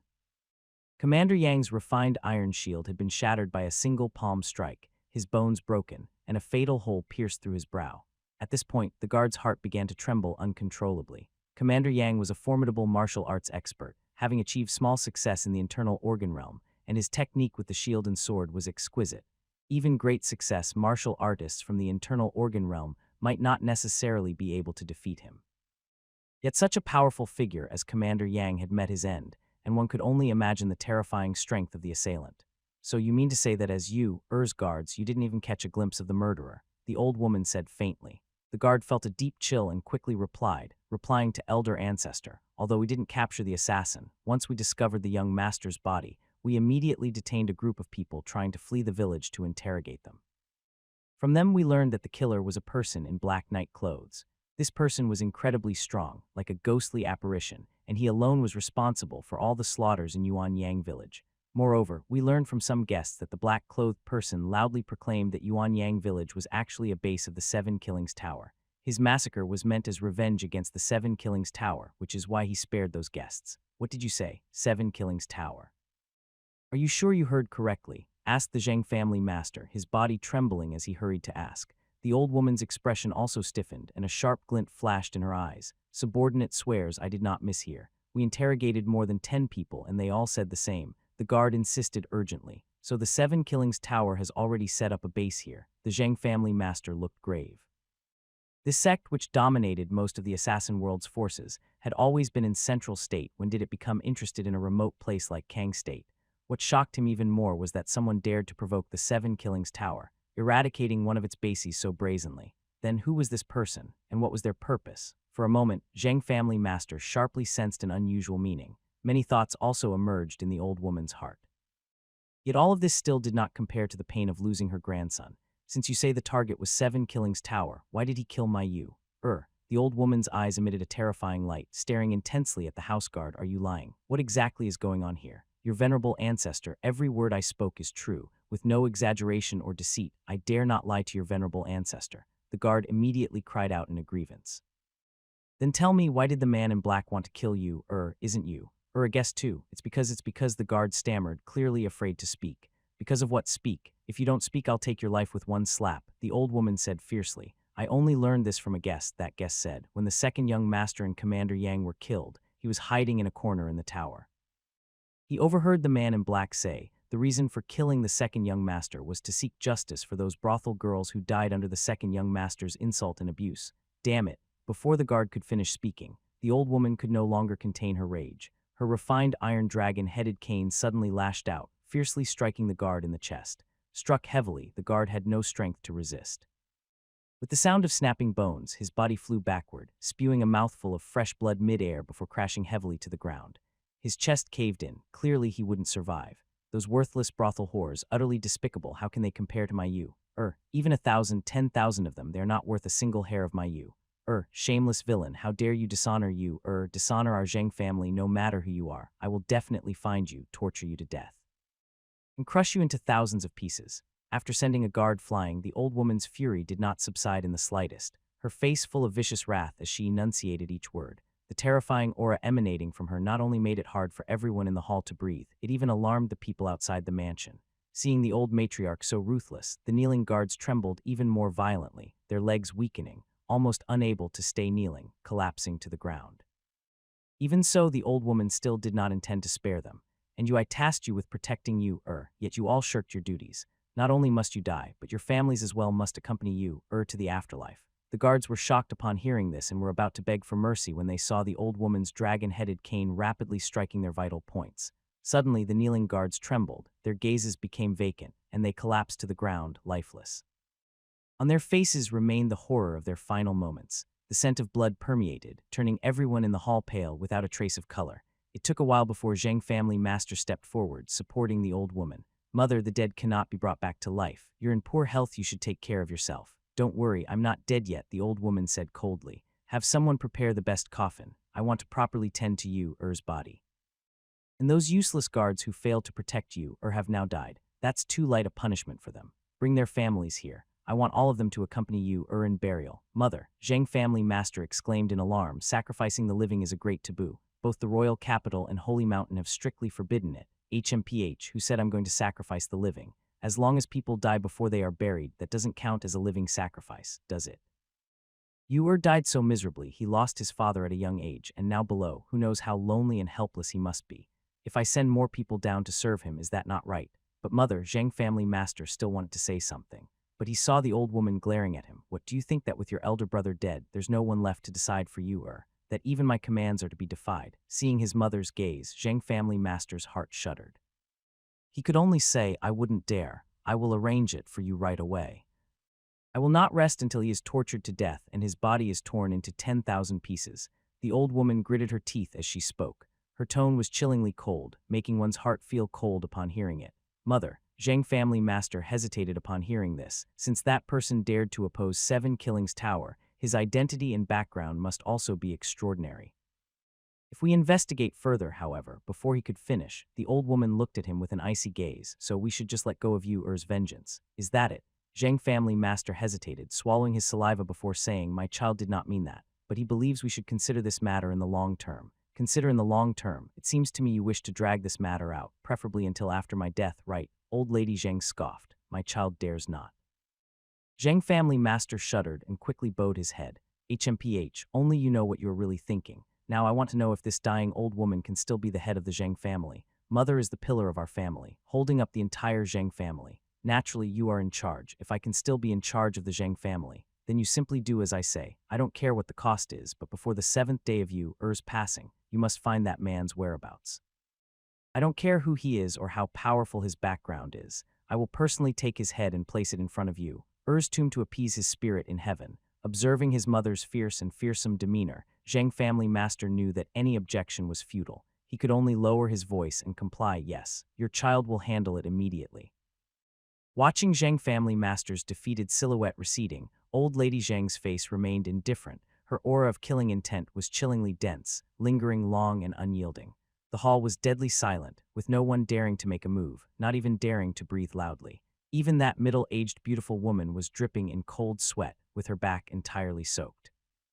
Outside the Zheng mansion, 2 miles away in another colossal mansion, in a study, an elegant elderly man was leisurely writing when suddenly his expression shifted, and his wrist trembled slightly, causing the ink-drenched brush to drop a blot of ink on the paper. The old lady of the Zheng family is going crazy again. The elegant elderly man set down his brush, thought for a moment, and signaled for a servant, "Go, call the family head here." Soon, a middle-aged man dressed in a robe, bearing a slight resemblance to the elderly man, hurriedly arrived at the courtyard. "Grandfather, you called for me. Just now I sensed a terrifying killing intent suddenly emanating from that old lady of the Zheng family. I don't know what she's planning to do now, but you should go and check." The old ancestor of the Zheng family. The middle-aged man was startled. Who would dare to provoke her? Are they tired of living? That's why I'm asking you to check. This old woman's time is running out. She doesn't have many years left, and if she goes mad at this time, no one can stop her. Yes, I will go and check now. The middle-aged man hurriedly left. Since that old lady of the Zheng family had been severely injured years ago and believed she did not have many years left to live, she had become someone no one in the state mansion dared provoke. After all, an innate realm with only a few years left to live, if she truly went mad, who could withstand her? After his grandson left, the elegant elderly man leaned back, looking at the slightly brightening sky in the distance, his emotions fluctuating. Now was a turbulent time, with dark currents surging beneath the surface. As an innate realm martial artist, he also had an innate intuition that something extremely important was about to happen. At such a time, that old lady of the Zheng family better not go mad. An hour later, the middle-aged man returned with an extremely peculiar expression on his face. He seemed a bit shocked, but also a bit schadenfreude. "Did you find out?" the elegant elderly man asked indifferently. "I found out, but what?" According to the spy's information returned from the mansion, that second young master of the Zheng family was killed last night in a brothel outside the city. Even his head was blown apart. The Zheng family's ancestor is furious over this matter and has already killed several guards. The middle-aged man reported. Second young master of the Zheng family, is that the posthumous child of the late Zheng family's boss? The elegant elderly man asked. That's him, named Zheng Yu, deeply doted on by the Zheng family's ancestor, and usually very overbearing in the state mansion. It's unexpected that he would venture out of the city and get slaughtered. The middle-aged man's face bore a hint of schadenfreude. No wonder that old lady went mad. The elegant elderly man nodded. That Zheng family boss had indeed a peerless talent. At not yet 30, he had reached the martial arts grandmaster realm, with a bright future ahead. He was expected to achieve the innate realm before the age of 40, potentially becoming Arkang State's youngest innate realm. However, unexpected fame at a young age, and a pathway of cultivation that was too smooth, is sometimes an ordeal. The Zheng family boss, being the youngest martial arts grandmaster in Kang State at that time, was arrogant and thought very highly of himself, not holding the few innate realms in the state mansion in high regard. Because of the presence of the old lady Zheng and the restrictive command of Holy Mountain, we few didn't take it too much to heart, which only made him more complacent. More than 20 years ago, a mysterious innate realm arrived in Kang State with his female disciple to travel. When the Zheng family boss went out for recreation, he saw that the female disciple was extraordinarily beautiful and started harboring lustful thoughts to abduct her to his mansion as a concubine. Of course, this enraged the innate realm, and he killed the Zheng family boss on the spot. Old Lady Zheng found out about the news and went absolutely mad, immediately chasing after the killer.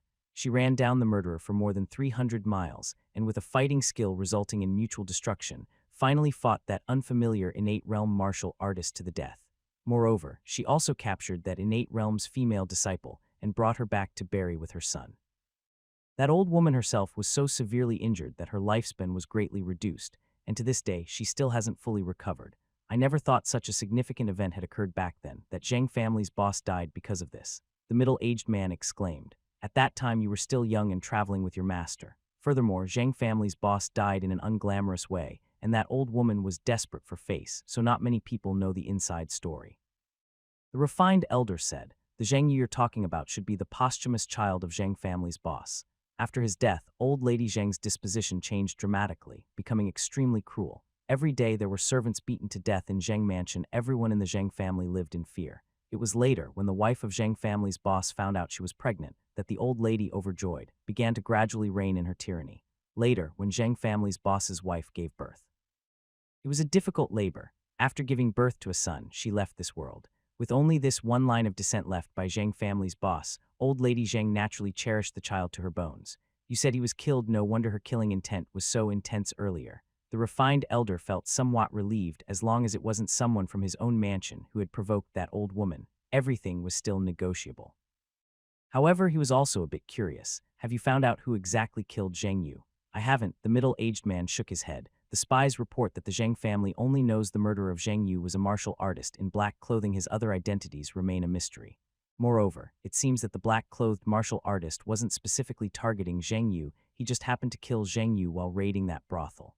It looks like we have an interloper, huh?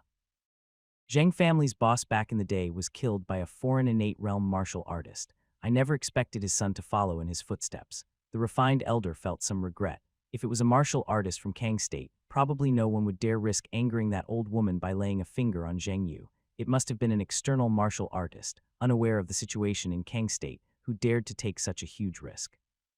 However, grandfather, I've also uncovered another piece of information. The middle-aged man's expression became serious. It said that when the black-clothed martial artist was slaughtering at that brothel, he mentioned the place was a stronghold of Seven Killings Tower, and that he came on behalf of Seven Killings Tower. Are you saying that's true? The refined elder was taken aback. I'm not certain, but this came from the dying words of the guard who was accompanying Zheng Yu. It's likely true. Has the reach of Seven Killings Tower extended to our Kang State now? But haven't they always been entrenched in Central State? And who would dare provoke such an ancient sect? The refined elder murmured softly, sensing that matters might be far from straightforward. Yet, at this moment, the middle-aged man dropped another bombshell. Additionally, grandfather, the spies have learned that after the death of Zheng Yu, the ancestor of Zheng family was so enraged that he not only killed all of the guards protecting Zheng Yu, but also ordered their family and relatives to be captured for a live sacrifice in remembrance of Zheng Yu. What did you say? Hearing this, the refined elder could no longer ponder on Seven Killings Tower's affairs. He stood up abruptly, his face a picture of shock as he looked at his grandson. A live sacrifice. Has that old lady really gone insane? Just then, the refined elder felt an overwhelming surge of sorrow, accompanied by the sound of wailing and crying coming from the northwest direction. That was precisely where Zheng Mansion was located. With a start, he no longer waited to speak with his grandson and disappeared from the study using his movement technique, rushing toward Zheng Mansion. When the refined elder arrived at Zheng Mansion, he saw a large group of people, chained and prostrate on the ground, crying and begging for mercy. There were old and young, men and women, even infants still in swaddling clothes among them. Beside them laid an elderly man who had been decapitated, his blood soaking the ground, his severed head with eyes wide open, full of rage and sorrow. At a glance, the refined elder knew that the sorrow he had felt was emitted by the old man just before his death. He also knew the identity of the old man.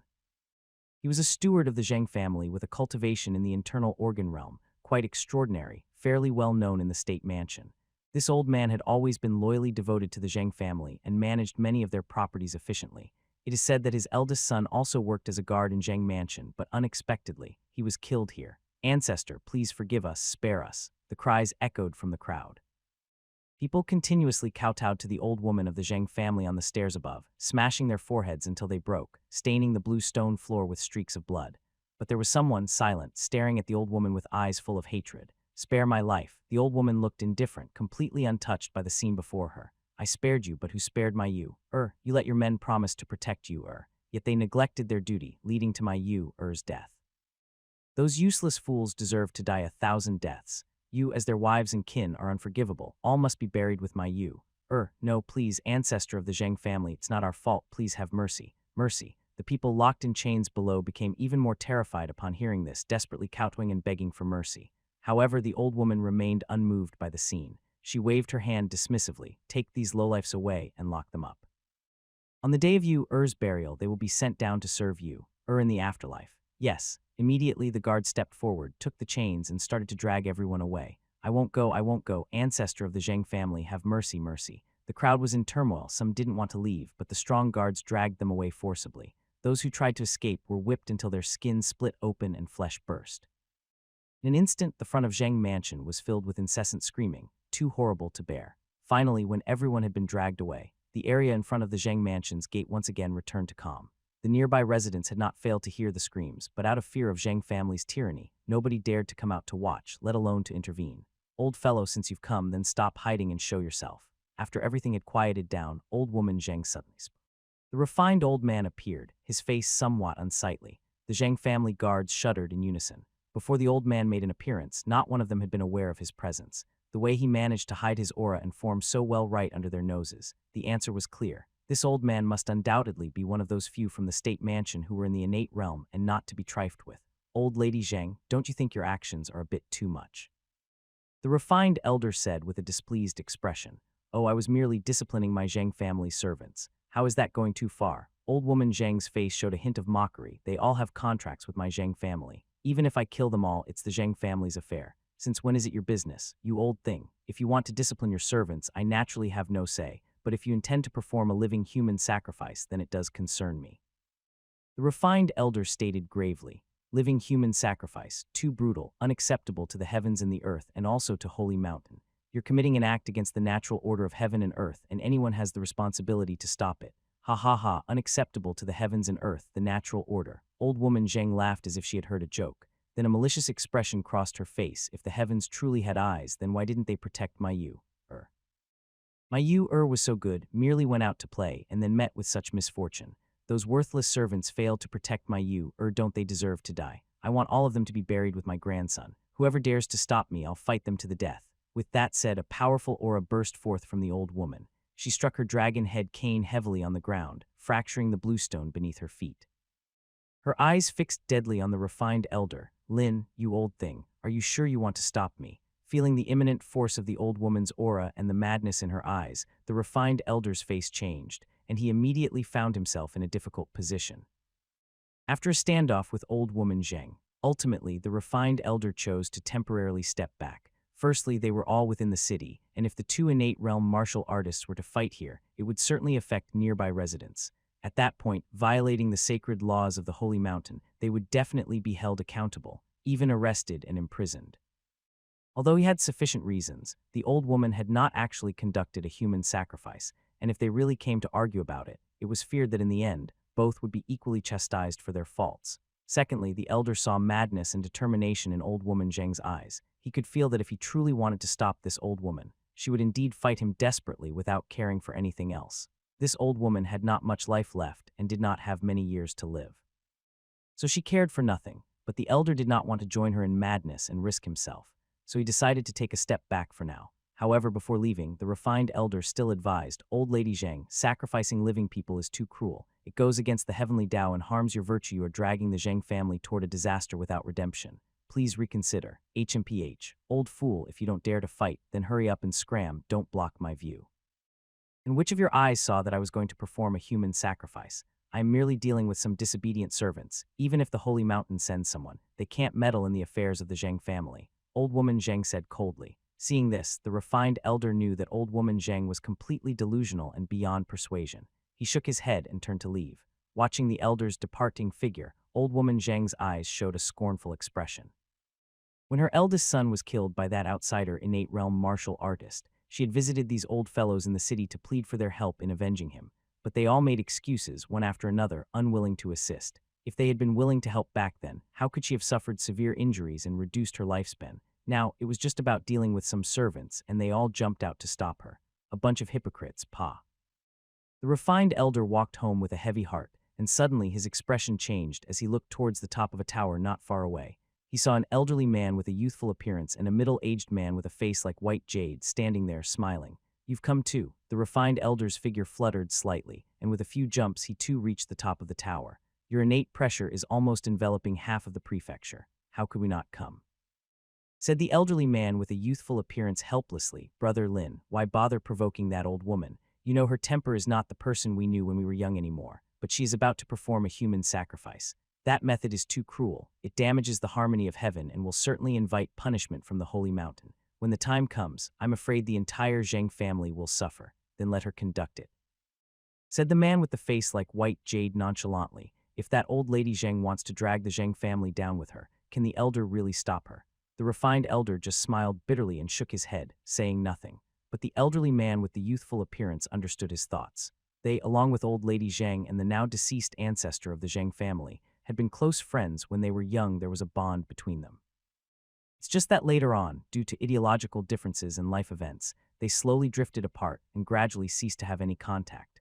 But clearly, Brother Lin still cherished that bond. The younger man with the face like white jade did not understand these matters. Brother Lin, I know you still hold on to the promises we made in our youth, but you should also realize that old lady Zheng has changed a long time ago. She is no longer the white-dressed female hero we once knew.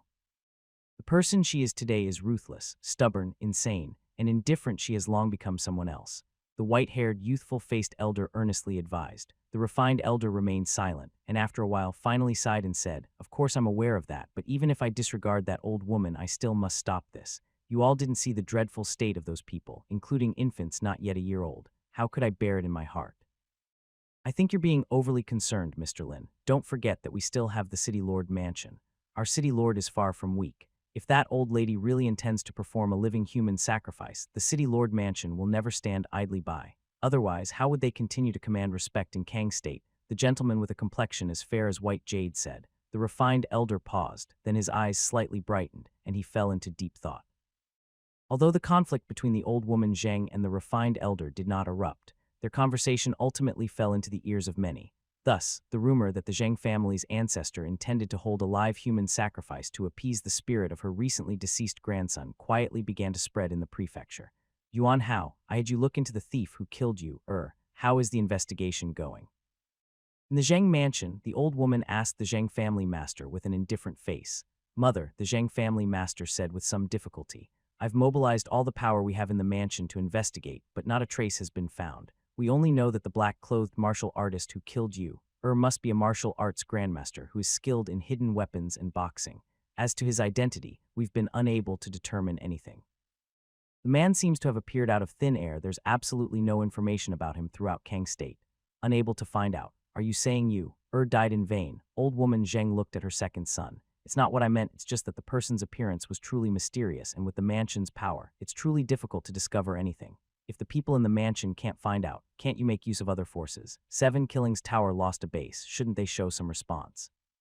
Can't you go to the 7 Killings Tower to inquire? The Zheng family master was taken aback. Indeed, he hadn't thought of this. Old woman Zheng looked at her second son's dull expression and was even more disappointed. Had her eldest son still been alive, how could he have failed to think of such a simple matter? You're right, mother. I'll immediately send someone to 7 Killings Tower to gather information. The Zheng family master came to his senses and hurriedly said, the old woman hummed. The room once again fell into silence. After quite a while, the Zheng family master remembered another piece of information reported by the mansion's spies, and after hesitating, decided to speak up. Mother, there are now rumors spreading throughout the city that our Zheng family wants to perform a live human sacrifice. If these rumors spread widely, I fear they will be very harmful to our Zheng family. Is that so? That's exactly what I want. Unexpectedly, the old woman was not surprised at all. Instead, she sneered coldly. I want this rumor to spread far and wide, even better if it reaches all corners of Kang State. That murderer who killed you, wasn't he the one who claimed to seek justice for those lowly prostitutes and courtesans? Since he prides himself on being righteous now, with so many lives about to die miserably because of him, I want to see if he dares to come out and stop it. Mother, the Zheng family master was shocked. He had never imagined his mother would have such a plan. Don't worry, despite my hatred, I haven't lost my mind, and I wouldn't actually conduct a live human sacrifice. Just prepare as I've instructed. Yes, mother, I will make the arrangements right away. Knowing his mother hadn't truly succumbed to madness, the Zheng family master also felt greatly relieved. He immediately bowed and went down happily to make arrangements. However, he didn't see the sudden cold and vengeful look in his mother's eyes behind him. In the early morning, Lu Qing arrived at Half Mountain Small Courtyard with little Yan and little Lei. He saw that the ancestor of the Wei family was also there, while elder Dr. Chen was brewing tea under the plum tree. Senior Wei, Lu Qing greeted with a bow. Hello, Grandpa Wei. Little Yan also greeted obediently. Good, all is good, Wei Shanhai said with a smile across his face. By the way, young Master Lu, the materials you asked me to find a few days ago have all been gathered. I've placed them inside the house. You can go check them later to see if anything is missing. All the materials have been found. Lu Qing was somewhat surprised. He went inside to check and indeed found that the materials had been assembled. My young lord, you flatter me. It's just some materials, hardly worth mentioning. The kindness you've shown to our Wei family cannot be repaid with such trivial things, Wei Shanhai laughed. Lu Qing tried to refuse again, but seeing that Wei Shanhai insisted, he had no choice but to accept. Then I shall accept them with gratitude. That's right. However, I am quite curious, young Master Lu. Some of the materials you requested are quite peculiar. May I know what you plan to use them for? Wei Shanhai inquired. I intend to experiment with a few things. As for what exactly, please allow me to keep it under wraps for now. Once I succeed, I shall seek guidance from you, Senior Wei. Haha, then I shall eagerly await the results. Wei Shanhai chuckled. Seeing that Lu Qing did not wish to reveal more at that moment, Wei Shanhai was not upset. Instead, his anticipation grew. Previously, Lu Qing had asked their Wei family to find materials from which he crafted a very magical fire liquid, and with that fire liquid, he forged a rarely seen divine weapon. The materials Lu Qing sought this time were even more peculiar, so the project he wanted to test must be even more extraordinary. Thus, he was very expectant. Come, Mr. Wei, have some tea. At this moment, Elder Dr. Chen's tea was ready. Little Yan conscientiously took little Li to the study to read. Lu Qing also sat down and chatted with the two elders. Excellent tea. After drinking a cup, Wei Shanhai felt a refreshing aroma fill his mouth, and he couldn't help but praise Elder Dr. Chen. Each time I drink your plum tea, it has a different taste. Your tea brewing skills are truly marvelous. It's just that this plum blossom is rather unique. My tea brewing skills are actually quite ordinary. The elder doctor chuckled. Although Wei Shanhai knew this was a humble remark, he couldn't help but nod in agreement. He looked enviously at the plum tree behind the elder doctor. This plum tree had received the nourishment of heaven and earth primordial qi and had undergone a transformation, becoming a rare treasure tree. He felt somewhat regretful when he had entered the innate realm. Why hadn't he thought of this? If he had also sought a quality tea tree to aid his breakthrough at that time, he could now also possess a treasure tea tree. However, Wei Shanhai knew that this was just wishful thinking. Back when he glimpsed the chance for a breakthrough, he was overjoyed, forgetting everything and focusing solely on the breakthrough, fearing he would miss the opportunity. He wouldn't have thought to make such thorough arrangements ahead of time. After several cups of tea, everyone became more engaged in the conversation. By the way, young Master Lu, a considerable part of the materials you needed this time were purchased from the state mansion. Yesterday, the manager who escorted the materials from my mansion also brought news of some recent major events happening in the world. Oh, what interesting events? Lu Qing asked with keen interest. With the imminent changes in heaven and earth, he was quite concerned about the dynamics of the world. The first major event is in Jiju. Over the past few months, a very powerful demon has appeared who likes to hunt down accomplished martial artists who have succeeded in their cultivation. This demon isn't known for which devil technique he cultivates, but he can suck the chi blood and marrow from people, which is extremely tyrannical and terrifying. Every martial artist harmed by him ends up drained of chi blood and marrow, looking like a dried corpse, which is utterly horrifying. And it seems this demon specifically targets young, famous martial artists with excellent innate talents.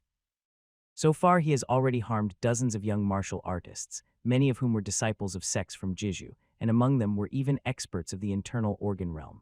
This matter has already caused an uproar in Jiju. All the major sects have already dispatched experts, determined to slay this demon and avenge their fallen disciples. Can such things be? Elder Doctor and Lu Qing were both startled. Especially Lu Qing, the way Wei Shanhai described the deaths of those martial artists made him think of some rather unpleasant things.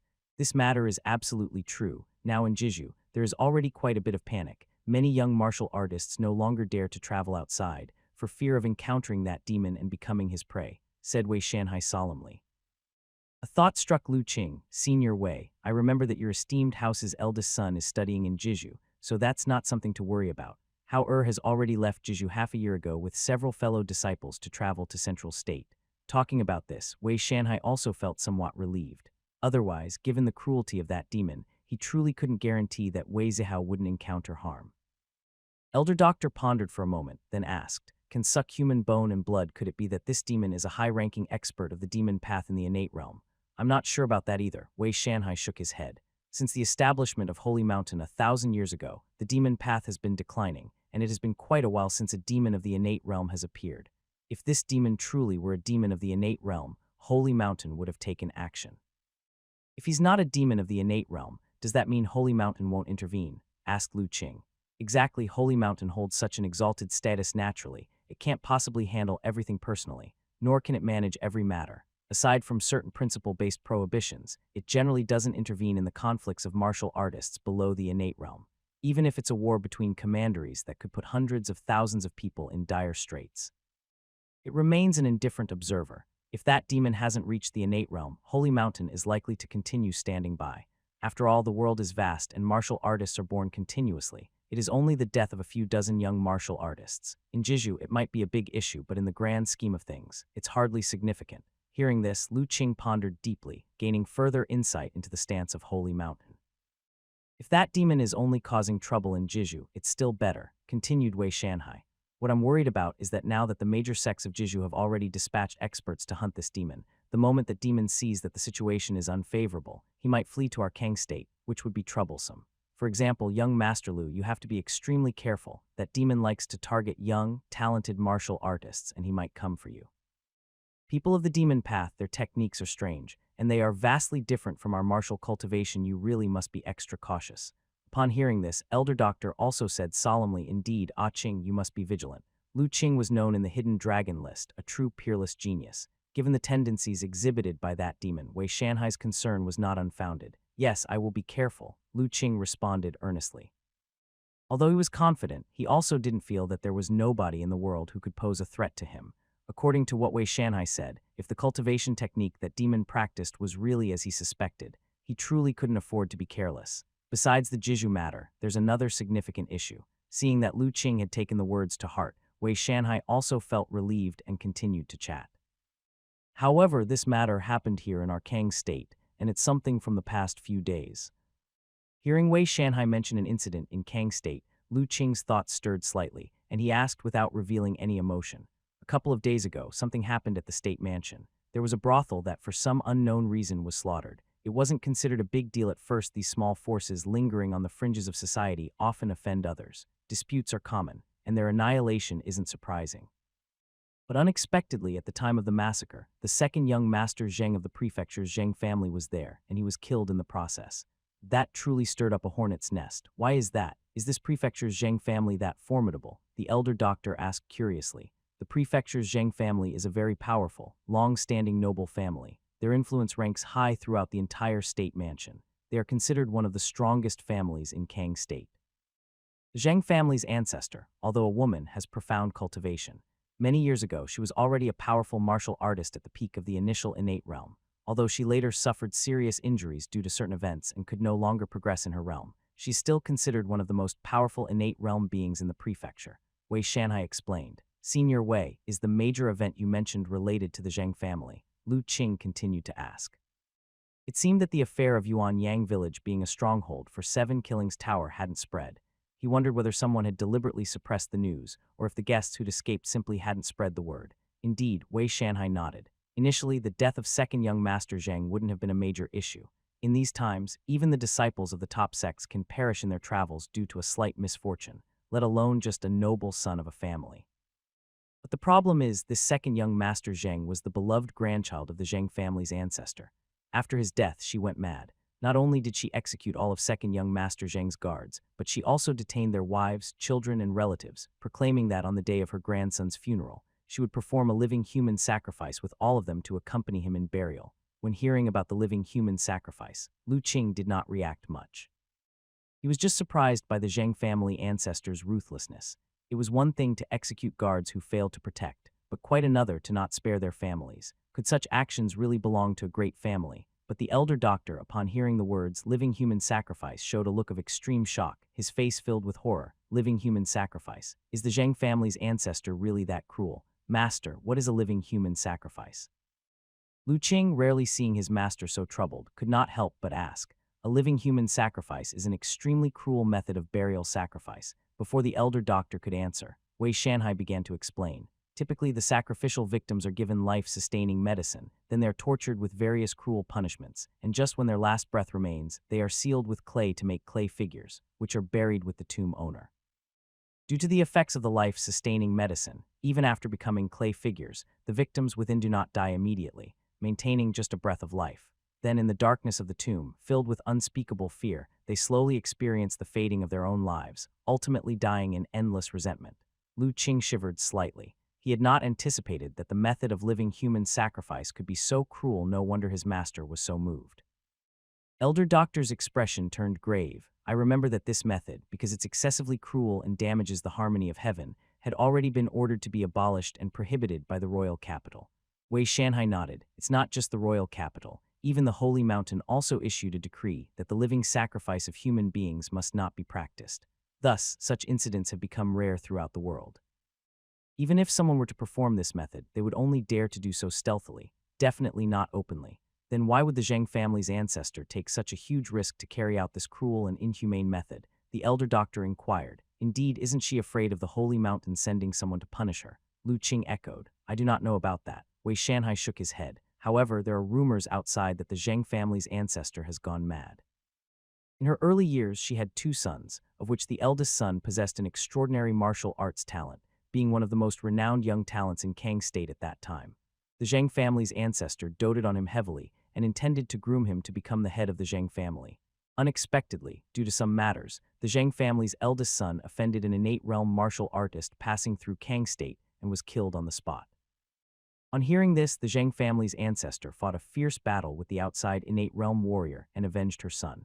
But she also sustained grave injuries, and her life was greatly diminished considering this. Her time is also nearly up, with not many years left to live. It is said that the recently deceased second young master Zheng was the posthumous child of that eldest son of the Zheng family.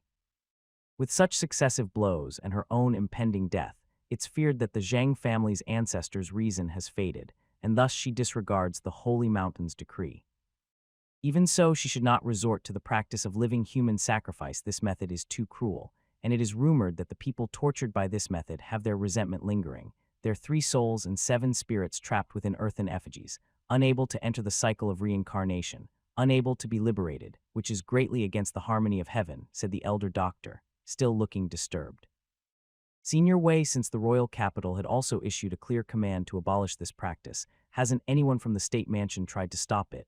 Lu Qing asked. The Zheng family's intention to carry out a living human sacrifice is currently just a rumor, not yet confirmed. On this matter, the Zheng mansion, too, fervently denies it. Without concrete evidence, even the city lord mansion cannot take action against the Zheng family.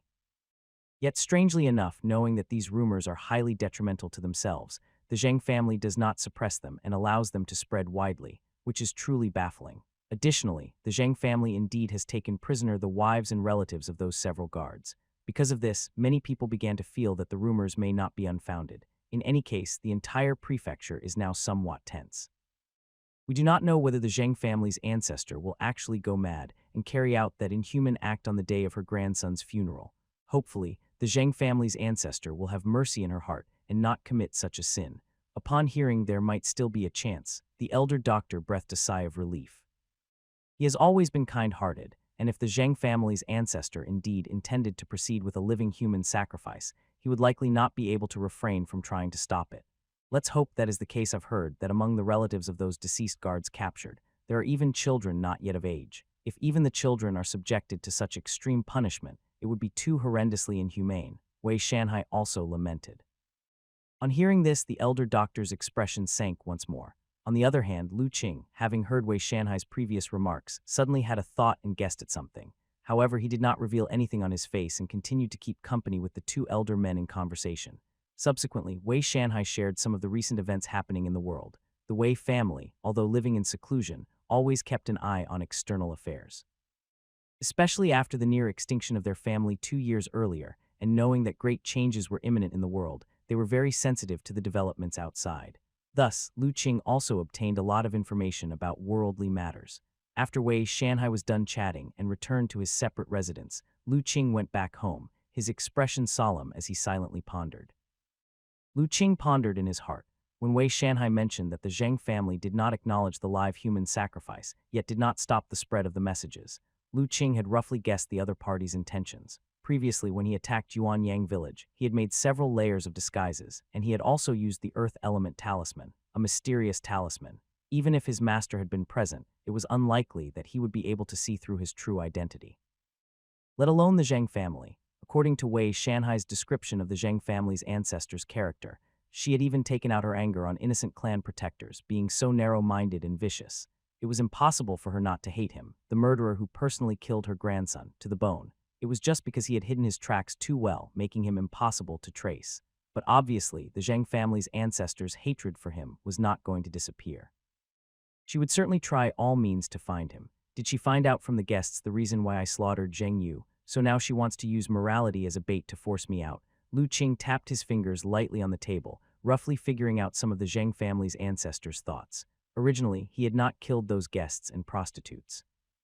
Firstly, because according to the information detected by his superpower, those people had not committed significant sins, especially the women who had been coerced into selling themselves, who were truly pitiful. Although he did not think of himself as a saint, he also did not want to kill the innocent indiscriminately. Secondly, he was confident in his ability to disguise. At that time, it was unlikely anyone could see through his real identity. As such, he disdained to go to the trouble of killing people to silence them. Looking at it now, indeed no one was able to see through his identity, but some of his information had still been leaked. If I were really a young martial artist with a strong sense of justice, perhaps I would indeed be impassioned and fall into the trap. Lu Qing shook his head, somewhat amused, but gradually his smile faded and a mysterious expression appeared in his eyes. However, although I know this is a trap, I still really want to kill you. What should I do? Lu Qing had to admit that the other party's strategy was indeed clever. Although he had guessed the other party's intentions, he still couldn't help but feel the urge to kill. The other party's trap was both a conspiracy and an overt plot, employing a heart-piercing strategy. And moreover, you're so convinced you can handle me. The next day, Lu Qing arrived at the Wei family's estate. Young Master Lu, what did you say? You want to have a sparring match with me? Wei Shanhai looked at the sincere Lu Qing in front of him, wondering if he had heard wrong. Ma Gu and Wei Zion next to him were also staring blankly at Lu Qing, especially Wei Zion, who couldn't believe his ears. What had he just heard? Lu Qing was actually challenging the old ancestor, the elder revered as an innate realm expert. Indeed, I have encountered a bottleneck in my recent cultivation and can't figure out some things. I would like to have a sparring session with my senior to see if I can gain some enlightenment. I hope Senior Wei will not hesitate to enlighten me, Lu Qing said earnestly. Seeing that Lu Qing was not joking, Wei Shanhai also became more serious. If that's the case, why doesn't young Master Lu ask for guidance from your master? Old Dr. Chen's martial arts realm is even more profound than mine, and he should be more capable of advising young Master Lu. Wei Shanhai had always held old Dr. Chen's martial arts cultivation in high regard, especially the mastery of combining water and fire and the concept of the innate domain. He had sought advice many times and totally failed to grasp it. What I need is not guidance, but pressure. Lu Qing shook his head. Senior Wei should also know that my master is not fond of fighting with others, and he is quite doting towards me. Sparring with him, I'm afraid, won't give me much pressure. That's true. Wei Shanhai thought of the elder doctor's temperament and nodded unconsciously. Frankly, after having known the elder doctor for a long time and becoming familiar with his temperament, Wei Shanhai had been astonished more than once. The elder doctor was clearly not someone who liked to compete with others, nor was he particularly enthusiastic about martial arts, and he didn't look like a martial artist at all. And yet, his achievements in martial arts far surpassed Wei Shanhai's. This was something he could never quite understand. However, Wei Shanhai looked at Lu Qing. One needs a spar with an innate realm expert to feel the pressure. Young Master Lu, what level has your cultivation reached now? This was also something Wei Shanhai had been curious about for a long time. About a year and a half ago, he suddenly realized that he could no longer see through Lu Qing's cultivation level. At that time, he was quite surprised. After all, as an innate realm expert, it was simply incredible that he couldn't see through the cultivation of a postnatal realm martial artist. At that time, Lu Qing had explained that he had cultivated a mysterious secret technique, capable of hiding his own cultivation breath, so others couldn't see through it. Now that a year and a half had passed, Wei Shanhai was very curious about Lu Qing's current cultivation level. Upon hearing this, Ma Gu and Wei Zion also instantly perked up, their gazes fixed on Lu Qing. Their realms were much lower than Lu Qing's, and they had been unable to discern his true cultivation level as early as 2 years ago. Seeing this, Lu Qing knew he had to reveal some of his true strength. He retracted some of the power of the divine soul talisman and revealed a little bit of his true aura. Then Ma Gu and Wei Zion both felt as if a ferocious aura, akin to that of ancient savage beasts, was rushing towards them, causing them to involuntarily retreat several steps, their eyes wide with shock. Wei Shanhai also shook all over, his face showing a look of amazement. After a long moment, he sighed, postnatal realm perfection, martial arts grandmaster realm, young Master Lu, you have indeed reached this realm. Actually, when Lu Qing mentioned that only an innate realm could pressure him, Wei Shanhai had already made some guesses. However, when he truly sensed Lu Qing's cultivation, he still couldn't help being astonished. After all, if he remembered correctly, Lu Qing was not even 19 years old yet. A 19-year-old martial arts grandmaster, such an achievement, even in the land of Central State, renowned for its outstanding geniuses, would likely stand unmatched and alone. Moreover, over these 2 years, he had also learned that the real time Lu Qing had spent practicing martial arts was actually less than 3 years. In less than 3 years, he went from not even being a martial artist to stepping into the grandmaster realm. Such an incredible rate of cultivation was truly astonishing, truly a peerless genius with great fortune, Wei Shanhai once again exclaimed in his heart. As for Ma Gu and Wei Zion, they had already been left dumbstruck. Brother Lu Qing, have you truly become a martial arts grandmaster? Ma Gu asked, bulging his eyes. I happened to make a breakthrough a few days ago, Lu Qing nodded, but it is precisely because of this that I encountered a bottleneck. And so I wanted to exchange moves with Senior Wei to see what I can understand from it. I see, with young master's strength, indeed only an innate realm could provide you with pressure. Wei Shanhai nodded in understanding. Originally, when Lu Qing was at the peak of the perfect bone marrow realm, he could already defeat martial arts grandmasters. Now that he had achieved postnatal perfection, his strength had undoubtedly increased to an even more unfathomable level. Obviously, an ordinary martial arts grandmaster could no longer be his opponent. Thinking of this, Wei Shanhai also started to feel some anticipation. He too wanted to know how powerful Lu Qing currently was. Young Master Lu, where shall we go to have our spar? In the deep mountains, a certain valley, Lu Qing and Wei Shanhai stood opposite each other, swords in hand. Of course, the weapons they held were only ordinary 100 refined battle blades, not divine weapons. After all, they were only sparring, not fighting to the death. Young Master Lu, this place is tranquil and agreeable, with a broad view, truly a nice location for sparring. Wei Shanhai looked around at the surroundings and praised. This is a place I stumbled upon when picking herbs in the mountains occasionally. I also come here to practice. Indeed, it's quite nice, Lu Qing said with a smile. The other courtyard was too close to Jialai village. The presence of an innate realm expert was too terrifying for ordinary people, and with many elderly in the village, to avoid alarming them, Lu Qing chose to spar in the mountains far from the village. Ma Gu surveyed the surroundings, recognizing that this was the nameless valley where Lu Qing had rescued him from being pursued. Back then, Lu Qing had also been with little Lei and had slain 2 disciples from the Tianqing sect. On the other hand, Wei Zion didn't care about the valley environment and stood on the hillside, his gaze fixed on the 2 people below, full of anticipation. Seeing that Lu Qing and Wei Shanhai were actually going to spar, naturally, they did not want to miss such a spectacle, so they shamelessly followed along. Master, who do you think will win between Dr. Lu Qing and our ancestor? Wei Zion asked. Ma Gu thought for a moment, hesitated, and said, I can't say for sure. Logically, although Lu Qing was a martial arts grandmaster, he was still in the postnatal realm, whereas Elder Wei of the Wei family was an innate realm expert. The disparity in cultivation between the two was vast undoubtedly. Elder Wei should be stronger. But somehow, Ma Gu intuitively felt that it might not be that simple. No other way about it, ever since he'd known Lu Qing, the youth had created too many miracles and left him with too many shocks. That's why, even with a fight between the postnatal and innate realms, he still believed it wouldn't be easy for Lu Qing to lose. Wei Shanhai, however, had no such confusion. As an innate realm expert, he had absolute confidence. Though Lu Qing was a rare martial arts prodigy whose path of cultivation could not be estimated, he had yet to grow up. The chasm between the postnatal realm and the innate realm couldn't be bridged by talent alone, so he felt quite at ease. Looking at Lu Qing leisurely, Wei Shanhai asked, Young Master Lu, how exactly do you wish to spar? I would like to experience the true power of the innate realm. If I may, Lu Qing asked. Are you sure? Wei Shanhai was startled. Yes, I kindly ask Senior Wei not to withhold his guidance, Lu Qing earnestly replied. Wei Shanhai, seeing the sincere expression on Lu Qing's face, gradually grew serious. Then, with a sudden smile, the power of the innate realm is not so easily endured. How about this? I'll suppress my power to the postnatal realm. If you can push me to a certain extent, you will naturally be able to feel the power of the innate realm. Lu Qing thought about it and saw the reason in it. If he couldn't even defeat Wei Shanhai with his strength suppressed to the postnatal realm, what right did he have to witness the power of the innate realm? So he nodded. Very well, I await Senior Wei's instruction. He waved the long saber in his hand, assuming a starting posture. Watching Lu Qing's deep and stable starting posture, Wei Shanhai's eyes lit up. Good saber technique, young Master Lu. Your saber technique has truly reached the depths, achieving a transformative level, he praised.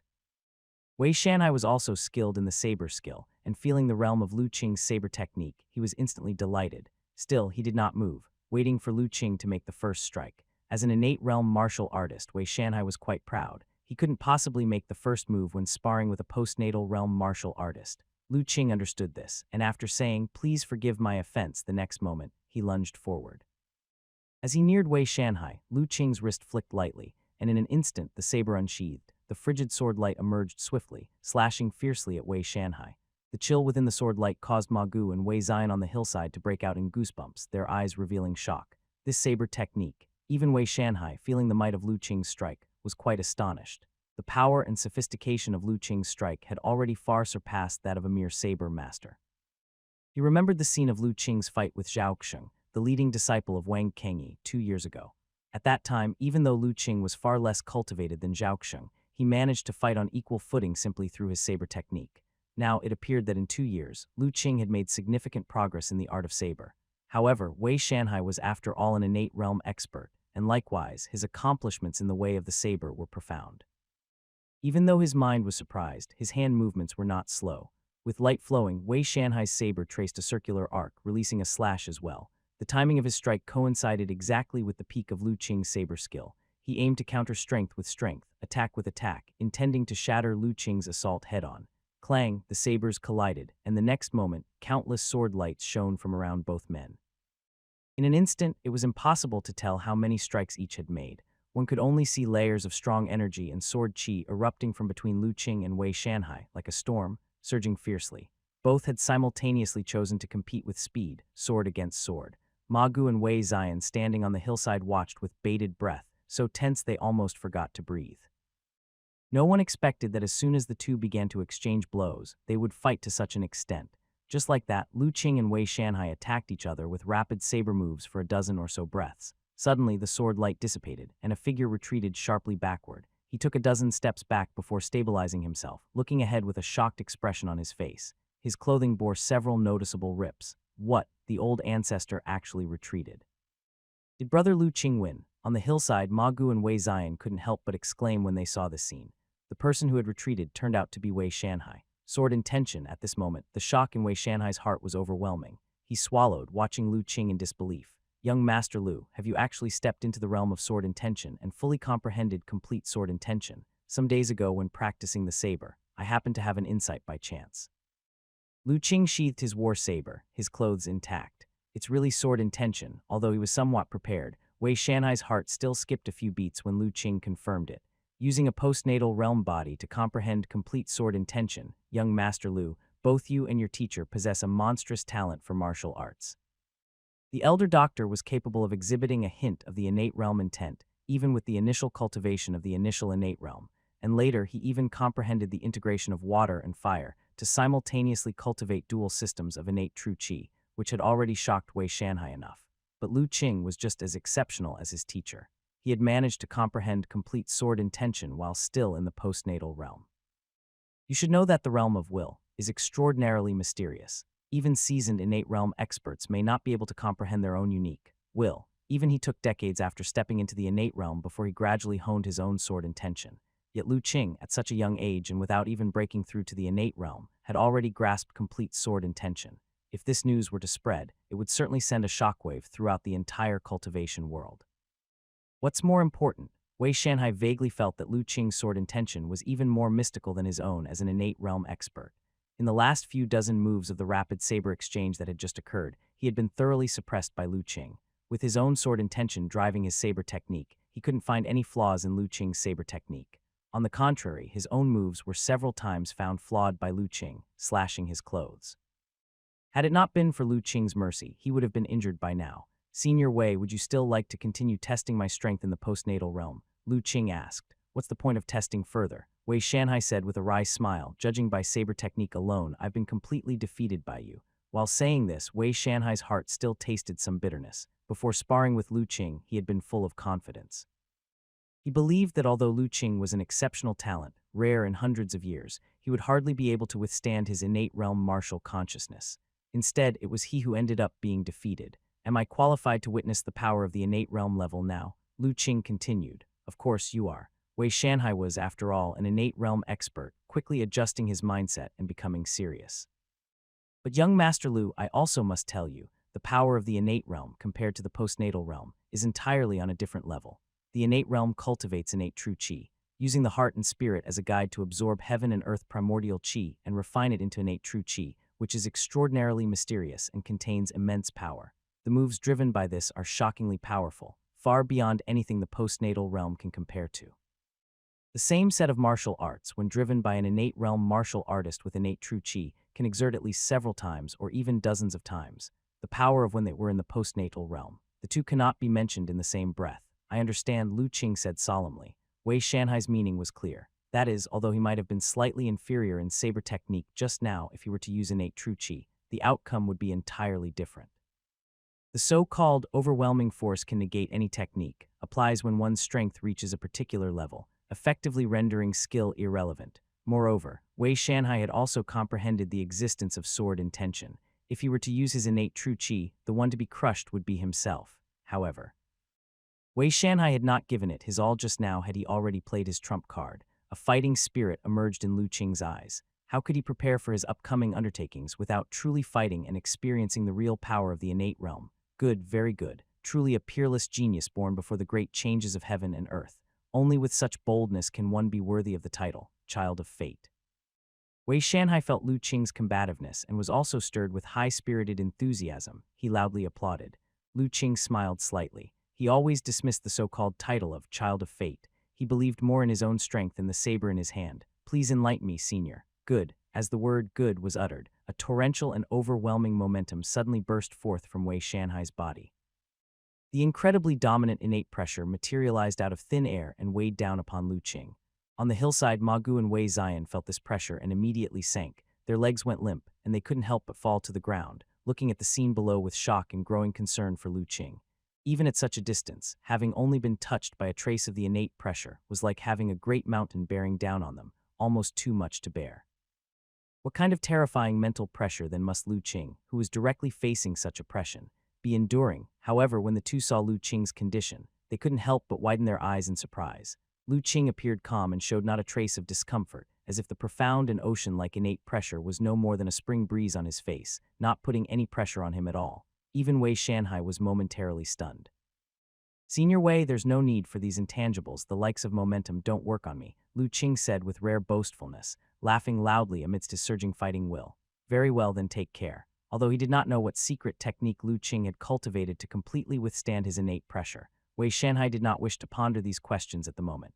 He swung his long saber, and a red sword qi emerged, swiftly slashing towards Lu Qing.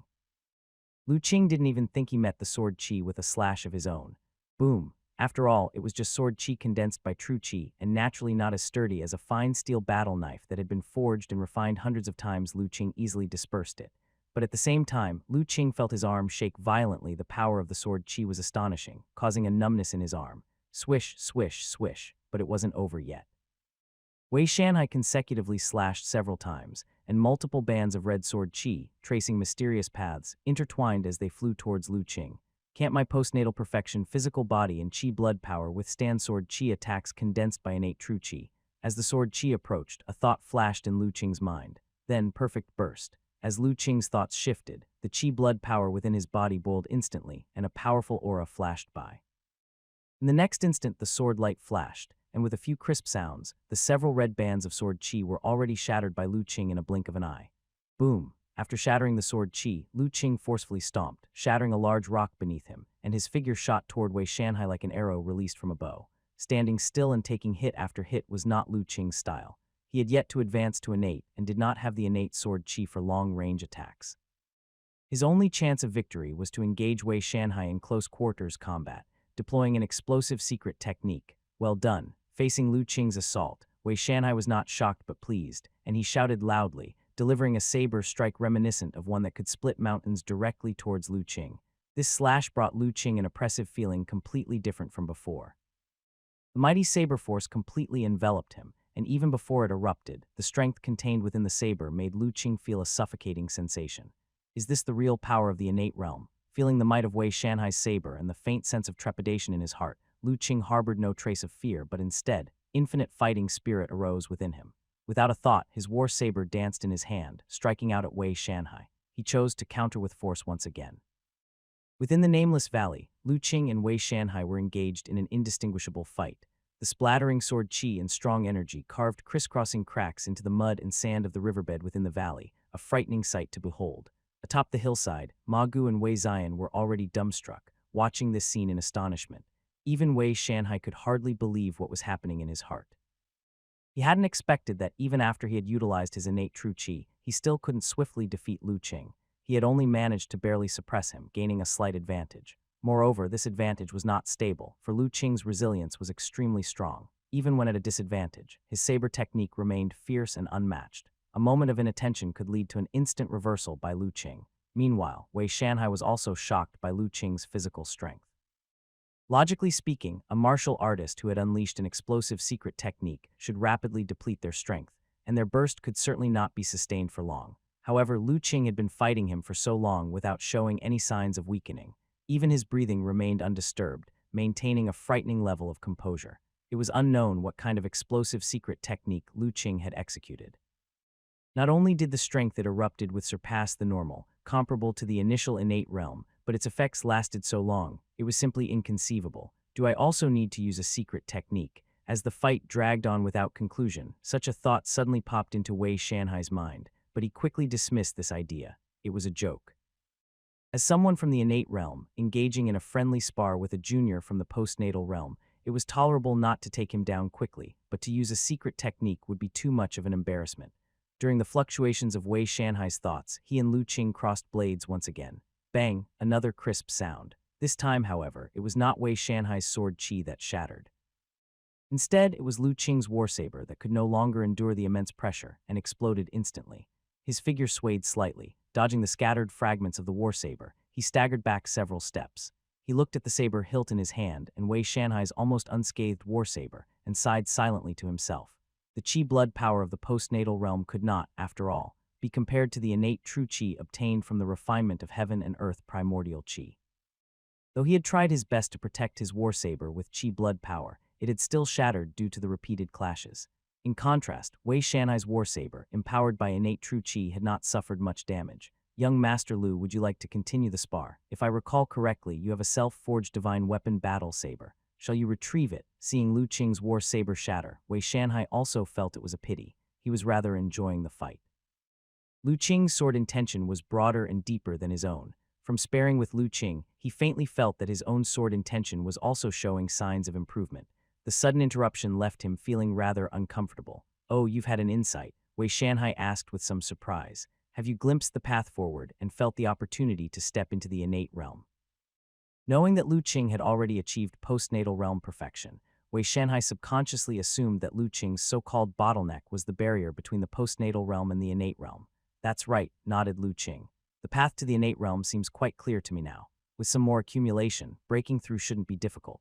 Very good. Wei Shanhai felt extremely gratified that Lu Qing had gained something. It had not been in vain that he had accompanied him in training.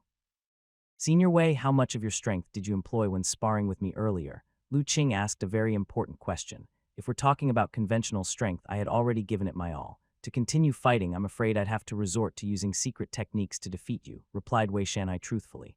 At the same time, his feelings were quite complex. His words were not mere courtesy. Indeed, he had almost exerted his full strength just before. Aside from not utilizing innate realm secret techniques, he had nearly pushed his innate true qi to its limit. Under normal circumstances, innate realm martial artists, even without using secret techniques, could easily crush any martial arts grandmaster at the peak of the internal organ realm with their innate true qi alone. But unexpectedly, Lu Qing proved to be fiercely powerful with an explosive secret technique. He managed to unleash a force that was barely any weaker than his. Combined with even more refined saber technique, Wei Shanhai found himself unable to get the upper hand over Lu Qing in a short period of time. Realizing this, and observing Lu Qing's aura which still showed no sign of weakening, Wei Shanhai could not hold back any longer. He asked, young Master Lu, what was that secret technique you used just now? It's so formidable, it allowed you to burst forth with power comparable to that of the initial innate realm. It's a legacy I came across by chance. I have been cultivating it for a long time before achieving perfection, Lu Qing said vaguely. The perfect burst could be considered his own creation, the key being his exceptionally strong divine soul power. The divine soul talisman was one of Lu Qing's biggest trump cards. Even his master wasn't privy to it, so naturally he wouldn't disclose it lightly. I see. Upon hearing this, Wei Shanhai knew that Lu Qing did not wish to elaborate, so he tactfully refrained from probing further. Ancestor. Dr. Lu Qing, at this moment, Wei Zion and Ma Gu also came down from the hillside, both with shocked expressions on their faces. Especially Wei Zion, who was extremely excited. Looking at Lu Qing with eyes full of admiration, he exclaimed, Dr. Lu Qing, you're truly incredible to be able to fight to a draw with the ancestor. It's just unbelievable. I dare not claim it was a draw. Didn't you see my saber shatter? Laughed Lu Qing. If we continued, unarmed as I would be, I wouldn't stand a chance against Senior Wei's single move. Young master, you're being too modest. I only had a slight advantage with innate true qi. Had you used your own divine weapon battle saber, the outcome would be hard to say, objected Wei Shanhai. Even with your divine weapon, I would still lose. As the group praised each other, they slowly left the valley. After emerging from the deep mountains and bidding farewell to Wei Shanhai and the others, Lu Qing returned home to rest and recover his strength. Then he began to reflect on the insights from this sparring session. There was one thing that Lu Qing had deceived Wei Shanhai about. His wish to spar was not because his cultivation had hit a bottleneck. With his superpower, he naturally had an almost instinctual ability for sudden enlightenment.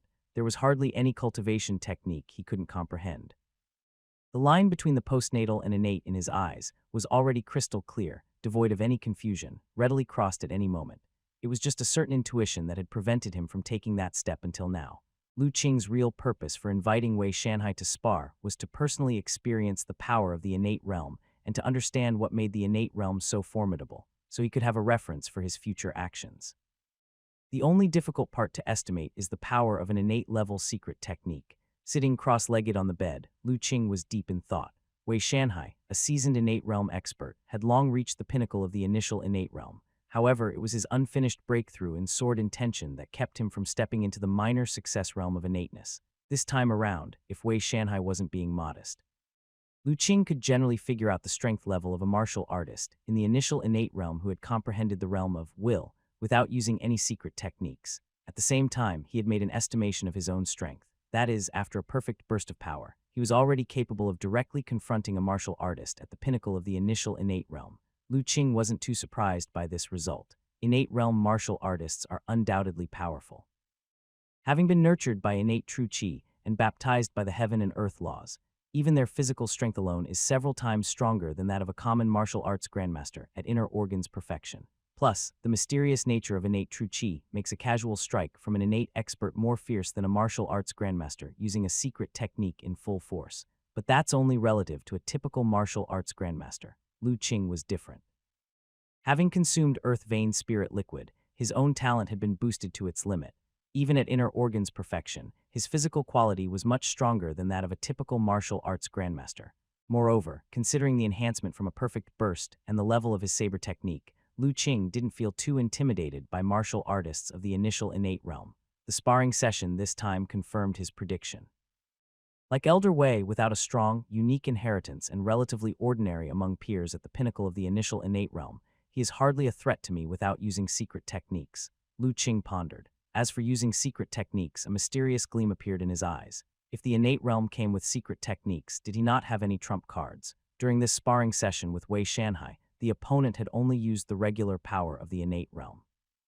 But hadn't he only revealed a fraction of his own strength? His strongest trump cards had not been shown at all. According to Elder Wei, that Zheng family's ancestor is merely at the pinnacle of the initial innate realm. Moreover, he suffered severe injuries in his early years and had a significant loss of primordial qi. His strength is no longer at its peak. However, rumors are, after all, just rumors. It's best to see it with my own eyes. Although Wei Shanhai spoke with certainty, Lu Qing didn't completely trust the rumor. To ascertain the Zheng family ancestor's strength, he needed to see for himself. Old lady, you wanted to lure me out, didn't you? Well, let's see if you can recognize me when I truly appear before you. A hint of cold light flowed in Lu Qing's eyes. Thinking of the old lady who seemed determined to capture him, an inexplicable killing intent surged within him. Without further delay, Lu Qing asked his master for a 2-day leave, saying he needed to go into the mountains. That very evening, after fully resting and bringing his physical state to its peak, Lu Qing quietly left the house. Once outside the village, his heart and spirit stirred slightly, activating the Earth Element Talisman light group in the space of his third eye acupoint, enhancing his body. With an incredibly light sensation, Lu Qing stepped swiftly and headed towards the direction of the state mansion. As it was night in the wilderness, it was rare to encounter anyone. Lu Qing hadn't encountered any accidents along the way and had successfully made it to the outskirts of the prefecture by spending most of the night. As expected of state mansion, these city walls are truly majestic, far surpassing those of the county. Looking at the giant city in front of him, crouching on the ground like a primordial beast under the night sky, Lu Qing felt a sense of awe. He didn't enter the city right away, but found a spot to rest and recuperate before starting to condense an Earth Element Talisman. The State Mansion City was nearly 1,000 miles away from Jiulai Village, and after such a long journey, the light sphere representing the Earth Element Talisman in the space of his brow chakra had already dissipated. Thus he needed to replenish it first. A quarter of an hour later, the Earth Element Talisman was successfully condensed. However, Lu Qing still didn't rush to enter the city. In this world, almost all cities would close their gates and prohibit entry during the night. At this moment, he had no knowledge of the situation in State Mansion City, and it was unwise to break into the city at night. Therefore, Lu Qing decided to wait until daylight to enter openly. After all, no one in the prefecture knew him, and even if he entered, no one would know his identity. Finding a large tree, Lu Qing jumped up and comfortably lay down on a thick branch, closed his eyes, and rested, waiting for dawn. As the sky gradually brightened and the eastern sunrise slowly rose, Lu Qing leisurely opened his eyes and smiled at the far-off sky. Today is really good weather. He took out some dry food and water from his Kainkun Chi bag and had a hearty meal, feeling refreshed. Then, with a slight move of his mind, the muscles and bones on his body twisted and changed. In just tens of breaths, his appearance had drastically changed. Not only had his body become much thinner, but his face also turned into that of an ordinary rural youth. At the same time, the divine soul talisman in his brow chakra trembled slightly. The next moment, Lu Qing's aura was completely concealed, emitting a simple and honest vibe. With the help of the divine soul talisman, my bone and muscle changing technique can truly be described as miraculous. Not only can I change my appearance, but I can also freely mimic any bodily aura. Now, even if my master were before me, he would likely not recognize me at all, Lu Qing thought to himself. The divine soul talisman, as a fundamental cultivation method of the divine talisman sect, had many marvelous uses. Mimicking and changing one's own aura was naturally effortless. State Mansion City, I hope you can bring me some surprises. Having changed his appearance, Lu Qing looked towards the distant giant city with a hint of unusual brilliance in his eyes. Then he jumped down from the large tree and sprinted toward the city. Before long, Lu Qing arrived in front of the city. Seeing many people dressed simply, some even carrying burdens like they were going to the market, Lu Qing naturally blended in with them. At the city gate, Lu Qing found that in this city of State Mansion, foreigners could enter the city without being checked. Direct entry was permitted without even paying a city entry fee. The soldiers guarding the gate just stood on either side, not inquiring about those who came and went. It seemed they were confident that no one would dare to cause trouble in such a vast prefecture city. As expected of a state mansion, truly impressive, Lu Qing silently praised, while also feeling delighted. The lack of identity checks was even better, making it more convenient for him. He strutted into the city, and as soon as he entered, Lu Qing was captivated by the bustling scene before him. Looking at the bustling scene before him, filled with carriages and horses, Lu Qing couldn't help but exclaim once more. This place was more than 10 times more prosperous than the county town. After marveling for a while, Lu Qing then started to stroll around. Of course, his strolling had a purpose. Soon, after spending a little money and supporting a few local vendors, he acquired the information he desired. You're talking about Zheng Mansion. It's over there in the west of the city. In the center of the prefecture, the largest family mansions are all in that area. Young man, are you also going there to offer condolences to the second young master Zheng and receive condolence money? A candy seller, after Lu Qing bought a couple of candied haws, eagerly answered his questions. Condolences. Lu Qing pretended to be clueless. No, I just heard that the Zheng family is the largest in the State Mansion City, and I wanted to experience it for myself. Is that so, young man? You too must be a martial practitioner. The seller suddenly realized, but you've come at an inconvenient time. The Zheng's second young master was harmed by wicked people a few days ago, and now they are holding his funeral. I'm afraid they won't have time to entertain you. However, if you are here to offer condolences, you should be able to enter. The funeral of second young master Zheng is being held very grandly. It is said by Zheng Mansion that any citizen of the State Mansion City who comes to mourn and pray for the second young master will receive 100 copper coins as a reward. I went yesterday, paid my respects to the second young master, and really received the reward money. There's such a good opportunity. Then I shall also go pay my respects. Seeing the seller's expression of scoring a great deal, Lu Qing also surprisedly said. After leaving the stall, Lu Qing's expression became calm, and a hint of mockery appeared in his eyes. To have millions pray for him, does he really deserve that? Following the candy seller's directions, Lu Qing soon arrived at the western part of the city. Upon reaching there, he noticed the difference. Compared to other bustling areas, this side of the city was much quieter. However, the buildings were also much more majestic. They were mostly huge mansions occupying extensive land. Only the real wealthy could afford to live in such places. Lu Qing took a few glances and soon identified the Zheng Mansion among the several largest ones, because only that mansion was surrounded by white silk and echoed with mournful music. Lu Qing slowly approached the mansion, encountering many ordinary people along the way who were returning from the direction of Zheng Mansion with smiles on their faces.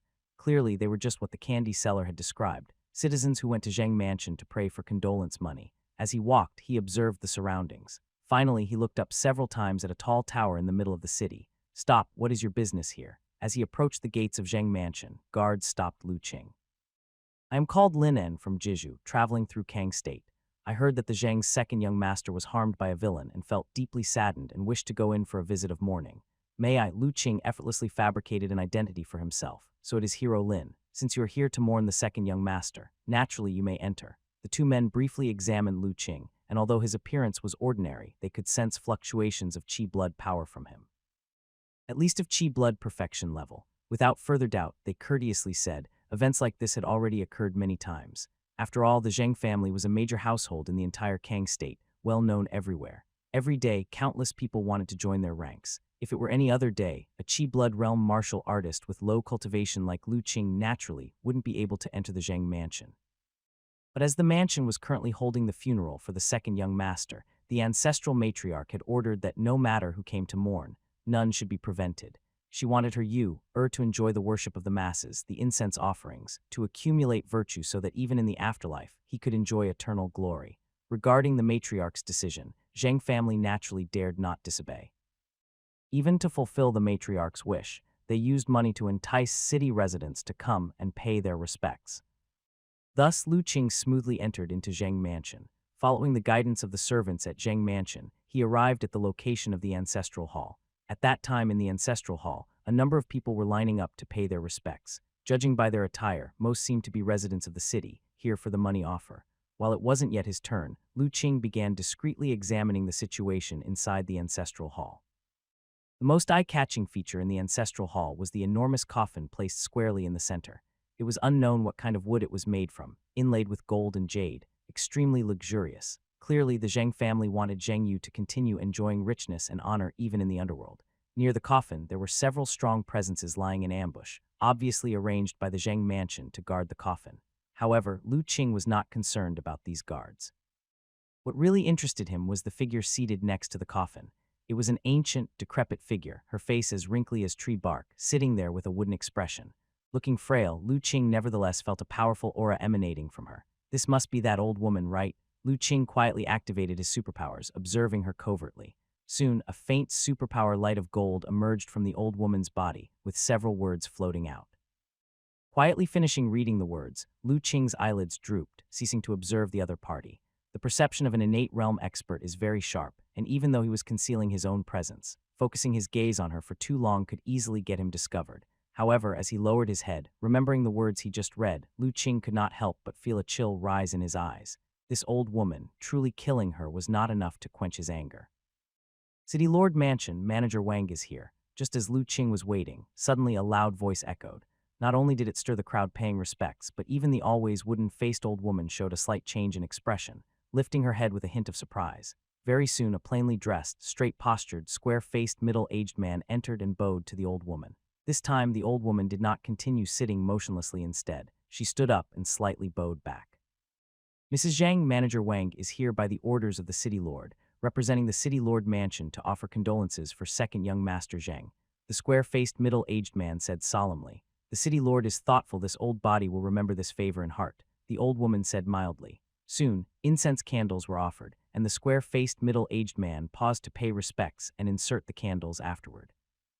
He then approached her again and bowed, saying, Mrs. Zhang, the City Lord also has a few words he instructed me to convey to you. May I ask if we could step aside to talk? Good opportunity. Seeing the old woman and the square-faced, middle-aged man leave the ancestral hall, Lu Qing felt a slight stir in his heart and also quietly walked outside. He was here only to confirm old Lady Zheng's strength and condition, not truly to pay respects to scum like Zheng Yu. After leaving the ancestral hall, Lu Qing walked out of Zheng Mansion unaffectedly. The guards at the gate saw him leave and did not stop him. Who would have thought? This guy just wandered around the ancestral hall and slipped out. Out of Zheng Mansion, Lu Qing didn't linger, heading straight to the tower he had previously seen. This tower was probably a landmark of State Mansion City. At that moment, the tower was closed off, with doors locked up and no one inside. However, that wasn't going to stop Lu Qing. With slight movement in his feet, he easily jumped to the top of the tower in a few leaps. This place truly offers a unique view, and its position is also excellent. Standing on the top of the nearly 40-meter-high tower, Lu Qing felt as if he could almost see the entire western area of the city. More importantly, quite coincidentally, this tower was directly facing Zheng Mansion a few hundred meters away. After enjoying the view from the tower for a while, Lu Qing's gaze towards Zheng Mansion gradually grew cold. With a slight movement of his heart and spirit, a longbow appeared in his hands. Atop the high tower, Lu Qing gently stroked the longbow in his hands, reminiscing about how he first came across this treasure bow. This longbow wasn't forged by him, but discovered by little Li on a trip to gather herbs in the mountains 2 years ago. The location of its discovery was near the nameless valley where he and Wei Shanhai sparred yesterday. Later, he learned that this treasure bow likely belonged to Tong Kanglang, a disciple of Wang Kangyi who was in pursuit of Ma Gu. In his haste to chase down Ma Gu, Tong Kanglang had no choice but to temporarily hide his encumbering treasure bow on a tree. He planned to retrieve it after killing Ma Gu, but unexpectedly he was slain by Lu Qing.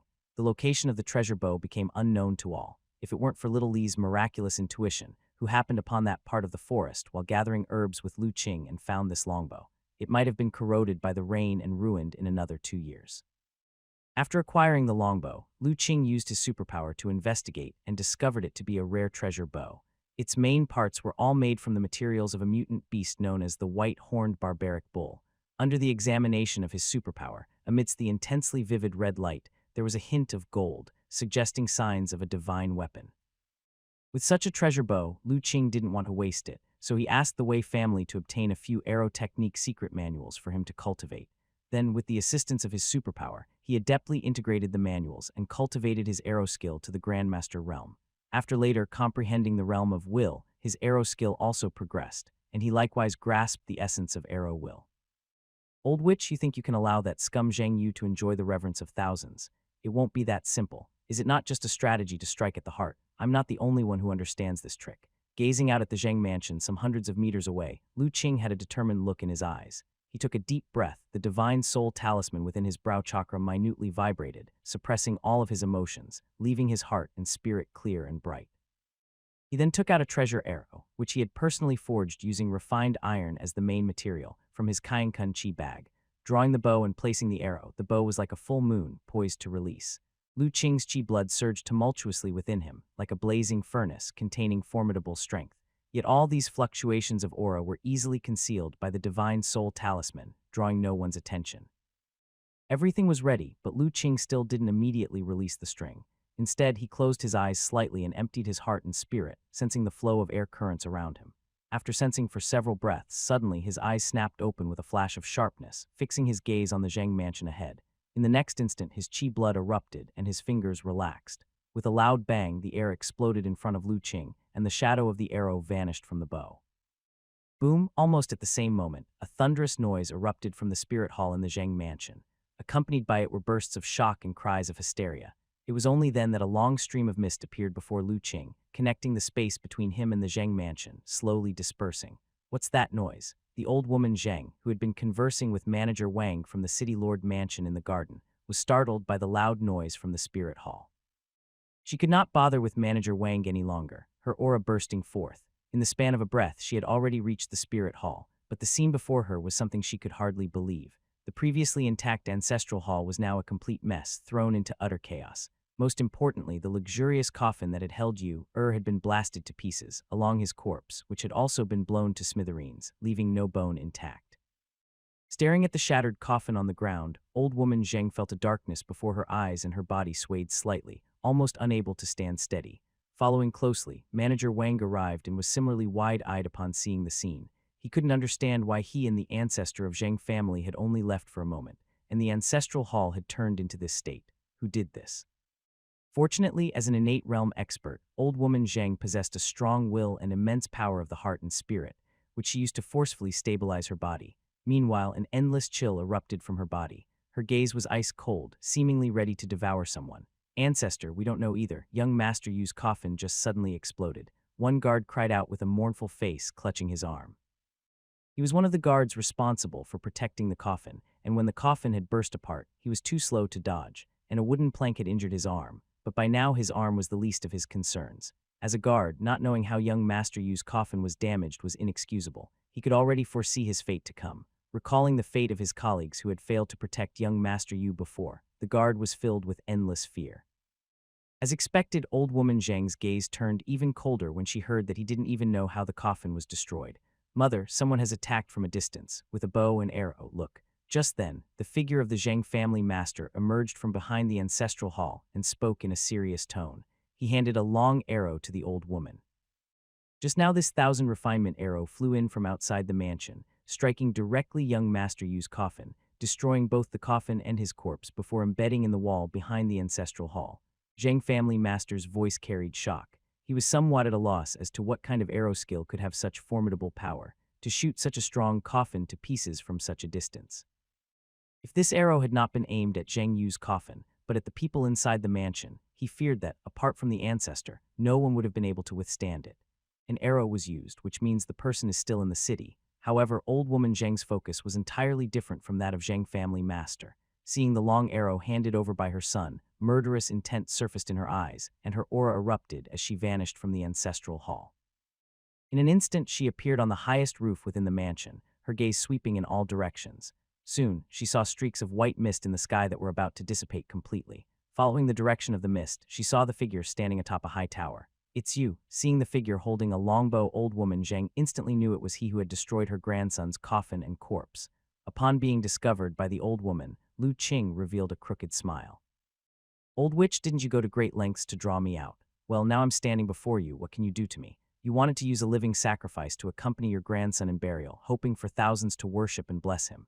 Now that I've completely annihilated his corpse, ensuring he'll never find peace in death, what can you do to me? You little beast, you're courting death. I swear, if I don't kill you today, I am not a human being." Hearing Lu Qing's heart-piercing questions, old woman Zhang's rage exploded, and she screamed maniacally. Old woman Zhang's eyes turned bloodshot as she stared intensely at Lu Qing, wishing she could tear him to pieces. A powerful innate pressure rose from her body, rolling toward Lu Qing, trying to pin him to the spot. What is that old hag ranting about now? As the innate pressure emerged from old woman Zhang, other powerful beings in the city were instantly alarmed. Moreover, her venomous shout that almost reverberated throughout the city caused several powerful beings to be taken aback. They hurriedly left their mansions and rushed toward the Zhang mansion. Meanwhile, at the tower, under the terrifying innate pressure, Lu Qing wasn't affected in the slightest. He drew his bow and shot an arrow straight at the old woman. Whoosh! The piercing whistling sound filled the air as the arrow instantly pierced through the space and arrived in front of old woman Zhang. "What?" Old woman Zhang was startled, not expecting Lu Qing to display such formidable arrow skills under her innate pressure. She could not sense the innate essence that only innate realm martial artists possess emanating from Lu Qing. It was clear that he had not yet entered the innate realm. Since he was not an innate realm fighter, it should have been impossible for him not to be affected by her innate pressure. Yet he still managed to launch such a fierce arrow. The thought had barely formed when the arrow already reached her. The unexpected shot left old woman Zhang unprepared, making it almost too late to dodge. Of course, she hadn't thought about dodging. How could she, standing before Lu Qing who harbored deep-seated hatred from killing her grandson, possibly cower and weaken her own momentum? With a trace of disdain on her face, innate true qi surged within the old woman's body, and she swung her dragon head cane at the incoming arrow. Boom! Faced with the dragon head cane, charged with innate true qi, Lu Qing's sharp arrow, although fiercely shot, still couldn't prevail against it and was smashed away. However, the force encapsulated in the arrow was no joke. Old woman Zhang stood on the rooftop, which could not bear such mighty force and immediately cracked, creating a large hole that caused her to plunge and raise a cloud of dust. "You little beast." Old woman Zhang was a mixture of shock and rage. She hadn't expected that she, a dignified innate realm expert, would be put into such a disheveled state by a postnatal realm junior with just a move. What she found even more unbearable was that this person was the one she despised the most.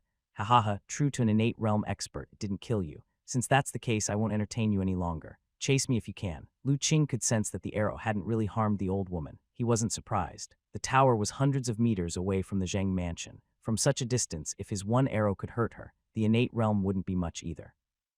Of course, he could have shot a few more arrows to make her situation worse, but there was no point. Not to mention the preciousness of the 1,000 refinement treasure arrows, he didn't have many left. But now he sensed several strong presences rushing this way. In the face of unknown friends or foes, he felt it better not to linger.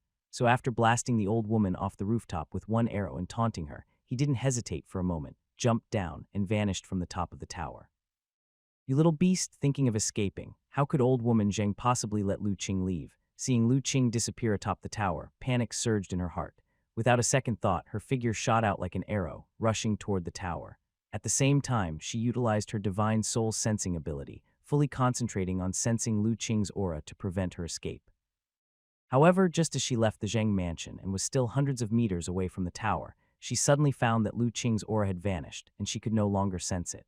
How could this be? Old woman Zhang abruptly stopped, her eyes revealing a look of disbelief. How could that little beast have escaped the range of her divine soul power sensing without a trace? Was it a secret technique or an exotic treasure? Just as the old woman could not believe her eyes, suddenly, Lu Qing's aura appeared again. But this time it was much farther away, almost escaping the range of her divine soul sensing. Moreover, the direction she was fleeing in was toward the city gates. "You little beast, you won't escape." A surge of joy filled old woman Zhang's heart. Without thinking, she immediately pursued in that direction.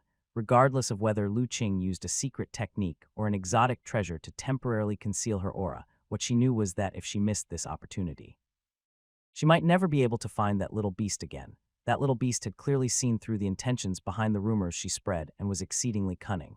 If he managed to escape the prefecture this time, he would likely flee far away and hide. The speed of an innate realm expert is incredibly fast. Old woman Zheng, propelled by innate true qi and her movement technique, quickly narrowed the distance between her and Lu Qing, just when she was about 100 meters away from Lu Qing. She once again found that Lu Qing's aura had disappeared, but this time, with her previous experience, she kept running forward, regardless of everything. She was certain the little beast was trying to escape from the city. If she could reach the city gates before him, he would have no chance to escape. Interesting, have you noticed? Just as Lu Qing concealed his aura with a divine soul talisman and noticed the old woman charging straight toward him without hesitation, realizing she had seen through his plan to leave the city and intended to catch him at the city gates, this was precisely what he wanted, as he worried the old woman might be too foolish to notice. But is it so easy to catch me at the city gates? With a thought, Lu Qing activated the light representing the earth element talisman in the space of his brow chakra. A wisp of light and odd power enveloped him, boosting his speed significantly, matching that of old woman Zheng behind him. Unbeknownst to her, although the state mansion city was large, it was also heavily populated. Though she was only 100 meters away from Lu Qing, in the context of his chosen path of escape, countless houses stood between them. The two could only know each other's location through their divine soul sensing ability, but in reality, they couldn't see each other at all. With the power of the earth element talisman supporting him, Lu Qing's speed was also extremely fast. Soon, he reached the city gates and, without thinking twice, dashed straight out. The guards and the people entering and exiting the city barely caught a glimpse of his figure, only feeling a gust of wind as a silhouette rushed past and out of the city. Huff. As everyone was still stunned, suddenly another figure appeared at the city gate, emitting a terrifying aura that made everyone tremble. Where is he? Old woman Zheng arrived at the city gate, her eyes scanning around fiercely, but she could not see Lu Qing anywhere. Could that little beast have escaped back into the city? Just as this thought arose in her heart, she noticed the unusual expressions of the people at the city gate. Her mind raced, and though she was reluctant to believe it, she still grabbed a guard by the arm. Tell me, did a little beast just rush out of the city? Ray replied to the martial artist, sir. In just a few moments ago, indeed, a figure dashed out of the city, but this servant couldn't see his face. Under old woman Zheng's icy glare, the guard trembled, stammering out his reply. At the same time, old woman Zheng sensed that the little beast's aura had appeared again. Shockingly, it was actually outside the city. He actually escaped the city. How could he be so fast? Sensing Lu Qing's presence outside the city, old woman Zheng was filled with shock and anger. All this way, she hadn't stopped for a moment, fully driving her movement technique towards the city gates. That brat actually managed to get ahead of her and escape the city. Just then, old woman Zheng sensed that Lu Qing's presence had suddenly weakened a lot, as if he had suffered a serious injury. Let's see how you escape now. Old woman Zheng was overjoyed in her heart. How could she not realize that the brat must have used some secret technique that drained his body to get out of the city before her? Otherwise, how could a postnatal realm possibly outpace her, an innate realm expert, in speed? But a secret technique capable of exploding with innate realm speed must have its costs when used. Now that the brat's presence had greatly diminished, it must have been the end of the secret technique's duration, and the side effects had erupted. Making her judgment, old woman Zheng didn't even think about it. She flung away the guard in her hand and rushed out of the city. If she hesitated any longer, she was afraid the brat would use that technique to hide his presence and continue playing hide and seek with her like a mouse. After chasing for a while, the old woman figured it out. The brat's technique to hide his presence probably couldn't be maintained continuously and had a certain time limit. Otherwise, he could just continuously hide his presence and find someplace to hide. With his cunning within the vast Kangzhou prefecture city, even she would find it extremely difficult to track him again.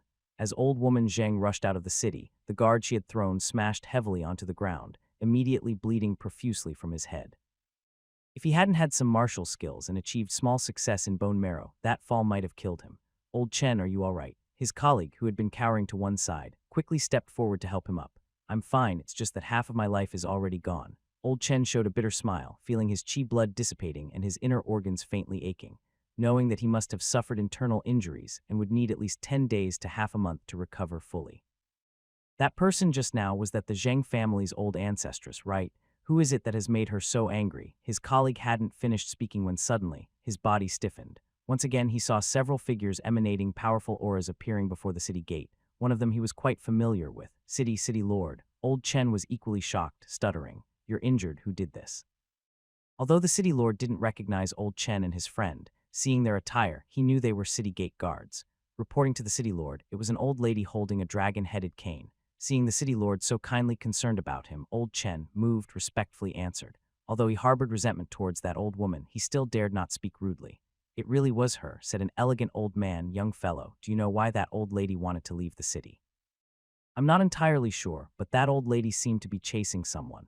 A figure had dashed out of the city earlier, and she rushed after him, directly calling him a brat as if she hated him deeply. Old Chen briefly explained the situation just now. A brat. The elegant old man and the others exchanged glances, somewhat surprised. Who was it who provoked that old lady to such anger, making her use innate pressure in the city and even chase directly out of the city? As the events had unfolded too quickly, the few innate realm experts were still unclear about what had happened at Zheng Mansion. Again, as they were too far behind, they had failed to sense Lu Qing's presence. For a moment, they were all puzzled by the situation in front of them. HMPH, whatever the reason, won't we know once we catch up, City Lord harumphed. Old Lady Zheng has repeatedly used her innate pressure brazenly throughout the city, and this time even injured the city gate guards. Last time I overlooked it due to her grandson's death, but does she truly think that Kangzhou Prefecture City has no rules? All right, let's go up and see what exactly is happening. The refined elderly men, knowing the city lord was getting angry. In the State Mansion City, several families of the innate realm, always had a mutual restraint and some opposition with the city lord mansion. Now that the old hag was repeatedly breaking the rules, it naturally aroused his displeasure. The group used their movement techniques and also headed outside the city, leaving only the people at the city gate, looking at each other, not understanding what had happened inside the city to even disturb the city lord. You little beast, I'll see where you can escape to. Just as the refined elders left the city gate, about 10 miles from State Mansion City, old woman Zheng finally caught sight of Lu Qing's figure again. In her joy, she also felt secretly shocked. The resilience of this little beast was frightfully stubborn. Chasing from the State Mansion City, he had used that bizarre technique to conceal his chi blood multiple times. If it weren't for the open space outside the city and the clear footprints on the ground, she might have really let the little beast escape. But by this time, her heart had somewhat settled. Because she felt that after this chase, the chi blood of that little beast had weakened significantly once again, and his speed had greatly decreased, even his figure staggering. Clearly, he was at the end of his strength. It wouldn't take a few moments for her to catch up to him. Seemingly realizing he could no longer escape, old woman Zheng saw the figure ahead suddenly stop, leaning against a big rock, gasping for breath, drenched in sweat, his gaze vicious, staring intensely at her. Run, why aren't you running? Little beast, where can you run to now? Seeing that Lu Qing had finally stopped, old woman Zheng was in no hurry. She also stopped her movement technique and slowly walked forward. Seeing the viciousness in Lu Qing's eyes, her heart felt incredibly gratified. Little beast, don't rush. Wait till I chop off your limbs and slowly torture you. I hope you can keep up this ferocity, otherwise it would be too boring. Old woman Zheng said with a smile on her face, yet her words were exceptionally cruel. She loathed Lu Qing to the bone and would not let him die easily. She wanted to capture him and torture him endlessly to vent the hatred in her heart, just as she had done to that temptress years ago, who had bewitched her eldest son and led to his death. Lu Qing, silent, just kept glaring fiercely at the old woman, but this made the old woman's heart even more gratified. With a cruel smile, she lightly tapped her dragon head cane, and several transparent strong energies appeared, aiming to cripple Lu Qing's limbs. However, just as the strong energies were about to ruin Lu Qing's limbs, suddenly Lu Qing revealed a brilliant smile. The big rock behind him burst apart and his figure suddenly vanished from the spot. When he reappeared, he was less than 2 meters in front of the old woman. Whoosh! A dazzling, bright sword light flared. A wrinkled, bark-like arm fell to the ground, accompanied by a sentence. Old hag, who did you say you were going to chop the limbs off of? This is impossible. Old woman Zheng, clutching her severed arm, looked at Lu Qing with disbelief. At this moment, where was there a trace of the previous fatigue and weakness in Lu Qing? The strong aura emanating from his entire body, the surging power of chi and blood, was so oppressive that even she, an innate realm expert, felt a sense of suffocation. You little beast, who on earth are you? Old woman Zheng couldn't help but ask sternly. The shock in her heart had surpassed the pain of her severed arm. How could she not know that Lu Qing's previous weakness was feigned? But she also found it hard to understand why Lu Qing was so powerful. Clearly not an innate realm expert, yet he was able to unleash such a terrifying force. That strike just now came too fast, and she had almost no time to react. If it weren't for the divine soul instinct of an innate realm martial artist, which allowed her to turn her body at the last moment, she would probably be more than just an arm short. By now she would be cleaved in two.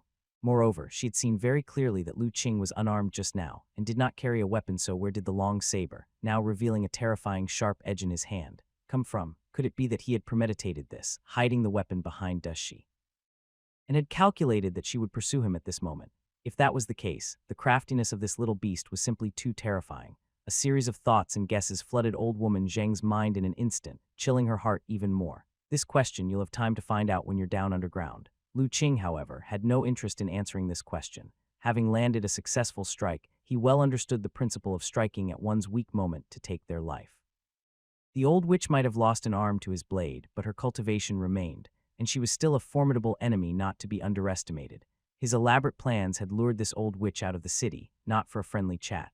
Thus, without the slightest hesitation, Lu Qing took advantage of the old woman's moment of mental instability and fiercely struck again, a bright sword light slashing toward her once more. "You little beast, don't be smug. Even if you caught me off guard and I lost an arm, the ancestor of the Zheng family can still kill you." Having experienced Lu Qing's cunning and ruthless tactics, old woman Zheng understood that this was a life-and-death moment. If she held anything back, she feared she might truly meet her end here today. Without hesitation, the innate true qi within her body circulated in a strange trajectory, fiercely stimulating the acupoints all over her body. The aura on her body suddenly doubled. Meanwhile, her intact right hand gripped the dragon-headed cane tightly and violently struck at Lu Qing.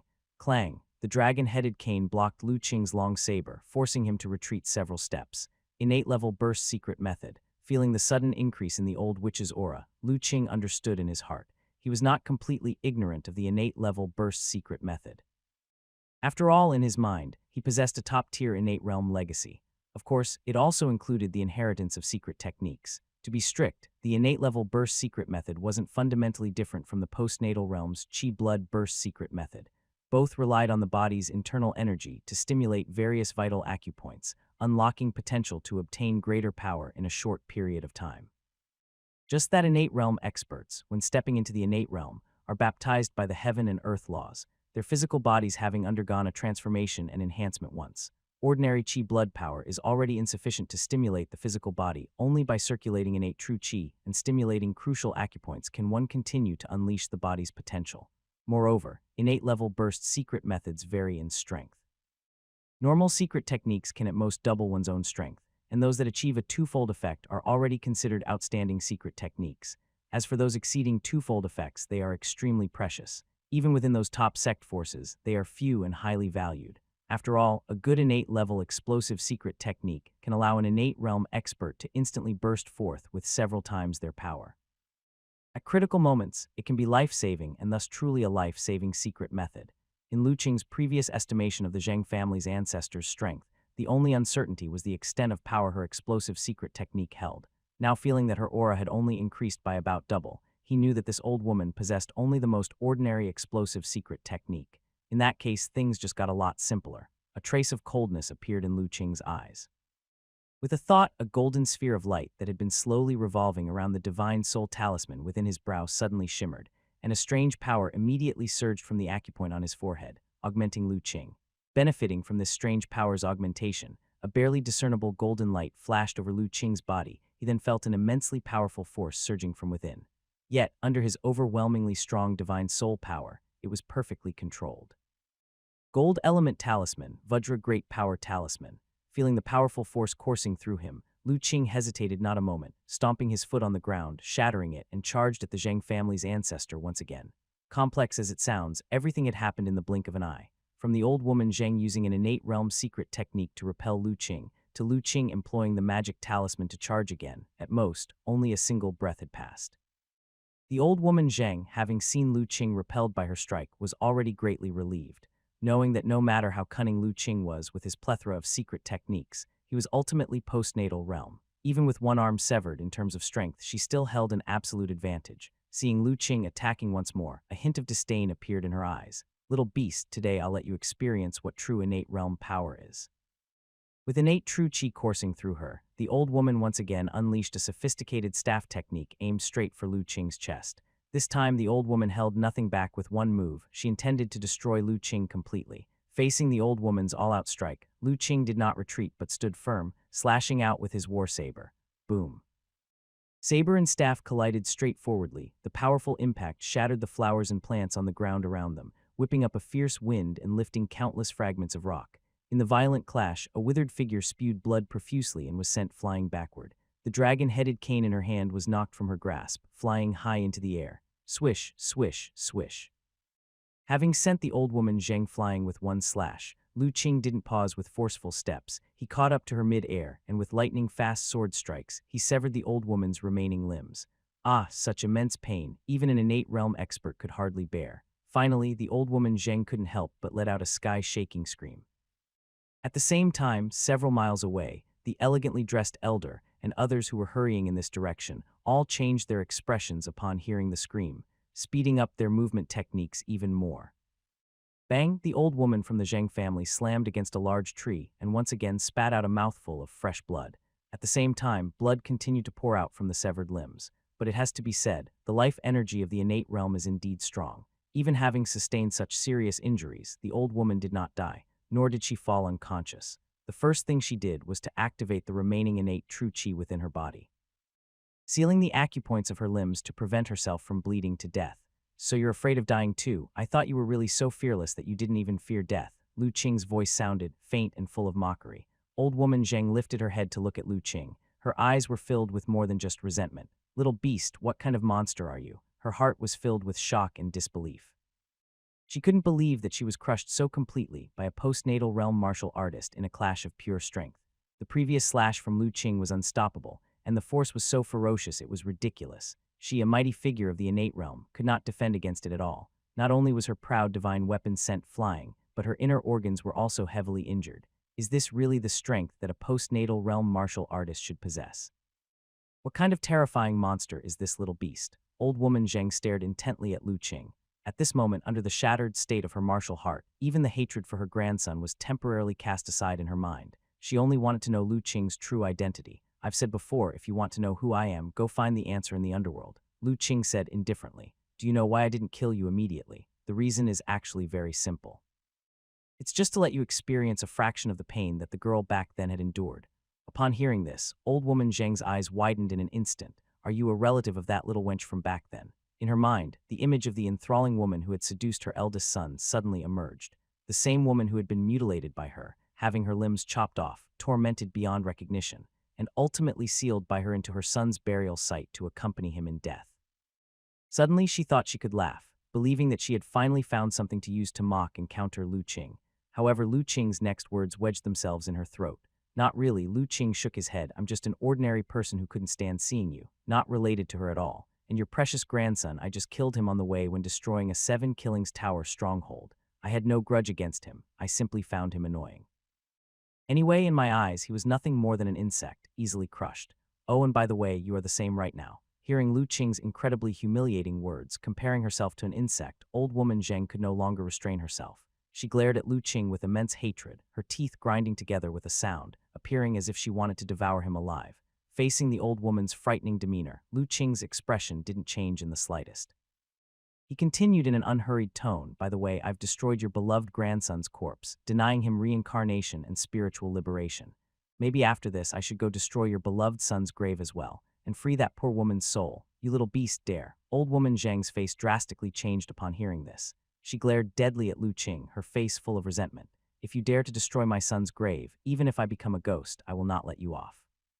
I will turn into a fierce ghost and haunt you forever, making sure you die a terrible death. Do you think you'll still get the chance to become a ghost? Lu Qing's face displayed a hint of mockery. Old hag, you should feel lucky that I'm not too interested in tormenting people. Otherwise, I would definitely have you experience the agony that woman endured. However, since you care so much, I've decided. Right after I kill you, I will go destroy that beastly son's grave of yours.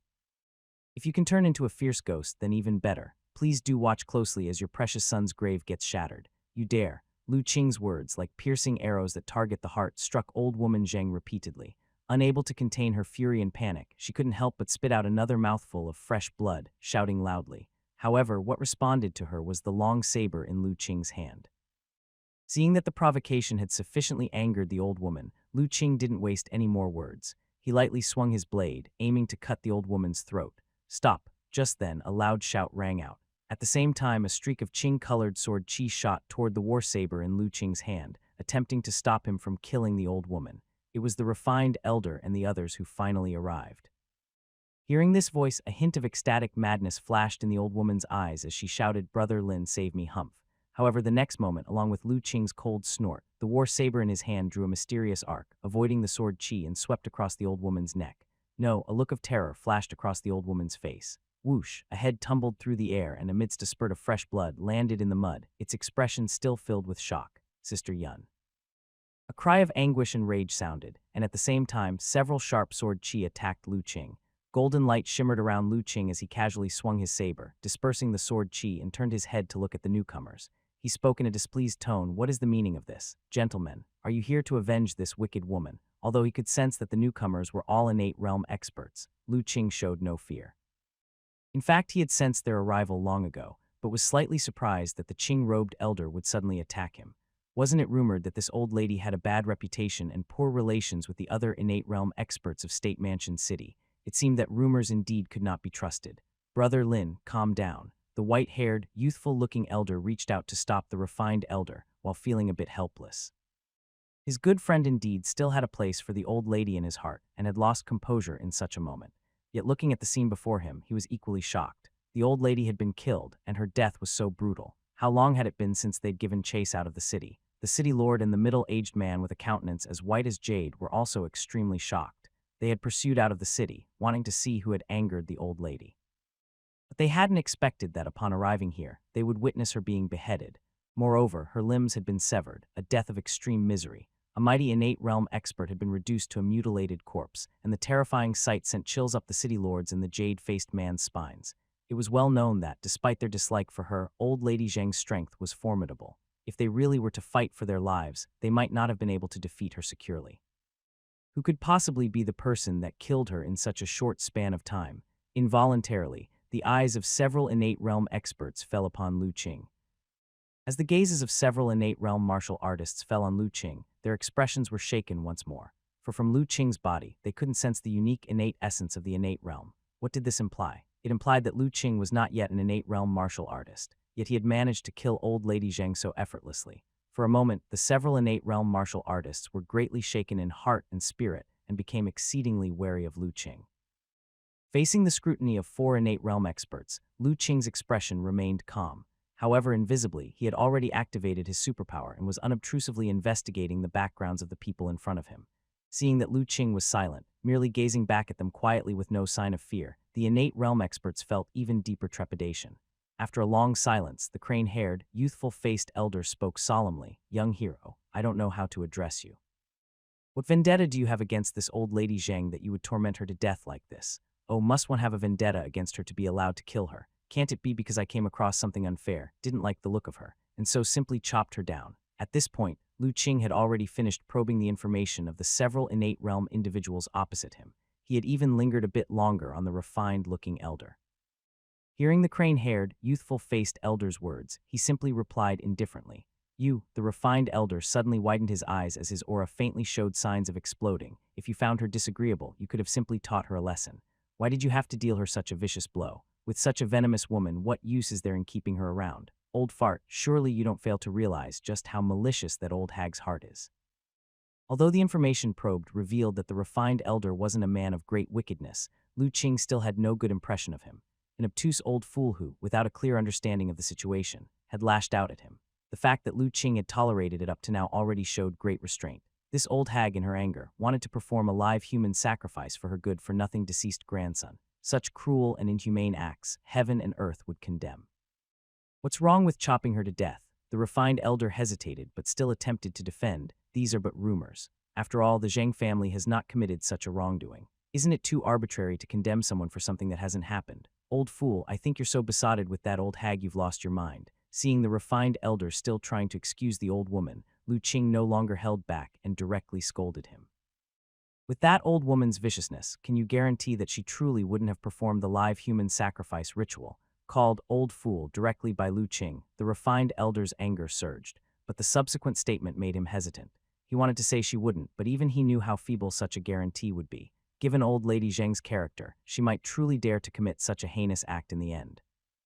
Seeing the refined elder was rendered speechless by his retort, Lu Qing continued, "And do you really think this old hag has never done a live human sacrifice before?" Those words caused all the innate realm martial artists to tremble, especially the refined elder, who blurted out, "What did you say?" The city lord of State Mansion City also spoke in a deep voice. "Young friend, if what you say is true, has old Lady Zheng previously carried out such a live human sacrifice ritual? If you want to know the answer, you can go dig up the grave of Zheng family's eldest son.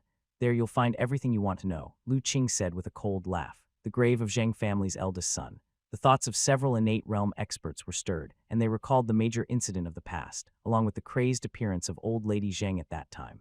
In their hearts, they began to believe Lu Qing's words by 70 to 80%. If it were based on the grief and anger of old Lady Zheng from those days, it was indeed very possible that she could perpetrate such an abhorred act. Fine, young man, let me say this before anything else. We shall go and investigate. If there are no traces of a live human sacrifice in the grave of Zheng family's eldest son, do not blame me for seeking justice from you, the refined elder declared. Old fart, what right do you have to seek justice from me? Even if it was a matter of avenging someone, it should be the Zheng family's matter, not yours. Who are you to them? Yet Lu Qing spoke with unhidden derision. What's more, we still have another score to settle between us. What score do I have with you? The refined elder was taken aback. Old fart, surely you're not so forgetful. Did you think I'm so magnanimous that I'd forget you attacked me just now? Lu Qing said coldly. What do you propose then? The refined elder's anger was flaring due to being repeatedly addressed as old fool, and he replied coldly. Simple. You attacked me with 3 sword chi strikes earlier, and my request is not high. Just take 1 slash from me. If you can survive this slash, then we're even. Young man, you're quite confident. Hearing Lu Qing's arrogant tone, the refined elder laughed out of sheer anger. Although I don't know how you managed to defeat old Lady Zheng.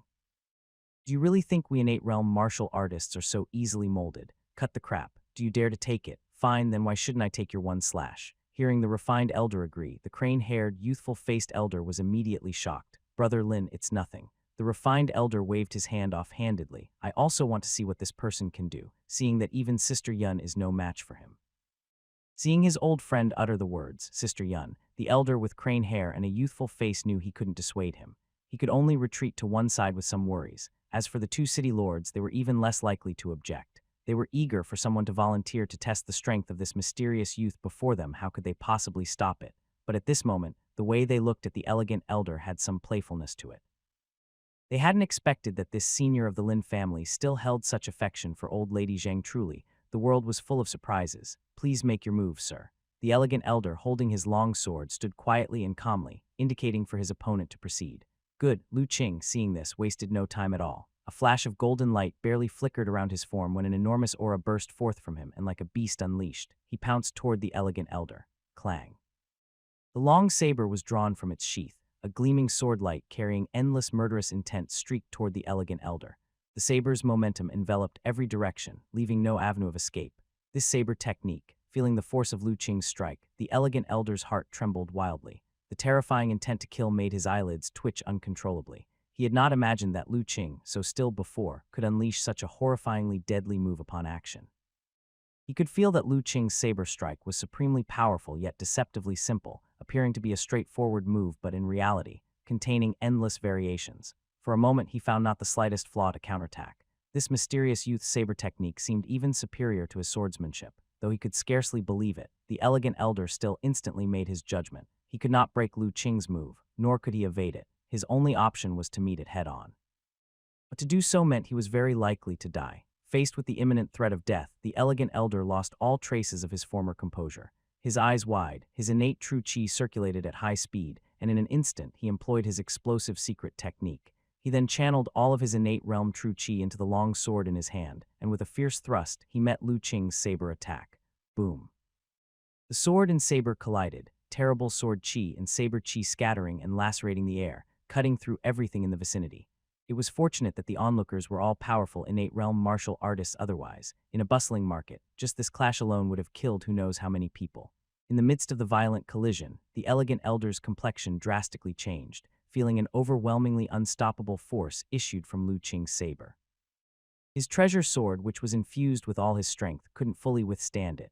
His arms violently shook, and he was unable to keep his footing. He staggered backward a dozen steps before stopping himself with a large tree behind him.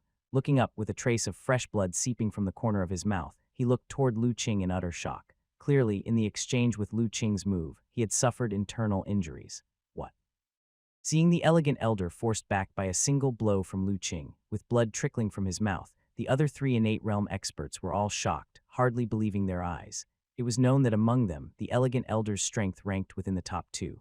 Furthermore, his cultivation had reached the peak of the initial innate realm, just one step away from the minor success realm. Such a formidable man was forced to use his explosive secret technique by this mysterious youth and still got pushed back by a single strike. How could they not be astounded? Most importantly, Up until now, they still could not detect a hint of innate essence from Lu Qing. It was clear to them that what Lu Qing had just unleashed was the qi and blood power typical of postnatal martial artists. With the physical strength of a postnatal martial artist, he had pushed back an innate realm expert at the peak of the initial realm. Who exactly was this mysterious youth? The elder with the crane hair and youthful face, along with the others, watched Lu Qing with profound shock. Not bad to take one of my strikes and not die. You do have some skill, unlike that old woman who couldn't even handle one hit. In the aftermath of their collision, Lu Qing also took several steps back, but compared to the elegant elder's disheveled state, his retreat seemed much more leisurely. He steadied himself after a mere few steps, looked at the elegant elder bleeding from his mouth, nodded approvingly, and offered his assessment. Upon hearing Lu Qing's words, as if he were evaluating a junior, the elegant elder couldn't hold back any longer, and a mouthful of fresh blood spurted out. "Brother Lin, are you all right?" The elder with crane hair and a youthful face, startled, rushed forward and produced an elixir for him to take. "I'm all right. Just some shock to my inner organs. My true qi is temporarily scattered, but I'll be fine after some rest and recovery," the elegant elder said in a low voice after taking the elixir. "That's good to hear." Hearing his old friend's words, the elder with crane hair and youthful face felt relieved. However, his apprehension about Lu Qing rose once again. Brother Lin's strength was even higher than his own, yet Lu Qing's single strike had scattered his true qi. If it had been him, would he not have been severely injured? "Now that you've taken my strike, let's consider our account settled. If you're still unsatisfied and seek vengeance for that old lady, I am always ready to oblige. However, next time you might not be as lucky as you were today." Seeing the elegant elder beginning to heal and regulate his breath, Lu Qing spoke indifferently, ready to leave. "Please wait, your cultivation is admirable, and your saber skills profound. We truly admire you. May I ask for your esteemed name?" Seeing Lu Qing about to depart, the city lord quickly spoke up. However, Lu Qing didn't linger a moment longer. With a few jumps, he had already disappeared into the forest. His speed was incredibly fast, his movement technique extremely agile, seemingly in no way inferior to those in the innate realm around him. During this process, they still were unable to sense any trace of the innate essence from him. Watching the direction in which Lu Qing vanished, several innate realm martial artists remained silent for a long time. It wasn't until Lu Qing's presence had completely disappeared that the middle-aged man with a complexion like white jade suddenly said, "What do you think? Is he truly from the postnatal realm? Or is it a disguise? Does it make a difference?" The city lord said. "He was able to injure Mr. Lin with a single strike, and his strength is no lesser than ours. Unless we join forces, none of us can detain him. The question is, do you dare to stop him?" The man with a complexion like white jade fell silent. Indeed, if they had wanted to stop Lu Qing just now, it would have been possible with their combined strength. But they didn't dare. There was no helping it. Lu Qing was simply too mysterious. His strength, even more so, was strangely unpredictable. To be able to defeat two innate realm experts with just the qi and blood power of his postnatal realm physical body was simply inconceivable. Such a feat they had neither seen nor even heard of before, and for such a terrifying individual to say he had no profound background, they absolutely wouldn't believe it. Realizing this, the city lord and the others no longer wanted to offend Lu Qing, who knew what kind of terrifying force might be behind him. Thus, when Lu Qing wanted to leave, they didn't dare to block him. Indeed, the rumors are true. The world is about to change, devils are about to rise. Who would have thought we'd encounter such an unparalleled devil today? After a long silence, the middle-aged man with a complexion like white jade suddenly sighed. The remaining three, upon hearing these words, felt a stir in their hearts. What the man with a complexion like white jade was referring to was a rumor that had been circulating in the world over the past 2 years. It was said that a great change in heaven and earth was imminent, and that the world would face drastic changes. Geniuses and devils would emerge out of nowhere, bringing chaos to the world. Originally, they were somewhat skeptical about this rumor, but the mysterious young man they encountered today had made them think that the rumor might indeed be true. Looking at it now, old Lady Zheng really has bad luck to have provoked such a terrible devil. The man with a complexion like white jade then said with schadenfreude. Among those present, if anyone had the greatest disdain for old Lady Zheng, it was undoubtedly him. Back when he had not yet stepped into the innate realm, he had been suppressed by the Zheng family quite often. Now with the old lady dead, his joy was written all over his face. The others knew of his grudge with the Zheng family. Except for the refined elder whose expression seemed somewhat downcast, the remaining two showed no particular reaction. "Gentlemen, what shall we do next?" the elder with white hair and a youthful face asked. "Of course we go to the Zheng family, open the grave of Zheng family's eldest son, and see if what the man just said is true," the city lord said. But the refined elder was about to say something, but was immediately interrupted by the city lord. "Mr. Lin, don't forget, it is strictly forbidden by Holy Mountain to use living people as sacrifices. If old Lady Zheng really did commit such an act, I, as the city lord, must investigate this matter thoroughly and carry out severe punishment. The refined elder opened his mouth but ultimately closed it. He knew that the city lord had every legitimate reason to investigate and that he had no grounds to stop him. But he also knew that if anything was uncovered, the Zhang family would certainly face severe punishment. Thinking of the promise he had made to that person all those years ago, the refined elder sighed to himself, at a loss as to what was best to do. A mile away from where he had slain old lady Zhang, Lu Qing was sitting up in meditation on a big tree. Though he had clashed with the refined old man, it hadn't been as effortless as he made it appear. In reality, his inner organs had also been shaken. It was only that under his strong divine soul control ability, he had completely suppressed the injuries. After all, that refined old man was different from old lady Zhang. Old lady Zhang herself had been severely injured, with not much life left. Her spirit had long since departed from its peak, and he had already chopped off one of her arms in advance. She couldn't use even half her strength. So it was natural for him to kill her easily. However, the refined old man was different. Although he was equally aged, his chi cultivation technique was extremely well performed, his vigor had not declined, and his strength was still at its peak. Such a powerful person at the peak of the initial innate realm, Lu Qing defeating him was no easy task. It was only because he had forced the opponent to recklessly block his strike through his provocative words. Otherwise, if they truly fought hard, even if he could defeat the opponent, he would undoubtedly have to pay a hefty price. Unless he went all out, revealing all his cards, there was a real possibility for a sure kill in one strike. After recuperating for a while, Lu Qing had completely recovered. His injuries, compared to the refined old man, were much lighter. The Vajra Great Power Talisman not only tremendously increased his strength, but also his defensive power. It was not inferior to the protective true chi of innate realm martial artists at all. Coupled with his youthful robustness and vigorous chi blood, recovery came naturally fast. He didn't even need to take any healing medicine. Simply relying on his own chi blood circulation, recovery was swift. Those few people have left. Just after he healed, Lu Qing sensed that several innate realm experts close by, using their movement techniques, were heading towards the direction of State Mansion City.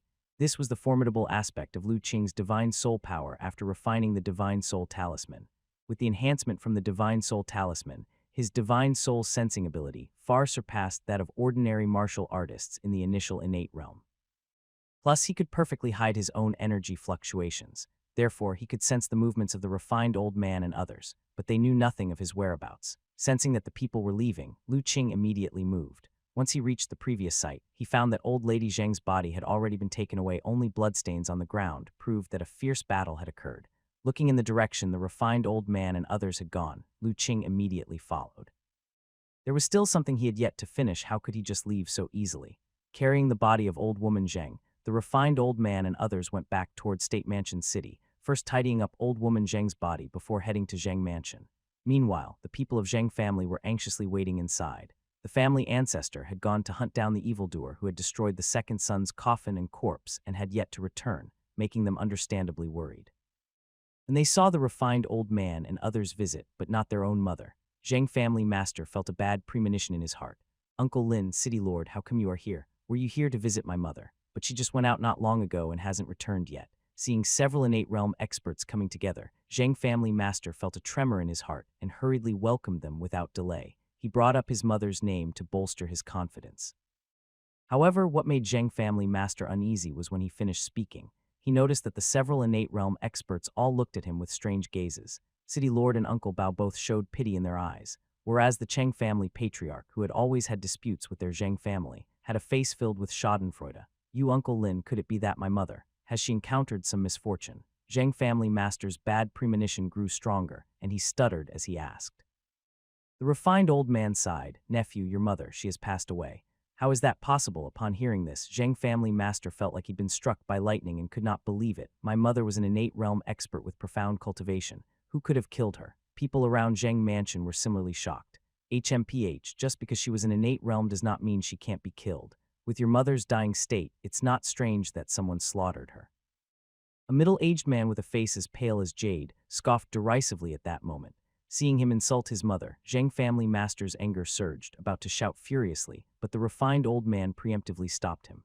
Nephew, your mother has indeed passed away. I have already brought back her body. It's outside. You can see for yourself in a moment. The refined old man did not want Zhang family master to confront the pale-faced man at this time.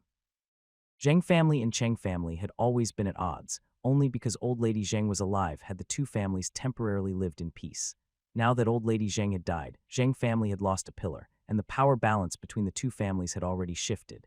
If Zheng family master angered the pale-faced man right then, the consequences would be unimaginable. Upon hearing this, Zheng family master immediately rushed outside. Other Zheng family members followed suit. Then they saw, lying on a stretcher, their family ancestor with limbs and head severed, had been dead for who knows how long.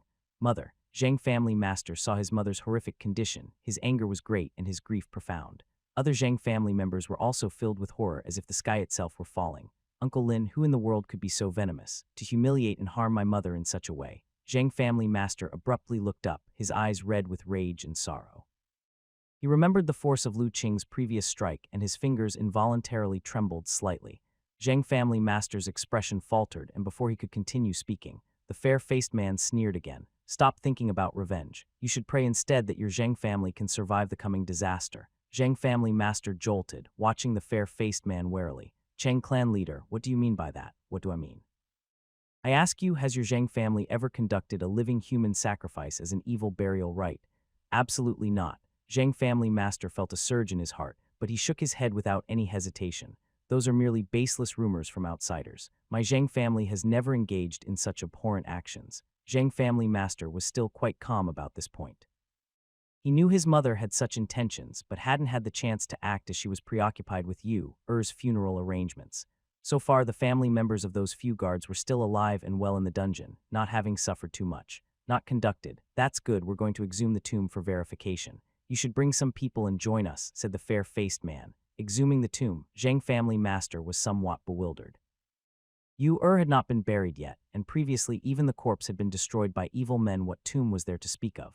However, the next words from the fair-faced man drastically changed his complexion. Yes, we are going to dig up Zheng Shihao's tomb. What, you want to dig up my elder brother's tomb? Someone informed us that when Zheng Shihao was buried, your Zheng family conducted a living human sacrifice. Naturally, we need to investigate thoroughly. Nonsense.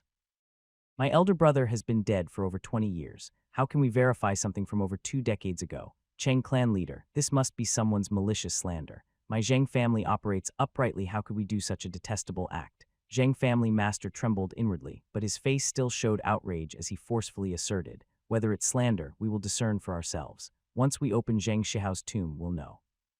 The technique of living human sacrifices will leave clay figures of the sacrificed in the tomb. Once the tomb is opened, everything will come to light. Or is it that your Zheng family has something to hide and is afraid to let us examine the tomb? The fair-faced man said coldly. Of course not, but Zheng family master wanted to argue further, but at this moment, the patience of the fair-faced man had already run out. His aura suddenly intensified as he stared at Zheng family master. Zheng Shiji, don't be ungrateful. Do you think your Zheng family still has the right to refuse? The powerful aura of the innate realm pressed upon Zheng family master's chest, making it difficult for him to breathe. He felt immense sadness and indignation. If his mother were still alive, how could they allow such bullying at their doorstep?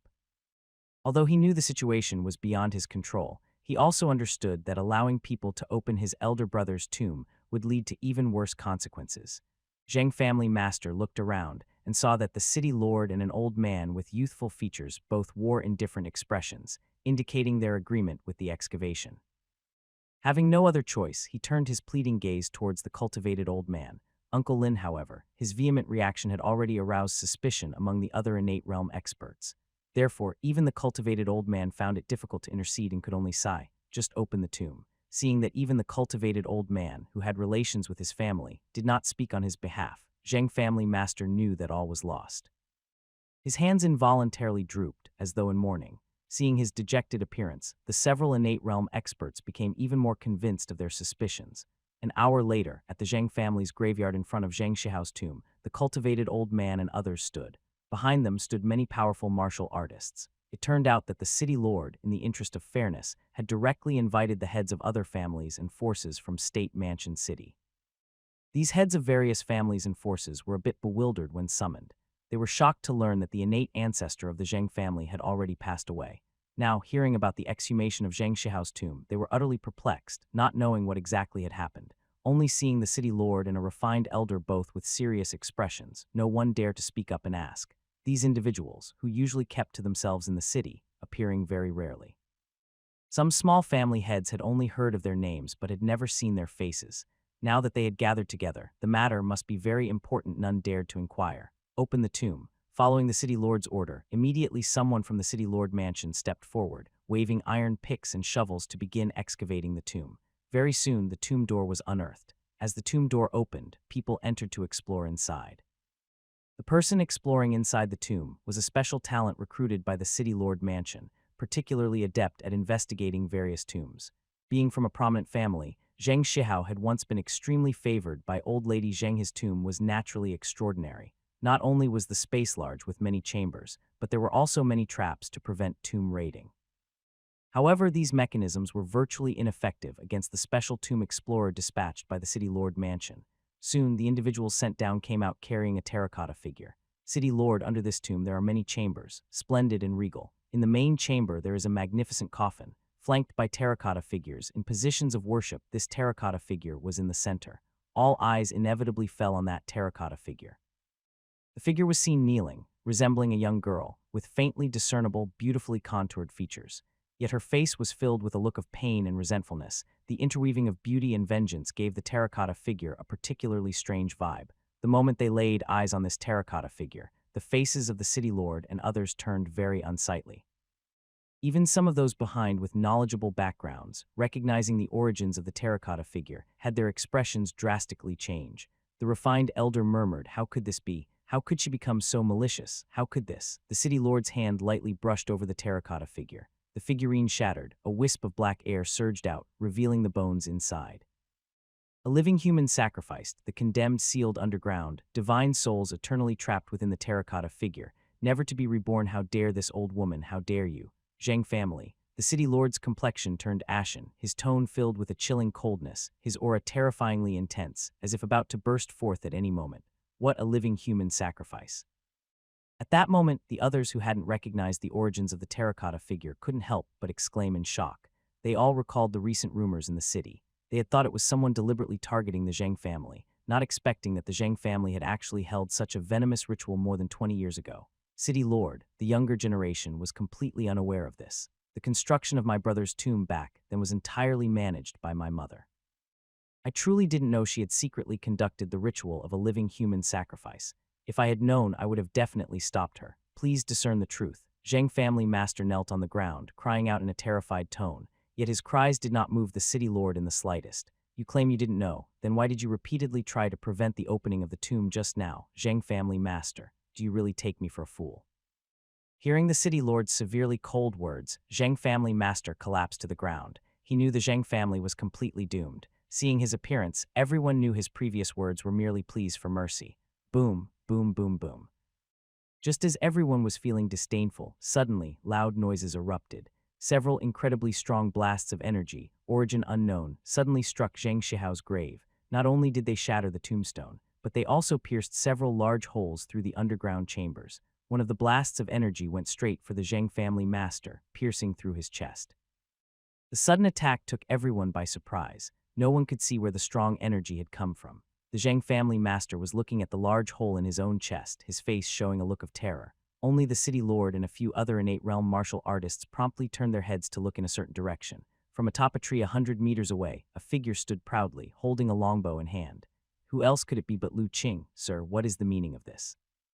The cultured elder said in a deep voice. When I cut down that old lady Zheng, I said I would destroy her eldest son's grave, to ensure his spirit can never find peace. How about it? Do you have an objection? Lu Qing spoke indifferently. The cultured elder's expression faltered, but he didn't know how to respond right away. Seeing that he didn't dare to reply, Lu Qing felt somewhat disdainful. Then he turned toward the city lord. City lord, the evidence is irrefutable now. The Zheng family has lost all humanity, performing such a cruel act as a living human sacrifice. Surely you know what needs to be done. Of course, I am aware, the city lord nodded. Good, I hope that you will handle this impartially and punish the Zheng family severely. Otherwise, I cannot say who my arrow will target next. After saying this, Lu Qing leaped down from the treetop and disappeared from sight. From beginning to end, he hadn't even mentioned the Zheng family master, as if in his eyes, the man was nothing more than an insect that could be squashed at will. Not worth a mention. Watching Lu Qing disappear, the city lord and the others didn't move, letting him leave. But in their hearts, they were all secretly shocked. Before Lu Qing had made his move, none of them had detected when he had followed them. It was as if their innate sense was nothing more than decoration in his presence, completely useless.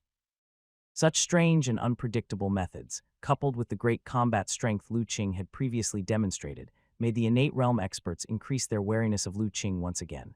And this scene, witnessed by the leading figures of the other major family powers, caused a huge stir. They hadn't expected that someone would dare to kill in front of innate realm experts, and even mock and threaten them publicly.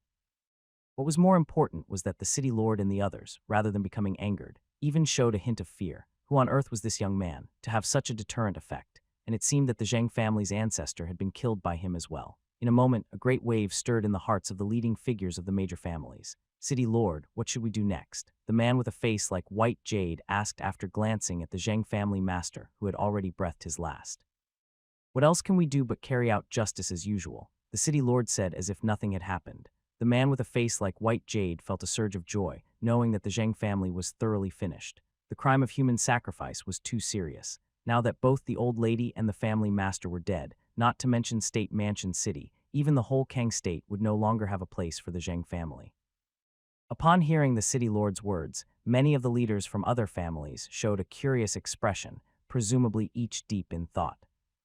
In State Mansion City, Lu Qing was moving quickly. After destroying the grave of Zheng family's eldest son and killing the Zheng family master, he had not lingered there any longer. He immediately activated an earth element talisman and left the Zheng family's graveyard, sneaking back into State Mansion City. He didn't need to guess to know what would happen to the Zheng family. The fate of the Zheng family had actually been sealed the moment he had killed old Lady Zheng.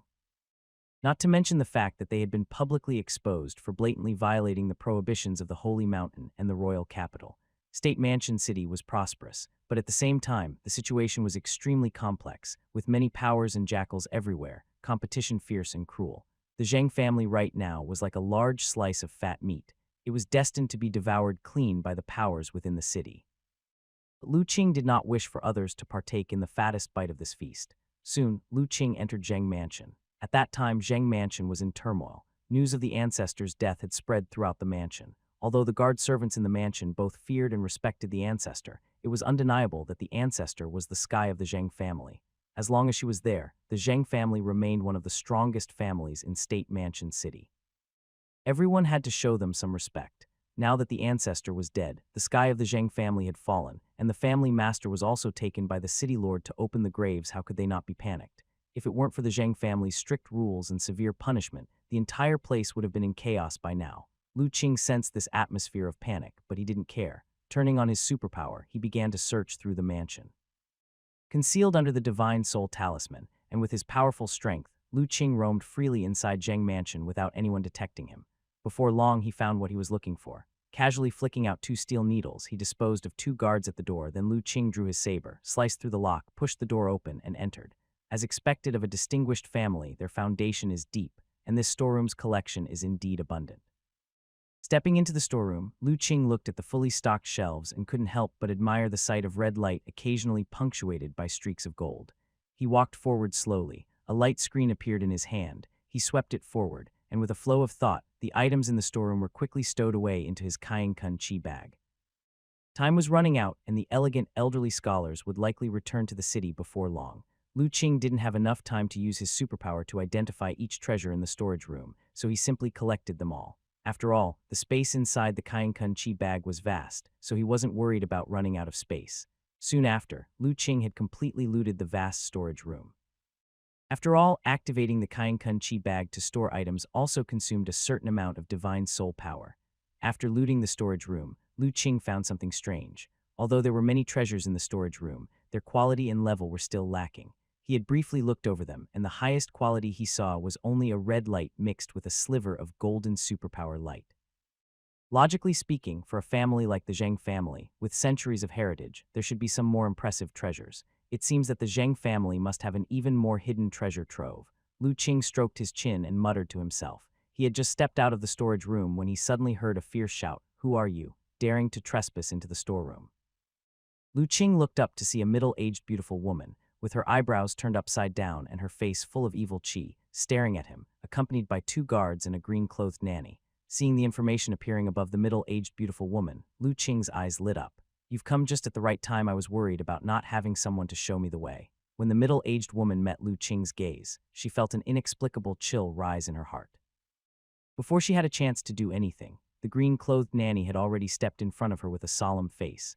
"Madam, be careful. This man is no ordinary person." The two guards also drew their swords, for they had seen the two colleagues lying at the entrance of the storage room. However, as soon as their swords were drawn, they felt a sharp pain in their chests, and their strength drained away like water, causing them to collapse to the ground. Lu Qing casually disposed of the two guards, and in the next instant, he was already in front of the middle-aged woman, reaching out to grab her. The green-clothed nanny was startled. She hadn't expected Lu Qing to be so strong that the two guards in the internal organ realm couldn't stop him at all. Feeling the oppressive force emanating from Lu Qing, the green-clothed nanny dared not hold back. The slightest bit of cold breath emerged as she shook her wrist sharply, and a flash of silver light suddenly shot out from her sleeve toward Lu Qing's throat at a rapid pace. Soft sword, grandmaster-level swordsmanship. Lu Qing was somewhat surprised. He hadn't expected this nanny, with weak chi blood and merely at the internal organ's small success realm, to possess such swordsmanship. However, with his current strength, even grandmaster-level swordsmanship was completely inadequate in front of him. With a flick of his finger, he deflected the soft sword aimed at his throat, and then his 5 fingers clenched where his right hand, originally grabbing at the middle-aged woman, formed a fist seal, erupting with chi blood, and he threw out a fierce and unmatched punch. Boom. Before Lu Qing's fist-intent-infused boxing, the green-clothed nanny stood no chance, was instantly hit in the chest by the punch, thrown back and slammed into a giant pillar. Her chest collapsed, her gaze became vacant, and it was clear she was not going to survive. Although your swordsmanship is not bad, the aura about you also makes me quite unhappy. Lu Qing spoke indifferently after hitting the green-clothed nanny so hard that she exhaled without inhaling. Even without using his superpower to probe, he knew the old nanny must have been stained with many lives, and moreover, involved in deaths wrought by torture. His gaze lingered on her corpse for a few moments, and he discovered that this green-clothed nanny had been the personal maid who followed old Lady Zheng for many years, and she had played a role in that horrifying case of human sacrifice years ago. Indeed, they are a nest of snakes and rats. This Zheng family is truly rotten to the core. Lu Qing looked toward the middle-aged woman, and the latter, who was already trembling with fear, gave a jolt and instantly knelt down. "Mercy, good sir, please don't kill me, don't kill me." Her voice was plaintive, looking very pitiful indeed. "Lady Zheng, is it?" Lu Qing's voice was indifferent. "If you want to live, take me to your Zheng family's treasure vault. If I find the contents satisfactory enough, I might spare your life." The middle-aged beauty had wanted to argue that this was the only treasure vault the Zheng family had, but when she looked into Lu Qing's indifferent eyes, which seemed as if they could peer right through a person's heart, a chill surged in her heart, and she dared not play any more tricks. "Brave sir, I only know of one other treasure vault in the mansion, which might be where our ancestor lived. Beyond that, I truly know no more. I fear the green-clothed nanny might know more than I do." The green-clothed nanny, naturally, was the old nanny who Lu Qing had just killed. However, Lu Qing did not regret it. A maid who had served that old lady for so many years would surely be both deeply cunning and utterly loyal, even if she were willing to guide him, who knew whether or not to trust her guidance. Keeping her alive might have led to his own downfall. With a flick of his wrist, Lu Qing shoved an elixir into the middle-aged woman's mouth and quickly pressed a point on her throat, forcing her to swallow it. Under the middle-aged beauty's horrified gaze, Lu Qing said indifferently, "The poison I just administered is my unique concoction. Without the antidote in 2 hours, you'll inevitably die in agony as your intestines rupture. You understand what I mean? Right, now lead the way." Upon hearing this, the middle-aged beauty's face took on a look of ashen defeat, and she could only nod resignedly in agreement. Lu Qing stripped one of the guards of his clothes and put them on, then tossed several corpses into the storeroom and shut the door. Although such a rudimentary disguise couldn't last long, it didn't bother him, as all he needed was a bit of time. "Let's go." After his disguise was complete, Lu Qing ordered. The Zheng mansion was indeed in chaos at the moment. Though Lu Qing's skirmish with the green-clothed nanny had caused a commotion, nobody had come to investigate even now. Having witnessed Lu Qing's ruthless methods, the middle-aged beauty had completely lost the will to resist. She led Lu Qing toward another direction within the mansion. With someone to guide him and Lu Qing's powerful divine soul sensing ability, the two of them managed to reach the courtyard mentioned by the middle-aged beauty without alerting anyone. Witnessing how Lu Qing seemed to predict the movements of others, avoiding everyone as if by foreknowledge, the middle-aged beauty grew even more in awe of him. "This is the courtyard where the old ancestor lived. I've heard my husband say there's a secret vault entrance in the old ancestor's room, but I've never been in there. In the whole Wei family, only the ancestor, my husband Zheng Shihao, and Zheng Yu have ever been inside." As she spoke, a trace of hatred flashed in the middle-aged woman's eyes. Even that useless Zheng Yu had been allowed into the secret vault, yet her son, as the eldest, had never been permitted to enter. That old thing was infuriatingly biased. Lu Qing sensed the hatred in the middle-aged beauty's tone, but he didn't care. In a great family like this, there was no end to such sordid affairs, and he had no interest in learning about them. Taking the middle-aged woman with him, he entered the old lady's room and, under the scrutiny of superpower, quickly located a hidden door. To his surprise, the superpower did not detect any traps behind the door. Apparently, the old lady was confident that nobody would intrude on her bedroom. But Lu Qing wasn't careless. Made of steel and nearly indistinguishable from the wall, the hidden door was solid to the touch when Lu Qing knocked on it. Without a way to unlock it, it would be difficult to get inside. However, this did not deter him. With the middle-aged beauty watching, Lu Qing took a long blade from his Kainkun Chi bag and with a few swift strokes, he had slashed the steel door to pieces. Kicking open the hidden door, Lu Qing entered with the middle-aged beauty, whose face had turned deathly pale. The passage beyond the hidden door was short, and after cautiously checking, Lu Qing found indeed there were no traps inside. Soon, the two of them arrived in a small chamber. In the chamber, luminous pearls provided bright illumination. However, it wasn't the lighting that surprised Lu Qing. What caught his attention first in the chamber caused his eyes to gleam with excitement. What is this? In the secret chamber, there weren't many items, just a few wooden shelves. On them were weapons, medicinal herbs, books, various bottles and jars, and other things. However, none of these caught Lu Qing's attention. The first thing that attracted him was something in the center of the secret chamber. It was an egg-sized, very round bead with a misty yellow-brown surface. It was also the only item not placed on a wooden shelf. Instead, it was supported by a slightly concave black iron stand. As soon as he entered, Lu Qing's intuition told him that this item was extraordinary. He immediately focused his gaze on the yellow-brown bead. Then, after several moments, no information about the bead had appeared. Lu Qing was even more thrilled. Based on his previous experience, the longer it took for superpower to extract an item's information, the more precious the item was likely to be. He patiently waited, continuing to stare at the bead.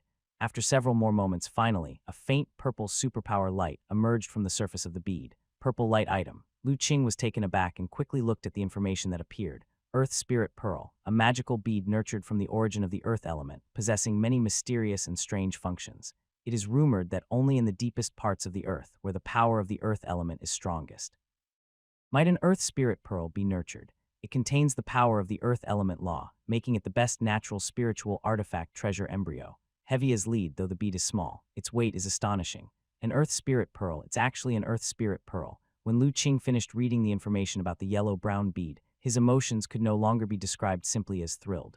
The Earth Spirit Pearl was also detailed in the records of the Li Hu sect. This was a peculiar bead nurtured from the origin of the earth element's power, possessing various unique powers and extremely rare. Even in the cultivation era, it was an invaluable treasure, certain to provoke competition among cultivators once it appeared. Such an earth element treasure, he hadn't expected to find it stored in the Zheng family's secret vault. It seems that in these tens of thousands of years of spiritual energy depletion, countless spiritual objects have been covered in dust. If it were the cultivation era, how could the Zheng family ever have the chance to store such a treasure like the Earth Spirit Pearl? Lu Qing looked at the Earth Spirit Pearl and sighed. He reached out, grabbed the Earth Spirit Pearl, and tried to pick it up but found that despite its small size, it was indeed very heavy. Without bursting his chi blood, with his cultivation, he temporarily struggled to lift it. With a thought, the chi blood power inside his body suddenly burst forth, veins on his hand becoming visible. Only then did Lu Qing manage to grasp the Earth Spirit Pearl from the iron stand. Goodness, this small bead weighs no less than 1,000 pounds. Weighing the Earth Spirit Pearl in his hand a few times, Lu Qing was somewhat astonished. It was only he who possessed a physique several times stronger than an ordinary martial arts grandmaster. Otherwise, if it were some weaker martial artist, they wouldn't even be able to pick it up. After all, the bead was so small, it could only be lifted by the power of the fingertips, a feat beyond the capabilities of a general martial artist in the internal organ realm. No wonder the Zheng family dared to place such a treasure in such a conspicuous position in the center of the secret chamber. Perhaps they didn't fully understand the true nature of the Earth Spirit Pearl, but likewise, it might be because the item was so heavy that the difficulty of stealing it was incredibly high. Even if someone could avoid the mansion guards, sneak into the secret chamber, and get their hands on the bead, getting it out successfully would be extremely difficult. Sneaking into Zheng Mansion alone and escaping with an item weighing 1,000 pounds were vastly different tasks. Not to mention that with the weight of the Earth Spirit Pearl, ordinary cloth bags simply couldn't hold up, and it could only be held by hand at most. But if one were to hold a 1,000-pound object in hand, even an innate realm expert might not be confident about sneaking out without alerting the guards. Fortunately, I have a Kainkun Chi bag, otherwise, it would not be easy to take this thing back. Lu Qing thought to himself, and with a slight movement of his mind, he strenuously collected the Earth Spirit Pearl into the Kainkun Chi bag. The heaviness of the Earth Spirit Pearl was not only physically present, but also exerted a strong oppressive force on the divine soul power. Had Lu Qing not refined a divine soul talisman, he might not have been able to put it into the Kainkun Chi bag. After obtaining the Earth Spirit Pearl, Lu Qing then turned his attention to the other items in the secret chamber. However, after acquiring such an earth element treasure like the Earth Spirit Pearl, other items no longer seemed as surprising. Although there were items emitting a golden light, Lu Qing's heart had calmed considerably. He didn't inspect each item one by one, but instead collected all of them at once, planning to sort them out after returning. Having plundered everything in the secret chamber, Lu Qing looked at the middle-aged beautiful woman standing in the corner. At this moment, although her face was still somewhat pale, her expression had calmed down a lot. Seeing Lu Qing look over, her body trembled and she asked somewhat shakily, "Is there no possibility for me to survive?" "Oh, why would you think so?" Lu Qing was somewhat surprised. "Since you displayed the ability to conjure objects from thin air in front of me, pulling out that long knife, I knew," the middle-aged woman said bitterly. Lu Qing had, as if conjuring from nowhere, drawn the long knife and then vanished so many items from the secret chamber into thin air. Such methods were truly too mysterious. Even as the matriarch of the Zheng family, she had never heard of martial artists possessing such divine skills. Even the innate realm martial artists like their ancestral grandmaster did not possess such magical techniques. But the middle-aged woman knew that, generally, the more secretive the martial artist's methods, the better it was kept as a trump card, known to as few as possible. Since Lu Qing had used it openly in front of her, it was clear that he was not worried about her leaking it. As for who could keep a secret naturally, it would be someone who was dead. "Madam, you are a wise person," praised Lu Qing. But the implication in his words was clear. "Can you spare me? I swear I won't reveal anything I saw today, not a single detail," the middle-aged woman pleaded with a pale face. "Madam, if it were you, would you take that risk?" Lu Qing said indifferently. "Besides, do you really think you are some pure lotus flower? In this Zheng mansion, the number of maids and servants you have personally killed is not small." Hearing this, the middle-aged woman's eyes suddenly widened. But in the next moment, Lu Qing's figure appeared in front of her, his finger lightly touching her forehead. With a burst of force, the middle-aged woman's body violently trembled, her eyes became unfocused, and she gradually collapsed to the ground. Watching the middle-aged beauty's life essence gradually dissipating, Lu Qing's face remained expressionless. He had never intended to truly let her go the moment he read the information about the middle-aged beauty. The reason he didn't kill her immediately was simply that she still had some utility. Even the poison he had fed her was real. The poison was something Lu Qing had found on an assassin from 7 Killings Tower, exceptionally cruel. Had she not taken the antidote within the time limit, the middle-aged beauty would indeed have died a gruesome death from her intestines rupturing. However, considering that she led the way for him, Lu Qing ultimately chose to let her die without suffering. After a final glance at the corpse of the middle-aged beauty and using his superpower to confirm her death, Lu Qing left the secret chamber and exited Zheng Mansion. But before leaving, he did something else. Fire, there's a fire. Quarter of an hour later, as Lu Qing stood atop a tall tower, Zheng Mansion was already in chaos. Multiple streaks of flames shot up into the sky, raging fiercely. The places where the fire started were exactly where Lu Qing had raided the storerooms in Mrs. Zheng's courtyard, as well as 2 other uninhabited small courtyards. Naturally, Lu Qing did this to create a diversion. By the time the fire died down, the storerooms and the old lady's courtyard would probably be in ruins. How much had been burned and how much had been stolen were things no one would know. After watching for a while from the tower and seeing that the fire wouldn't be extinguished anytime soon, Lu Qing left, satisfied. After all, the most precious items were already in his possession. He wouldn't care even if the entire Zheng mansion burnt down. Moreover, the residences in the west of the city were homes to the wealthy and noble.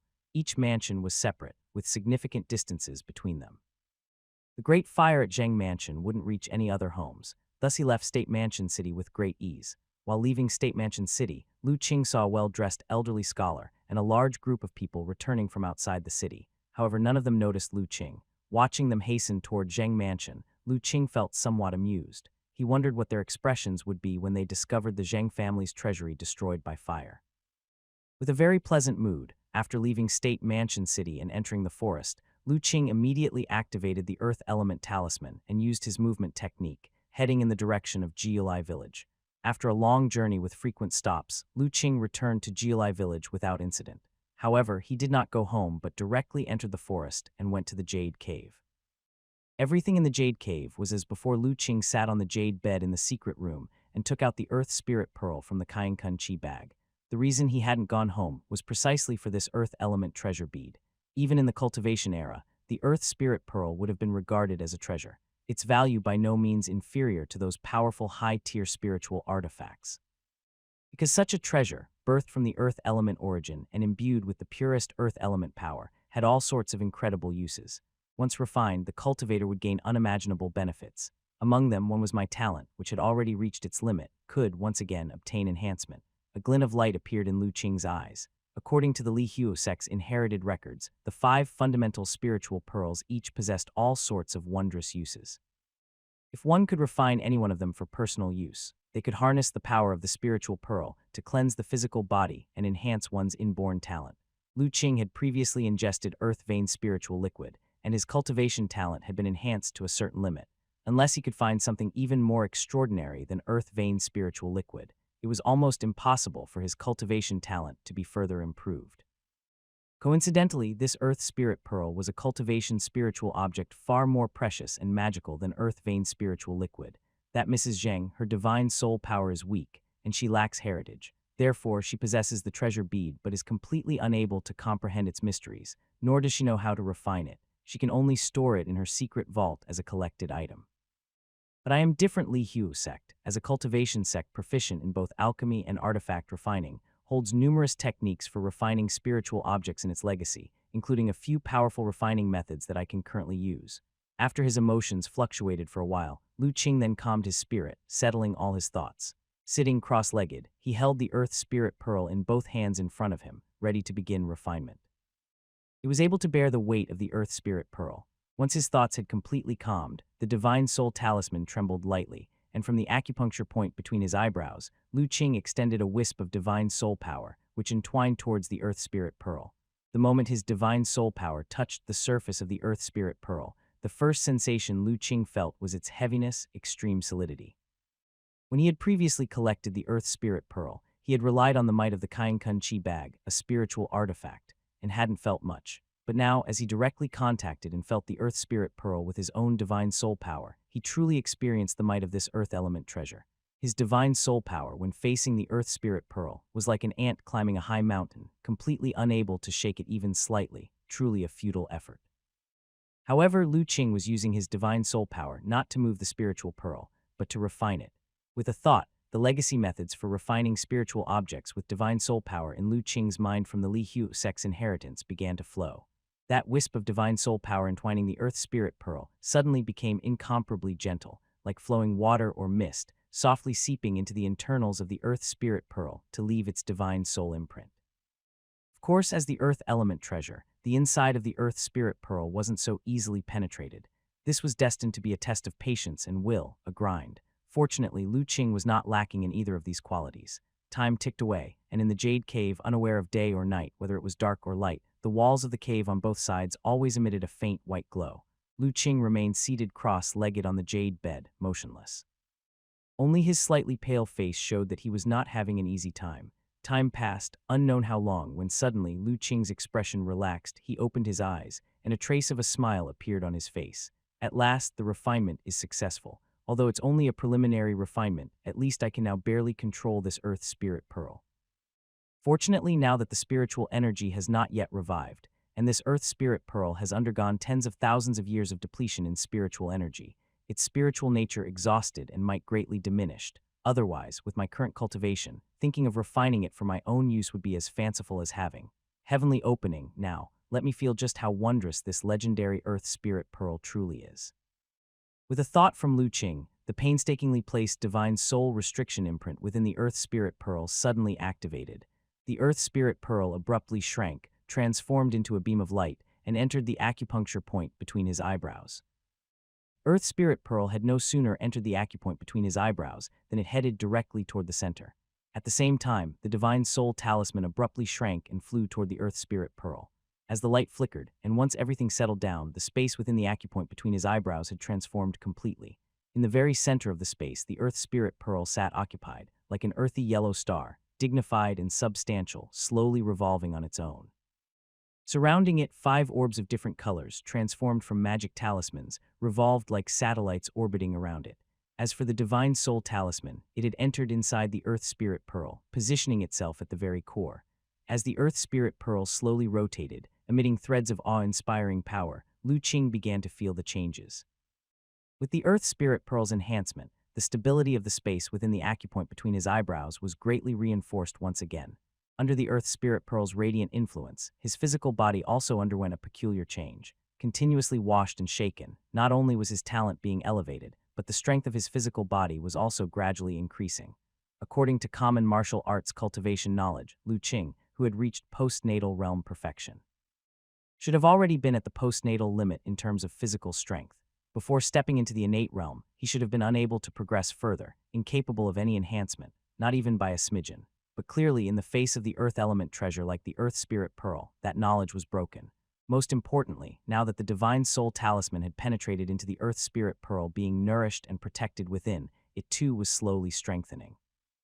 Truly worthy of being a treasure that could incite countless cultivators to fight over it in the cultivation era, this Earth Spirit Pearl, though only roughly refined by me, already has such marvelous uses. After experiencing the changes within the acupoint between his eyebrows, a look of pleasure appeared on Lu Qing's face. In terms of might, the Earth Spirit Pearl couldn't compete with those powerful spiritual artifacts. Yet its various supportive and enhancing uses for cultivators were far beyond what an ordinary spiritual artifact could offer. Now that the Earth Spirit Pearl was merely coarsely refined by him, it already provided him with significant benefits. One could only imagine how much more he would gain once he refined it completely and took full control of it in the future. I just don't know, after my physical body and divine soul reach their limits this time, to what extent will they be enhanced? Ever since he condensed the Divine Soul Talisman, both Lu Qing's divine soul and physical body had reached a bottleneck. Apart from breaking into the innate realm, they could hardly be enhanced any further. But now, with the nourishment of the Earth Spirit Pearl, he could once again shatter those limits. He was very much looking forward to seeing how powerful he would become after this transformation was complete. According to the legacy he had obtained, the innate realm was the most significant transformation on the path of martial arts. The more solid the foundation a martial artist laid before stepping into the innate realm, the greater the benefits obtained after the breakthrough. After this transformation is over, I dare not say for other times, but since the decline of spiritual energy and the prevalence of martial arts in these tens of thousands of years, my martial arts foundation would be almost unprecedented. Even if not unmatched in history, Lu Qing clenched his fist, feeling the surging power within him, and a confident look appeared in his eyes. Thud, just as Lu Qing was imagining his future path in martial arts, a sudden invisible pulsation like a heartbeat resonated. What's happening? Lu Qing was greatly shocked. Thud, just when he wondered whether someone was attacking from outside, another pulsation resounded. This time, Lu Qing finally realized that the vibration was not from an attack.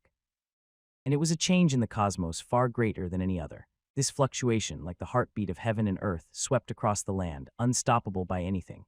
Even from within the jade cave, Lu Qing could feel it so clearly. Thump, the third wave resounded. Lu Qing sat on the jade bed, quietly listening to the succession of formless pulses as if contemplating something. Thump, after the ninth pulse had throbbed, the world began to return to calm. Lu Qing clearly sensed that the heaven and earth had undergone a very peculiar change. Around him, space seemed infused with an indescribable essence, becoming more lively and vivacious. This slight change was still in its infancy, and not very obvious. Innate realm martial artists with weaker divine soul power probably couldn't discern it. 9 celestial movements. Does this signify that the heavens and earths are finally about to transform, that spiritual energy is truly starting to revive? Lu Qing sat on the jade bed, keenly feeling the changes within space, an understanding awakening inside him. While Lu Qing contemplated these spatial changes, the entire world was also stirred by the 9 heavenly pulsations. The 9 heavenly pulsations were manifestations of the changing heaven and earth rules, perceptible only to martial arts grandmasters who had cultivated divine soul power, or to geniuses with exceptional talents and extraordinary gifts. Ordinary people or martial artists with lower cultivation couldn't catch this sound of heaven and earth, feeling only a depressive atmosphere without knowing why. Yet in this vast world, there were countless who practiced martial arts, and naturally, there were many who had cultivated divine soul power. Especially within powerful sect families, there was no shortage of innate realm experts. In Central State Tianji Building headquarters, Master, what was that just now? A young man with sword-like eyebrows and starry eyes, handsome in appearance, looked in shock at an elderly man in white robes, his hair and beard also completely white. This day has finally arrived, the white-haired old man sighed. Master, is this the change in heaven and earth you've always been concerned about? The handsome youth asked. Yes, the sound of the heaven and earth resounded 9 times to inform the world that the heaven and earth rules have begun to change, and a great transformation is coming upon us, said the white-haired old man with a solemn expression. What should we at Tianji Building do? Master, for now let's just watch and wait. As the heavens and earth have just begun to shift, the divine destiny is obscured, and even I can no longer make predictions. It's unclear what changes will follow, so it's not wise to act rashly. But Master, didn't you say once the change in heaven and earth begins, all manner of devils will emerge and the world will descend into chaos? Should we at Tianji Building just watch? There's nothing we can do at the moment. When the divine destiny is not clear, our greatest advantage at Tianji Building is gone. Acting rashly might lead to unpredictable consequences. The white-haired old man spoke helplessly. As the master of Tianji Building, he had to consider the welfare of his sect. When the path ahead was uncertain, one could not act recklessly. Otherwise, Tianji Building might fall into an abyss from which it could not recover. It's likely that the top sects were of the same mind, mostly waiting and observing. But what then of the attitudes of the four great secret places? Do those legendary cultivation sects truly exist? And the demon sect, which escaped to the extreme north more than 1,000 years ago and lay dormant, now stirring with ambition, what are their desires? There were too many issues weighing on the heart of the white-haired old man, making his mood extremely heavy. In central state, within a powerful major sect, a middle-aged man clad in a purple robe stood atop a mountain peak, his eyes slightly closed, keenly sensing the changes in the world after the disturbance. But it's still not enough, just this change isn't sufficient for me to break through. The man in the purple robe opened his eyes and shook his head, yet the joy in his eyes could not be concealed no matter what. After all, for so many years, he had been stuck at the perfect innate realm, and no matter how he cultivated, his cultivation didn't advance an inch. Now that hope had finally emerged, how could he not be ecstatic? After the joy, the man in the purple robe's gaze shifted in a certain direction, filled with hatred. It said that in the four great secret places, the rules are different from the outside world, allowing one to break free from the shackles of the heaven and earth laws and break through to a realm above innate. That's why the four great secret places are so mystical. Any person who comes out from them can stir the world, commanding respect from all sects. But now, the changes in the world have begun, and the shackles will soon be opened when that time comes. The natural advantages of the four great secret places will also be gone. Cloudwater's secret realm, one day I, Longshan, will storm into the secret land and trample you all beneath my feet, to avenge the grudge of my wife being taken away. Jiju. In some desolate and abandoned village, a bizarre person, disheveled with an aged complexion but an unusually strong body, was originally working on several young martial artists bound tightly in front of him. Then, after hearing those 9 heaven and earth Dao sounds, his face showed manic joy. Haha, heaven and earth Dao sound, this world is really going to be resurrected. I've truly waited, truly waited. The heavens have not treated me unkindly, not treated me unkindly. I've finally endured to this day. The last reincarnation of 10 Directions Demon Venerable was not tortured to death after all, and I've even been allowed to await such a grand opportunity. The revival of the world, the return of spiritual energy, and especially in this world where the immortal Tao has vanished, this is my greatest fortune, my greatest fortune. The bizarre person howled to the sky, in a frenzied state, causing the few young martial artists beside him to shudder with fear and tremble all over, clueless as to what madness this demon was spouting. But in the next moment, the bizarre person suddenly turned his gaze towards them. With the revival of the world imminent, I must quickly restore my cultivation to the innate realm and truly begin to learn my blood-refining demon skill to have enough capital to compete for those opportunities. Spare us, senior, please spare us. The young martial artists, upon seeing the blood-red eyes of the bizarre person, started screaming in terror. But it was all in vain. The bizarre individual completely ignored their cries, grabbing one of the young women by the top of her head. As the devil technique activated, streams of chi blood were drawn out and absorbed into his body, and the young woman faced excruciating pain, visibly aging quickly before the eyes. Not long after, when the bizarre person released his hand, the young woman's body fell to the side, her features withered and her vitality gradually fading. "Senior brother, save me," the young woman murmured weakly, her breath finally ceasing. "Junior sister." This terrifying and horrific scene caused the other few young martial artists to be petrified with fear, screaming even more frantically beyond their dread. But no matter how much they struggled, their fate was sealed. As the bizarre person's palm fell repeatedly, each martial artist was quickly drained of their chi blood and perished. As the essence chi of the final young man was drained away and he lay dying, his heart was filled with unending regret. I should have known, I should have heeded Master's teachings and stayed within the sect these past days, without setting foot outside. Yet he overestimated his own strength, believing that with their sword array, he and his fellow disciples could easily slay this demon and uplift the prestige of their sect. Who could have expected that this demon would be so terrifying, shattering their sword array with just a few moves and capturing them here to deploy an evil technique and kill them? "Junior brother, junior sister, your senior brother has failed you," the young man murmured, choking on endless regret as he drew his final breath. The eerie figure heard the young man's words, yet his face remained devoid of any fluctuation. He had heard such phrases countless times before. In his long life, he had committed acts far more cruel than this, many times over. Crushing a few insignificant insects was simply incapable of stirring any emotion within him. Sitting cross-legged, he circulated his cultivation for a moment to absorb the essence blood he had extracted, but the eerie figure frowned. These worthless talents are truly too inferior, not even capable of enhancing my root bone in the slightest. It seems that ordinary martial artists are no longer of use to me. Only those once-in-a-century cultivation geniuses can continue to improve the talent of this body. Yun, where are you? As the eerie figure was contemplating, an anxious shout interrupted his thoughts. Hearing the approaching voice, powerful and capable of carrying across several miles, it was clearly a high-level martial artist of the innate realm. The eerie figure didn't hesitate, immediately concealing his presence and using his movement technique to silently depart. Currently, to confront a martial arts expert of the innate realm was still quite difficult for him. His blood-refining technique had yet to be perfected. Facing them head-on was likely to result in disadvantage. HMPH. Once my devil technique is perfected and the day of breakthrough comes, I must capture a few from the innate realm to sate my craving. Being forced to leave by a mere innate realm, the eerie figure had a surging malevolence in his heart. Ah, demon, I Li Jiansheng swear, no matter if I have to chase you to the ends of the earth, I will execute you beneath my sword. Just as the eerie figure had departed, over a dozen breaths later, the sound of a mournful shout echoed through the desolate village. The eerie figure, who had already fled a great distance, merely revealed a hint of disdain upon hearing that roar. The innate realm experts sent out by the various major sects and families are growing in number, and those talented martial artists are all holed up within their sects, not venturing out. Jiju is no longer suitable for me to stay in. It's time to move on, but where should I go? Putting recent events behind him, the eerie figure continued his contemplation.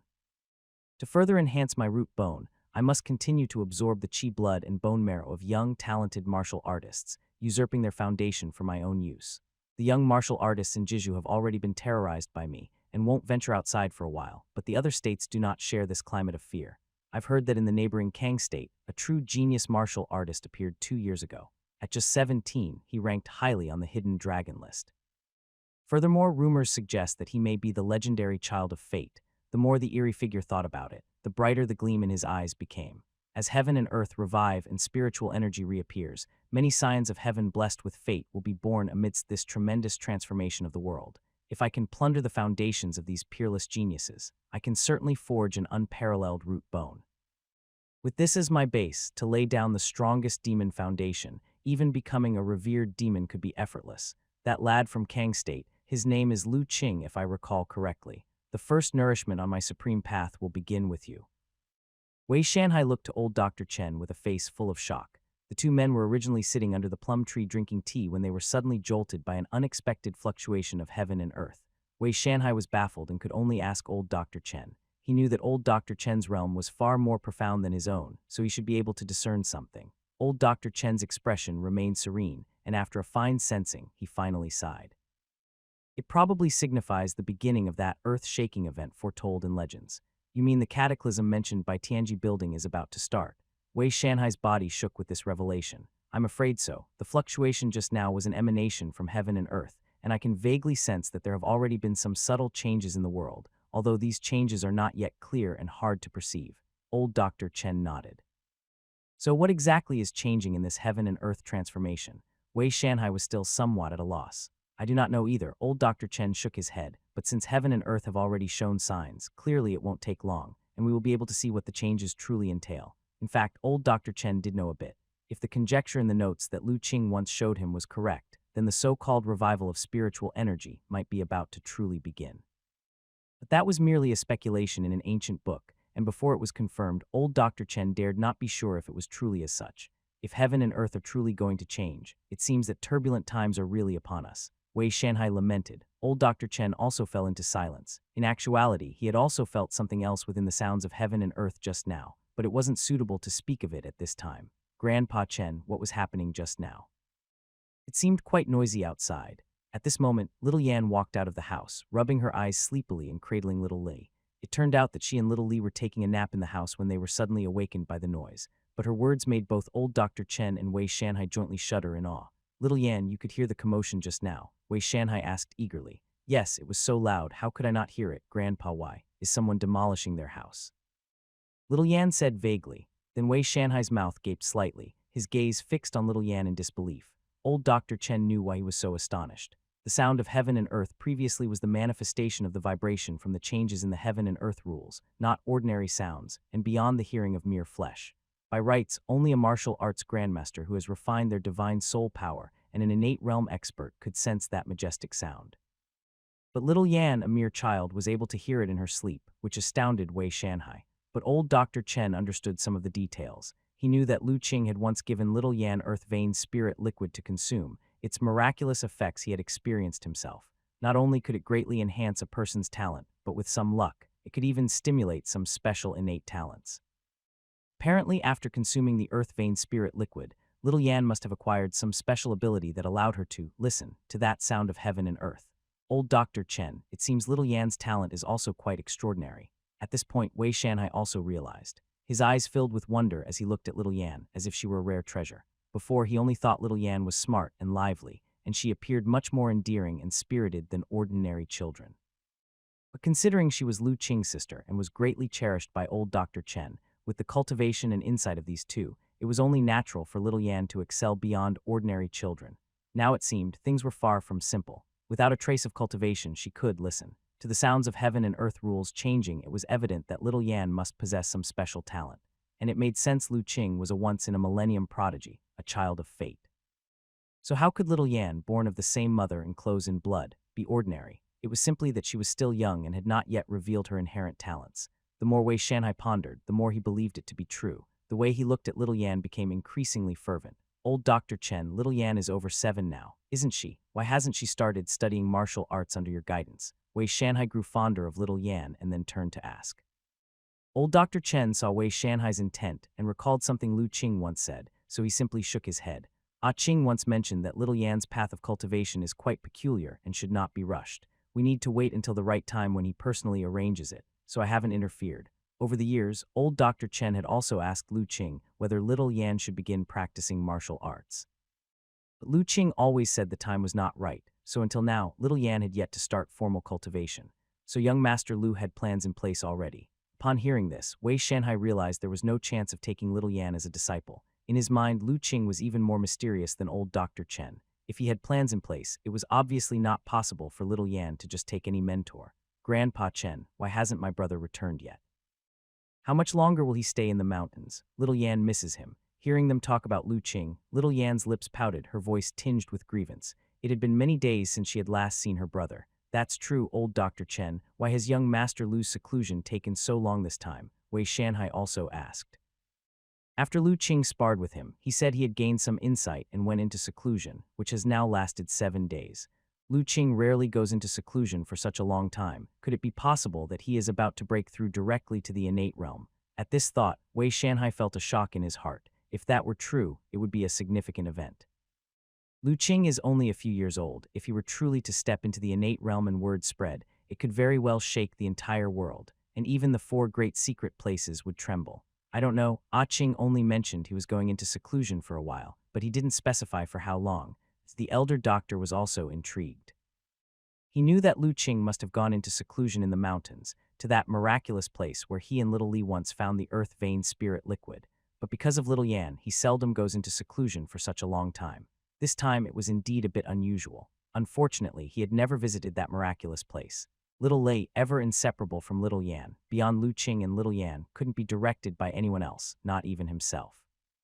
Otherwise, he could have gone to see what was happening. Swoosh. While the elder doctor and others were thinking about Lu Qing, the little Li that little Yan was holding suddenly leapt out of her arms and dashed outside. The elder doctor and the others were initially startled, then realized and quickly looked outside. Then they saw a figure standing at the entrance of the courtyard, with little Li on his shoulder, rubbing his head continuously against him. Who else could it be but Lu Qing? Brother.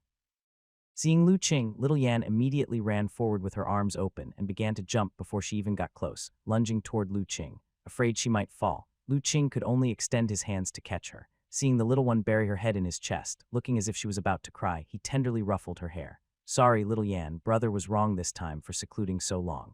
Thankfully, little Yan's moods come and go quickly, and she is easy to console. Soon, under Lu Qing's comforting, she was giggling again.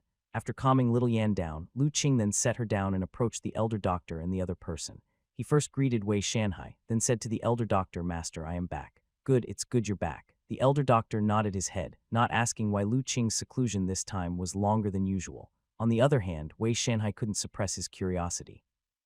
"Young Master Lu, have you stepped into the innate realm this time?" The hope was evident in Wei Shanhai's eyes. Although he couldn't feel the unique innate essence from Lu Qing, he had been unable to discern Lu Qing's true nature long ago, so it would not surprise him at all if Lu Qing had a secret technique that could conceal his own innate essence.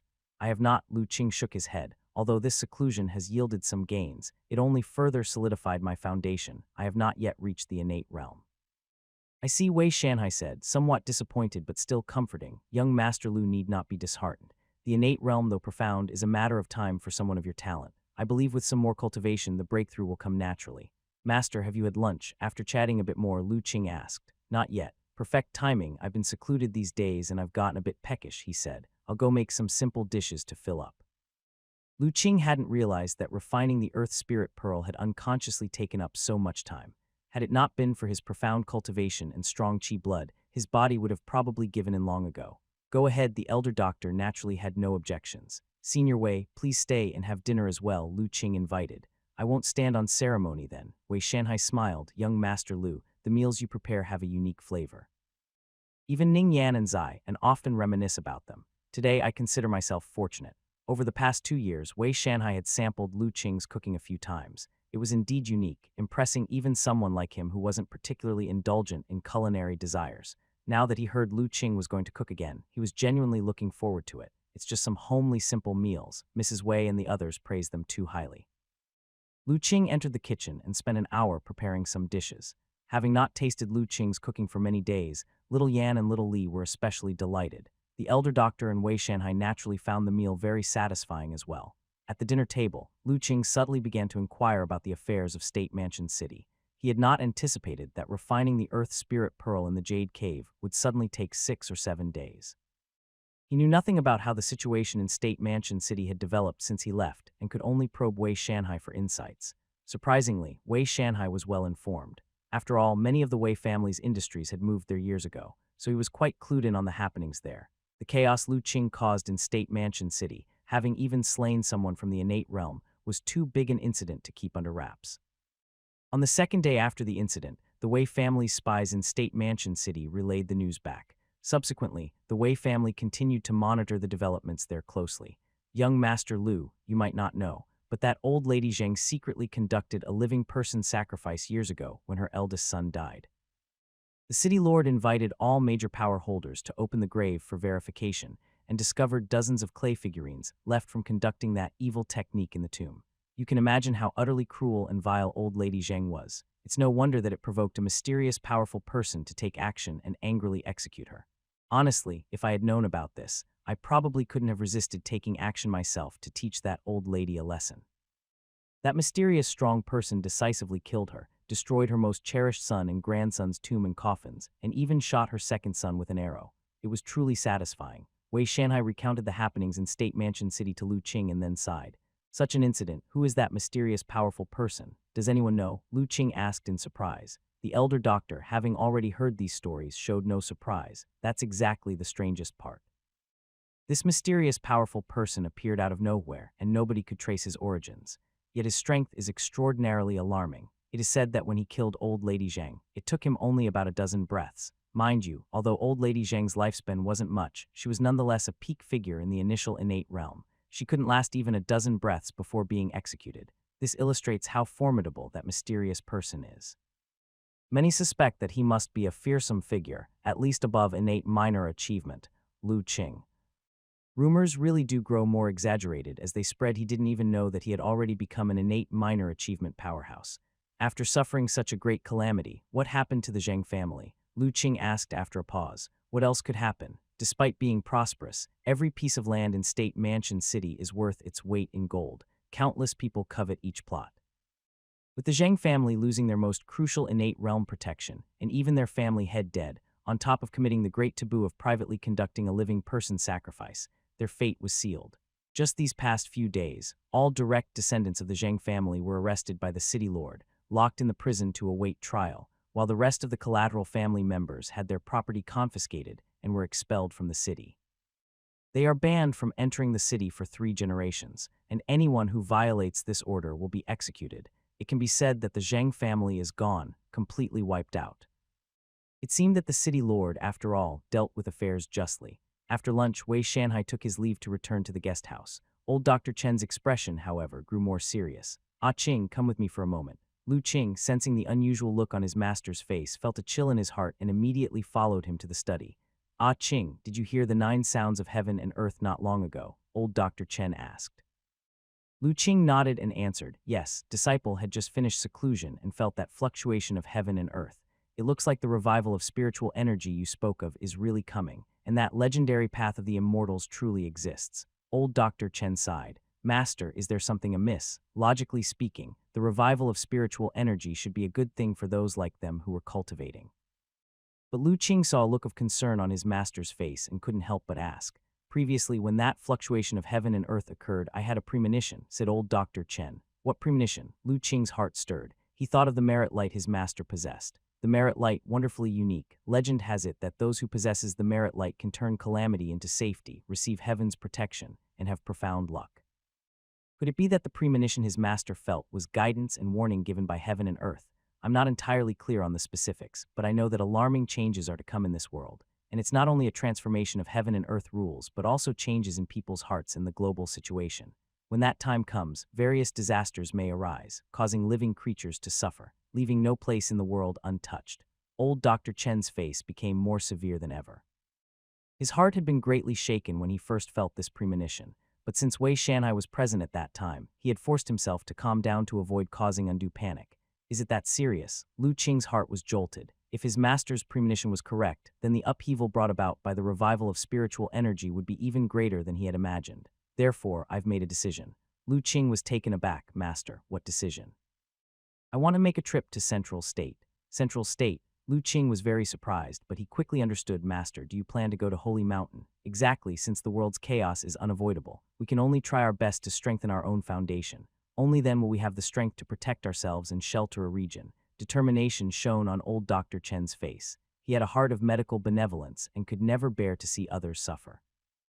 Therefore, although he disliked conflict, he also understood that in tumultuous times, only strong power could protect the people and things he cherished. Ah Qing, do you wish to continue your secluded cultivation in the village, or accompany your master to Central State? Asked old Dr. Chen. Disciple naturally wants to follow by master's side. To serve you, elder, stated Lu Qing at once. He knew his master's trip to Central State was to go to Holy Mountain to secure the opportunity mentioned by Mr. Zhai Rui to enhance his own strength. It also happened that he was quite interested in Central State and saw no harm in paying it a visit. After all, as the most prosperous state in this world, it must be exceptional. This shift in heaven and earth and the revival of spiritual energy might bring the greatest changes there. Master, when do you plan to leave? As soon as possible, perhaps within the next couple of days. Old Dr. Chen's plans to travel to Central State were quickly known to Wei Shanhai. He immediately came to the half-mountain small courtyard. Elder Dr. Chen, you and young Master Lu are going to Central State. Yes, so while we're away, we would ask your family to help keep an eye on Jiulai village, nodded old Dr. Chen. He and Lu Qing had to go to Central State, and while others need not be informed, it was essential to notify Wei Shanhai. With the imminent upheaval in the world, nothing concerned the master and disciple do more than the well-being of the villagers of Jiulai village. Of course, the villagers here are simple and honest. I like it here too, and naturally won't let anyone bully them. Wei Shanhai readily agreed. He had been staying frequently at the other residents over the past 2 years and had grown quite fond of the simple and peaceful village. However, elder doctor, since you and young Master Lu are going to Central State, I have a somewhat presumptuous request, though I am not sure if I should speak of it. Mr. Wei, please feel free to speak your mind. It's just that, since you and young Master Lu are traveling to Central State, I wonder if you could take Zai and his master with you. Young Master Wei and Ma Gaiu, Lu Qing exclaimed in surprise. Yes, Zion has grown up and it's time for him to venture out and broaden his horizons. The journey to Central State is long and travel is inconvenient. Even if he could just carry some luggage for you, it would be a blessing for him. Lu Qing understood. The Wei family wanted Wei Zion to gain some experience on the road, but they were also concerned about his safety, which is why they wished for him to follow them. After all, Wei Zion had survived an assassination attempt. Who knows whether the mysterious figure behind it had truly given up or not. Accompanying them on their journey would be the safest measure. Neither Lu Qing nor old Dr. Chen had any objections to this idea, since they were already taking little Yan with them. having Wei Zion and Ma Gaiu along would be beneficial if any emergencies arose, as they could help look after little Yan. There's no need to be so formal. If young Master Wei and Ma Gaiu also wish to travel, then let's journey together, old Dr. Chen chuckled. Old Dr. Chen agrees, then I'll go back and have Zai and make preparations. Upon receiving old Dr. Chen's approval, Wei Shanhai was pleased and promptly took his leave. For the following 2 days, Lu Qing and the others made preparations for their journey. It was not until the day before departure that the villagers learned Lu Qing and his companions were about to embark on a trip. Ah Qing, although I know you've become very capable, there are still things I must say. When traveling, you must be careful in all matters, and listen to old Dr. Chen's advice. Do not act rashly. At the entrance of the village, Grandpa Zhang held Lu Qing's hand and gave him a heartfelt admonition. Behind him, many villagers from Jialai village gathered to see off Lu Qing and his companions.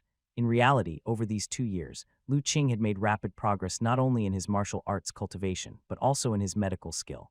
The most noticeable effect was the significant health improvements of the elderly in the village due to his regular acupuncture treatments. Grandpa Zhang, I will remember that. Lu Qing nodded earnestly. Little Yan, once you're outside, you must listen to your brother and Grandpa Chen. Don't be naughty and don't wander off on your own, understand? Elsewhere, several village aunties hugged little Yan and gave their words of advice. Little Yan will be very good. Little Yan responded loudly. Ah Qing, it's time to set out. After saying their goodbyes, it was finally time to depart, and old Dr. Chen called out, understood. Lu Qing picked up little Yan and gave a slight bow to the villagers, Grandpa Zhang and everyone else. Little Yan and I will take our leave now. With that, he carried little Yan and headed towards a carriage where they both boarded. The carriage was prepared by the Wei family. Since they were traveling to Central State, a lengthy journey, and they had to take a child like little Yan with them, it was obviously inappropriate to go on foot.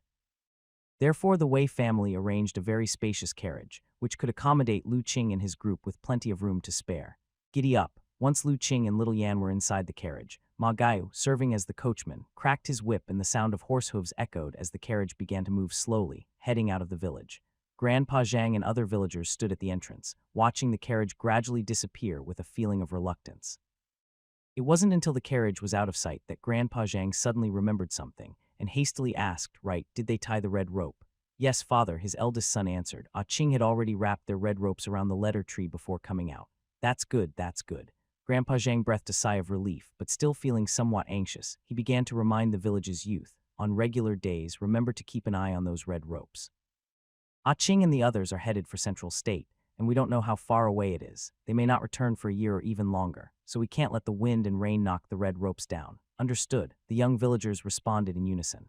The departure of Lu Qing and his companions did not bring much change to Jialai village. The community was saddened for a short while before life returned to its regular pace. 2 days later, a disheveled figure appeared just outside Jialai village. This place is so ordinary, yet it can birth such an unparalleled genius. The heavenly Daoqi fortune really is mysterious and unpredictable, beyond comprehension. A figure with disheveled hair gazed at the tranquil mountain village ahead, a strange light flickering in his eyes. He had spent quite some effort these past few days to scout out Lu Qing's whereabouts, and then had immediately rushed over without stopping. However, it seemed he hadn't sensed any powerful presence within the village. Could he have gone out? The disheveled figure muttered to himself.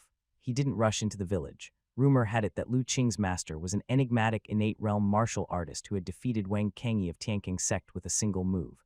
The figure pondered how strong this master really was. With his current strength, he already found it challenging enough to face someone at the initial innate realm, let alone higher levels. There was no need to provoke a conflict unnecessarily. The disheveled figure decided to lurk outside the village instead, waiting for a few days to see if an opportunity presented itself. After all, with his ability, if he truly wanted to hide his presence, even those in the innate realm would struggle to detect him. Just as the disheveled figure was about to find a hiding spot on a hillside outside of the village, waiting for the right moment, suddenly, he heard a few sentences that made him halt in his tracks.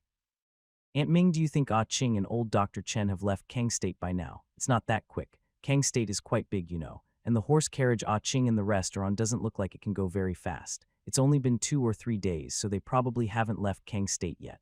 Ah Qing and the others are going to Central State, but I have no idea how far it is or how long it will take to get there. I don't know either. I've never left our Kang State in my whole life, and I've only been to the county a few times. But I've heard the elderly in our village say that Central State is far away. With Ah Qing and the others setting off now, it would probably take more than a year or so to come back. That's so far. I wonder if little Yan will cry on the way. It's not easy being away from home. Why did old Dr. Chen and the rest have to go to such a distant place like Central State? Old Dr. Chen and Ah Ching, they are all martial artists. After all, we wouldn't understand the affairs of such important people. Didn't you see that even the Wei family's young master has set off with Ah Ching? They must have some very important matters to attend to. The disheveled figure turned his head to see two village women, each carrying a bamboo basket and chatting as they walked out of the village. Thinking about their conversation just now, he had an idea, and his facial expression immediately changed. Stooping over to match his tattered clothes, he appeared quite pitiful. "Ladies, I would like to ask you something, if I may." The disheveled figure approached the two village women and intercepted them with a voice that sounded weak. "What is it, old man?" Seeing an old man obstructing their path, the village women stopped. "I've heard that there is a divine doctor in this place, known for medical benevolence, who can cure all manner of diseases. I've traveled for several days to seek treatment. Do you know where this divine doctor resides?" The disheveled figure spoke with a frail voice, giving the impression of someone unwell. "Are you looking for old Dr. Chen's treatment?" "Old man," one of the village women responded with some surprise, "you're a step late. Old Dr. Chen is not at home anymore. He and his disciple left for a long journey 2 days ago." "How can this be?" The disheveled figure showed disappointment. "Do you know where old Dr. Chen has traveled to and when he will return?" "I wonder if I could wait here for his return. That might be difficult. Old Dr. Chen and the rest have gone to Central State, which is said to be quite far away. It might be more than a year before they come back." The village woman looked at him with pity, seeing that his health seemed to be in poor condition. "That's a shame. It really is too bad." The disheveled figure's face showed regret as he turned his body shakily as though about to leave, but a cunning glint flashed in his eye. "Hang on, old man." At that moment, one of the farm women called out to him. She then took out 2 rice balls from her bamboo basket and handed them to him. "You've come all this way and probably haven't had anything to eat. Here are 2 rice balls I brought for my husband, who's working in the fields. You can take them for your journey." The other village woman also extracted 2 vegetable dumplings from her basket. "I have some food here too, if you don't mind, old man. Please take them." Seeing the disheveled figure seemed stunned, the 2 women didn't wait for a response and stuffed the food into his hands. "Old man, we have farm work to do. Be careful on your way back since you're advanced in years." After giving their advice, the women hurried off towards the fields outside the village. From beginning to end, the disheveled figure didn't move, just silently watched them leave. Only after their figures had disappeared from the outskirts of the village did he withdraw his gaze. Looking at the rice balls and vegetable dumplings in his hands, he casually tossed them into a nearby water ditch. Such lowly food he naturally disdained to eat. "Consider this the cost of saving your lives. After all, the lives of you insects are as worthless as these food dumplings." The disheveled figure chuckled lightly and turned to leave. By his nature, anyone who had seen him should have been killed. However, after all, they were only 2 village women and posed no threat to him. Letting them go was of no consequence. He also sensed, not far away in another courtyard, that there was a rather strong presence. Rash action might alert them. He was still in pursuit of Lu Qing, and it was not the time to raise additional complications. Is that the innate realm member of the Wei family, who is only a step away from achieving innate minor achievement? Yet they're leaving on a long journey at this time. Is it coincidence? Or could it be that intangible chief fortune protecting you? Odd colors flashed in the disheveled figure's eyes. Truly a child of fate, with chief fortune protecting him and allowing him to evade danger beforehand. The more so, the more it shows how extraordinary you are. If I could consume you, my root bone would undoubtedly undergo a transformation like never before. Lu Qing, wait for me. You cannot escape the palm of my hand. You're destined to become my nourishment. Even the heavenly Tao chief fortune can't keep protecting you forever. When you fall into my stomach, even the chief fortune you carry will be mine to claim." With these cold laughs, the disheveled figure also gradually disappeared from the outskirts of Jiulai village. At the village entrance, only the few rice and vegetable dumplings lay quietly in the ditch. No one knew that such a terrifying evil demon had just been at this place. Nor did the villagers know that, unknowingly, they had narrowly escaped a disaster. Little did Lu Qing and his companions know that behind them, a demon that had caused a huge uproar in Jiju was hot on their trail. At this very moment, they were gazing at the grim clouds overhead with some worry. One glance at the sky was enough to tell that a torrential downpour was imminent. Yet, at this moment, they found themselves outside in the wilderness. A good few dozen miles from the next town, it seemed unlikely they would reach it anytime soon, since we can't make it in time. "Let's find a place to take shelter from the rain. I remember there used to be a semi-abandoned Taoist temple nearby, though I'm not sure if it's still inhabitable." The elder doctor looked up at the heavy dark clouds in the sky, knowing that if they didn't find shelter soon, it would be too late. They were relatively better off, with a carriage to keep out the rain, so they didn't need to worry too much about getting wet. But the real fear was that if the rain became too heavy, the carriage might get stuck in the mud. That would indeed be troublesome. Under the guidance of the elder doctor, Ma Gu drove the carriage to the abandoned temple. After checking the place inside and out, they found that although the temple was dilapidated, with many areas having collapsed roofs that let in light, fortunately, the main hall was still relatively intact, adequate to keep out the wind and rain. It was just that there wasn't even a signboard out front, leaving them clueless as to what temple this was. All right, we shall stay here for the night. I believe this rain is not going to be light. We can continue on our journey tomorrow. The elder doctor looked around and then made his decision. Lu Qing and the others naturally had no objections. They were extraordinary individuals sleeping outdoors was just a minor inconvenience that wouldn't truly affect them. Even little Yan, who had become very brave nowadays, was not scared in the least. Master, I'll go outside and gather some firewood to cook later, Lu Qing said, noticing that Ma Gu was tending to the carriage. Go ahead, nodded the elder doctor. As for Wei Zion, even if he had wanted to help, Lu Qing and the others would not have felt at ease letting him do so. Before long, Lu Qing returned with a bundle of firewood. Just as he got the fire going, the dark clouds that had been brewing in the sky finally started to release their rain. At first, it was just a few scattered drops, but soon it turned into a downpour, its ferocity startling Lu Qing and the others. Thank goodness you knew of this temple, Master. Otherwise, if we were still on the road, we might have ended up completely drenched, Lu Qing said with some relief as he watched the heavy curtain of rain that nearly obscured the view beyond 10 meters.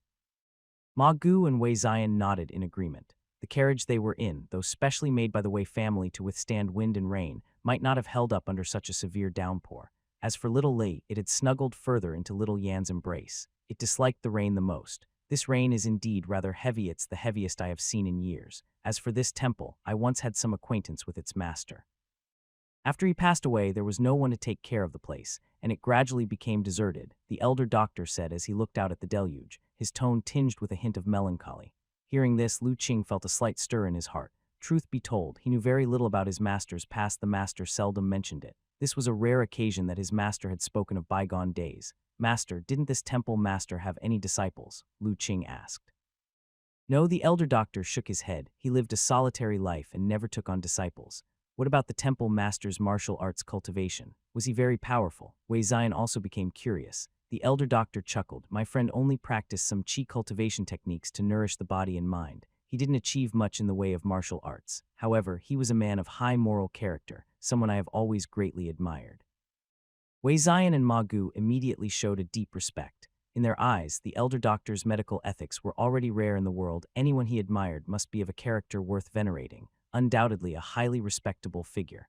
Only Lu Qing felt some skepticism about his master's words. He knew that when it came to martial arts, one could only believe half of what his master said. The old man always claimed to be of poor talent and not good at competing.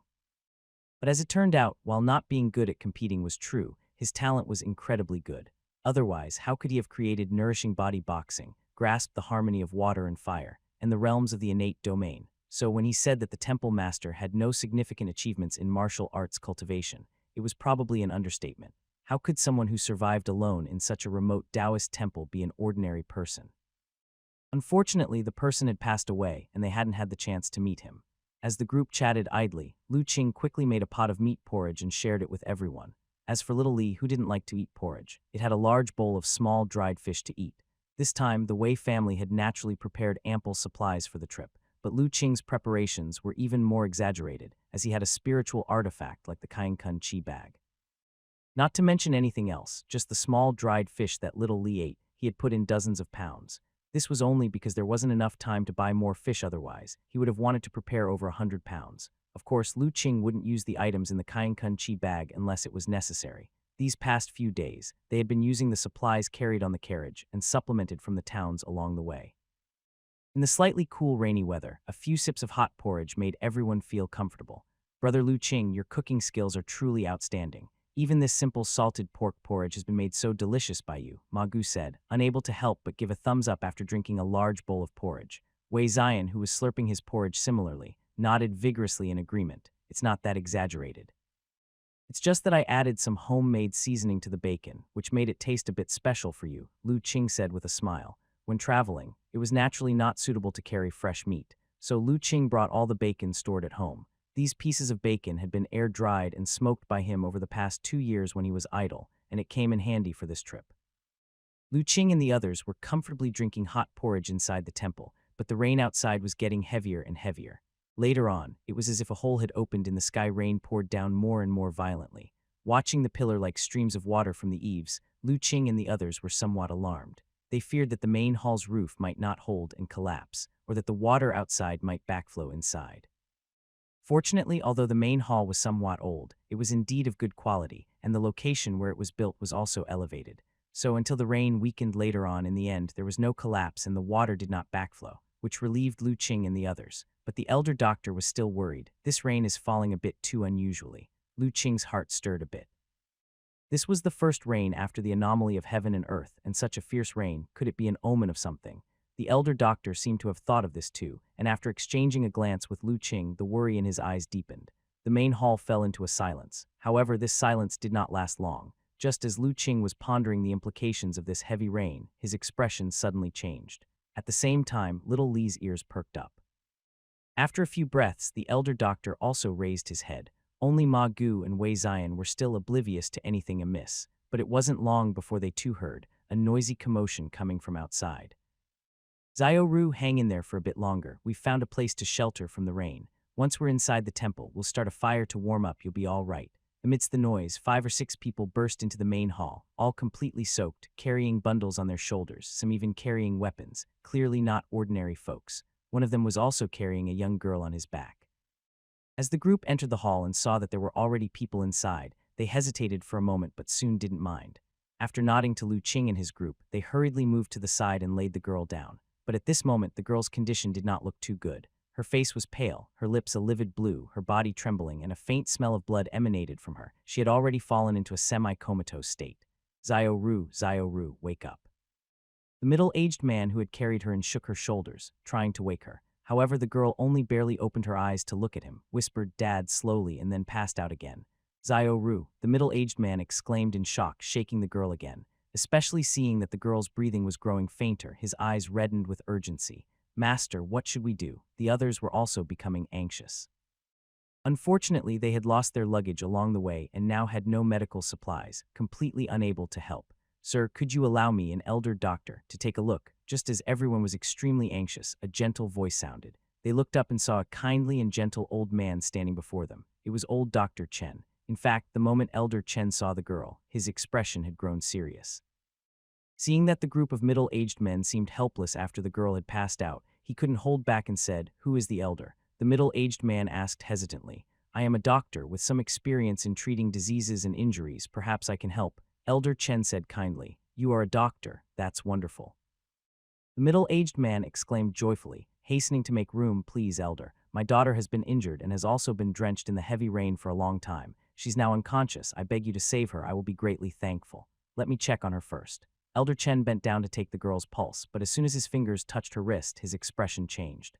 "Ah Ching, brew the medicine immediately. 1 dose of heart-protecting soup. Boil it fiercely, quickly." "Little Yan, fetch my medical box." "Yes, master." Lu Qing, seeing his master's tone this urgent, knew the girl's condition was quite bad, quickly took out herbs from his luggage. Little Yan also sensibly fetched Elder Chen's medical box at this time. The middle-aged men, seeing this scene, relaxed a lot in their hearts. Since they carried so many herbs in a medical box, clearly, the elder in front of them was indeed a doctor. Elder Chen took the medical box, retrieved a needle pouch from it. First, he inserted a few silver needles into the girl's body. Then he raised his head and said to the middle-aged man, "Sir, your daughter's condition is not good. I must administer acupuncture immediately. Additionally, her wet clothes must also be changed. Who will help with this?" The middle-aged man immediately said, "Kyan Lin, you help your junior sister change her clothes." "Yes, master." A woman in her 20s stood up. However, her face also showed difficulty. "Master, we've lost our luggage, and the packages are completely soaked by the rain. I fear there are no dry clothes left." The middle-aged man then looked back at Elder Chen helplessly. Elder Chen pondered for a moment and said, "We do have clean clothes, but they are men's clothes. I'm not sure if that's appropriate." In Lu Qing's group, aside from Little Yan, the rest were all grown men, naturally not having young women's clothes. "Rough it out, river and lakes folk aren't particular. Please lend us a few sets of clothes. I can pay for them." The middle-aged man immediately said so. "Help those in urgent need. No need to be so polite, Zai, and fetch a few sets of clean clothes over." "Yes." Wei Zion quickly brought the clothes, and the woman named Kyan Lin, carrying the girl, followed Elder Chen to the inner part of the Great Hall. Even Little Yan was called in by Elder Chen to help. Seeing this, the middle-aged man finally put his heart at ease. Elder Chen was old enough to be his grandfather, and with a little girl there, obviously, there was no ill intent towards his daughter. Little Yan, go help, clean this elder sister's body and change her clothes. Elder Chen took the silver needles previously inserted into the girl's body, turned his back and instructed. Okay, Little Yan obediently responded. The woman named Kyan Lin, seeing Little Yan's petite body, initially wanted to refuse, but alone she found it difficult to dress her unconscious junior sister, so ultimately she acquiesced. Then when Little Yan truly helped, the woman was surprised. This little girl looked small, but she was quite strong with her help. She very easily changed the junior sister's clothes. After the girl was dressed, Elder Chen then turned around, took out the silver needles, and began to formally administer the acupuncture. Elder Dr. Chen was a master of medicine with unparalleled experience. His skill in locating acupuncture points was also extraordinarily accurate. Even through clothing, he was still able to place needles with remarkable precision. Shortly after he applied a set of acupuncture techniques, the young girl's breathing finally stabilized, and a touch of color returned to her pale face.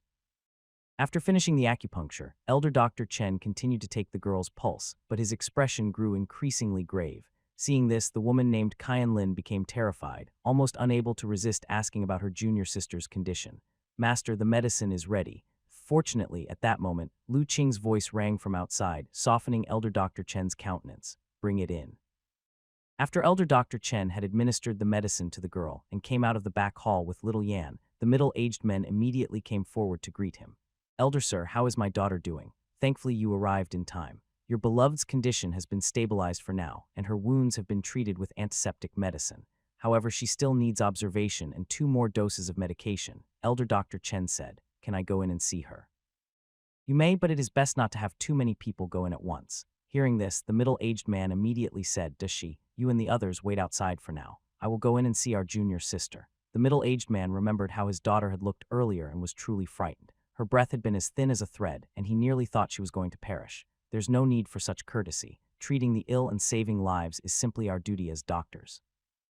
Elder Dr. Chen said gently. However, sir, may I also take your pulse? Us too. The middle-aged man was surprised. He didn't feel anything was wrong with his health. Although the rain was heavy, his cultivation was strong enough that he wouldn't fall ill from a little rain. Sir, do not think that because your chi blood is vigorous, you can ward off everything. It is known that ailments often start from trivial issues, sometimes without the individual even noticing. Elder Dr. Chen said somewhat seriously. Hearing this and remembering Elder Dr. Chen's previously demonstrated medical skill, the middle-aged man found it very reasonable. He immediately extended his hand. Then I am in your care, Elder Sir. Elder Dr. Chen put 2 fingers lightly on his wrist. At the same time, a thread of innate true chi quietly probed into the middle-aged man's body. After a long moment, Elder Dr. Chen withdrew his true chi, his expression unchanged. Would you allow your disciples to also have their pulses checked? Having allowed Elder Dr. Chen to check on himself, the middle-aged man naturally would not refuse. Immediately he called out, Does she? All of you come over. Let the elder doctor take your pulses to see if you've caught a chill. Yes, the 3 male disciples of the middle-aged man walked over promptly. Elder Dr. Chen took each of their pulses in turn. Nearby, Lu Qing noticed that his master's actions today seemed somewhat odd. Still, he had already used his superpower to check these people's identities, finding no significant issues, nor were they evil people. He decided to ask his master about it later. How is it, Elder Sir? Once Elder Dr. Chen had taken everyone's pulse, the middle-aged man asked. Luckily, all of you are in good health. There's just a slight invasion of cold, and a bowl of soup to dispel the chill will suffice. Elder Dr. Chen replied with a smile. Ah Qing, later you prepare some ginger soup for these gentlemen to drink. Yes, master, Lu Qing answered. Then we are much obliged to you, Elder Sir, the middle-aged man said hurriedly, also giving a bow to Lu Qing, troubling you, young master. They all had indeed been soaked in the rain and needed something hot to warm up their bodies. It's a minor matter. By the way, may I have the honor of knowing your name, sir? Elder Dr. Chen said. My surname is Fang, with a single given name Tao, as in the Tao, of clay figurines. May I ask for your honorable name, Elder Sir? The middle-aged man asked respectfully. My surname is Chen. You can simply call me Dr. Chen. The elder doctor chatted with Fang Tao for a while, and Lu Qing had also finished preparing the ginger soup. Knowing that Fang Tao and his group had lost their luggage along the way, he then simmered another pot of hot porridge and served it to everyone to drink. Having rushed about in the rain for a long time, they were famished and immediately slurped down the porridge with gusto. Then they all began to marvel in surprise. Young Master Lu, what did you put in this porridge? It is truly delicious, exclaimed the tall and robust young man Fang Tao addressed as Does she, unable to help raising his voice. It's just some homemade salted pork, nothing precious, Lu Qing replied with a smile. To think that in this remote Taoist temple, we could enjoy such delicious meat porridge. Young master, your porridge-making skill is outstanding, Fang Tao also praised. As for the other disciples, they were so immersed in drinking the porridge that they couldn't even lift their heads. Because of this meal of meat porridge, the mood between the two parties warmed significantly and laughter abounded. Time slowly passed by as everyone chatted idly. Although the rainfall outside had lessened a bit, it did not stop, continuing to pour down until nightfall. In the meantime, the elder doctor went to check on the young girl several times, administering another dose of herbal medicine to her. Lord Fang, your beloved daughter's health is no longer in danger. She will probably wake up tomorrow morning. As long as she rests quietly in the coming days, her recovery should not be a problem, the elder doctor said. All right, it's getting late. We have traveled for the entire day and should rest now. If your daughter experiences any discomfort during the night, Lord Fang, you may come and call for me. Old Dr. Chen, please take care. After the elder doctor left, Ma Gu came in carrying a quilt. Lord Fang, this quilt was specially allocated by my master for Miss Fang to cover with. He said that since Miss Fang is ill and has caught a chill, she should not get cold again at night. Unfortunately, we don't have enough quilts to offer more to the rest of you, please understand. On this trip, Lu Qing and his companions had their identities concealed, among which Ma Gu's role was that of a coachman. Therefore, in the presence of outsiders, he would always address the elder doctor as the master. He was worried about how he would keep his daughter warm during the chilly night. This quilt was like timely aid amidst the snow. As for him and the other few disciples, they were robust and strong, and staying up for one night was not much of an issue. While Fang Tao was laying out the quilt for his daughter on the other side of the main hall, behind a curtain, Lu Qing was sitting opposite the elder doctor. A peculiar sense of significance emanated from the elder doctor, enveloping the space within 2 meters around the two of them. Master, when you took the pulses of Lord Fang and his disciples earlier, did you notice anything wrong with them? Lu Qing asked. Strangely, his voice did not carry beyond the two of them and was confined to their vicinity, not even reaching Wei Zion and Ma Gu, who were nearby. Indeed, I found a trace of cold and evil qi within them, particularly that injured Miss Fang, in whom it was deeply rooted. The elder doctor nodded and said, Cold and evil qi. Lu Qing was startled. Yes, by all accounts, they have only been caught in a rainstorm and at most would have contracted a cold. But now they've been invaded by cold and evil qi, which I'm afraid is not a good omen, expressed the elder doctor with a somber look. Lu Qing's thoughts stirred. Master, do you suspect that? Today's rain was unusual from the start. Now, with cold and evil qi invading human bodies, I am afraid that it's quite out of the ordinary, the elder doctor said. Ah Qing, you once said that a great change was nearing and that spiritual energy would recover. But looking at today's rain, I fear that with the changes in the heaven and earth rules, not only will spiritual energy recover, but other things may also awaken. Lu Qing fell into silence. What his master mentioned wasn't implausible. After all, his understanding of the spiritual energy recovery came from the essays of the carefree wanderer. But the carefree wanderer had not experienced a spiritual energy recovery himself, so no one knew the specifics of what might change after the transformation of heaven and earth rules. At least from today's reign, it appeared to be more than merely a recovery of spiritual energy. Lu Qing also thought of the early signs of heaven and earth sensed by his master before, and a sense of heaviness inevitably crept into his heart. For a moment, both master and disciple became enveloped in silence.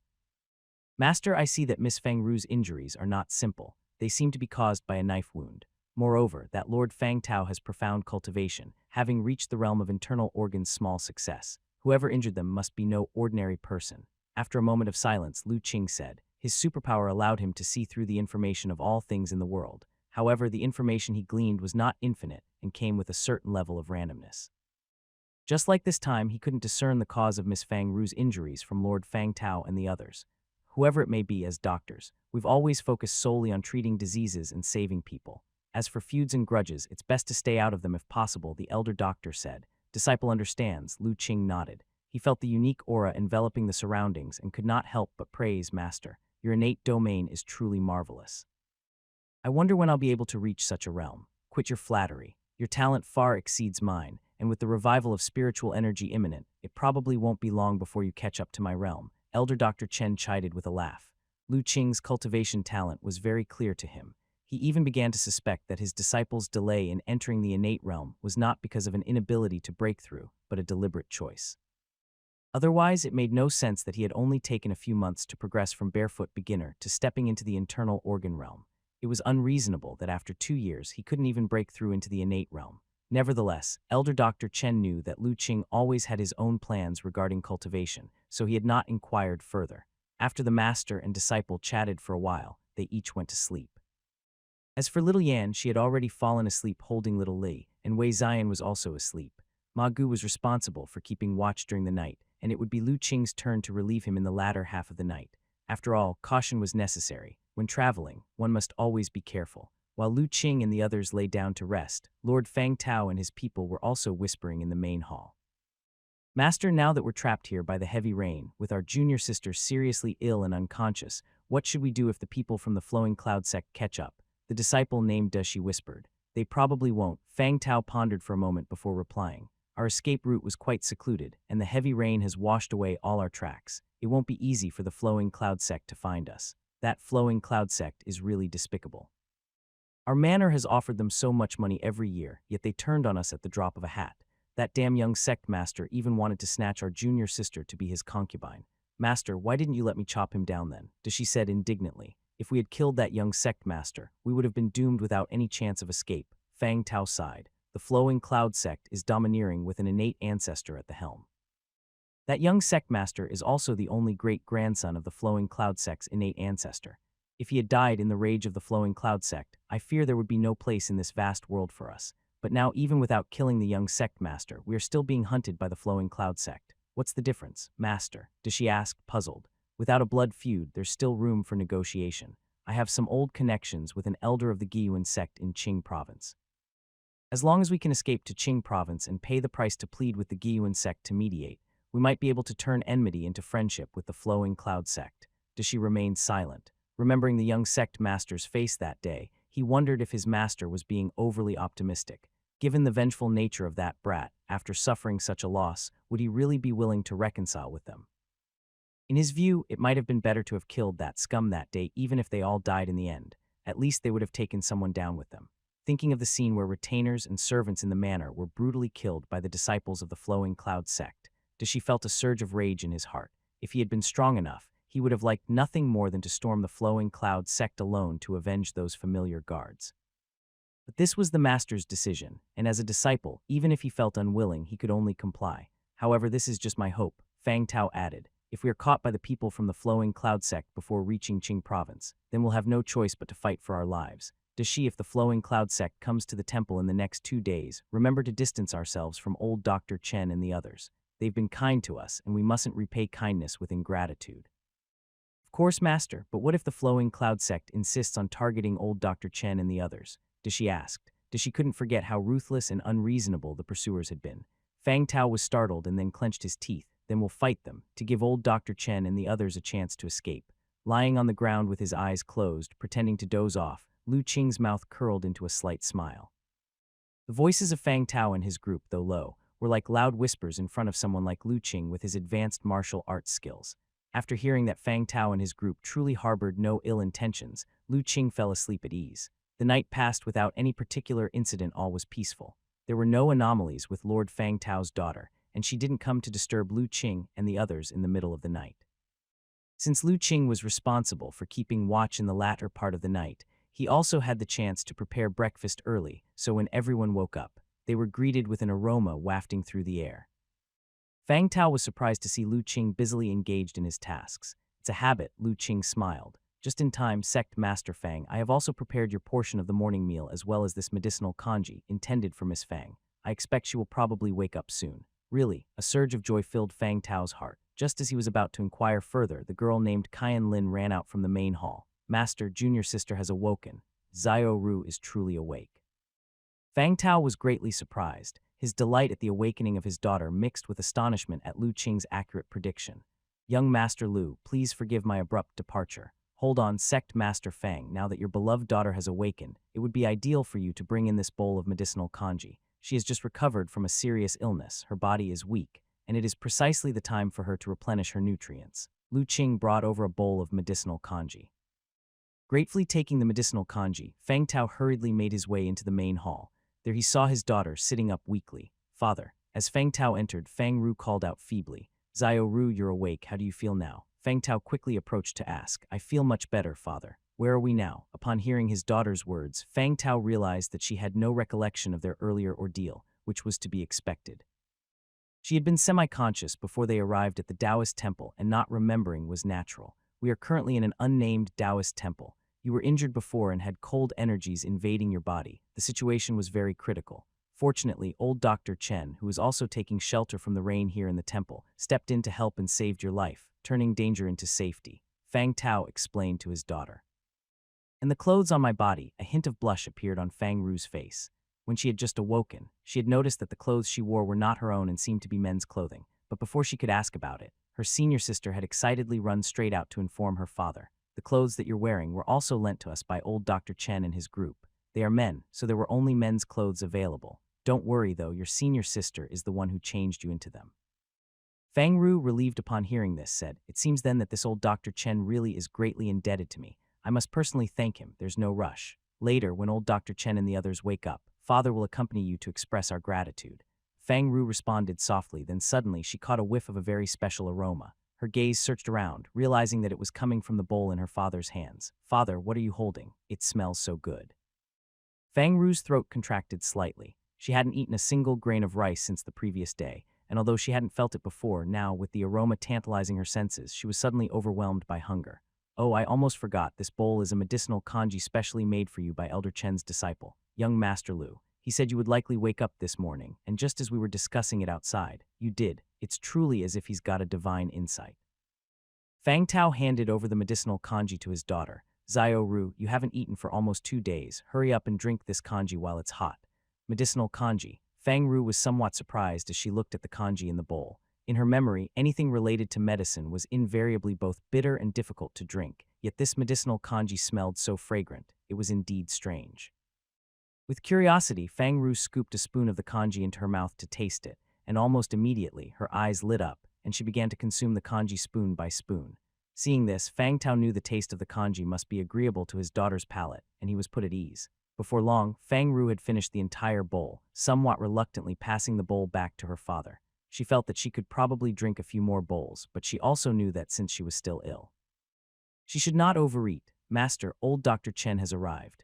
Fang Tao had just taken the bowl when she heard her disciple Dashi reporting. Please invite him in quickly, Fang Tao urged. Miss Fang, I heard your beloved daughter has awakened, so I came to see how she is doing, the elder doctor said with a smile upon entering. Indeed, my daughter just woke up not long ago and drank a bowl of medicinal kanji prepared by young Master Lu. May I ask old Dr. Chen to see if her health is now without trouble? Let me check her pulse first. The elder doctor approached Fang Ru, and the young girl, seeing the kindly-faced and mild-mannered old man, instinctively felt a sense of warmth and extended her hand without thinking. With 2 fingers resting on the girl's wrist, the elder doctor carefully sensed for a moment before withdrawing his hand. Congratulations, Miss Fang. The coldness in your daughter's body has mostly been cleared, and the wound on her shoulder is also beginning to heal. From now on, with rest and proper care, she should recover without issue. Hearing this, Fang Tao finally let the heavy weight in his heart drop and bowed deeply to old Dr. Chen in gratitude. Then he added, Miss Fang, my disciple has prepared some breakfast. If it's not too much trouble, you and the others are welcome to join us. The breakfast that Lu Qing prepared was quite simple, consisting of a large pot of cured meat rice and a jar of wild vegetable soup. However, Fang Tao and his disciples still found it very satisfying, not only because Lu Qing's cooking was excellent and the food was delicious, but more so because, in the face of imminent life and death threats, being able to have a warm meal and hot soup was already a rare blessing. Elder Doctor, judging by the rain, I'm afraid it will continue for another day or 2. Do you have any plans? After finishing breakfast, Fang Tao inquired. What else can we do? Our carriage isn't suitable for travel in this rain, so we can only wait until the rain stops before we leave, the elder doctor replied. Fang Tao wasn't sure whether to be relieved or worried upon hearing this. Frankly, if the elder doctor and his party insisted on braving the rain, that would not be good news for them. His daughter's injury and illness meant that she couldn't afford to get wet and catch a chill for the time being. If they were forced to stay in this secluded Taoist temple, the days ahead would likely become much harder. At the same time, if the elder doctor and his party continued to stay, no one could guarantee when the flowing cloud sect might catch up to them. If the elder doctor and others were implicated by their presence, Fang Tao feared he would be forever burdened with guilt. Caught between self-interest and moral principles, Fang Tao found himself uncertain about what to do. After some thought, Fang Tao decided that, given the downpour from the previous day, it was unlikely that the flowing cloud sect would continue their pursuit before the rain ceased. Thus, he chose to keep the truth hidden for now. If that's the case, then I'm afraid we'll have to trouble the elder doctor for some time to come. I have some gold leaves here, they're not much, but please accept them as a small token of my gratitude, Fang Tao said as he drew a small bundle of gold leaves from his breast and handed them to the elder doctor. The elder doctor looked at the stack of gold leaves, which must have weighed several ounces, smiled, and merely took a single leaf from it. This many really isn't necessary. The consultation fee and medicine costs are more than covered by this single gold leaf. Please take the rest back, Miss Fang. But elder doctor, Fang Tao started to say something, but saw the elder doctor already shaking his head lightly. Miss Fang, as doctors, we save lives following our conscience, not for the sake of accumulating wealth. Seeing the elder doctor insist, Fang Tao reluctantly took back the remaining gold leaves. In his heart, his respect for the elder doctor grew even more, and so did his sense of guilt. With a conflicted expression, Fang Tao finally decided to come clean. Old Dr. Chen, there's something I must explain to you. Old Dr. Chen, I honestly don't know when those disciples from the Flowing Cloud sect might catch up to us. But they are not kind-hearted people, and if they come to this Taoist temple, I fear they might implicate you and the others. Thus, if possible, it might be better for you and the others to leave sooner rather than later. I had no idea, Estate Master Fang, that you had been through such a traumatic ordeal. However, with the wind howling and the rain pouring heavily outside, the roads are flooded and muddy. Our carriage would have a hard time traveling, and even if we left now, we wouldn't get very far. Moreover, since we've come, we may as well stay given that the Flowing Cloud sect is a major force in Yunju. I'd like to think that they would not be so unreasonable. We have no grudge with them, and even if they indeed follow through here, it wouldn't make sense for them to take it out on us. You need not worry, Estate Master. After listening to Fang Tao's explanation, the elder doctor did not show a hint of panic, but instead spoke words of comfort. Dashi, who was standing by, couldn't help but say, Old Dr. Chen, you don't understand. Although the Flowing Cloud sect claims to be a righteous sect, their conduct is extremely domineering. In Yunju, any family or minor force that slightly displeases them might get beaten as a warning, or worse, they might be robbed and annexed. You really shouldn't hold too much hope for their character. Is the Flowing Cloud sect so overbearing that there are no other sects in Yunju that can check them? Lu Qing asked, curious. Fang Tao side in Yunju, there are 3 top-tier sects, and among them, the Flowing Cloud sect has the strongest power. It is said that there are more than 1 innate realm patriarchs within the sect. So even if their actions are domineering, other forces can't do anything against them. I see. Lu Qing nodded. So, old Dr. Chen, I'm afraid that offending the Flowing Cloud sect might embroil you as well, and I hope you will be more careful. Fang Tao said once again with sincerity. All right, we will set out and leave after the rain stops. The elder doctor agreed with a nod. Fang Tao's mouth opened slightly. He had hoped that the elder doctor would leave earlier, but looking at the weather outside, he felt that was unrealistic. It wouldn't be appropriate to send his benefactors out into the storm. So in the end, he closed his mouth and stared out at the sky with a look of deep concern. Ma Gu found humor in the situation. These people had no idea how formidable the individual before them truly was. It was no wonder, after all, as Lu Qing and the elder doctor's skills in concealing their presence were incredible. Both were only showing the cultivation level of someone in the Qi blood realm. Among their company, the most powerful on the surface were only he with his muscle bone realm great success, and Zai, and with his muscle bone realm small success. Such strength was nothing to a major sect, so Fang Tao's worry was understandable. However, this Fang Tao seemed decent, not one to repay kindness with ingratitude. Helping them was not in vain. Because of Fang Tao and others' silence, the atmosphere in the Great Hall became somewhat oppressive. However, Little Yan and Little Li didn't share these worries, and feeling bored and with Lu Qing's permission, they took out beast-fighting chess from their luggage and started playing. The elder doctor also took out a medical classic and began to read leisurely. Even Lu Qing and Ma Gu were busy with their own things. For example, Lu Qing immersed his heart and spirit into the spiritual cavity between his eyebrows and silently began refining the Earth Spirit Pearl.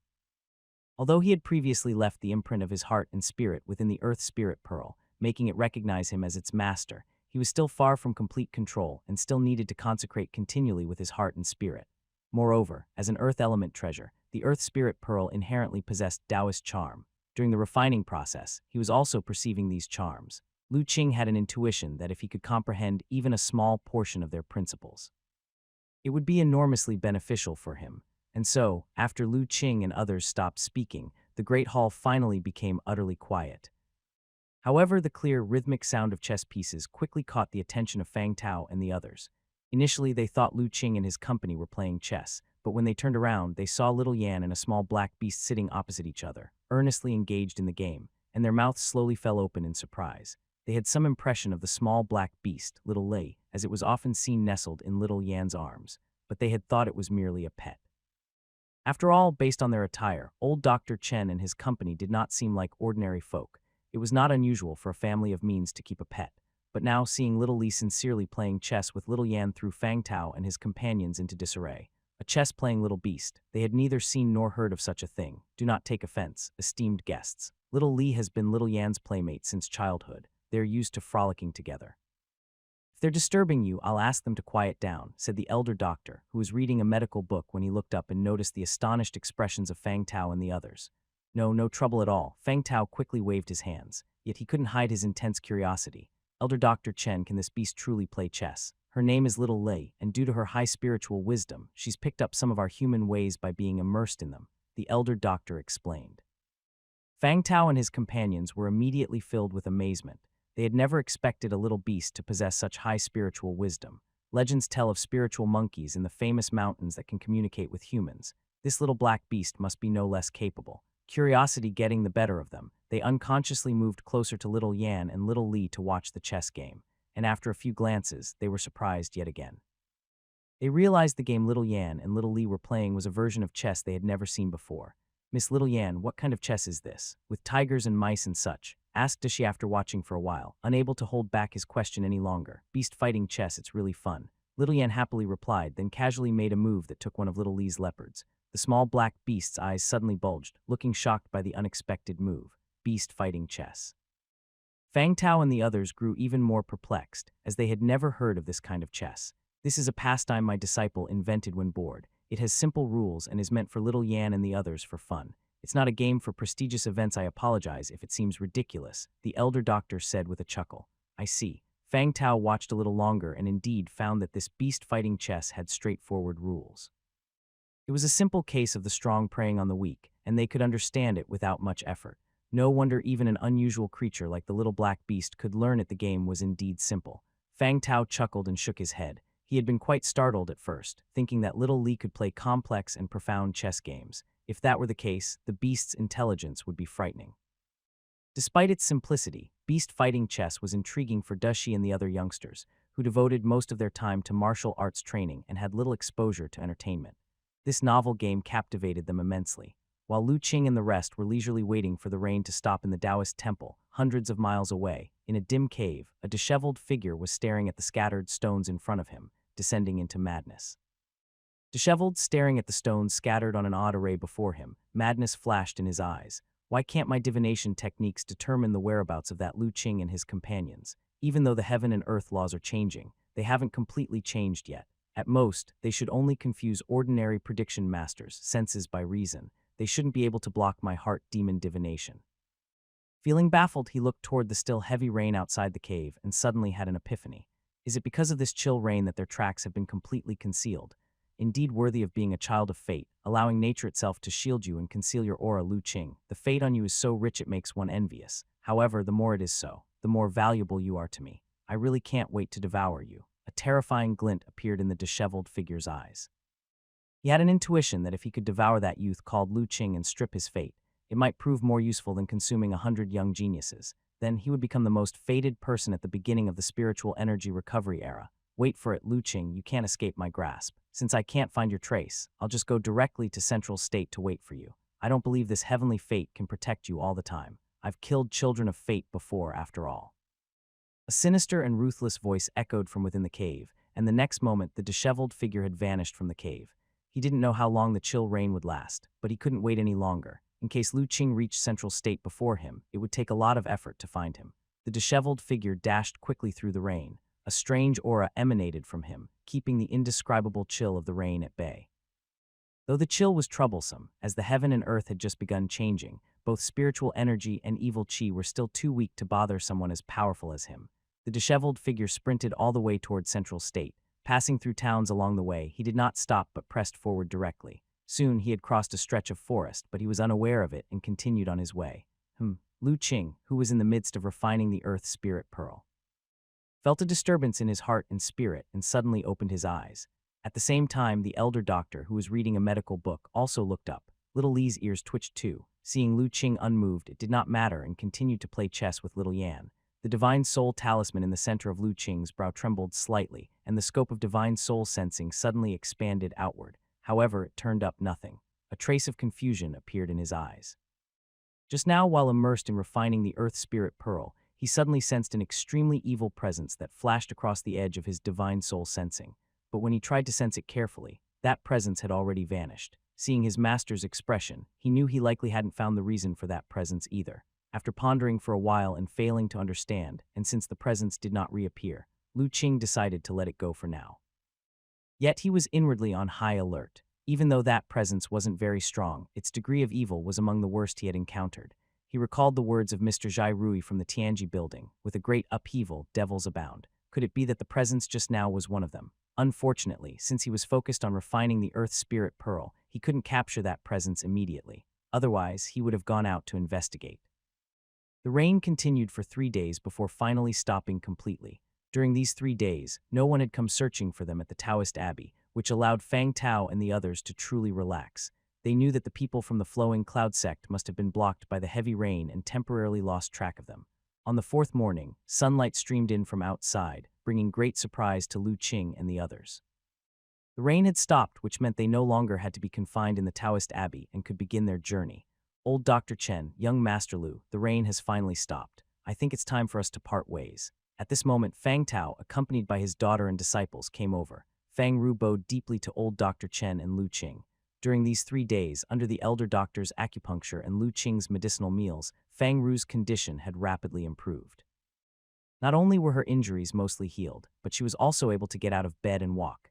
She was still a bit weak, but no longer severely hindered. No need for such formalities. Elder Dr. Chen helped her up. That you've recovered so quickly is also due to your own good constitution. Otherwise, even the best medicine stone would not have been effective so quickly. However, remember, for the upcoming days, you shouldn't engage in combat and will need some more time to recover completely. "Yes, Zio Ru will remember," Fang Ru obediently responded. "Old Dr. Chen, since we indeed have troubles to face, let's part here. These past few days, we were greatly aided by your efforts. This kindness Fang will never forget and will surely repay generously given the opportunity." Fang Tao clasped his hands together. Although the people from the Flowing Cloud sect hadn't followed them in the past few days, he still didn't let his guard down.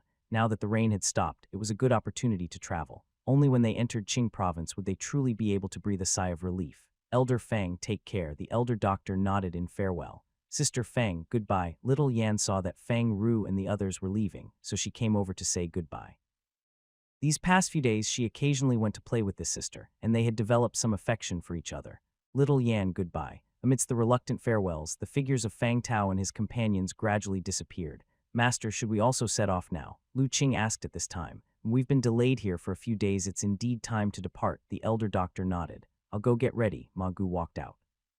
Once Ma Gu had harnessed the horses to the carriage and Lu Qing and the others had packed their belongings, stepping out of the main hall and standing outside, Lu Qing's expression shifted as he looked towards his master. "Master, the energy of the heavens and earth seems to have changed somewhat." "It has indeed changed," the elder doctor said, somewhat astonished. "Indeed, elder doctor. I don't know if it's because it just rained, but today's air feels especially fresh and pleasant," Ma Gu added. "All right, let's get on the carriage and then talk," the elder doctor said while carrying his belongings and stepping into the carriage. "Giddy up." After Lu Qing and the others boarded, Ma Gu called out and flicked the reins. The carriage gently set off and headed down the mountain. Sitting cross-legged in the carriage, Lu Qing's divine soul power quietly reached out, sensing the space around him. He then felt that the world indeed contained a vague and indescribable will, which had become more vibrant and full of life. Is this spiritual